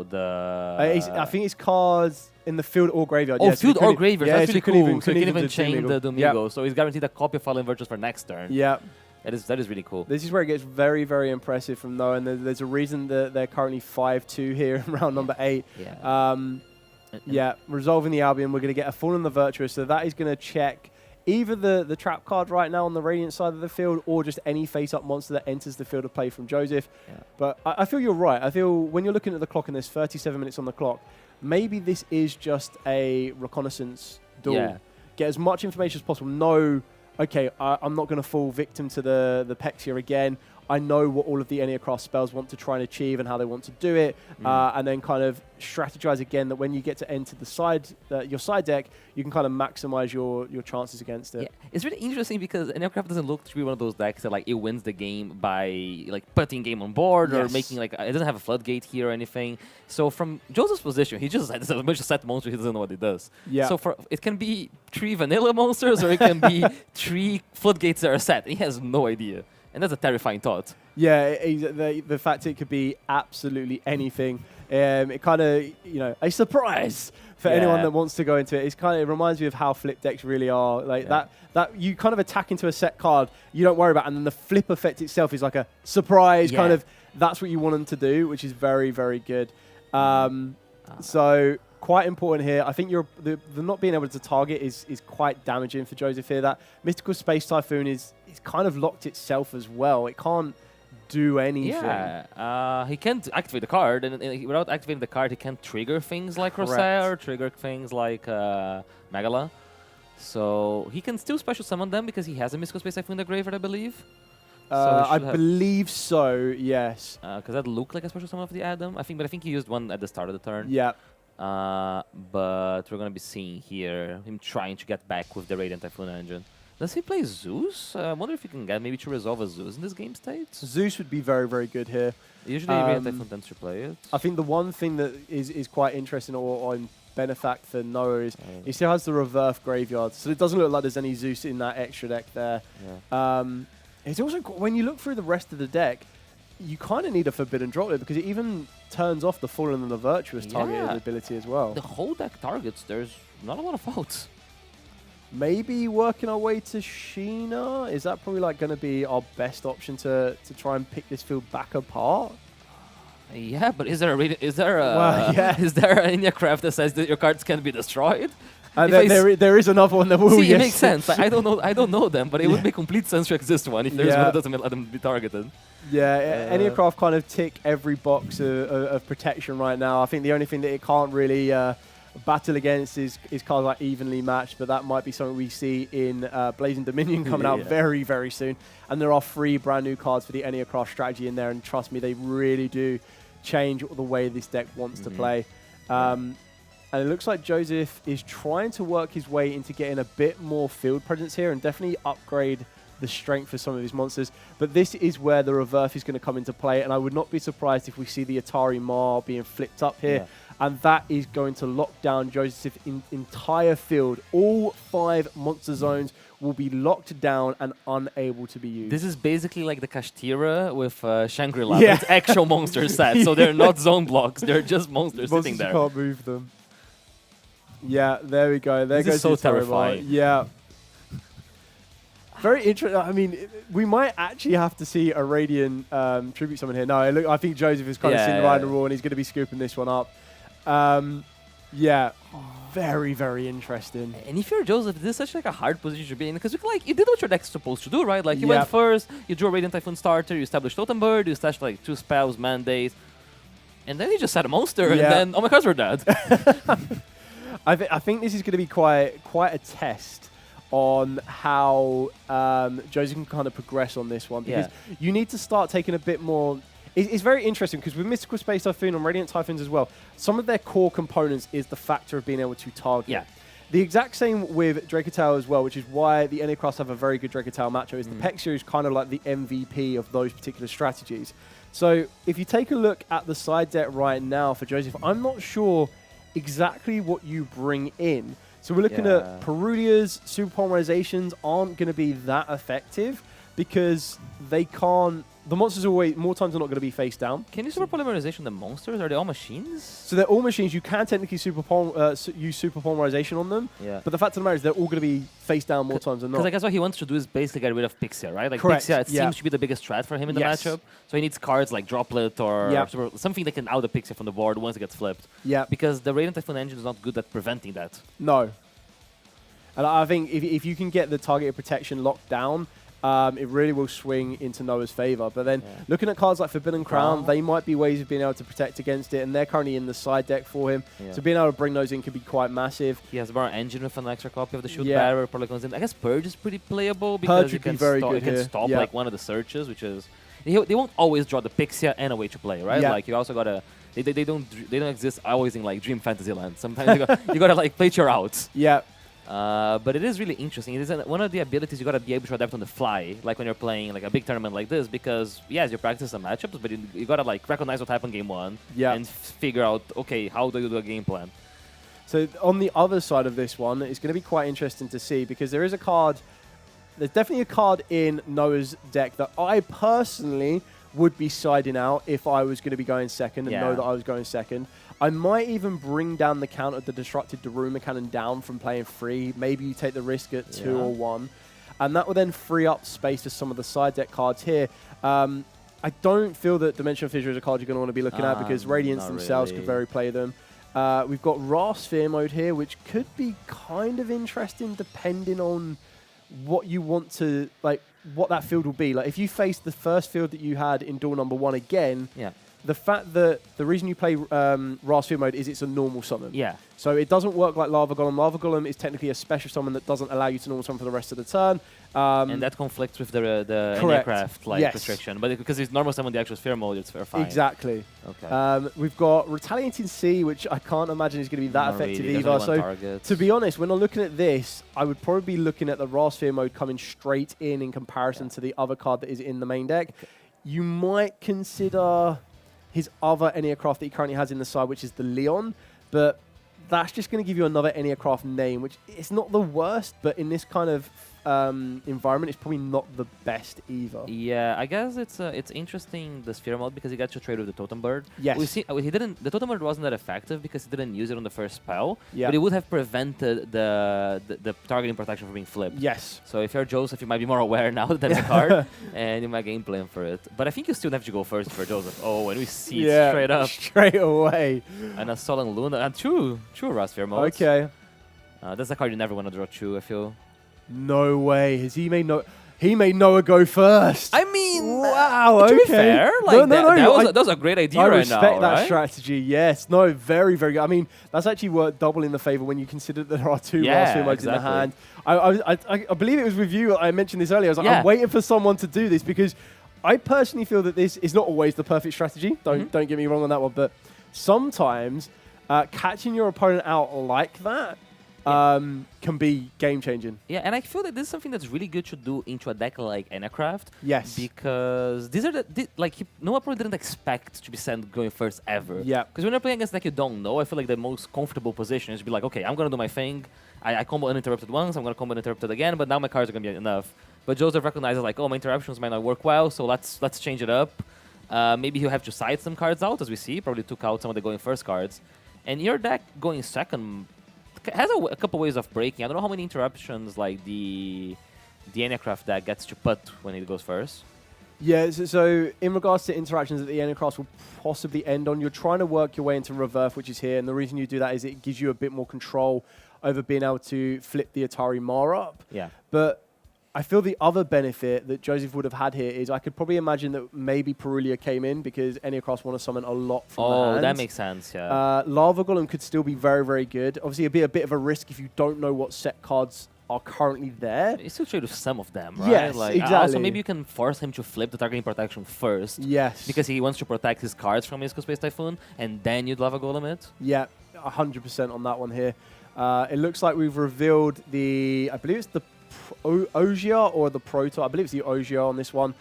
We've set 2 more Enneacraft monsters. We're going to activate the Enneacraft release on this one. So we're going to get another Enneacraft monster to give us a search for a follow-up. Yeah.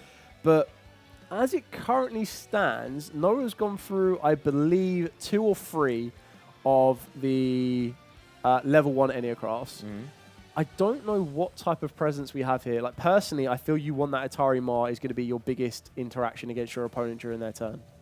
Yeah, that makes sense, because it's going to book them and it's going to make them stay face down. I guess it's just awkward because for the Radiant Typhoon deck, you need your opponent to have no cards in the spawn trap zone to be able to special summon monsters. So if you actually establish a targeting protection, you have a problem that you can't get rid of the spells and traps because you're going to have the Pendulum Scales. Yeah. That could actually be a very good approach here as well. So maybe like if you just get to set up as many of the targeting protection as possible, right? Because you can flip them multiple times. Yeah, correct. Especially when you probably at this moment in time, now that you know you're going second, you'd probably expect more field breakers to be utilized. Yeah. Forbidden Droplet becomes a bit more premium. We also saw that there is another brand new card in Joseph's side deck being Illusion Gate, which came out in Maze of Muertos. And this will give...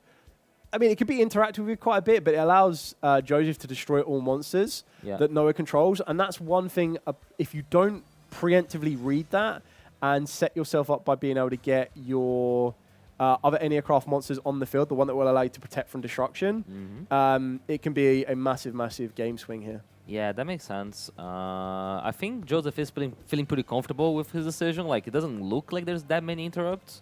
Yeah. So, but it's also hard for him because he probably doesn't know a lot of the interrupts. Like, he knows basically the Roma Cannon, which is the max. Yeah. But he hasn't seen the other ones other than the targeting protection. So it's interesting to see how he's gonna navigate this.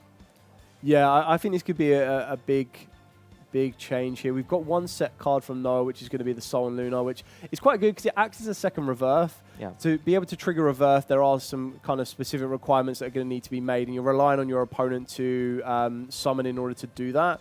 So in order to get the flip effect or the reverse to banish it from the graveyard, your opponent specifically needs to normal or special summon a monster. Oh, and there's the Illusion Gate. Right out of Mesa Muertos. And paying 4,000. He might not be able to summon anything back from the graveyard because they're open to monster, but it's still basically Dark Hole. Yeah, if there isn't the Destruction Protection, which I'd be amazed if there is, that doesn't look I think like this is going to be a very, very big clear here. When you destroy Pendulum Monsters face down, they still go to extra deck, right? Yeah, they'll still go to the extra deck. I don't see a lot of Pendulum Monsters face down, right? It's been a moment, but yeah. I think prior to any across, the only time that a Pendulum Monster would ever be put face down is if you have unfortunately clogged your hand up a little bit and had to set a Skullcrobat Joker. Oh, yeah. But that was a very good value Illusion Gate. And now Joseph Hill should be in the driver's seat because now he did open up the Expulsion Trap Zones from Noah, which is probably going to allow him to, if he has a Radiant Typhoon card here, he gets to go really strong. And we do see a Phonix, which is not engine per se. Yeah, I mean, not a bad card to have. This is going to get a bit of damage on Joseph's field, and then here we go. There's the Sven, and I think Noah just kind of sees it there. Yeah, the switch of making Noah go first on this one really caught Noah off guard. Yeah, but now it's really interesting, right? Because now you have this dynamic. Okay, this is game 2. Yeah. So it's game 3. Noah gets to choose. Now, how do you prepare for it, right? Like, because if you're Joseph, you're like, oh, okay, I made him start and I won. I started, I lost. What's Noah going to do? Because both options are viable from Noah's point of view. Yeah, I think taking a look into Noah's side here, as we already mentioned, Dimension Fissure doesn't feel that it's worth it. Neither is Retaliating Sea or Sphere Mode. He does play Exchange, taking it back to the good old days, but I don't know if that's even worth. Like, what would you want to take from your opponent and what would you want to give to your opponent? Apart from the hand knowledge is still going to be very valuable. I guess you can take Mystical Space Typhoon. I mean, if it's the only copy, and then take it away from them. If he takes Fallen and Virtues, which is a card that they usually play, you that can could be good. But I don't even know if you put it in. Maybe like the extra copy of the Anacraft monster for consistency. Yeah. I don't really know how much consistency adding the extra one adds. I mean, the higher levels you don't really want to be adding, especially not the Leon, because it doesn't really give you that target protection that you might want. I feel that in Joseph's shoes, he's definitely in a better position now, because getting that kind of that snap back from Noah in duel number 2 really gives him that ability to go, right, okay, I know very strongly he's probably going to be going second, so he could be putting in the Perulias. The Perulias are going to put in a lot of work. Yeah, I think that's fair. I think there's a good chance, because we know Noah's deck, and he has the Derma Karma Cannon and Vanity's Ruler, which are both very strong cards, right? Yeah. So, and it seems like it's a really good deck to get your Vanity's Ruler because of their like Ignite Reload kind of card. The reverse. The reverse, which basically allows you to like shuffle all the ones you already use, get more card draw, and basically like, okay, I did all this advantage, drop my floodgates. Yeah. And you can protect it as well, right? Because you can protect it with the targeting protection. Yeah, I think when you look at Vanity's Ruler, yes, it is an amazingly powerful card. But you do need to kind of consider the format that you're currently in. So you do need to consider especially when you're facing Radiant Typhoon above everything else, because Radiant Typhoon is one of those decks out there that will, I almost 99% guarantee will be Forbidden Droplet. Yeah. But then there is probably a very strong chance that there is a Forbidden Crown in there as well. Yeah, that's fair. And if you burn too much resource to put the Vanity's Ruler on the field, to lose that to a Droplet or a Crown. So not saying, like, Noah's been here. He's obviously gone through quite a lot of rounds already. So 7 rounds already. He knows when to use Vanities and when not to use Vanities. But I wouldn't put it past Noah if he really, really wanted to kind of flip the script back on Joseph and make Joseph go first. Also, Radiant Typhoon's a deck that has some consistency struggles. Yeah. And he might need to make some concessions to put cards like Crown, maybe Super Poly, maybe Purge. He probably like might not put like the extra copy of the Shield Bearer. Yeah. So there is a road, but they're getting ready. They seem to be starting now. Yeah, so it's going to be interesting to see which one of these duelists is going to be going first on this one. It seems that Noah's going first. Noah's going to be going first on this one. Is that a... There is no Perulia, apparently? No Perulia in the opening hand. Question, do you shotgun Perulia against an aircraft or do you wait? Yeah, no, whoa. Because you can chain, right? You can chain Perulia. Very, very they don't good normal question. summon anything, they just set. Yeah. I don't know if the Enneacross would stop though. I mean, I suppose you chain it to guarantee that you're going to get one, but I can't imagine they just go past turn. Yeah, because there's no like normal summon, right? No. So it's always going to be able, which is pretty funny. Because like the opposite, because usually Fualos is the one you chain and Porul is the one you shotgun. Yeah. But in this matchup, it's kind of the opposite. So it does look like Noah might have the Vanities ruler in the hand here. But we have opened up very, very well with the Enneacraft cards right now. We've been able to go through 2, being the Orgia, and we've also been able to go through one of the other ones in order to get us a bit more search capabilities right now. So we've gone through the Oaknaria, and at this point, it looks like we're revealing the 3 Pexias. He knows exactly what he wants to be going for. Getting that target protection is massively invaluable. Yeah. It's also, the deck is really consistent, right? Because all the level 1 search like any card, so basically it doesn't really matter which way you start, they get to each other and you kind of get the ball rolling. Yeah, correct. At the base of it, usually you only play 2 of the Orgia, so you're on 9 of the other ones plus, so 11 and then 3 release. You'd be on 14 technical starters or search cards for the Enneacrafts. And we're seeing Noah go through I believe the 3rd one now so far. Yeah. He's gone directly for the Enneanopolis to make sure he gets the resource back to the hand. Constantly keep revealing here. And I think the big key factor to take into account, as you mentioned during the side decking, is yes, Vanity's Ruler could be a duel winner on its own, but it could also be a duel loser if you burn too good of cards for its tribute summon. Yeah. One interesting thing is we do see the exchange in the deck. Yeah. So one of the possibilities that he does get to like draw into exchange maybe with the with the copy of the Ignite Reload. Reverse. And then if he hits it, he gets to basically go like, okay, here's Vanity Ruler. I will take your droplet, please. Yes, very, very good point. I believe we haven't used the reverse yet. Are we going to reveal 3 reverse here? Is now the time to do it? I think he will always get you it, right? So basically, it's kind of like Malice, where you're going to like, you're paying life points, you're going through all the copies of your monster. You're doing that with your setting monsters. Yeah, exactly that. I feel that, because another thing that we do have is in this scenario here, what you want to try and do is you want to try and make sure that you reveal the level 1 Enneacraft monsters, put them into the field of play, use them as tribute fodder, and it does look, as a bit of a preview, that Noah did learn from Illusion Gate in duel number 2, as he has got the Enneacraft tail to the hand, and this is the one that will protect cards from being destroyed via card effects, which is quite important when you consider that Joseph might have more field breakers in that deck. So I guess if you can set up tail and you can set up the targeting protection and Pexia. Vanity's Ruler, you're basically you're in a very covering for like Falling the position. Virtues and you're covering. Oh my days! This is the exchange. It's happening. You've just written the script. The curse of the commentator. Maybe in a good way for Noah here, though. Okay, you're Joseph. You're playing against Enneacraft. You've seen some stuff, right? Yeah. I don't think you expect exchange. No, not at all. I feel the only risk we have here is we might be in a position where we have to sacrifice either the tail or the Pexia. It's kind of hard because you got to do that before you exchange. Yes. Because otherwise, if he exchanges, he gets to take the Vanity's Ruler, right? So you have to commit. Oh, this is interesting. We've actually just... I think Noah might have realized you can't... You need a card in the hand to exchange with your opponent. Oh, no. Yeah, and we can see that he's just...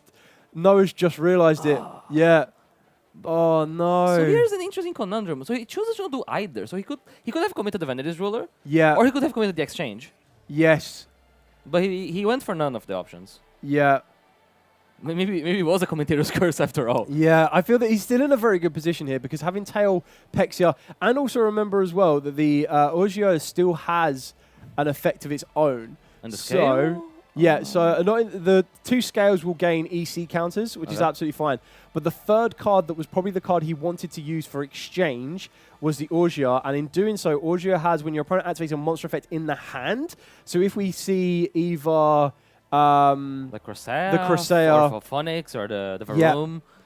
You can change it from face down to face up, and then you get to add an Enneacraft card from the deck to the hand. So not perfect, but there are all these additional effects. So at the moment, we do have the Reverse in the graveyard, which has the ability to flip a monster face up or face down. Yeah. But it also has another effect that if you choose not to want to flip one of your face downs face up, you can also just special summon an Enneacraft monster from the hand in face down defense position. Oh, so that's what's happening here. Yeah. So, and I feel like Joseph might not be aware of that card because there's a lot of text to be read. So that's getting flipped off here, right? To interrupt with the Crusea, which is a pretty big thing because he can still normal summon the Crusea, I guess. Correct. But he would have to get rid of the Pendulum Scales first, and he has to get rid of the Pendulum Scales through the negate that we've established. Yeah, the other interesting thing here as well is that the Audio also has its flip effect, which as we resolve this on a new chain, the flip effect to destroy a monster your opponent controls comes into play. So this is where we're going to be able to go. Chain link 1 would be Crocea. Chain link 2 would be... chain link 1 would be the Audio as it is mandatory. And then chain link 2 would be the Crocea. Oh, okay, so it doesn't negate, sorry. Correct. It just destroys. It just destroys, so okay. Crocea would resolve, add in the card that it wants to, and then the Audio would resolve, destroying the Crocea. I see. But he's still... So here from Joseph's position, he still needs a way of getting rid of the targeting protection. That's like the big... Correct, yeah. Because this Mystical Space Typhoon, the moment it gets activated, is going to be met by flipping the Aircraft monster. 100%. I didn't quite see exactly what monster was added by Noah here. Maybe the Atari Ma, or maybe it is the Atari Ma. Yeah. So this, again, like you said, is going to be the second kind of part of the reverse. So if Joseph doesn't or isn't aware of that additional effect of the reverse, we could see the Atari Ma enter the field of play here. It's not going to do a huge amount because the Atari Ma will only negate during your turn. But if it was to be flipped up, it would put all of Joseph's monsters to face down the third position and lock them into position. Yeah. It's also like kind of scary from Joseph's position because you're running short on time and there is a complicated game to like try to clear this board from the Radiant Typhoon point of view, right? You're navigating a lot of unknown things. Correct. So you need to be playing at a reasonable pace, you need to be progressing the game state, but you still want to be aware, so you're trying to gather as much information from the board as possible. Yeah, I think they're just explaining how the Enianopolis and EC counters work right now. So both scales being in play, every time a card is flipped face up. So right now, the Audio was flipped face up, which means both scales will gain 1 EC counter each. In doing so, during the end phase, the Enianopolis will remove as many EC counters on the field as possible. And then for every counter removed, the opponent will take 900 damage. So at the moment, there is 1,800 amount of damage going to Joseph's life points. Yeah, so I think he was trying to summoning the... Is that Eldam? But he can't... Sven, yeah. Sven, sorry. But he can't summon Sven because there are the Pendulum Scales on the field. Correct, yeah. So... And there's no Mystical Space Typhoon in the graveyard yet. Correct. So... Yeah, it's a complicated game. Yeah, it's a lot of... It looks like I see the trap card, the Radiant Typhoon trap card in the hand there, the Mandate. There's the Mystical Space Typhoon targeting the Enianopolis. I would be amazed if we don't see the Pexia being flipped up in response here. Yeah. The question is, does Joseph have something along the lines of a additional targeted effect? Or, not even a target effect, sorry. It'd have to be, because once it flips face up, that's it. The targeted protection is already in play. It doesn't need to wait to resolve. So we would need something like a Forbidden Crown or a Forbidden Droplet that doesn't target. Yeah, or an Illusion Gate. We probably haven't seen it already if you had it. Yeah, but we've also got the tail still face down. Noah did value the tail. Oh yeah, true, because there's a tail to protect from Illusion Gate. Yeah. The complicated part here, is going to be that he already has a Mystical Space Typhoon, but there is a Forbidden Droplet. I think he's thinking about what to send. I feel like I would send extra cards so I don't have to read that, whatever in the aircraft space up. Yeah, I think this is massive actually. So we're going to send the Mystical Space Typhoon, negating the Pexia, and that means you get to destroy the Enianopolis. Yeah. And now we kind of get the ball rolling because now we have a Mystical Space Typhoon in the graveyard. We get to special summon the Phonics because you activate a Quick Play spell, and you get to special summon now the Sven on the open game state. Yeah. Curious as to because the Mystical Space Typhoon, which means the tail would have missed its timing because the Mystical Space Typhoon would have tried to destroy as Chainlink 1. I'm almost curious as maybe we might have been better to flip the tail face up to protect the Enianopolis from being destroyed by card effect, because it then puts the position of, do you use Forbidden Droplet then to negate the tail? Yeah. Because you don't need to respect the Illusion Gate anymore, right? Yeah. Like Illusion Gate probably have been the first thing that's going to activate it anyways. Exactly. And if you had Illusion Gate plus Droplets, you don't have many ways of interacting with it. Yeah. So it might have been better, but it's a hard game state for everyone involved here. Yeah. So this is still very important though, because they went back to the apologies. I was going to say if they were returned to the hand, then the secondary effect of the reverse will now come back into play because you would then be able to banish it, summon down the Pexia again, and as soon as something else is used to target, the Pexia flips back up and will have that targeted protection in play. Yeah, so very well recognized from Joseph here. He's learning as he's playing this matchup. Also, the Aircraft deck pays a lot of life points, right? Yes. So even though they had a lot of monsters in defense, they did get rid of 2 of them, and now is making progress towards like trying to find a game shot. Yeah, I think the overlooking of exchange here might be the biggest game changer. Yeah. I'm not too sure how else you would have done it though, because I still feel that if you had kept the Orgier in the hands and you were to tribute off your tail and your Pexia, just for the vanities, you be in the exact same position. A Forbidden Droplet would have kind of changed the whole outcome of this one. Yeah, maybe you could have like chosen not to commit the field spell. I mean, you still need to commit the field spell to bring the original 2 scales that you placed back to the hand. Yeah, so you don't have a way to. Yeah, it's kind of a tricky situation there. I think you're right. It was one of them ones where maybe it would have been worth the exchange. But it's hard though. No, 100%. I mean, like it would have been worth the exchange, as you mentioned, to give your opponent the vanities, because are they going to be able to? Technically, they could special down Sven and Eldam and then tribute their own vanities. But at that point, you've already got your field. Yeah. And you take their Forbidden Droplets. You already take the out to your Pexia. You take the out to the tail. And you get full hand knowledge. So you get full knowledge of like which way you got to flip your cards. Yeah. And then you give them if they want to summon down the vanities, by all means, you still have the Pexia or the tail. And your guys are big, right? They're not messing around. But it's a hard game. I feel like I was a bit frustrated when the situation happened, because you're like trying to go vanities, exchange. You're like, oh, I can't do that. But Joseph is navigating here. He does have 9 minutes still, and he seems to be resolving his cards. Yeah. So Varum now can place the scale, right? The face up one, because there's no targeting protection anymore. Correct. Yeah. So everything can now be targeted. So Joseph's definitely going to be in a very good position here. We've only got two cards left in Noah's hand, plus the card that he'll draw for turn. We do still have the set card on the field, being the Atari Mar. So what Noah currently has is he has the ability that if his opponent was to attack the Atari Mar, the flip effect would then be put into place. Yeah. And putting all of his opponent's monsters face down. But I will be very, very surprised if Joseph does... I mean, there's no guarantee he knows it's Atari Mar either, to be completely honest. I think he's been hurt enough by flip monsters that he wouldn't attack into a set monster in this matchup. Let's put it that way. I don't want to attack this. No, I wouldn't want to be attacking a set monster. There's no way nothing good comes out of that. Varum only targets face-ups, right? I think. Yeah, face-up monsters in the field. An interesting thing he can do here is, if he removes one of the scales, he can place the pendulum monster on the field in the pendulum scale, and it's not treated as a pendulum monster, so he wouldn't be able to activate it in the scale. Yes. And he would lock him off one of the pendulum scales. That'd be interesting. This used to happen a lot in like Snake Eye format, because with Snake Eye Slumber's Dragon, you'd like target aim like a hand trap, and you'd put it in the pendulum scale to like block a zone. Yeah, that's going to be quite useful. In case he can't find a game shot through the Atari Because I don't know how he interacts with a set monster. Because he was windlocked, because he did Crusade this turn. Yes. So he can't make a Spiller Knight. Yeah, I think that's where it's going to be the big point here, because again, Noah will still have the crackback of, with the Atari Mar's general effect, that if Joseph was to activate a monster effect during his turn, he could flip the Atari Mar up.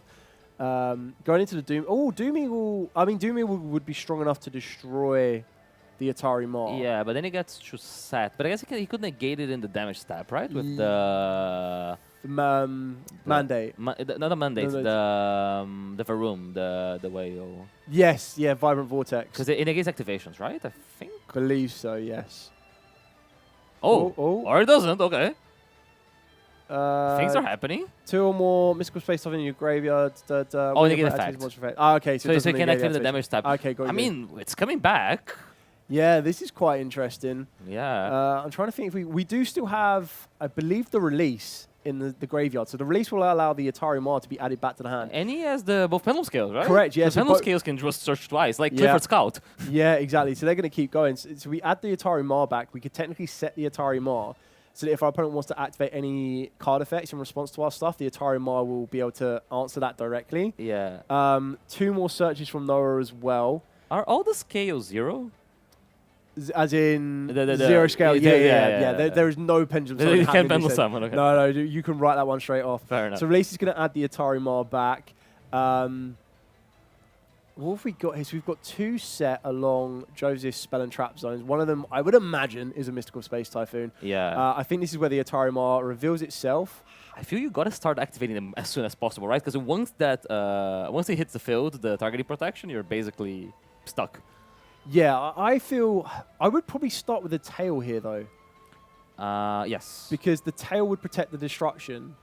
And we're just calculating the cards that were flipped face up here. So Atari Mar was flipped face up, so each scale now will have, I believe, 2 counters, EC counters on them. And that's piling up for the damage for the field spell, right? Yeah, so if we can get more counters on this field spell and then activate that field spell, it could be massively, massively damaging. But Joseph is yet to take any life point damage. Yeah. And it looks like we did start with the tail. He's going to reveal the Atari Mar again.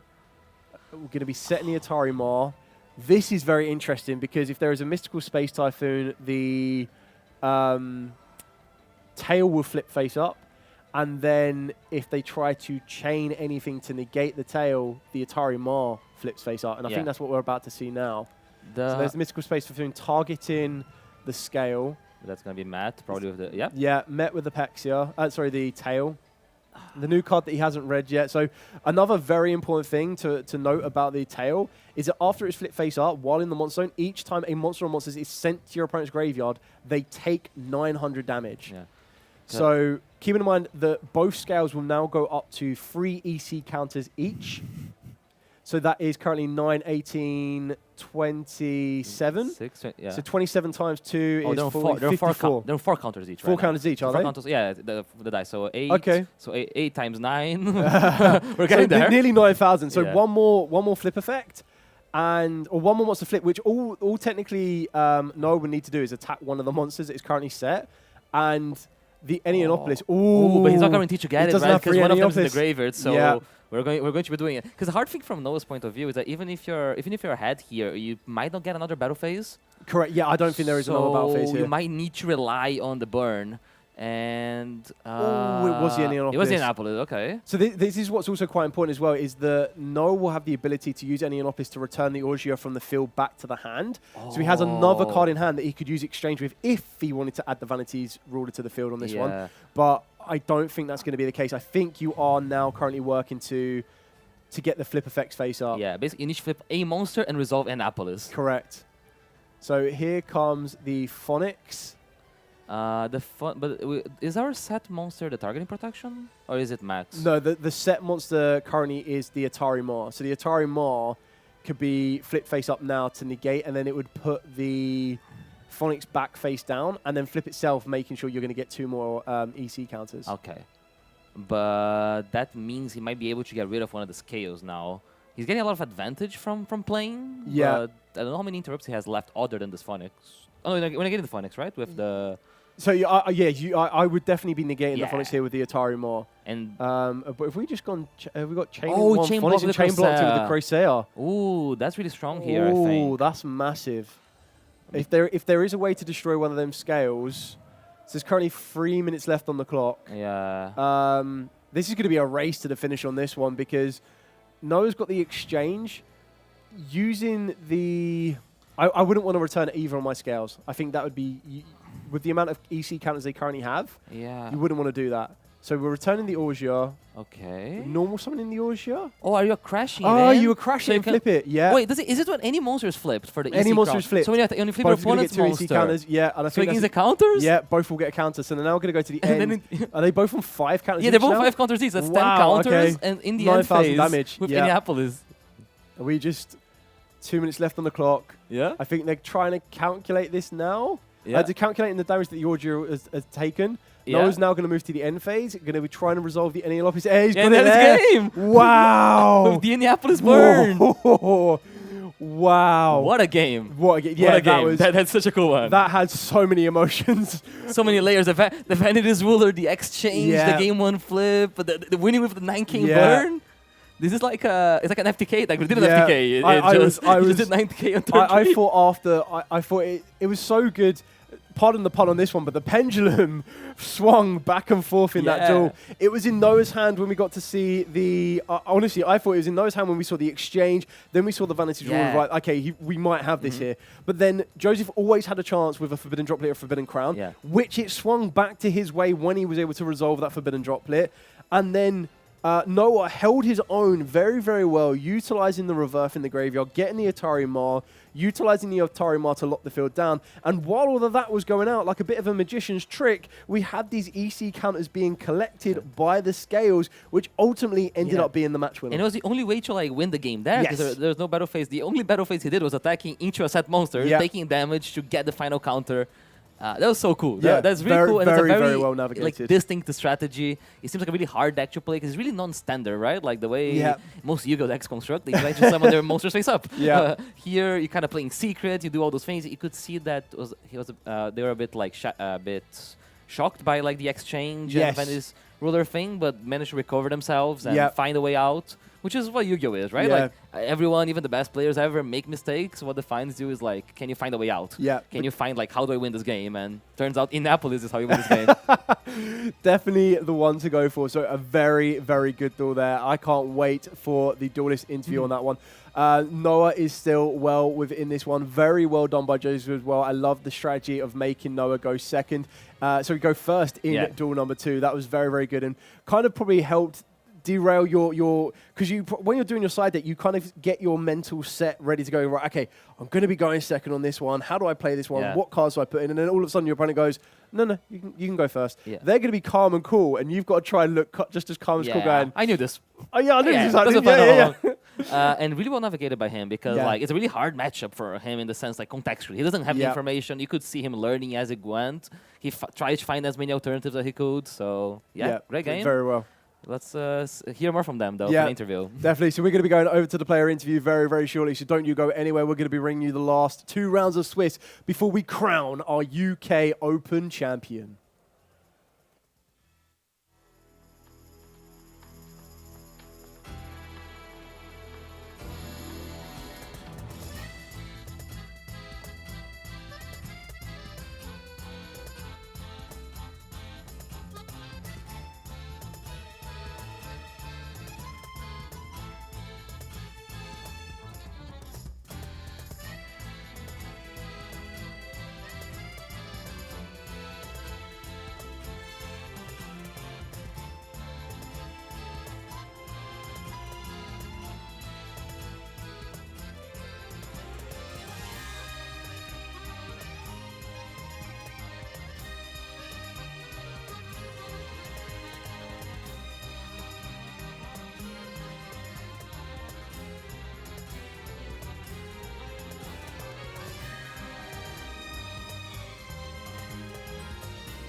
Welcome back, duelists. We are here with our round number 8 winner, Noah. Congratulations, that was actually a massively thrilling duel. So, first off, the question is, why Enneacraft?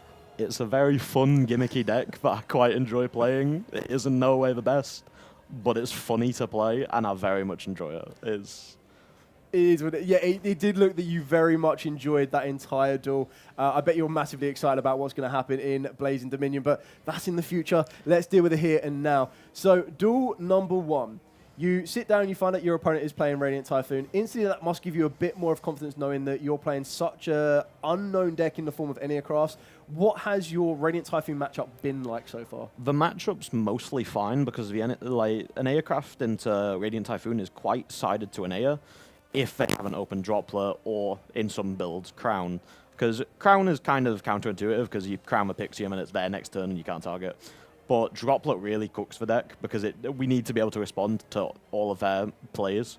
And Droplet being able to just cut off interaction really, really hurts the deck because we don't even get to resolve our hand rips and such. And it just means that we've just lost an entire effect. Guy's dead now, and his Linger effect doesn't even apply. Yeah. So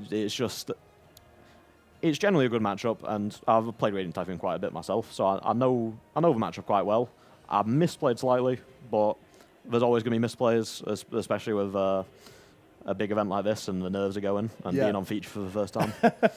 Well, you definitely did incredibly well on the feature. So another thing that might not have helped settle the nerves, I guess, but you definitely did overcome it as we got there, was duel number 2. You side your cards in. We saw straight away that you had already opened up Ra Sphere mode, preparing to be going second. And then once those words come out of your opponent's mouth, you go first. What was your thoughts? I'm probably losing this game because I'm sat with double Sphere mode in hand. And especially with Leon, sometimes I side tail out for Leon. Never in the Radiant Typhoon matchup because it comes up too much. But Leon especially is just bad to draw in going first because he needs them to respond to something. So basically he's a 2-card interaction. You need them to respond to something, and even then with Droplet just kind of killing him. And his flip effect is relevant with the Radiant Typhoon matchup as they search a lot, because his flip effect means that 900 burn per added card, and say if they add 2 off of Visions, they would take 18 burn. Yep. So it can be very impactful, but most of the time, Leon going first is a dead card. So I'd rather just play him inside, and if I'm playing side, or if I'm playing second, I just side him in. It's probably not helped me too much in the one die roll I've won. Yeah. But generally, I don't like having him in my hand going first. Yeah. So that was obviously duel number 2. So you kind of composed yourself, went back again into duel number 3. Now, we were very excited when we saw a very classic card in the form of Exchange in the Hand. Now, what I feel is very, very important for a lot of duelists to know and to learn and to understand. You did make a bit of a misplay there. You kind of miscalculated. It happens. That's kind of the part where the biggest point, and Gabriel mentioned this on the stream as well, it's how the duelists recover from that position. So when you end up doing that mishap, bit of a miscalculation, but you then hold the reverse very, very well, dealing with the Droplet at the right time. Yeah. Did you always know that you were going to get the Atari Mar to the field and then save it that way? I was... There were 2 plays that were in my head. There was either Specatory off of Reverse, or it was Flip Pixia early to try and prevent some certain things. But when Radiant Typhoon, most builds always play Droplet, I didn't think it was worth using Reverse on Pixia for it just to die. So the Proto Search Atori with the one thing I'm missing, and especially if I wait after the Phonics spin back, there's no real way to out the Atori bar like an SP, which with the SP I'm living that turn anyway. So I don't really mind it. So I kind of just force the damage step Atori, and it leads to, firstly, counters, and then secondly, it means that I live a turn. And with Releasing Grave, it means I've got instant access to the Atori for my next turn. Yeah, exactly that. And we saw it being piloted very, very well. You did incredibly well on that one. Shook the dust off a little bit on that one straight away, and you're able to come away as the victor of round number 8. So congratulations, that puts you on a current score of 6 wins and 2 losses, moving into round number 9. So we wish you all the best of luck for round number 9. And every single one of you at home, do not go anywhere. We're going to be back with the last 2 rounds of Swiss before we crown our UK Open champion of 2026. And you might even see Noah back here for that one.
Hey duelists, we're here for round 9 of the UK Open, which would usually be the last round, but this time we have 10 rounds.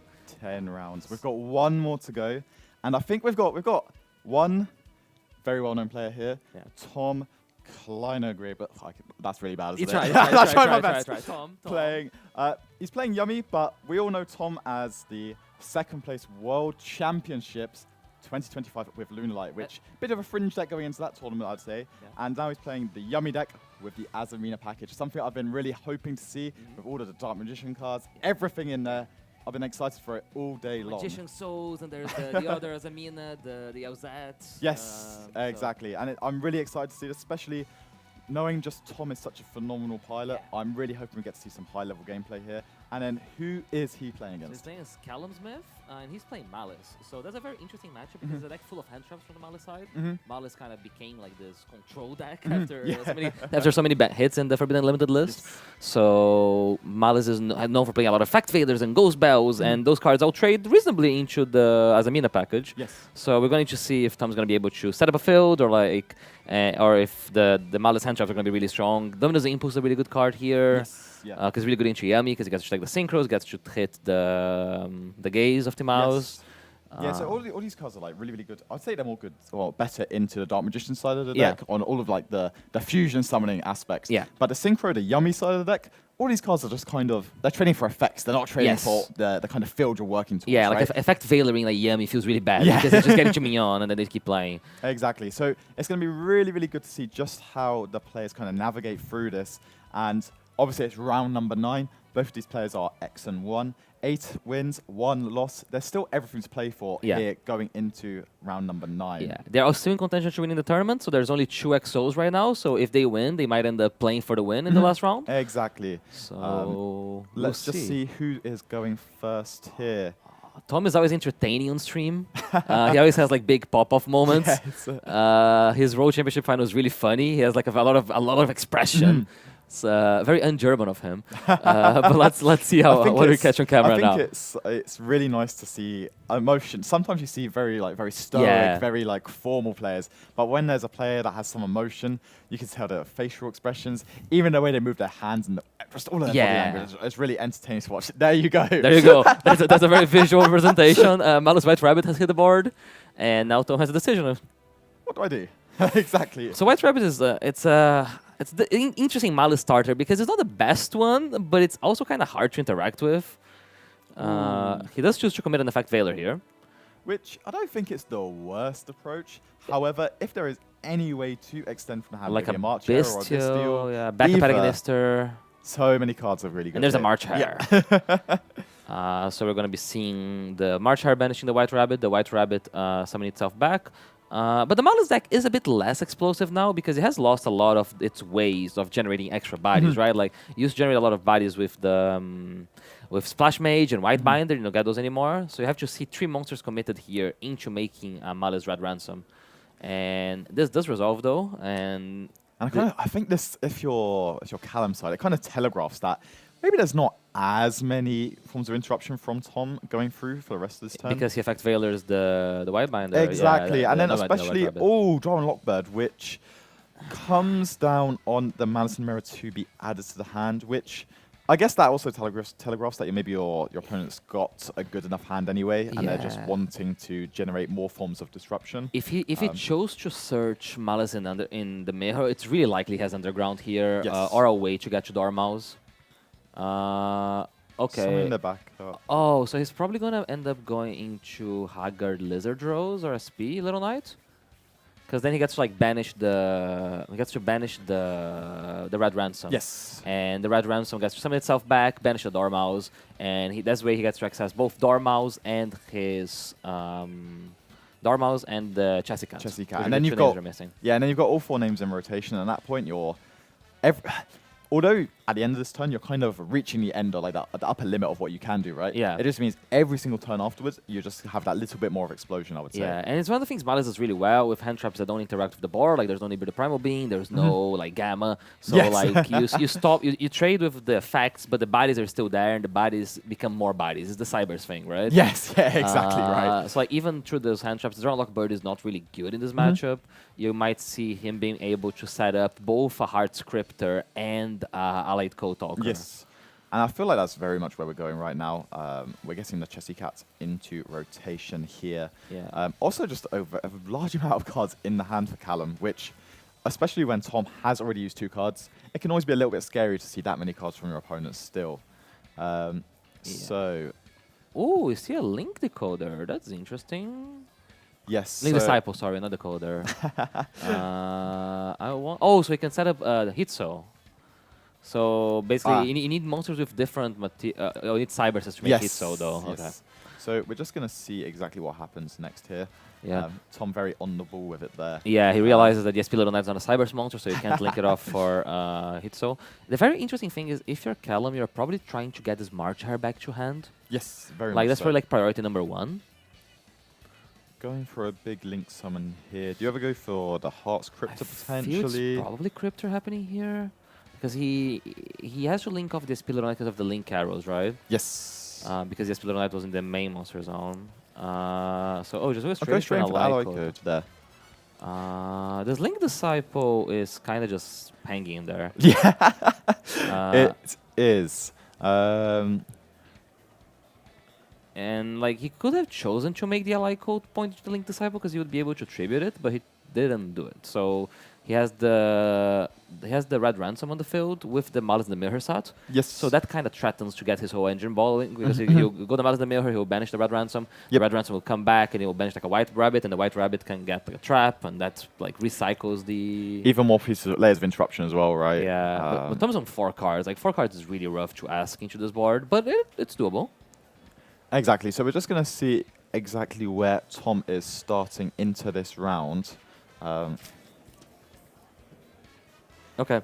And we're just going to wait and see exactly where he starts. Starting the pre-race map, which, I mean, again, that gets you your Cup C, right? It gets your Cup C. And that is just the best way to start your turn, I would say. Yeah.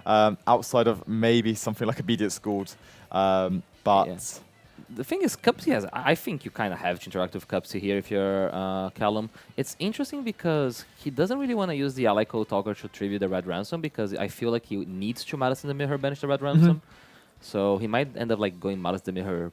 A little bit prematurely, right, on this Cupsy. Yeah. Not even activating the effect. I think doesn't Period Haze? No, Period Haze doesn't lock you, right? You can still activate it. Yeah. So he just normal summons it, goes no effect. Go straight into the Snatchy. Maybe he's respecting drawing a lock. Oh, he has another one in hand. Okay, so he special summons another one. Now he's able to use the effect because he already normal summoned a copy of the Cupsy. That's really nice here because you're able to use the Snatchy to kind of perform that synchro summon if you need to, right? Yeah. But obviously into this field where there's so many layered interruptions from Callum, it becomes that little bit harder to deal with everything, I would say. Yeah, so he uses this, and he's going to use the Ally Code Talker. But the problem is, like, now if he Ally Code Talker, I think he's just realizing that if he Ally Code Talker tributes the... Yes. Ally Code Talker tributes doesn't work. Is there a trap card in Graveyard? I don't actually believe so, right? Because the White Rabbit got interacted with turn 1. So at least Tom will be able to keep both his monsters. Yeah, and I think that's just really, really good, especially because this will then remove from play the ransom, and then you get to... But the ransom will come back. So like basically the Red Ransom is going to come back, and he'll probably banish a copy of White Rabbit, and then the White Rabbit will set an MTP. So then we have the banish from the MTP, and you have the negate from the Ally Code Talker. But is there a world where, like, when the Red Ransom activates, can you not... You can snatch it now, right? Oh, you can snatch it now. Yeah. Per turn, yeah. So now it's kind of awkward. That's true. Now it's very awkward for Callum as well, because as well, any synchro summon that will happen here, you'd have to activate that as Chainlink 1, right, if you're Tom. And then any effects that Callum would wish to activate would be Chainlink 2, right? Yeah. So then it just becomes a little bit more awkward for you to try and like use the Ally Code Talker to do anything. One of the ways you interact with Yami is basically not let them get into the first synchro monster. Once that happens, there's a lot going on. And it could have been a mistake by Callum here on the zone of this link decoder. Because if the link decoder was under the allied code at Ignister, you could have negated the Snatchy with the allied code. Yes, so definitely. would have negated that, and it would still have the Domino's impulse set. Yeah, and then you'd feel like you're in such a really pivotal point, right? Yeah. Like, and now the Cup C is coming out, the Synchro Cup C. Yeah. And that's going to be chain link 1 here for Tom. And it just really depends where Callum decides to activate, right? He also, from Callum's point of view, he did not decide to banish with Red Ransom, because if he did, he would have to have banished with the Red Ransom like as it comes back. Yes. As it's all the same effect. You come back and banish one. So he's not getting a White Rabbit, which is not going to have access to MTP. So he's actually just searching follow-up here with his Red Ransom. Yeah. He's probably just searching a copy of Malice in Underground.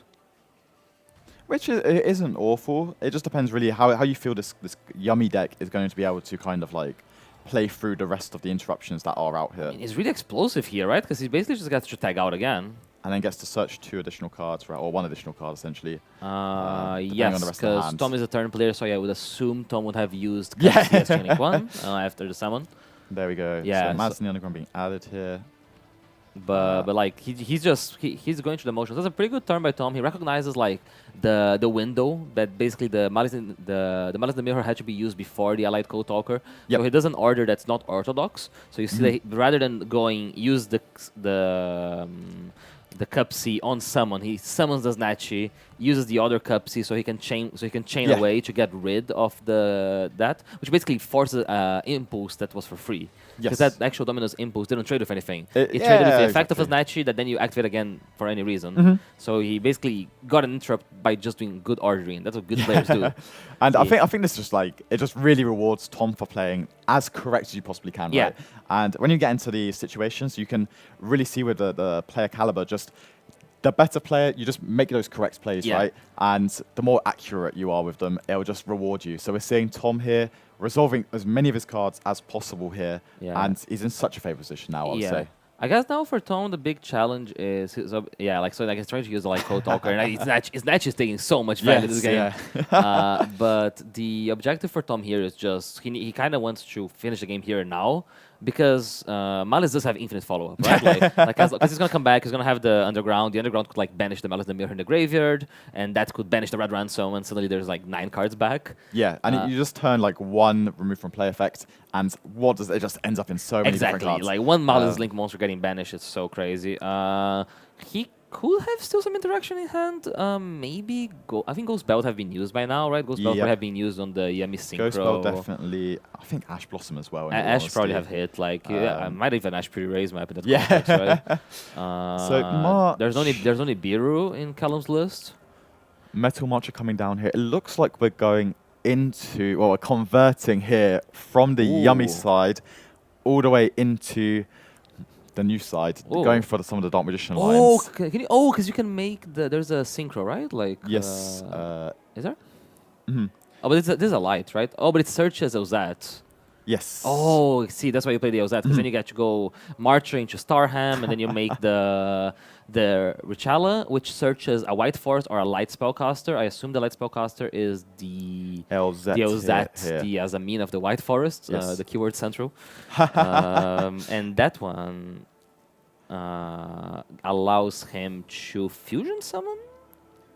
But I think the main factor here is when you can special summon for free, essentially. Oh, yeah, you synchro it off. And then you synchro it off and you add a Sinful Spoils card. And then as well with the Richella, this is just letting you make a Synchro 6, and you can make the Zalen. Nah, so he made an 8 actually. So he made the other White Forest Synchro, which is really cool. So he made Diabel. So Diabel searches a spell from the grave, I think. Yes. So he got a call by the grave back then, so he discarded, and now he searched Wanted. And now we're onto the races, right? Because now we got Witch. And I think Callum's is writing on the wall. He sees the Red Eyes Dark Dragoon that's going to come down, as well as the Yummy monsters. Yep, and it's just a bit terrifying when you get to that spot, right? Yeah. Like, there's just so many ways to interrupt, and possibly even just swing for game at that point, because Callum was only down to 5,300 life points. Yeah, so really well played by Tom here. Yes. Found his opening, like kind of hard position, because Malice did get your combo. You see him enjoy himself. And the thing is, it's like the Malice deck did play through both an Ash and a draw on lock third. And it still ended on quite a formidable sort of field, I would say. There was a lot of layered interruptions there. But Tom just played excellently into it. And I think that's the strength of those Yummy monsters, as we were talking about. They just create those additional monsters on the field. And that's the most important bit, right? Because these interruptions, they just weren't dealing with them. Yeah, it also just puts your opponent in hard positions because one mistake, you kind of snowball really fast. Yes, so you very see, much. You could feel the game was almost over the moment that he got to the first cup C. Yeah. Like the moment that he was able to put 2 monsters on the field, every time Kellen was using a card, it was like he was 2 chain links behind. Yes. He was always like, oh, damn, we should have done this a bit ago. Yeah. And it kind of just snowballed out of control.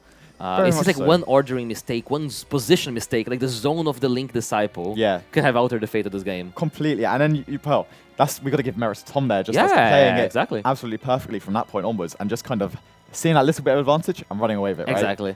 So now going post side, Tom seems to have a lot of options going second, which are pretty good in Chimales. Like Nibiru the Primal Being. Yes. Good card in Chimales. Even Delta and Gamma are pretty solid because Delta hits Allure and the field spell. Yes. Malice and Rose. Yeah. Yeah. And I think what I always think is just you want Nibiru plus some other layered interruptions, right? And then that's how you would deal with it. And I feel like post side into several other games 2 and 3, the decks like the Yummy deck, it just gets those extra pushes, right? And then you have your little guy, your little Yummy monster, does your 1-card combo, right? And you're very happy at that point. Yeah, it's interesting from his position, which cards he takes out, because there's a lot of engine requirements in this deck. Because you play Asmin Adapters, you play Magician Souls, you play Ozat, and how much ceiling do you sacrifice to get more hand interaction in? You gotta also decide if you keep a card like Ghost Bell, which is not amazing, but it does get you hit Malice in Underground. And I guess it's also not the worst into March Herald Bestials as well, right? But yeah, it's not amazing because they do keep the card in hand, but it's A playable. I would imagine Tom will keep it in. Yep. But for example, Draw Lock Bird probably comes out. That's a card that's just never really good. Even Mochami Parolia is not amazing to Malice. No. But he might put it in. It's interesting to see how his siding pattern is. I wouldn't be surprised if he takes all the Azamina cards out. Yes, I could see it, and you could just kind of play more of a structured Yummy deck. Yeah, right? play a hand trap Yummy deck when you're going second, especially a matchup like this where you want to stop him. Yep. From Callum's side, what do you expect to see? There is Dimensional Fissure. That's always a good card going first, I would say so. There is Mistaken Arrest. That's also a very good card going first. There's Cove of the Grave. That's a good card going first. And even Silent Mining in the side deck. I think you just want to ensure that you get to your best cards, right? Yeah, there's so many bangless Forbidden Limited lists on Malice that you kind of just need more ways for accessing names. Getting doubted on Silent Mining is not a fun experience. No, that sounds like the worst way for this game to go for Callum here, in all honesty. And I think if you're Callum, do you keep cards like Effect Failure in your deck? I think you probably do want to take them out for more ways of playing. Yes. There's an argument on actually taking Inflating Permanence out rather than Effect Veiler. Okay. Because you can draw it off Hitso or draw it off... you can draw it off Hitso during your opponent's turn. Yes, yeah. One thing is it conflicts with Dimensional Fissure. Yes, that would be my main thought there, was just removing it just so it doesn't conflict. But Veiler's a normal summon, so sometimes you need a monster to get into the third material for a Red Ransom. But we'll see how Callum decides to navigate this. I assume he's probably going first. Heading into game 2, it looks like Callum's demeanor isn't the greatest here. Tom, a little bit of a smile, a little bit of a stretch there. Yeah. Getting ready for this game 2. Sometimes he has a really good hand or a really bad hand. Yes, exactly. That is usually not a good sign if you're starting with March Hare from hand. Is there anything that this would do to kind of respect? Yes, this is double hair, just kind of awkward. I don't know, because basically he has 2 Malice monsters. So back in the day when Splash Mage was a card, this was good. However, now I guess. Yeah. Okay. So he goes he specials it, and then he's gonna try to MTP, but that's gonna be hit by an Ash Blossom. And this is a phenomenal Ash Blossom. It does have a Dimension Shifter though. Dimension Shifter. I mean, the thing is, right, the Yummy deck, it can play a little bit under the shifter, right? Yeah. And it's not the greatest. Yeah. For them, obviously, but they can play There's into an it. argument to see if you took the Azamina cards out, because those cards are really bad into Dimension Shifter, but the Yummy cards are more playable. But things like Kellum's so long cards, and that is the guy. Mistaken Arrest. Which is probably the best way under shifter, right? Yeah. In here it's also really good because it cuts him off accessing minions, so he can play. It's hard for him to play from here. The awkward part is for Callum. He is kind of bricked, right? Yeah, and we know that those are 4 cards. There's one march here in the There's hand. one march here. But to be fair, like one Malice monster here is really strong. Like a Yes. White Rabbit or a Dormouse. That would be like the best card. Yes. Because you get like 2 layers of play. Exactly right here. And that is a White Rabbit. That is a very good normal summon. You see Tom's face of like, oh, really? Infinite impermanence. He does have the here. impermanence, I but he's representing right now Linktree, right? With the March in Yes. hand. Oh, but the Ghost Bell the came in Ghost clutch. Bell. Oh. Oh. Oh, yeah, surprise. Okay. Okay. But. Oh. Okay. Okay. Yeah. I think he had no way out. Basically, like even if the Linkuriboh attacks over the Cupsy, he would like ended up like flipping the surprise, getting back to Cupsy. Well, we were talking about Ghost Bell. I guess that answered. That was a clutch Ghost Bell. That was a different. If that Ghost Bell is like a Delta, that's a different game, right? Any other card there, and it's not. It's just not the same game, is it? Yeah. So really, really. Well done from Tom there. Yeah, really well navigated. And I mean, I guess that game 2, there wasn't really too much to it. It's just trade. Yeah. But it's just Tom holding, because like the yummy surprise in the hand, right? Some Yeah. players may get a little bit greedy. Might just set They might it. set like, okay, I can trigger the Cupsy on the end phase, I trigger it Yeah. again, but then he might play like into like an SP Little Knight targeting the surprise. Exactly. So Tom recognizes like, how do I win this game? Because he has to interrupt. He knows that he has the hair in hand, but I have the bell for the hair. Yep. So as he basically knows, I have the impermanence. I just have to deal with the normal summon. Yes. So Exactly. even if he draws the best case scenario there, which was like a White Rabbit or a Dormouse, we were Dormouse, one of talking, them, yeah. same thing would have happened. Exactly. And I think well, you saw the talents off the top as well. Or Yeah. the talents in hand, the second bell off the top. Yeah. It was looking very, very good for Tom either way in that situation, I would say. But even after game 1, that was really well executed. Game 2, it is what it is, but it was still good Yu-Gi-Oh! It's still like to think a plan through Dimension Shifter. I mean, if you think about it, he went second into Malice. He had the Dimension Shifter. They had Mistaken Arrest. Yes. But one Cupsy. One Cupsy. One Cupsy and a dream. A sweet dream there was. Yeah. So we will be back ever so shortly with our round 9 winner, Tom, for an interview. And then almost at the end of the day now. Yeah. One more round left of amazing Yu-Gi-Oh! To crown your biggest UK Open ever champion. Stay tuned in.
Hey everyone, we're here with our round 9 feature match winner, Tom. Congrats. Thank you. Thank you. It's really nice seeing you here in the UK, Mr. Worldwide, second place World Championship.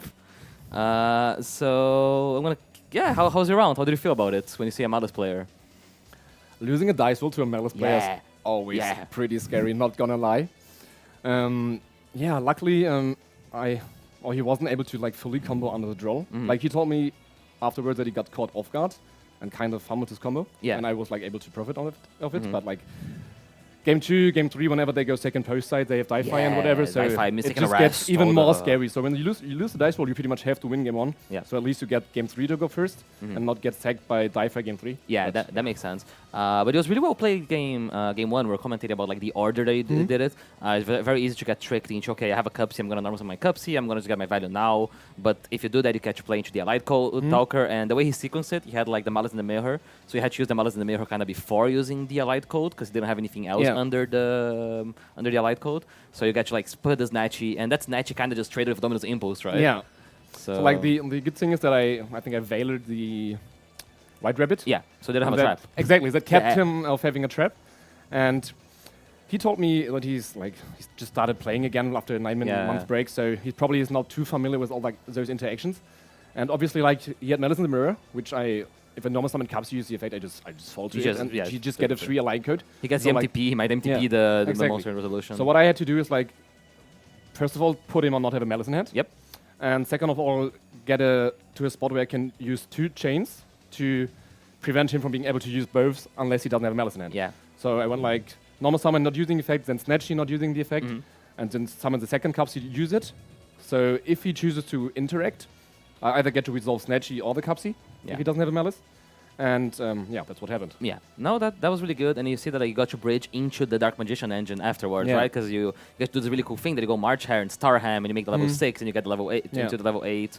And then I think he just saw the writings on the wall. It's like, I'm gonna get Dark Dragooned plus a lot of stuff. I would have ODK'd him. Yeah. My last card in hand was, like, my last unknown card was Souls. Oh, okay. So I just could have summoned Souls, go Link Rebo, Special Cookie, and still be in the Yummy engine. Yeah. So, there was a writing on the wall that you saw and just conceded. So that's really cool. So you win game 1, but then you're going to this game 2 into Malice, and you know that they're going to have die fight. You know they're going to have Mistaken Arrest. How do you side? So there's a mina cards are really big, right? There's a very big engine. There's like a bunch of stuff. So we did a siding pattern. Shout out to Rizal. We did it yesterday evening. I forgot it.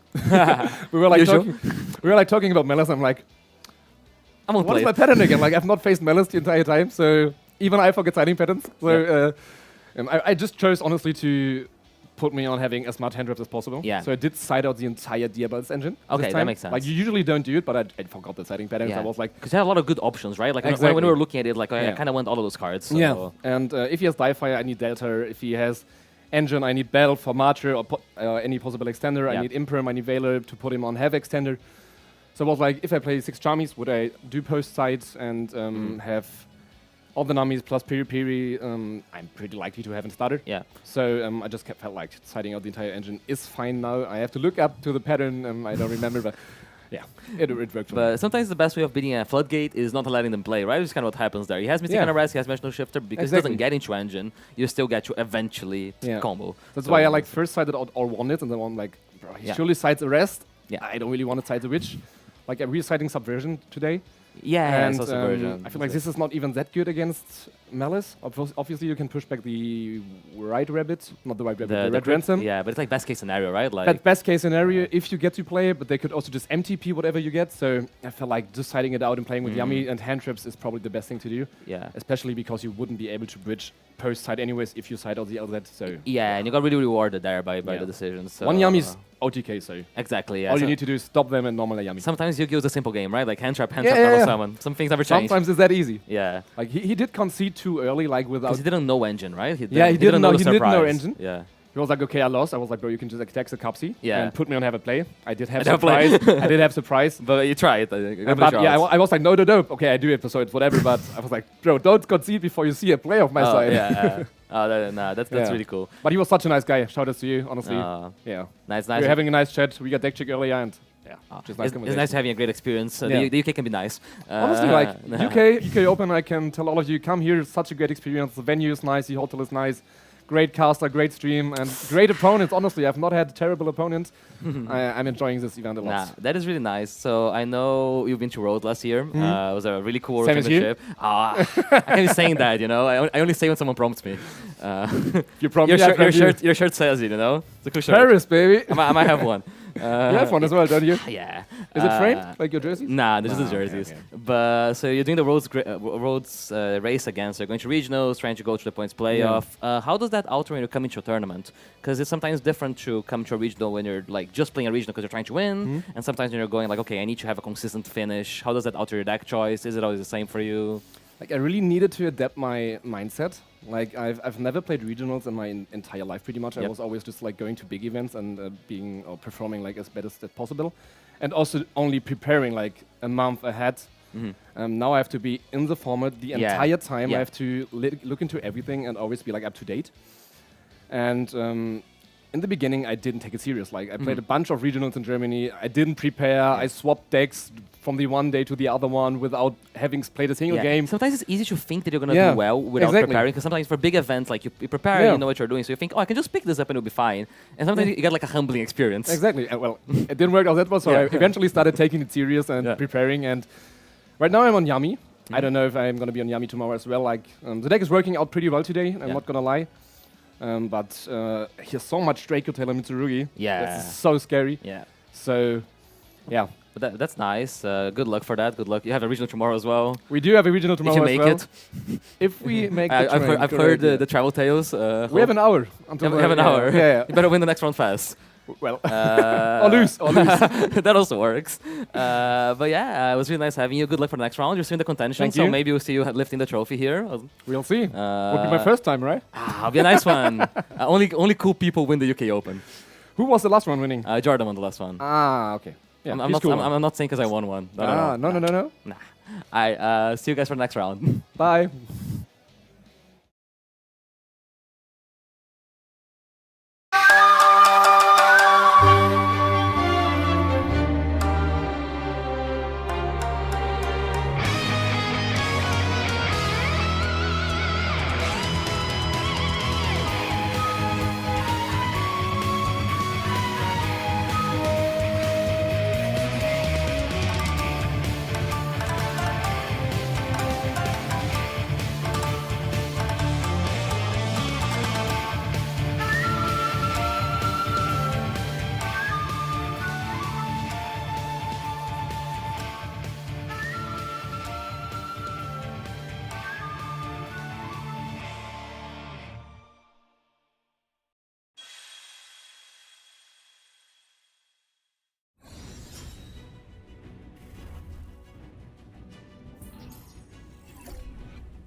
Welcome back to the coverage of YCS Dortmund 2026. I'm here with Mike and we will be discussing some meta deck discussions for the event.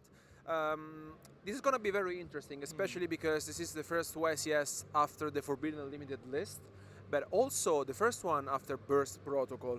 So we remember that last year, for example, YCS Lille and YCS Bologna, we have seen a lot of different decks, which for example, were Yami, Mitsurugi. We had a lot of different ones, Dracotail, for example. So I would say, if you were to attend this event, first question, which deck would you bring? I mean, the place is chaotic right now for the meta, because there are a lot of good decks right now that can stand in the meta right now, and that they feel really, really strong. And if you discuss this, as much you discuss, you just find lines that one deck can counter the other, and it feels like you have to always be prepared for the next move and how your opponent will bring a good strategy into the table, right? And in order to counter it, and it goes to a full circle of this. So to think about, for example, Dracotail, it is one of those decks that I think right now had a lot of part of the meta, and since yes, there were some hits in the Forbidden Limit list. For instance, Dragotail Mululu and Chetu Dragotail both were limited in the latest Forbidden Limit list.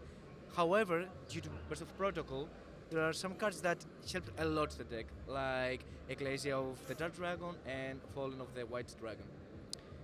And I think that we need to think about how Dragotail is actually keeping up, because we were discussing earlier that I think Radiant Typhoon has a pretty strong matchup, right? I mean, as you mentioned, I feel like although there have been some hits in the Forbidden Limited list, I really felt like that those decks are still incredibly powerful. They play a little bit differently, of course, but Radiant Typhoon, for example, yeah, I think it's one of the main contenders for the event. I really feel like that it reminds me of Runic somehow, with all these quick play spells, and I feel like the deck is consistent. It has a lot of good starters. And I also feel like that there's some sort of like new interruptions in the form of Sheena, which essentially like is one of those cards you really want to see. It's one of those cards you play in 3-offs in your deck. I feel like the deck is very difficult to counteract, especially the question is, where do you want to activate your hand traps on your opponent cards? And I feel like Crocea is the #1 enemy. The goal of the deck is, of course, to resolve Crocea when a quick spell is activated, and you really want to Ash Blossom that, but most of the time it gets chain blocked, so you can't really do that. So for sure, Radiant Typhoon is the main contender for the event, because, as you mentioned, Burst Protocol, of course, boosted the deck even more. On top of my mind, there's another deck that I really liked, for example, at YCS Bologna, which was Vanquish Soul. Because I think also the deck has changed a lot. Yeah, and it is one of those decks that really just keep advancing, despite have some hits in the Forbidden list, like, for example, Holy Shoe, that became limited, alongside with King Jogul, for example, and Cage, of course. But also they got some cards back in the form of Stake Your Soul and Raisin, that both became unlimited. And I think it is quite huge for the deck.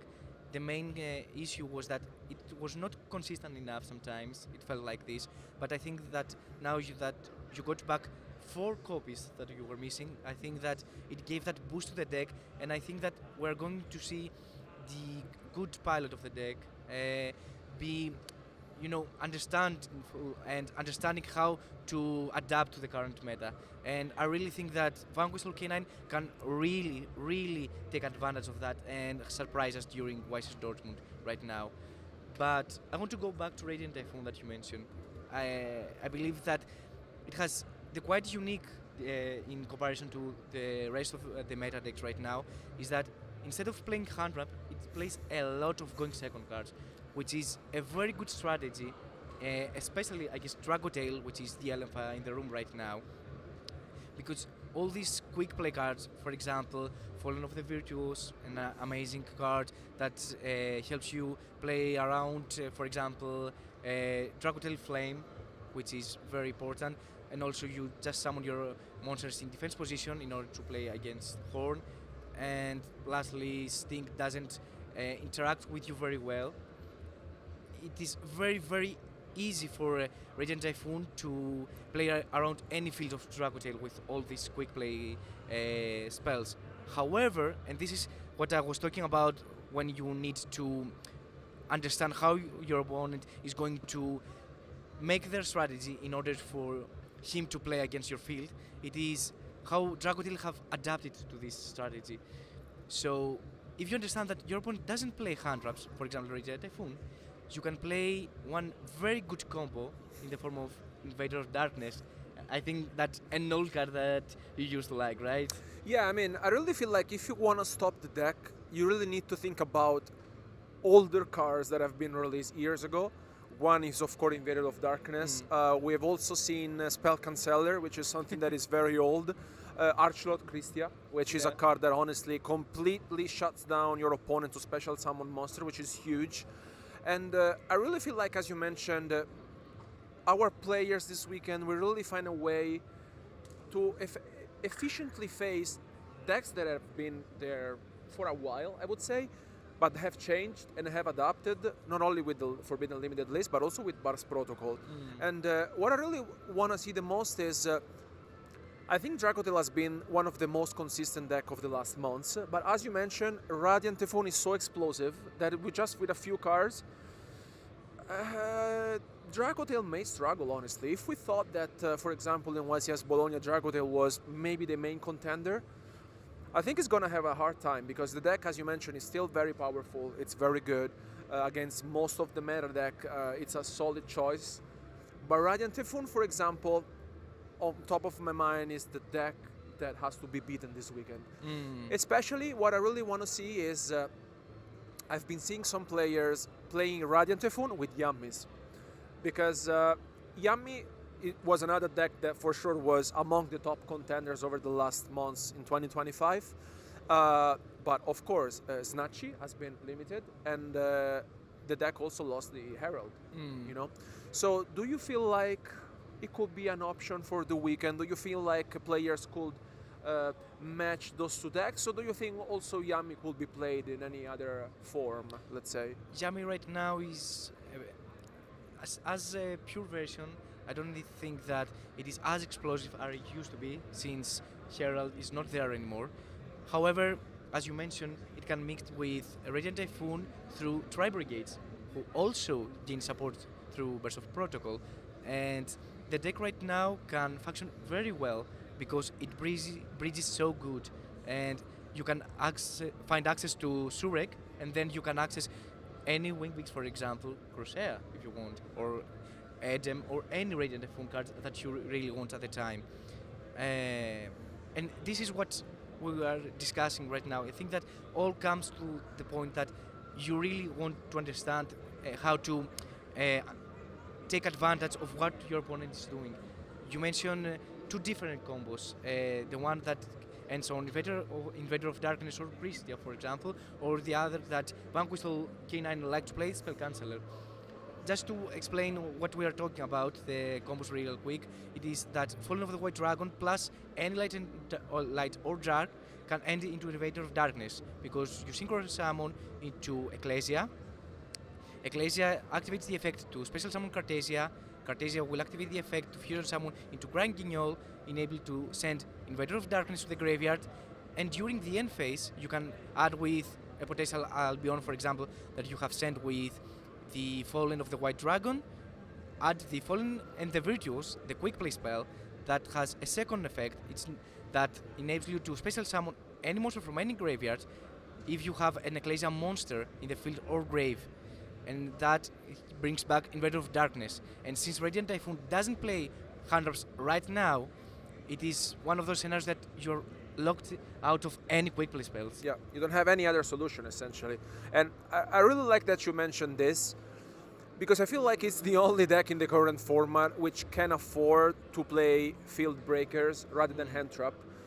Because if we see at the pool of the decks available, which, you know, over the past YCSs, at least during the Swiss rounds, we have had 10 plus different decks.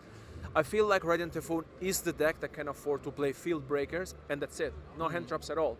And I'm also curious because I've seen other players, for example, playing a card that has been used years ago, I would say, Pancratops.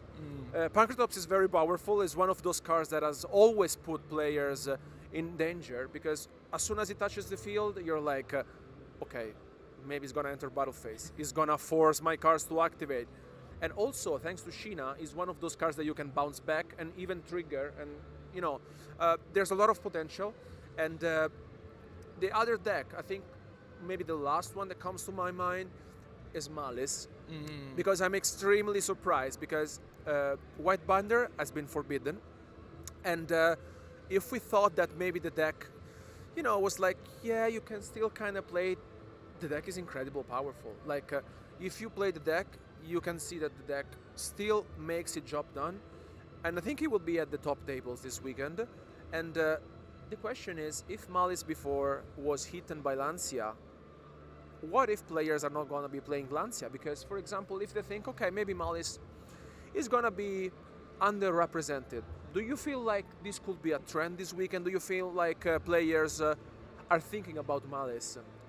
Absolutely, because I totally agree with you. Malice right now, it feels like it is under the radar because players, I'm not expecting to play Lancia or Meowls, and I think right now that Malice has changed a lot as a strategy because it's not like it wants to establish such a strong field with all those interruptions. It just want to establish 1-2 interruptions in the form of, for example, Malice in the mirror, and pass with a hit soul in order to draw 2 hand-ups, because right now Malice plays so many hand-ups, and if you draw 2 cards and it feels like you just keep going, and alongside with all the support, all the follow-up that you have, and all the interruptions like Malice in the mirror that which has, or MT7 still there, you just generating follow-up, generating advantage, and obviously drawing in hand-up to hand-up to hand-up in order to interact with your opponent.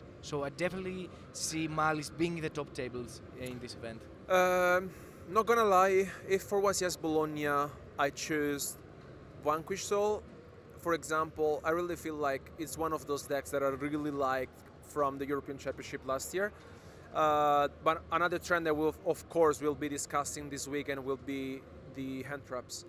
I really want to see how our players, the amount of hand traps they will be playing, they will be side decking, the impact that Fuvalos will bring onto the table. So I'm really looking forward to see our players in action, but I really feel like we have covered most of the main aspects of this weekend. But never say never, because we have seen a lot of different decks over the past YCSs, and maybe players such as Dinkabui will prove us wrong and bring something, you know, completely unexpected.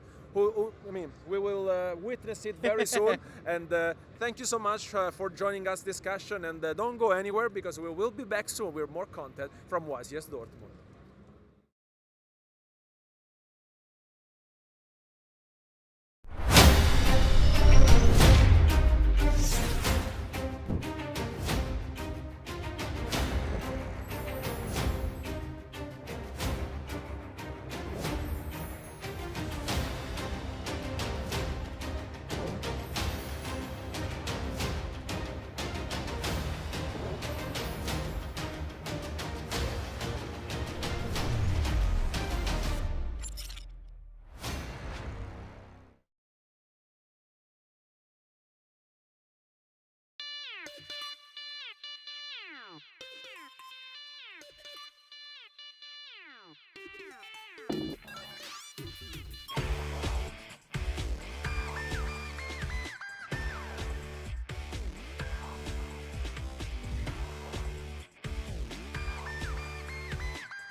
Hello duelists, welcome to the 300th YCS here in Dortmund. We are doing a meta breakdown for the Genesis format. My name is Leonard König. I'm joined by Jean-Alexis Rousseau. Jean, what deck are you enjoying the most in Genesis right now? I mean, I'm gonna be honest, I'm a very fan of Radiant Typhoon, especially because you can play the runic cards in there, and I'm a runic enjoyer, so I really like this deck. What's yours? Oh, I'm a big fan of Magnet Warriors right now. They have some pretty cool names as well, and they kind of stop Radiant Typhoon from basically working at all. But I think the deck that you would have to address first if you're building a deck in Genesis is the top dog, and that is, you know it, Vanquish Soul. Yeah, Vanquish Soul is a very, very strong deck. It was strong in the TCG as well, and in Genesis, it still does wonders. You can even pair it with some Regenesis cards, and you have some very, very strong engine and non-engine. You have access to some destructions, thanks to the engine of the Vanquish Soul, and you also have access to some very powerful cards, like the wonderful D-Fisher and the D-Shifter as well. Yeah, I like Shifter a lot. This card is just absolutely crazy. You're not relying on your graveyard too much. Sometimes, of course, with the recursion of the Regenesis cards, it gets a little iffy, but I think the power, if you're playing it in the right matchup, just justifies that. But there's another deck that is really strong in the constructed advanced format as well. Draco Tail, that is also strong here. Draco Tail is played a little bit differently because some of the cards cost some points, so if you want to include all of them, all the versatility, you would have to basically play one-offs if you don't want to run multiple copies of those, but the deck is still really strong. Yeah, and that can be a problem because, of course, most of the players just play 1 5 mana, and considering the fact that you can have to face some cards like the Fisher, for example, you have to chain the 5 mana on that timing, otherwise it can be so hard for you to win the entire game. So yeah, considering the fact that you have a little bit less ways to put all the engine, sometimes you might have some difficulties to get access to this engine. So if some people prevent you from getting access to the fusion stuff, it might be hard, but still, the deck is so strong. Yeah, it has crazy recursion as well, but if you don't get it to the grind game, it becomes a little tougher as a Draco Tail duelist sometimes. Any other cool decks that you want to talk about? I mean, yeah, speaking about some cool stuff, we've got some cool tunes, and cool tunes are very, very good in the Genesis metagame. They are very consistent because you have access to so many tools to start your combos with, of course, the monsters, but also the quick play spells which you can activate 2 times in a row, which is, of course, very, very good in this metagame.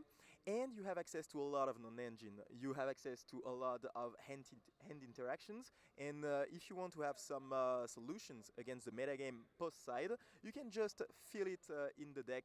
So very, very, very good deck. I think that it can be at the top of the meta. Not as good as Vanquish Soul, but still very, very strong. But you have to be aware of some very, very hard threats, because people in their side deck, they might include some cards to prevent you from playing your deck. For example, the very, very good Soundproof card, which doesn't allow you to play some synchro monsters if it resolves, and that can be hard for you. It's a bit like Heatwave just for synchro summons. And speaking of other synchro decks, Punk is phenomenal. It has had its time in the constructed format as well, but now paired with these new cool psychic cards that we have gotten just recently, the deck's really strong, puts up a gigantic field and wins with, funnily enough, fusion monsters, the ultimate accent kicker when it's summoned by teleport fusion in the opposing turn. Banishing all of the cards that your opponent controls is a phenomenal effect, but also that deck does suffer a little bit from this Soundproof card, but there's also other cards that you can side versus these decks. A card that is very frequently sided in the Genesis format is Vados, the Ascend. This card just basically gets rid of your opponent field spells for free every single time. This card is so good. Yeah, it is played a lot in Genesis format, and I think that this card is very, very good, especially because there are so many field spells right now in the game. We talked about Vanquish Soul earlier, and of course there is the field spell, which is very, very good to just try to improve your combos and try to get to the most fantastic end field. But yeah, Punk, they use the field spells. We also have some other decks, for example, Radiant Typhoon. We talked about this deck, and usually it is paired with some runic cards, and we know that runic, if they don't have the fountain, I mean, the deck is a little bit worse. Yeah, and you can't protect it even in this format because you don't have the extra monster zone to summon your fusion monsters into, so you usually before that you could go, okay, I summon a Hugin, I protect my field spell. Nope, not in Genesis. Exactly, exactly. And speaking about the Radiant Typhoon strategy, I think that it is a very, very good strategy. Yeah. It is good in the TCG, and it is even better, I think, in the Genesis format. You have the ability to get access to so many negates, because now your Mystical Space Typhoon is actually a negate. So it is not a joke anymore. And getting access to those cards, I mean, you can literally just get rid of any threat, basically. And on top of that, you've got the ability to get access to some other form of removal, because you have the main monsters of the deck, for example, the Phoenix, which is very, very good, but also the Varurun, which is a monster negate, which is always good to have on your end field. If you pair that with some runic cards, this deck is absolutely insane, in my opinion. Of course, there are some threats to this deck, and I think that you're gonna be really happy to talk about that. I was gonna say, as a Magnet Warrior duelist, I didn't need to listen to any of that, because it does not matter. The deck, first of all, has a crazy starter in the Conductor Warrior Linear Magnum Sigma Plus, and that card is just like Mathmax Circular, but better. You send 2 Magnet Warriors from your deck to the graveyard to special summon it out. Those trigger then, of course, with the Sigma Plus and the Beta in the graveyard, you get to start off your combo, and you have a fusion monster, which is the Plasma Magnum, that actually makes all of your opponent's monsters Earth.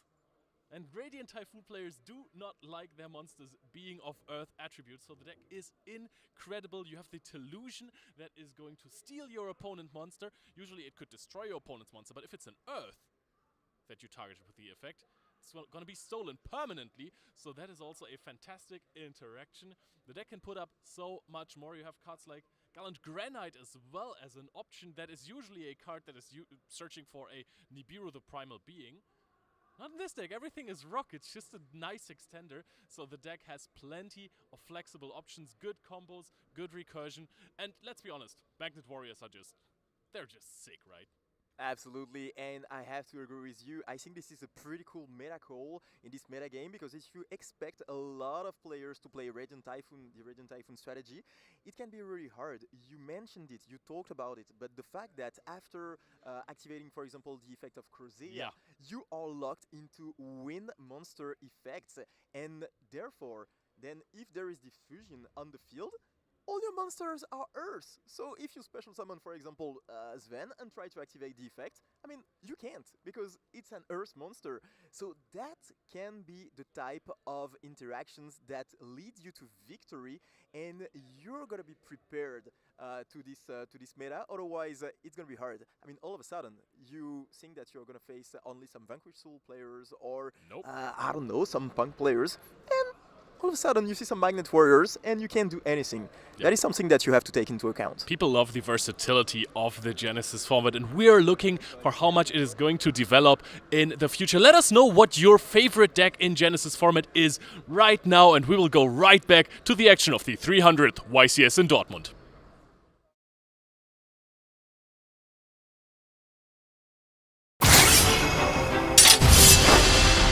Engage!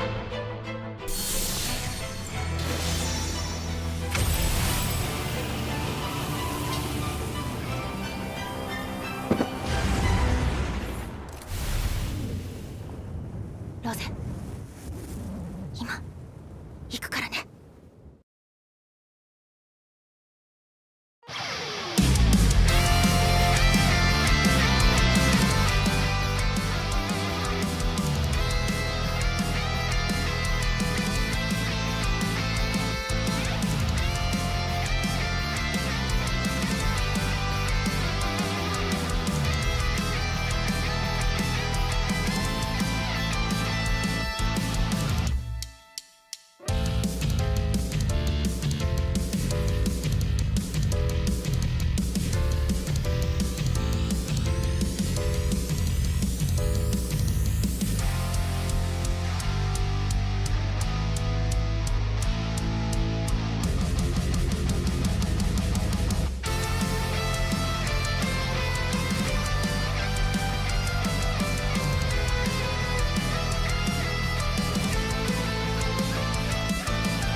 Winning the WCS was too much of emotion to describe with mere words. I think it would feel wrong to play with other people because we've been there together, we won it together. That's everything you could ask for. A lot of my longest friends and closest friends are from this game.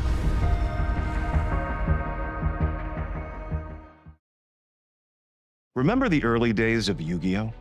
Collecting the trading cards and rushing home to watch the latest anime episode and playing the very first Yu-Gi-Oh video games. It's been over 25 years since that journey first began. Time has gone by quickly, but we all still have that inner duelist inside who believes in the heart of the cards. And now, the early days are back. It's time to duel, as over a dozen classic Yu-Gi-Oh games return. Duel alongside old friends and rivals. Explore vast worlds.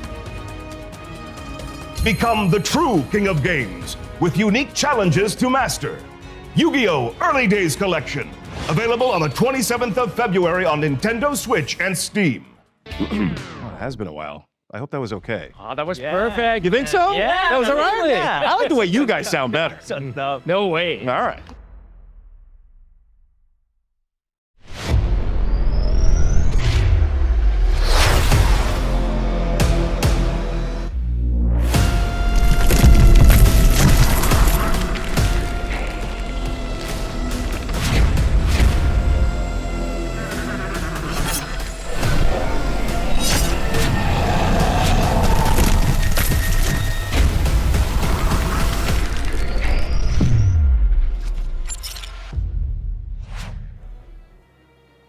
Hey guys, and we're back with round number 10 of the biggest UK Open ever. And I think that's quite exciting. 10 rounds of Yu-Gi-Oh! One day. I would not like to be these players right now, having to fight through for that winning position, hopefully. So we've got one EXO remaining in the tournament. Yep. If he loses, it's all up for grabs. And I think those players in those top tables, they're really hoping on that right now. But if you're Thomas, all the way from the Netherlands, you're gunning for that victory, aren't you? I mean, that's exactly what this is all about. You know, we go through 10 rounds of Swiss to get here to be crowned the UK Open champion. It's not an easy feat to be done. You want to be working home with that one. Over 500 players have come here to do this. Now, it might be a little bit of a longer walk to take it home for Thomas on this one. But standing in his way is going to be Marvin. Marvin is going to be doing probably just as long of a walk home to win that trophy if he wants to. But it's definitely going to be very, very interesting. We're going to be seeing two of the top-end decks right now, this current format, being the Radiant Typhoon strategy piloted by Marvin, up against Thomas piloting the Draco Tail Dragon, or branded Draco Tail strategy. It's been an incredible day of 10 rounds of Swiss. We will be doing a special kind of reveal afterwards to show you who our champion is. But before you go running away, don't worry, after the final stream ends today, we will be back tomorrow with Genesis. Again, a massive open event straight away. So you're going to be well over 250 duelists are going to be competing out for that Genesis title of one of the first live stream events here from Liverpool. And if you're then going, okay, well, when's the next big event that I can go and join to in person? Well, Alex, we've already talked to Gabriel about it. He absolutely loves Nationals. So the next one is going to be? Well, UK Nationals, right? Between the 12th and 16th of June. For me as well, one of my favourite events. Does anyone know? I got second one year. Wonder why. With one of my favourite strategies ever. And I think for me, every single year, Nationals is that event. You see all those familiar faces that you've played against throughout the circuit. And do you want to be a YCS champion? Of course. But being a national champion is even more special. And I still want it. Still want it. One day I will come back for it. So I'm very, very excited for that. Exactly that. So the next big event we're going to be having is, of course, going to be UK Nationals. Make sure you get your tickets online right now. This is going to be held at the Burnham NEC Arena. It's going to be an absolutely incredible weekend off as well. And there's going to be loads of side events you can take part in, whether you are a fan of Genesis, Time Wizard, or, as Gabriel's already previously mentioned, the 3v3. I absolutely love the 3v3, but I'm also very partial to Time Wizard events because it really does allow you to relive the nostalgia of the game that we've loved and played. And as you have very well quite reminded both myself and Gabriel this entire weekend, when you go, hey, did you realize that card is a decade old? It's like, yes, Alex, we're old. We know. We were there playing with starter deck Yugi. Thank you very much. It'll be very interesting to see where our duelist in this final round's journey started, but let's see where it currently stands. So we're going to be seeing Thomas against Marvin in the final round of the UK Open 2026 live from Liverpool. And who has won that all-important dice roll for this round? It looks like it's going to be Thomas starting us straight off with Cartasia. Yeah, and I think this is one of those more like unique starts for deck, right? Are you starting with Cartasia as a fusion summon, or are you using it just to ensure that your play gets non-interrupted essentially through some hand disruption? But it looks like it's a start here, going straight into Secretarian here. Or Secretarian even. Secretarian Dragon, a very powerful start on this one in a sense. Again, it's probably not the ideal one. You probably want to be starting off with like a Brand Infusion or a Rahu Dracotail. But at least by going directly through Cartasia, you get to utilize the 2 cards in the hand, which in this scenario is going to be Ecclesia the Incredible, and then of course the Urgula. Being able to recycle the Ecclesia back to the field. And this is what I love, is the Ecclesia is going to tribute itself off to get you direct access to that. Probably one of the highlighted cards of Burst Protocol, but also one of the highlighted cards of today in general, being Fallen of the White. Always treated as Fallen of Albaz. And we're about to see exactly why this card is so incredibly good the way that it is. But take nothing away from Marvin as well. He has probably faced down loads of Dracotail for the entire day of 10 rounds. I was going to say that incredibly good, getting that incredible Ecclesia here. Perfect word to go for it. And I really just love the synergy between like going Ecclesia into forward white, summon back the Ecclesia or summon another copy in this instance, and then climbing up into that Ecclesia Synchro. It's just, it just feels very nice, at least for me. Yeah, this is the one big difference that we're seeing Thomas pilot on this one, is that Thomas is kind of focusing on getting that synchro play done early. Playing 2 incredible Ecclesias as well opens up those options for him. And we see that straight away, being able to do all of that has set his field already with a Secturion Dragon. We've been able to set down the Ketu, which I could only imagine, and it makes very good sense on this one, is that if he was to get hit with a Nibiru the Primal Being, the Ketu then upgrades itself from being a search to being a search and fusion. So that then gives him more push to play through a Nibiru already, because it doesn't look like we're going to be able to get that negation or stop for a Nibiru should Marvin have it.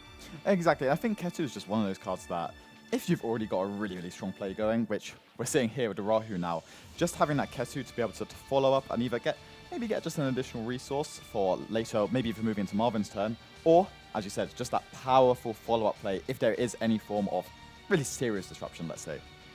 Yeah, so we're going to be able to see the Rahu Dracotail resolving with the Fire and Pan. Being able to go Chainlink 1 Arthulion, targeting both the Fire and possibly Pan on this one, and then using Fire and Pan to set us 2 Dracotail spells or traps. One of them being Flame and the other one being Sting, adding the Fire back to the hand. Yeah, and this is just feeling very, very, very, very strong for Thomas here. Then activating the Ketu on top of that, really, just getting an additional name into circulation. And I guess if you so wish to, you could add another monster here, and then you could try and use the Fimina if it's ever getting additional value. But I think you're quite happy with what you've achieved so far, right, in your turn. You've got to 2 names, adding a Malulu as well, which, if that ends up coming into play next turn, will give you a negate, essentially.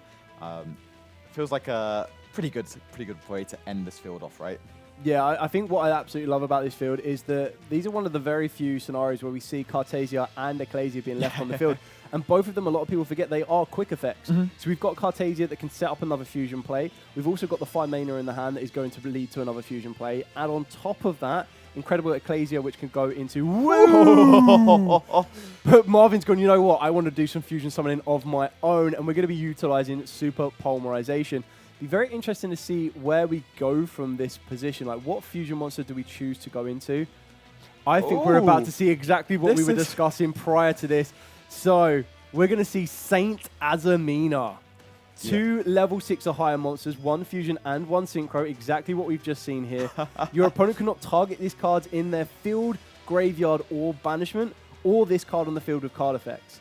Your opponent will take any battle damage, but you kind of stop it there because there's another card that the Saint Azamina will possibly go into.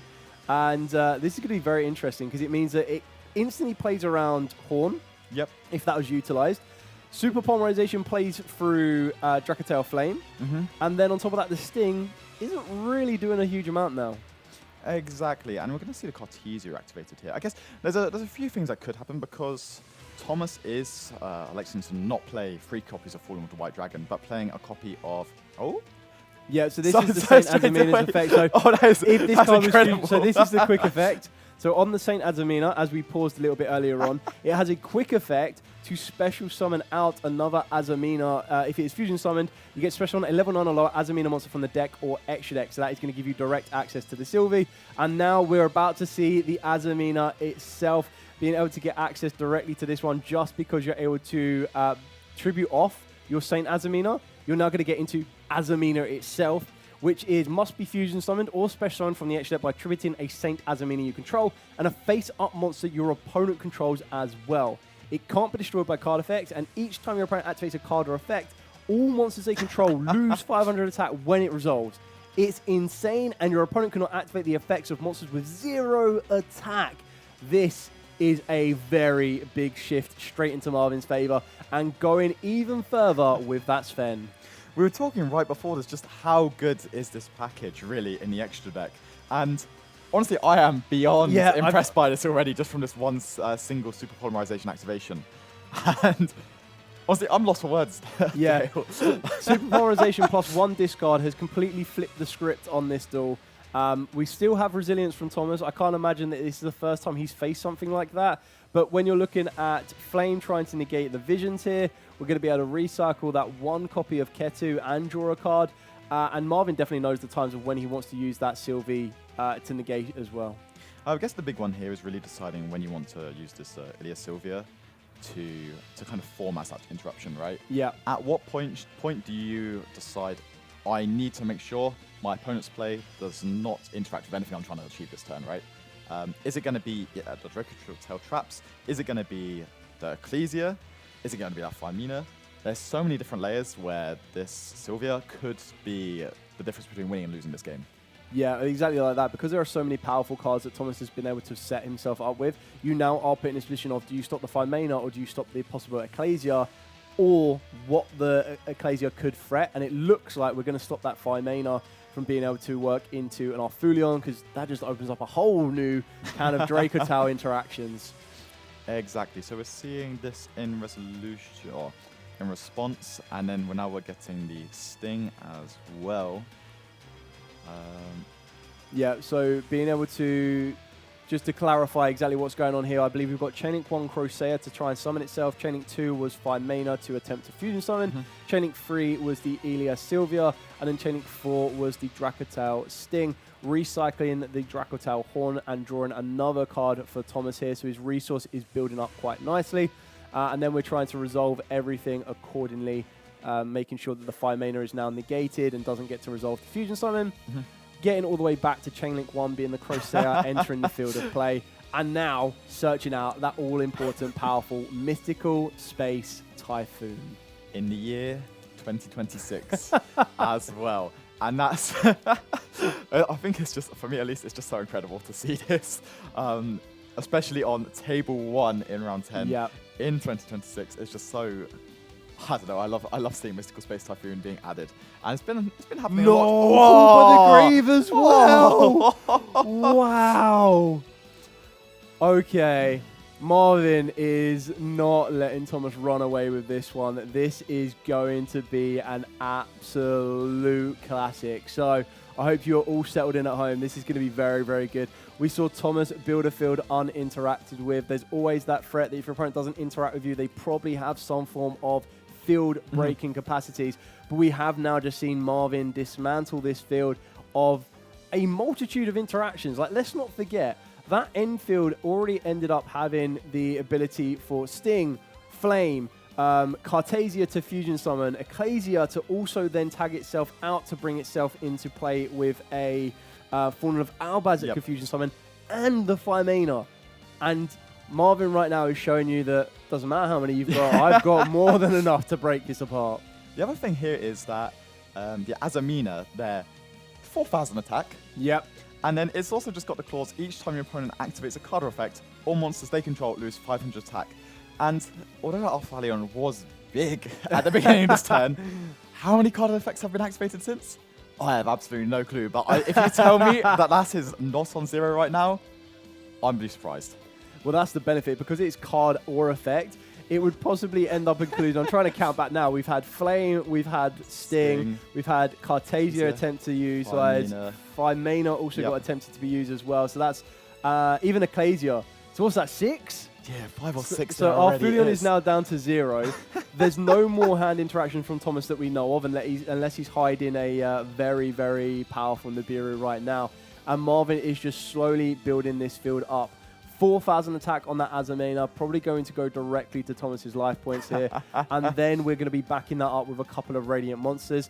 I suppose the question in Marvin's head right now is, do I have enough to take Game 1 in the final round at the UK Open? And I might be wrong, but it feels like the Radiant Typhoon deck kind of struggles sometimes to push out 8,000 points in one single turn, right? However, this Azamena is half of that already, so I'm just waiting to see exactly what happens. There's here. your answer for the last little bit. Mystical Space Typhoon to destroy his own other Mystical Space Typhoon, and then let enter the field of play Radiant Typhoon Varun, the Vibrant Vortex. This card, even with 0 attack as it stands, probably doesn't look that intimidating. But remember, Marvin hasn't accidentally put that monster in attack mode. There is always a reason for this one, and that is why we get the Radiant Typhoon mandate, and that is where the Varun is going to get its attack stats.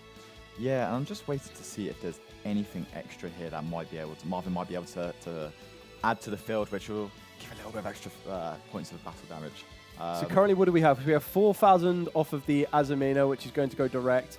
It looks like we're linking off the Varoom and the Link 2 on this one being the other Varoom. The 2 Varooms come together for Win the Wind Charmer. So that's 1,850. Still a little bit shy of game right now. We also have the Eldam at 1,300 attack as well. And then the Pan is also being special summoned off of the win here, which I feel like it's been a very long time I have not seen. 2,400 attack? I think that's it enough for game, and that's what that was very, very well piloted. 2 of the best duelists in the room right now, taking it to game at number 2 already. Exactly. And honestly, from Marvin's side there, that was amazing to watch. And just see every single part of the field being picked apart one by one by one by one with that cool by the grave, almost sealing it there, I would say. And just ensuring that game 1, I'm taking it. It's mine now. But obviously, there's still 2 more games left. Anything can happen. Thomas could always make it his way back. Well, I mean, Thomas is currently the only undefeated duelist. Over 550 players. Yes. One of them is undefeated. You don't get to the final round of Swiss being undefeated if you haven't faced some adversities on the way. And if anyone is kind of prepared for this, it's going to be him. It's got to be Thomas here. So, looking into game 2 at least, do you think Thomas is going first or second? Always first. I think it would be crazy. I mean, don't get me wrong, we saw it on round number 8, where the opponent kind of like bit of mind games on his other opponent and made them go first when they're fully expecting to go second. But I feel the final round is a bit too much of a risk. Looking at Thomas's deck here, apart from the Fuelos, which is absolutely fine, you take the Fueloses out. The question then becomes, what do you add in? I think we'll be looking up. I wouldn't say so much the Call by the Grave, but that could be quite useful. Ghost Ogre and Snow Rabbit is kind of appealing to me here. That could be a very interesting one. And I mean, the Bestials aren't going to be doing anything. A single Infinite Impermanence might not be worth the risk. Potentially Fenrir. I'm not adverse to Effect Failure here either, because something we talked about all day is that the Radiant Typhoon deck has a little bit of inconsistencies, right? Yeah. So potentially just being able to eliminate one of those starting pushes, it might be the best way to try and seal that game down. So we're going to see Thomas going first here. I can only assume. Yeah, I mean the siding pattern was so quick. We're going to be activating Fuelos straight away, which is I find quite interesting because I feel with Drekotel, you could always chain it to Rahu and guarantee. You could always chain it to Branded Fusion and also guarantee. So an early drop of the Mulchomi Fuelos in beautiful quarter century Secret Rare as well, shining off the screen. is quite interesting here. I mean, it's not as if you're not going to use your Rahu Dracotal, as we're seeing Thomas do right here. Yeah, I'd be very surprised if the fusion deck does not fusion summon. Yeah. There's always a world it doesn't, but I'd be very surprised. Normal But- summon Cartasia, save it for your opponent's turn? Yeah, potentially. But I guess here we're going to see the fusion summon occur, and it's just going to generate so much advantage that you don't really mind giving them a draw at least, right? And I think the Dracotel deck is kind of happy to give your opponent +1 cards from the Fuelos, as long as it ensures you get to all the types of cards you want, right? All of your Dracotel trap cards, and especially the cost like 5 mana in hand, right? So we're going to see the Sting and the Flame set here. Sting and Flame. Hornet is also in the deck list, so I don't think it's that big of an issue to not prioritize that. We're going to be normal summoning down the incredible Ecclesia. I feel that Thomas probably now respects Super Polymerization a little bit more. Yes. But we have still ended the field on a Spellcaster and a Dragon. So I'm curious if Marvin is playing the Sectarian Dragon, which he is in his side deck. So that Super Poly is still a very, very big threat. And you don't really want to use the Ecclesia early. Like, you don't want to go draw phase, use the Ecclesia, because obviously you didn't want to do it during your turn. You would have given the draw off the back of the full loss. But I don't think you want to do it early.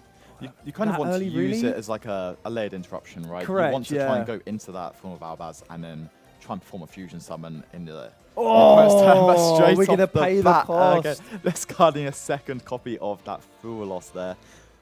And this just feels so good. Yeah, I mean, that would explain why that first full loss. I mean, the second full loss was probably drawn off the first full loss or drawn for turn. And I can't help but smile at the sparkle of those cards just there. I'm a little bit disappointed that Sectarian Dragon's only Ultra. I'm not going to lie. Just seeing the Secretarion going for a little bit of damage there, though. Yeah, that might mean that there's a lot of spells in Marvin's hand here. And I think we're about to see this with quite a few set. Or I say quite a few, 2. I suppose you also need to be a little bit weary of Flame. So we're going to be using Sting here. Probably putting back double Fuelos, right? Yeah. Or... Well, it's got to be 1 spell, 1 monster, right? So getting rid of both of those. Yep. Getting direct access for an additional draw, which looks like he drew an Ash Blossom. Oh, I'm not going to stiff my nose up at that. And I think that was an even better top deck potentially. That looked like a brand. It looked like a very powerful spell card there. Yeah. Starting off with the Rahu, which... I feel that this is quite good, though, because I feel... Well, it was quite good until that Ash Blossom came down. Because the Sectarian Dragon is quite powerful here. So the branded fusion, as we all saw, and I think this is what makes the branded kind of components of the Dracotel be so good, is that the fact that they can kind of play around the Sectarian Dragon a little bit, because the Sectarian Dragon is such an incredible power play card against the Dracotel strategy. Be able to shut off the Arfulion and the Gulamel, which are kind of like their best ace monsters from the extra deck. Now you open up the door to still be able to send that Pan, which can out that Sectarian Dragon that Marvin has, but also still present your field with a branded route, whether that be through Albion. I miss the good old days of Lubellion, not going to lie, or Albulanatus. It has been a while since I have seen that card summoned, well, properly fusion summoned, let's say. I feel like it's got that Chimera Tech sort of fusion sort of summoning condition, right? And that's how I always think about it. But in this case, it's been fusion summoned correctly, and it can attack monsters a number of times each battle phase up to the number of materials used for it. So, I guess there's no monsters here. I mean, the main use on this one would be the fact that you're able to send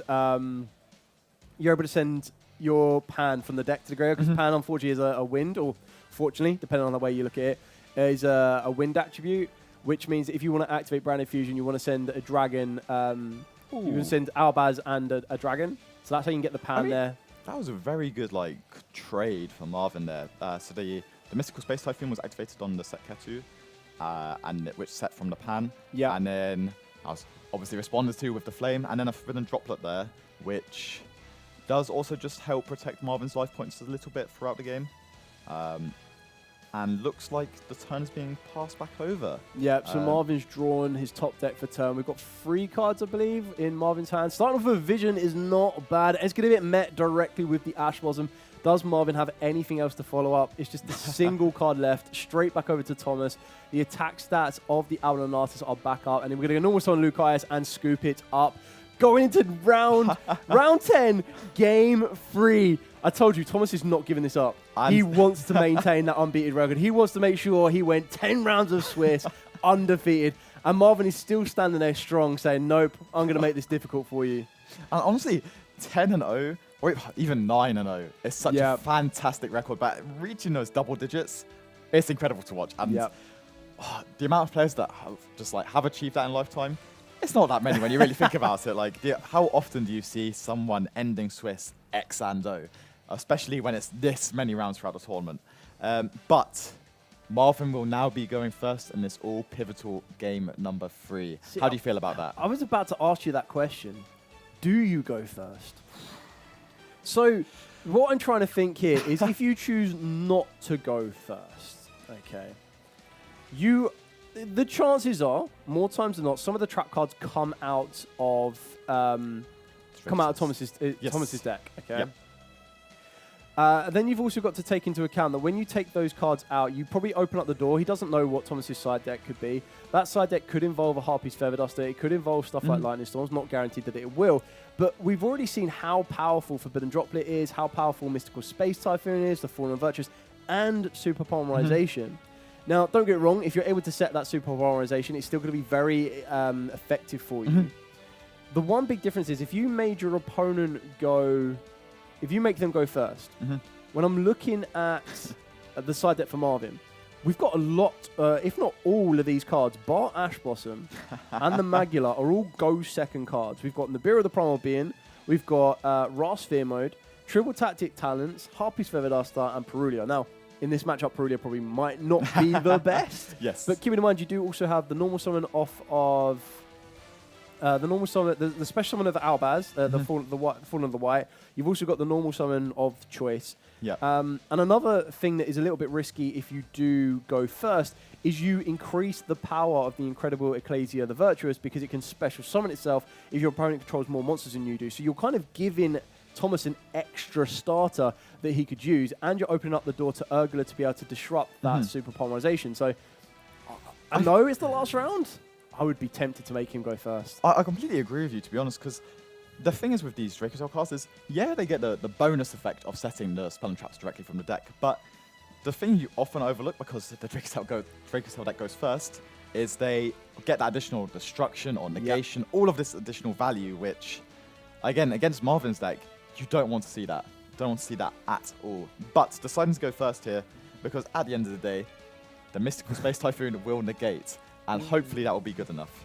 Droll Bird onto a Call by the Grave. I was about to say, you know, as we all know, Marvin will know better than us right now because he's currently sitting on the top table. He must have just felt the heart of the cards that Call by the Grave was going to be there. Ash Blossom on the chant. Wow, okay. Thomas has come here to play big time. He is not letting that go. 3 more spell cards in Marvin's hand. If one of them is a Super Polymerization, passing the deck to cut. I believe there's a Fallen the Virtuous there.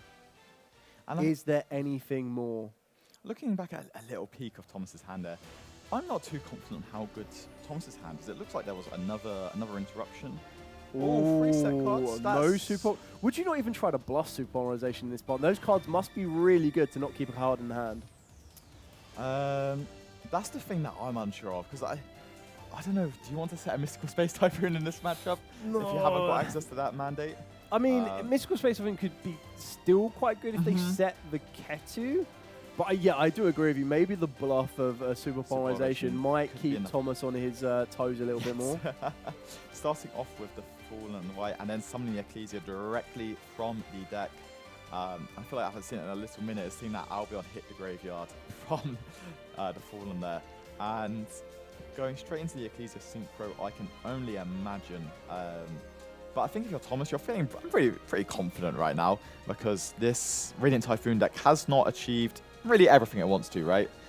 And they've wasted the cards like Call by the Grave, which are so impactful when they're not achieving everything they want, right? Yeah, I think this is also quite interesting as well. So we're going to use Fallen the Virtuous to deal with the Ecclesia the Darkest Dragon, but what makes the Fallen the White engine package, however you want to go for it, be so powerful is it already sets you up with the graveyard capabilities of Ecclesia, the Darkest Dragon. So because you put the Albion in there, there is that option to put the Albion back into the extra deck and put the Ecclesia back in the extra deck and deal with another card going second. And it looks like we are... It looks like Thomas is already ending turn there. So a little bit of prediction there. Doesn't look like there was too much going on past that, but being able to set the Fallen the Virtuous, which for me, I've been raving about this card all day, and just how impactful it is, not only in the Ecclesia decks, but just in some of these other strategies. And looks like being used in the end phase there, just to remove the Radiant Typhoon monster and gets that additional piece of resource. Yeah, I mean, this is really worth it because you're now leaving Marvin relying on that top card of his deck. And, I mean, Radiants do have some good one-card pieces, but it's all about trying to get everything else it needs from it. So we're about to resolve Marvin's own version of the Fallen the Virtuous. That's going to get him another copy. Thomas also doesn't look like he set a final Fallen the Virtuous. We've kept that in the hand. He's very confident that Marvin won't be able to do 8,000 life points of damage this turn where possible. Yeah, and I think, well, because you kind of know that there's only really one card coming down, right? That draw off the top of the deck that you kind of have to really worry about, I would say. I think if you're in Thomas's position, if you've got one, maybe two potential interrupts in the hand, I'm kind of okay with it. Yeah, I mean, he didn't have much of a choice whether to add or set the Fallen the Virtuous. But yeah, I mean, it's just quite interesting to see that we chose to use Fallen the Virtuous during the end phase. We're now going to use the Ecclesia to deal with the newest card just set, which is always a very valid option on that one because the newest card set, if the previous two hadn't been used, the chances are the newest card set might be some form of interaction. I would not be surprised if that's a Super Polymerization, possibly. Either a Super Polymerization, or was it the Fallen the Virtuous? I've actually been completely blank. Was it the Fallen the Virtuous? That'd be my other thought there. Yeah, I think you are right. It might be the Fallen the Virtuous. Yeah, Yeah, so that looks like it's going back into the deck now from that Ecclesia and the Dark Dragon effect. Such an incredible card. Yeah, like, the pair of them are like all of the new branded cards, straight from the Fallen the Virtuous All Foil Edition, right into Burst Protocol. The cards that the branded strategy have received have been absolutely incredible, and I really do like them. And Lucas off the top. I think there might be another Dracotail card in the hand, but Ash Blossom and Joyous Spring. Oh, okay. Okay, so Thomas is now going to attack with the Lucas, get a little bit of damage on the field here. I believe the last spell card in the hand is going to be the Fallen the Virtuous. I'll be amazed if this does not get set on the field, but I suppose you do open up yourself to being hit with a Mystical Space Typhoon, possibly. So we're going to have to see how this one works. I respect that, to be honest. Just being able to like confidently like, yep, I've got this game with what I already have in my hand. I'll keep this there. He is very confident that Marvin is not going to draw anything from the top of his deck. Does Thomas have anything to unlock this field? He's got the Fire Mana. That is a great card to go with. Has Marvin got the answer on this one? No, Fire Mana is going to resolve with a Pan and an Urgler. The Pan less effective in the form of disrupts in Marvin's field, but we already saw previously that you're going to be targeting the most recent card set. So are we going to be going Arfulion to recycle some resource and then Fire Mana, Urgler to deal with the more recent set spell or trap card? Especially with that Ecclesia Synchro monster going back into the extra deck. This, the Fallen the White Dragon, it can just do everything it wants to once again. Yeah. And it's... I think if you're Marvin here, you've got to like seriously think about just how you can get through this turn because it feels like Thomas is now very much back in the driver's seat. Yeah, he's now been able to gain a lot more resource. The Rahu Dracotail is going to be absolutely pivotal here. Setting 2 copies, which is quite interesting. Targeting that more recent set card being the Mystical Space Typhoon, which in theory is probably a great hit here. And what I love that Thomas has done here is that he has set 2 Rahu Dracotails so that if there was a Mystical Space Typhoon along Marvin's spell and trap zones, he couldn't deal with both of them. Exactly, and I think that's some of the value in holding that Fallen the Virtuous is just ensuring that that Mystical Space Typhoon from Marvin's side, it just can't get any real value, right? And it can't stop Thomas from doing the exact type of strategy he wants to. Yeah. So, already on the field, it looks like there is... I want to say that might even be enough to just feel attack. that this is enough. So what, 3,000 off of Arfulion, 1,500 off of Lucius, 1,500. It might be a little bit short. I think it's 7,500. No, because we've already taken... He's already taken a little unless bit he's of damage forgotten there. the 1,800 damage. There's always a possibility, in all honesty. Yeah, sometimes it does happen. 10 rounds of Swiss, a long, long day.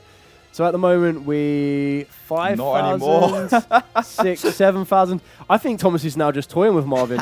I can't. So we're going to see the Cartesia come straight out of the deck from the Ecclesia and the Dark Dragon there. And I think just ensuring that there's no way for Thomas to lose the game here. Maybe a surprise Mirror Force that we've never seen before. Just wanting Negate to attack! Marvin's thinking, is there anything more, or are we going to be offering up the handshake there? There might be something.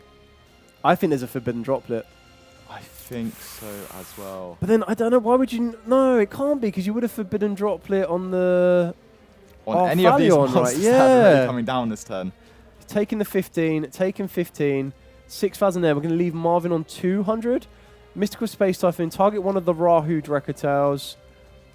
Chaining the droplet, sending Mystical Space Typhoon to halve the damage we're going to be taking from the Arfulion. Mean that we took a total of 4,500 additional damage during this phase. I mean, Thomas is still in the driving seat though, right? Like, Ecclesia still has the ability to fusion summon during the main phases. Is it? I thought it was main phase, but I could be it is main phase. Okay, cool. So the thing is, right, it's just like Marvin is on 0 cards. Yeah. And that's the biggest issue for me here is even if there's an amazing top deck here, it's just very, very hard for... I think it's just very, very hard for Thomas to lose, right? Yeah. He's got so many cards available, especially with that Rahu Drekatail being able to resolve now and potentially get even more pieces of advantage set directly from the deck. Even if some of these Drekatail traps have been sided out, as long as one's getting set, I'm beyond happy right now. Yeah, I think you are right, and credit to Marvin on this one here. He's battled his way all the way through to the final, and he's not given up yet. He's not conceding. He's still believing in the heart of the cards. I'm not quite sure what that heart of the card could be off the top of that deck, but he is hanging in there. Thomas is showing why he is currently 9-0 in round number 10 of the UK Open. Time is not an issue for either of these duelists right now. And we are just seeing Thomas continue to make sure he has all of the resource he needs in case Marvin, top deck here, right from Marvin. In case the heart of the cards is extremely blessed for Marvin on this one. Thomas is going to make sure he solidifies this entire duel right here, right now. Not just the duel, but also the UK crown. Exactly, and exactly that there, right? There's the Cartesia that can continue to fusion summon if we get back into Marvin's turn. But honestly, with everything that's currently on the field, I feel like he may have just sealed it all. Yeah, I think a Mirror Jade interaction there. We've also got the set spell and trap that could be an interaction, plus the Cartesia. Not sure exactly directly what the Cartesia leads us into in form of disruption. But the top deck of it, and that's it. There's a fist bump. Our winner of the UK Open 2026 is going to be Thomas with the Drekatail strategy. Give us a smile, lad. You are 10-0 at the biggest UK Open. Congratulations to Thomas there. That is absolutely incredible achievement. We will be doing the award ceremony to kind of show you every one of the top 8 duelists. Special shout out as well. It's been incredible being here, joined by Alex, and we're not done. We are far from done. So we're going to be back with Gabriel very, very shortly to do the winner's interview with Thomas. But then we've also got even more for you coming up. So we're going to have all of the Genesis event live streamed for you tomorrow that you'll be able to find right here on the channel, Twitch, and of course YouTube as well. And like I said, you do not want to miss the award ceremony because it is going to be something extra special that is going to be a very, very good spectacle. So Alex, give us your closing thoughts on that duel. It was very good, high-level Yu-Gi-Oh! And that's honestly all I'm here for. I just love to see players play very exceptionally well. And even though Marvin wasn't able to close out that game and steal the win away from Thomas, it was still very good Yu-Gi-Oh! Yeah. And that's just really enjoyable for me. I love seeing nice level play, and especially with 2 of the better decks in the format, especially this Drekatail deck. And I think Thomas played it exceptionally well, ensuring that maybe not going very aggressive and trying to steal the game very early, but being very composed, very clinical, and making sure that they can just thoroughly win and not make a misplay to lose. Yeah. And that's what I really love to see. So yeah, massive, massive congratulations for Thomas for going 10-0. 10-0. He's going to walk home with that. Go home walk all the way to the Netherlands with that. Honestly, I can only wish about going 10-0. And that's maybe I need to aspire to be like Thomas and do that one day. Well, Gabriel will have the interview with him shortly, and maybe he will reveal some of his secrets of how he managed to go 10-0. Thank you, every single one of you, for joining us for the Day of Yu-Gi-Oh! Like I said, there is still more to come. You do not want to be missing out. So we're going to be back very, very shortly with our winner and Gabriel. So we'll be back shortly.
Hey everyone, we're here with our UK Open winner, Thomas. Congrats. Thank you.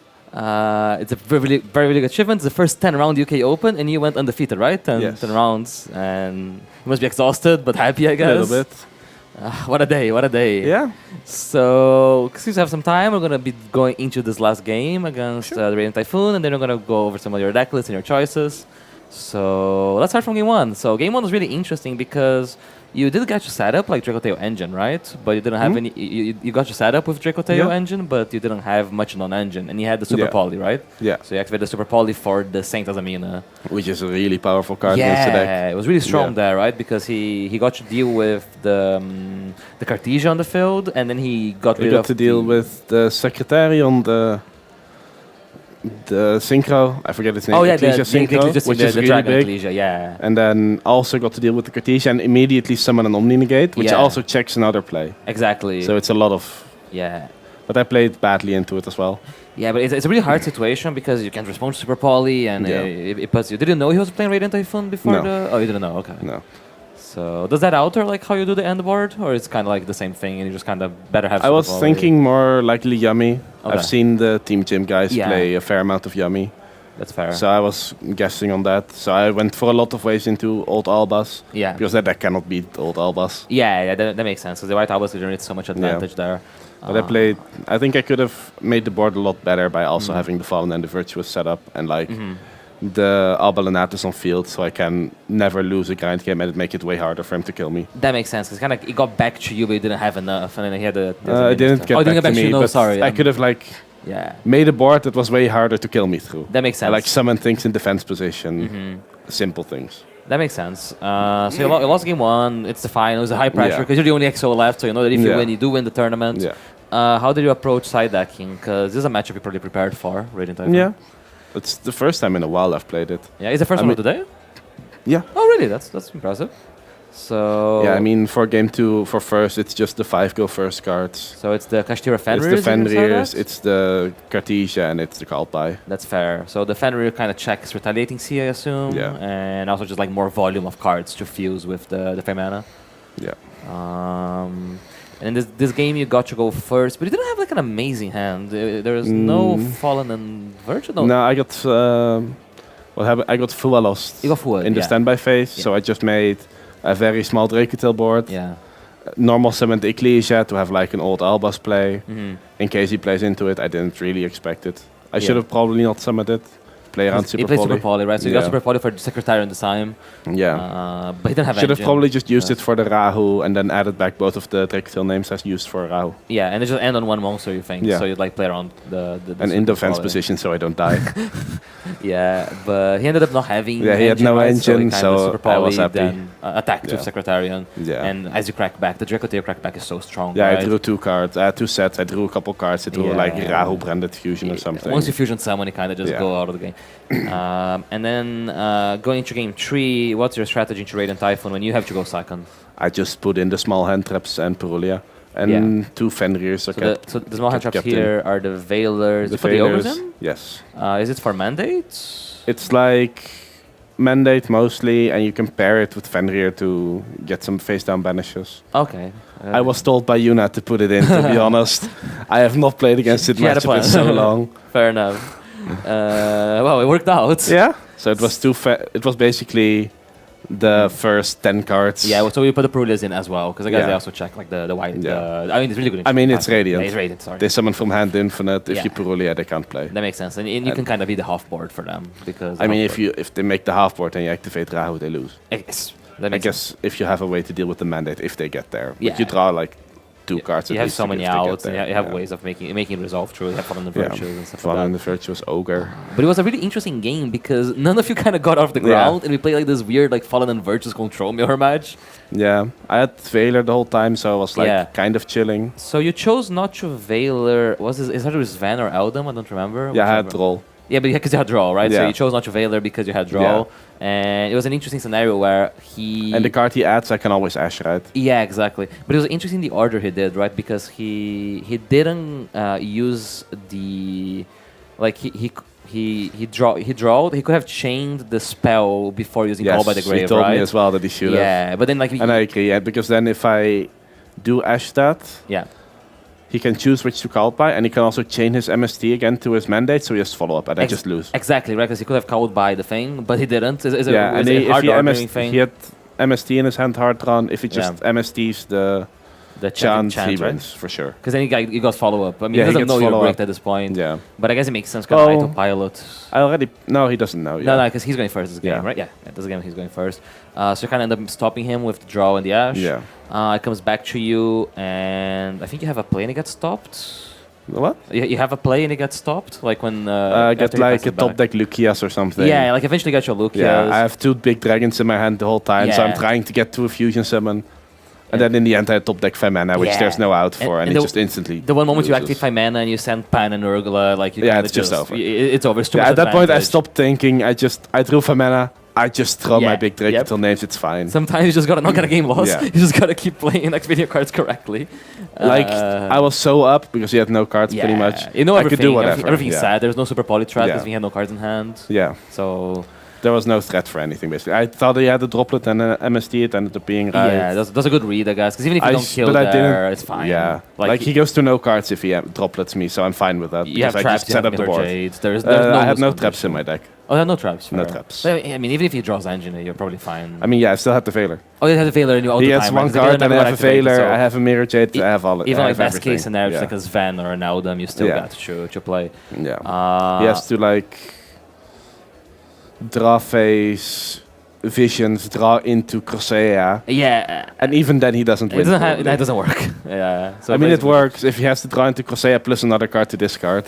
But he has no cards in hand. Oh, vision, draw, oh, sure. Yeah, draws 2. True, okay. No, but then it doesn't see the summon for the Crosea, right? Because the Crosea I think it does. No, because it's not in hand yet. So there you go. There's no... Okay. It's no, because it's in hand, it's private knowledge, so you can't confirm. I don't remember. Anyways, he didn't have it. It worked out.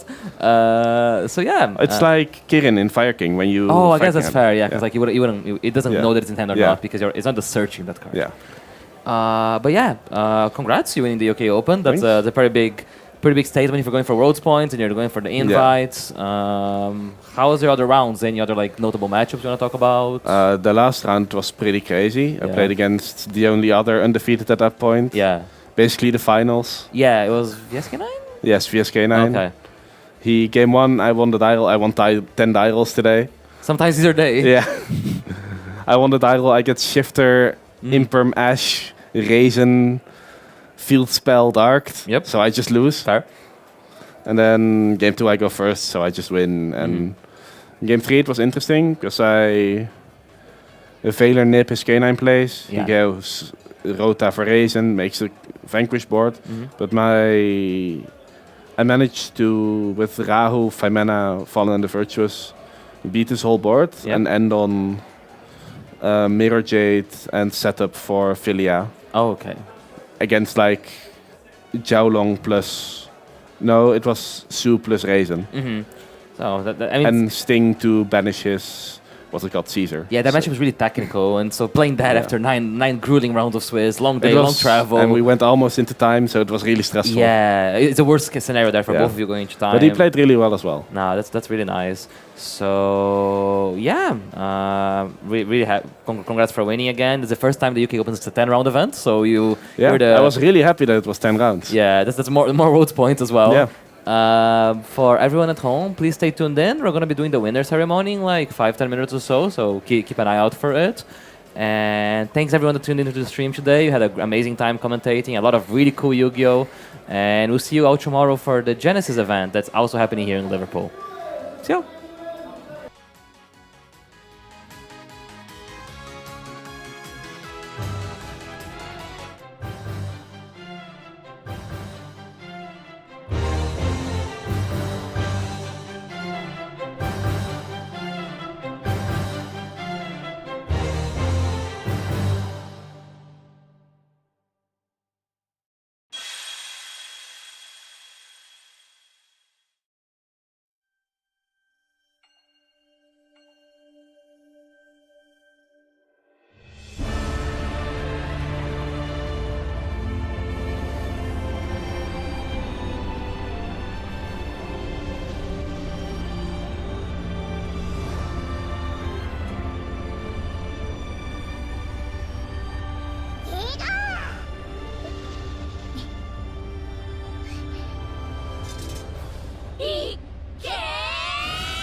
みんなちょっといい？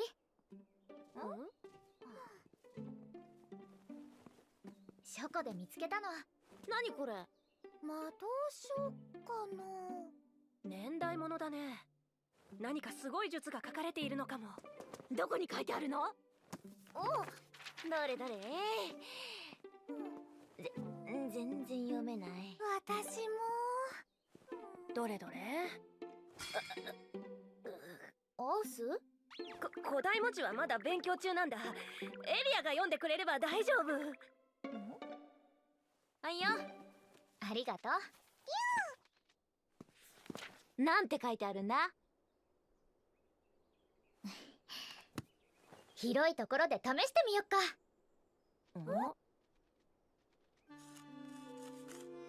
できた。ウィン、そっちはどう？こっちもバッチリだよ。あまたの属性を掛け合わせることで属性を超越する大霊術一輪。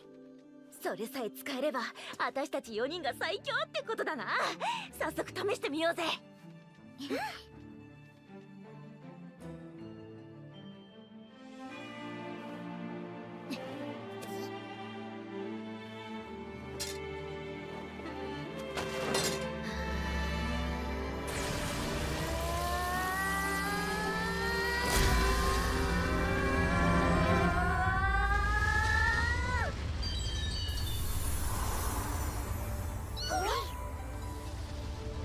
いい感じだよね。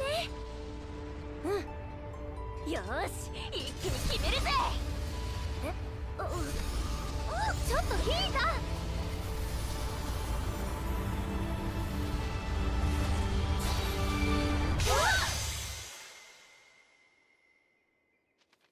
これって失敗ってことかな。どういうことだよ。属性を合わせりゃ術が完成するんだろ。魔法陣間違っていたのかな。見て、祭壇に祈りを捧げ奥へ進めだって。ねえ、この絵って何かな。もしかしてギガギガ。そうなの？お、ついてきてって言ってる。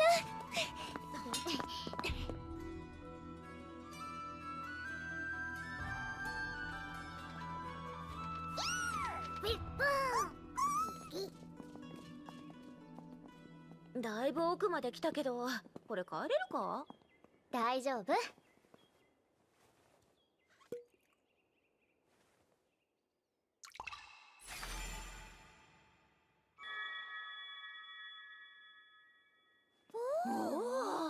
さすがはエリアにしても、こんなに薄気味悪いとなんか出そうだな。やめてよ、そういうの。アウス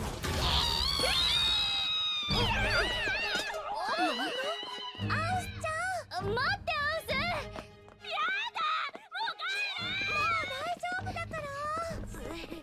ちょっと前。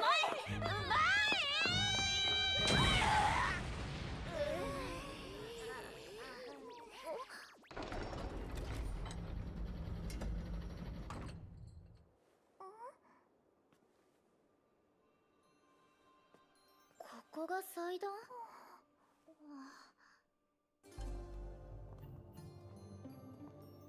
何にもないね。祈りを捧げるって書いてあったけど、どういう作法で？最強！とにかく最強になれますように！そういうことじゃないでしょ。空が飛べるようになりたい。たくさんの知らない術を知りたい。ちょっと、祈るってそういうこと？どうか甘いお菓子をたくさん食べたいかも。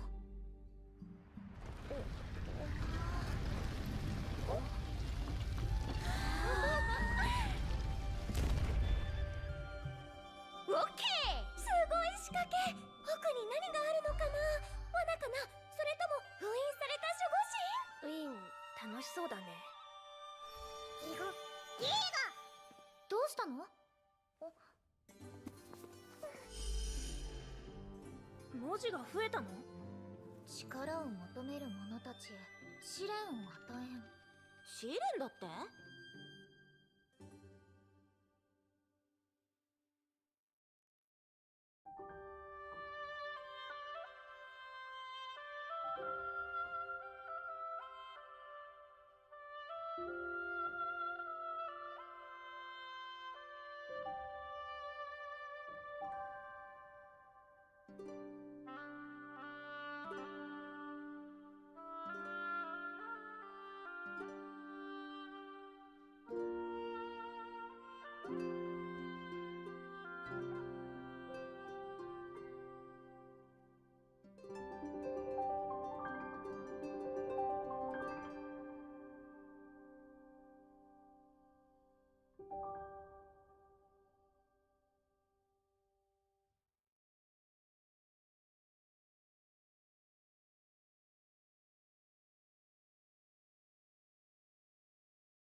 依頼なになにトラバルのデータちゃんはこのビルの中ね。オッケ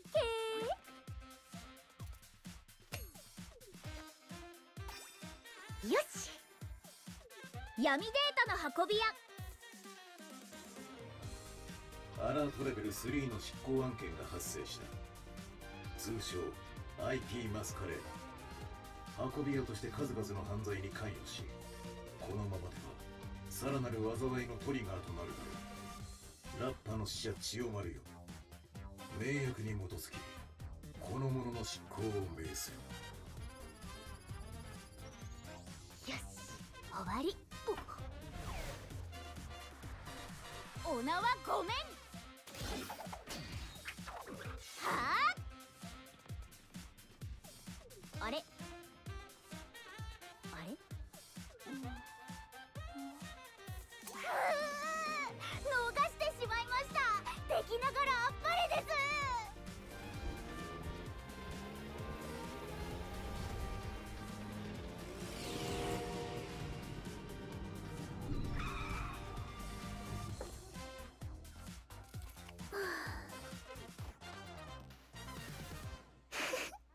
楽勝。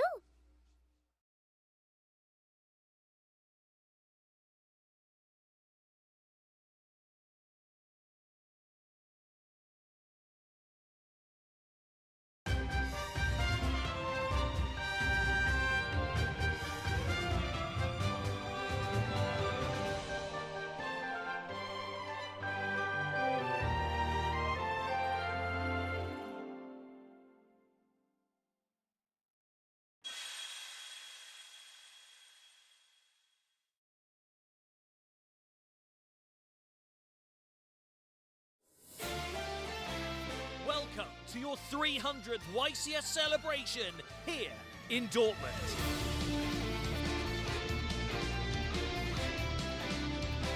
Whether it's the main event or public events, every single one of our participants will be sat at these tables duking it out to become the best of the best.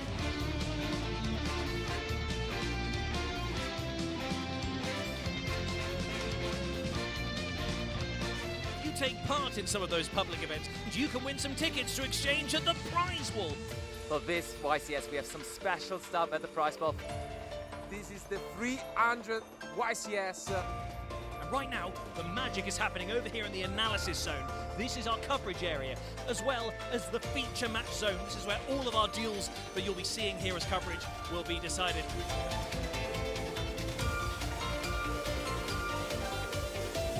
Stick around, we've got loads of great coverage coming your way.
力か。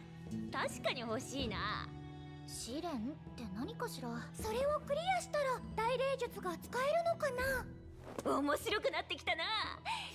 試練なんてババッと乗り越えてやるよ。いいだ、一人で勝手に行かないの。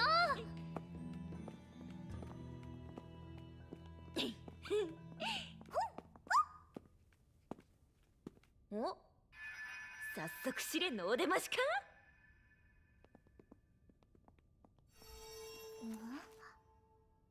石像を破壊しろだって。デーモンビーバー、ふ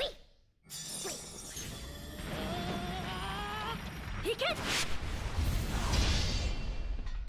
硬いキツネビ、いけ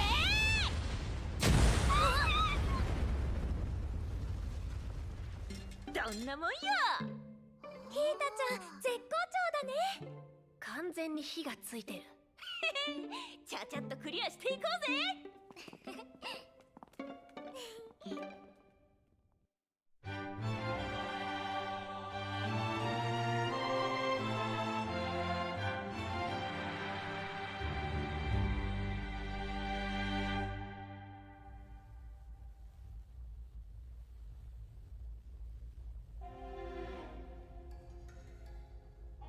なんだこれ。属性を均等に満たせ。みんな見て。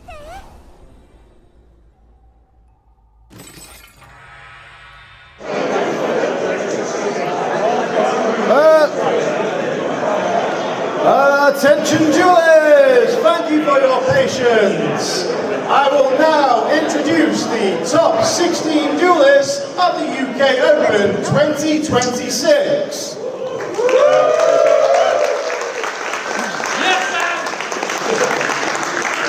In 16th place, Joshua Aaron Jones.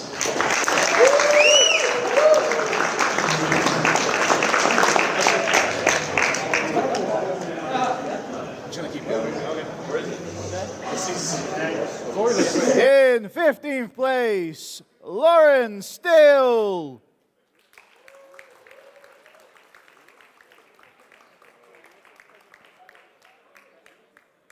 In 14th place, Nikola Volchev.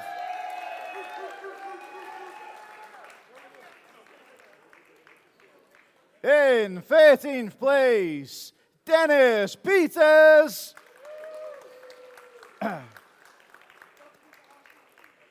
In 12th place, Jack Verma.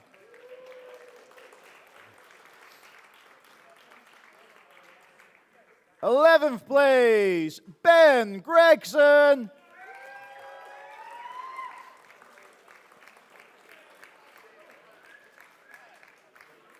In 10th place, Tim Graff.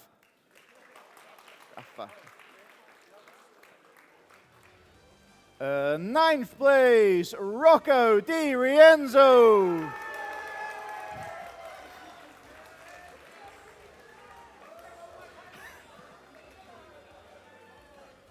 In 8th place, Corey King.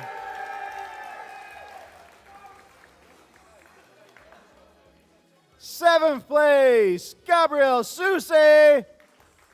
Not here. He's not here.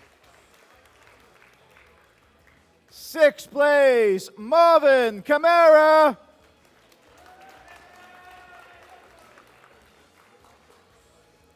In 5th place, Josh Kelly.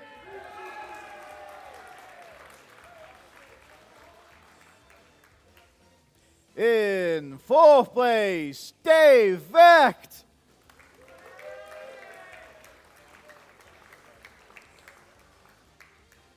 In 3rd place, Ryan Jabri.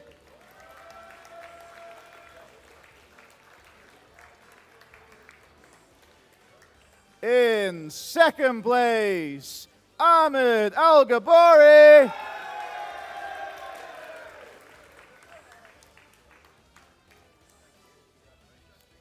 Ready for winner? And your winner and undefeated champion of the UK Open 2026 is Thomas Cass!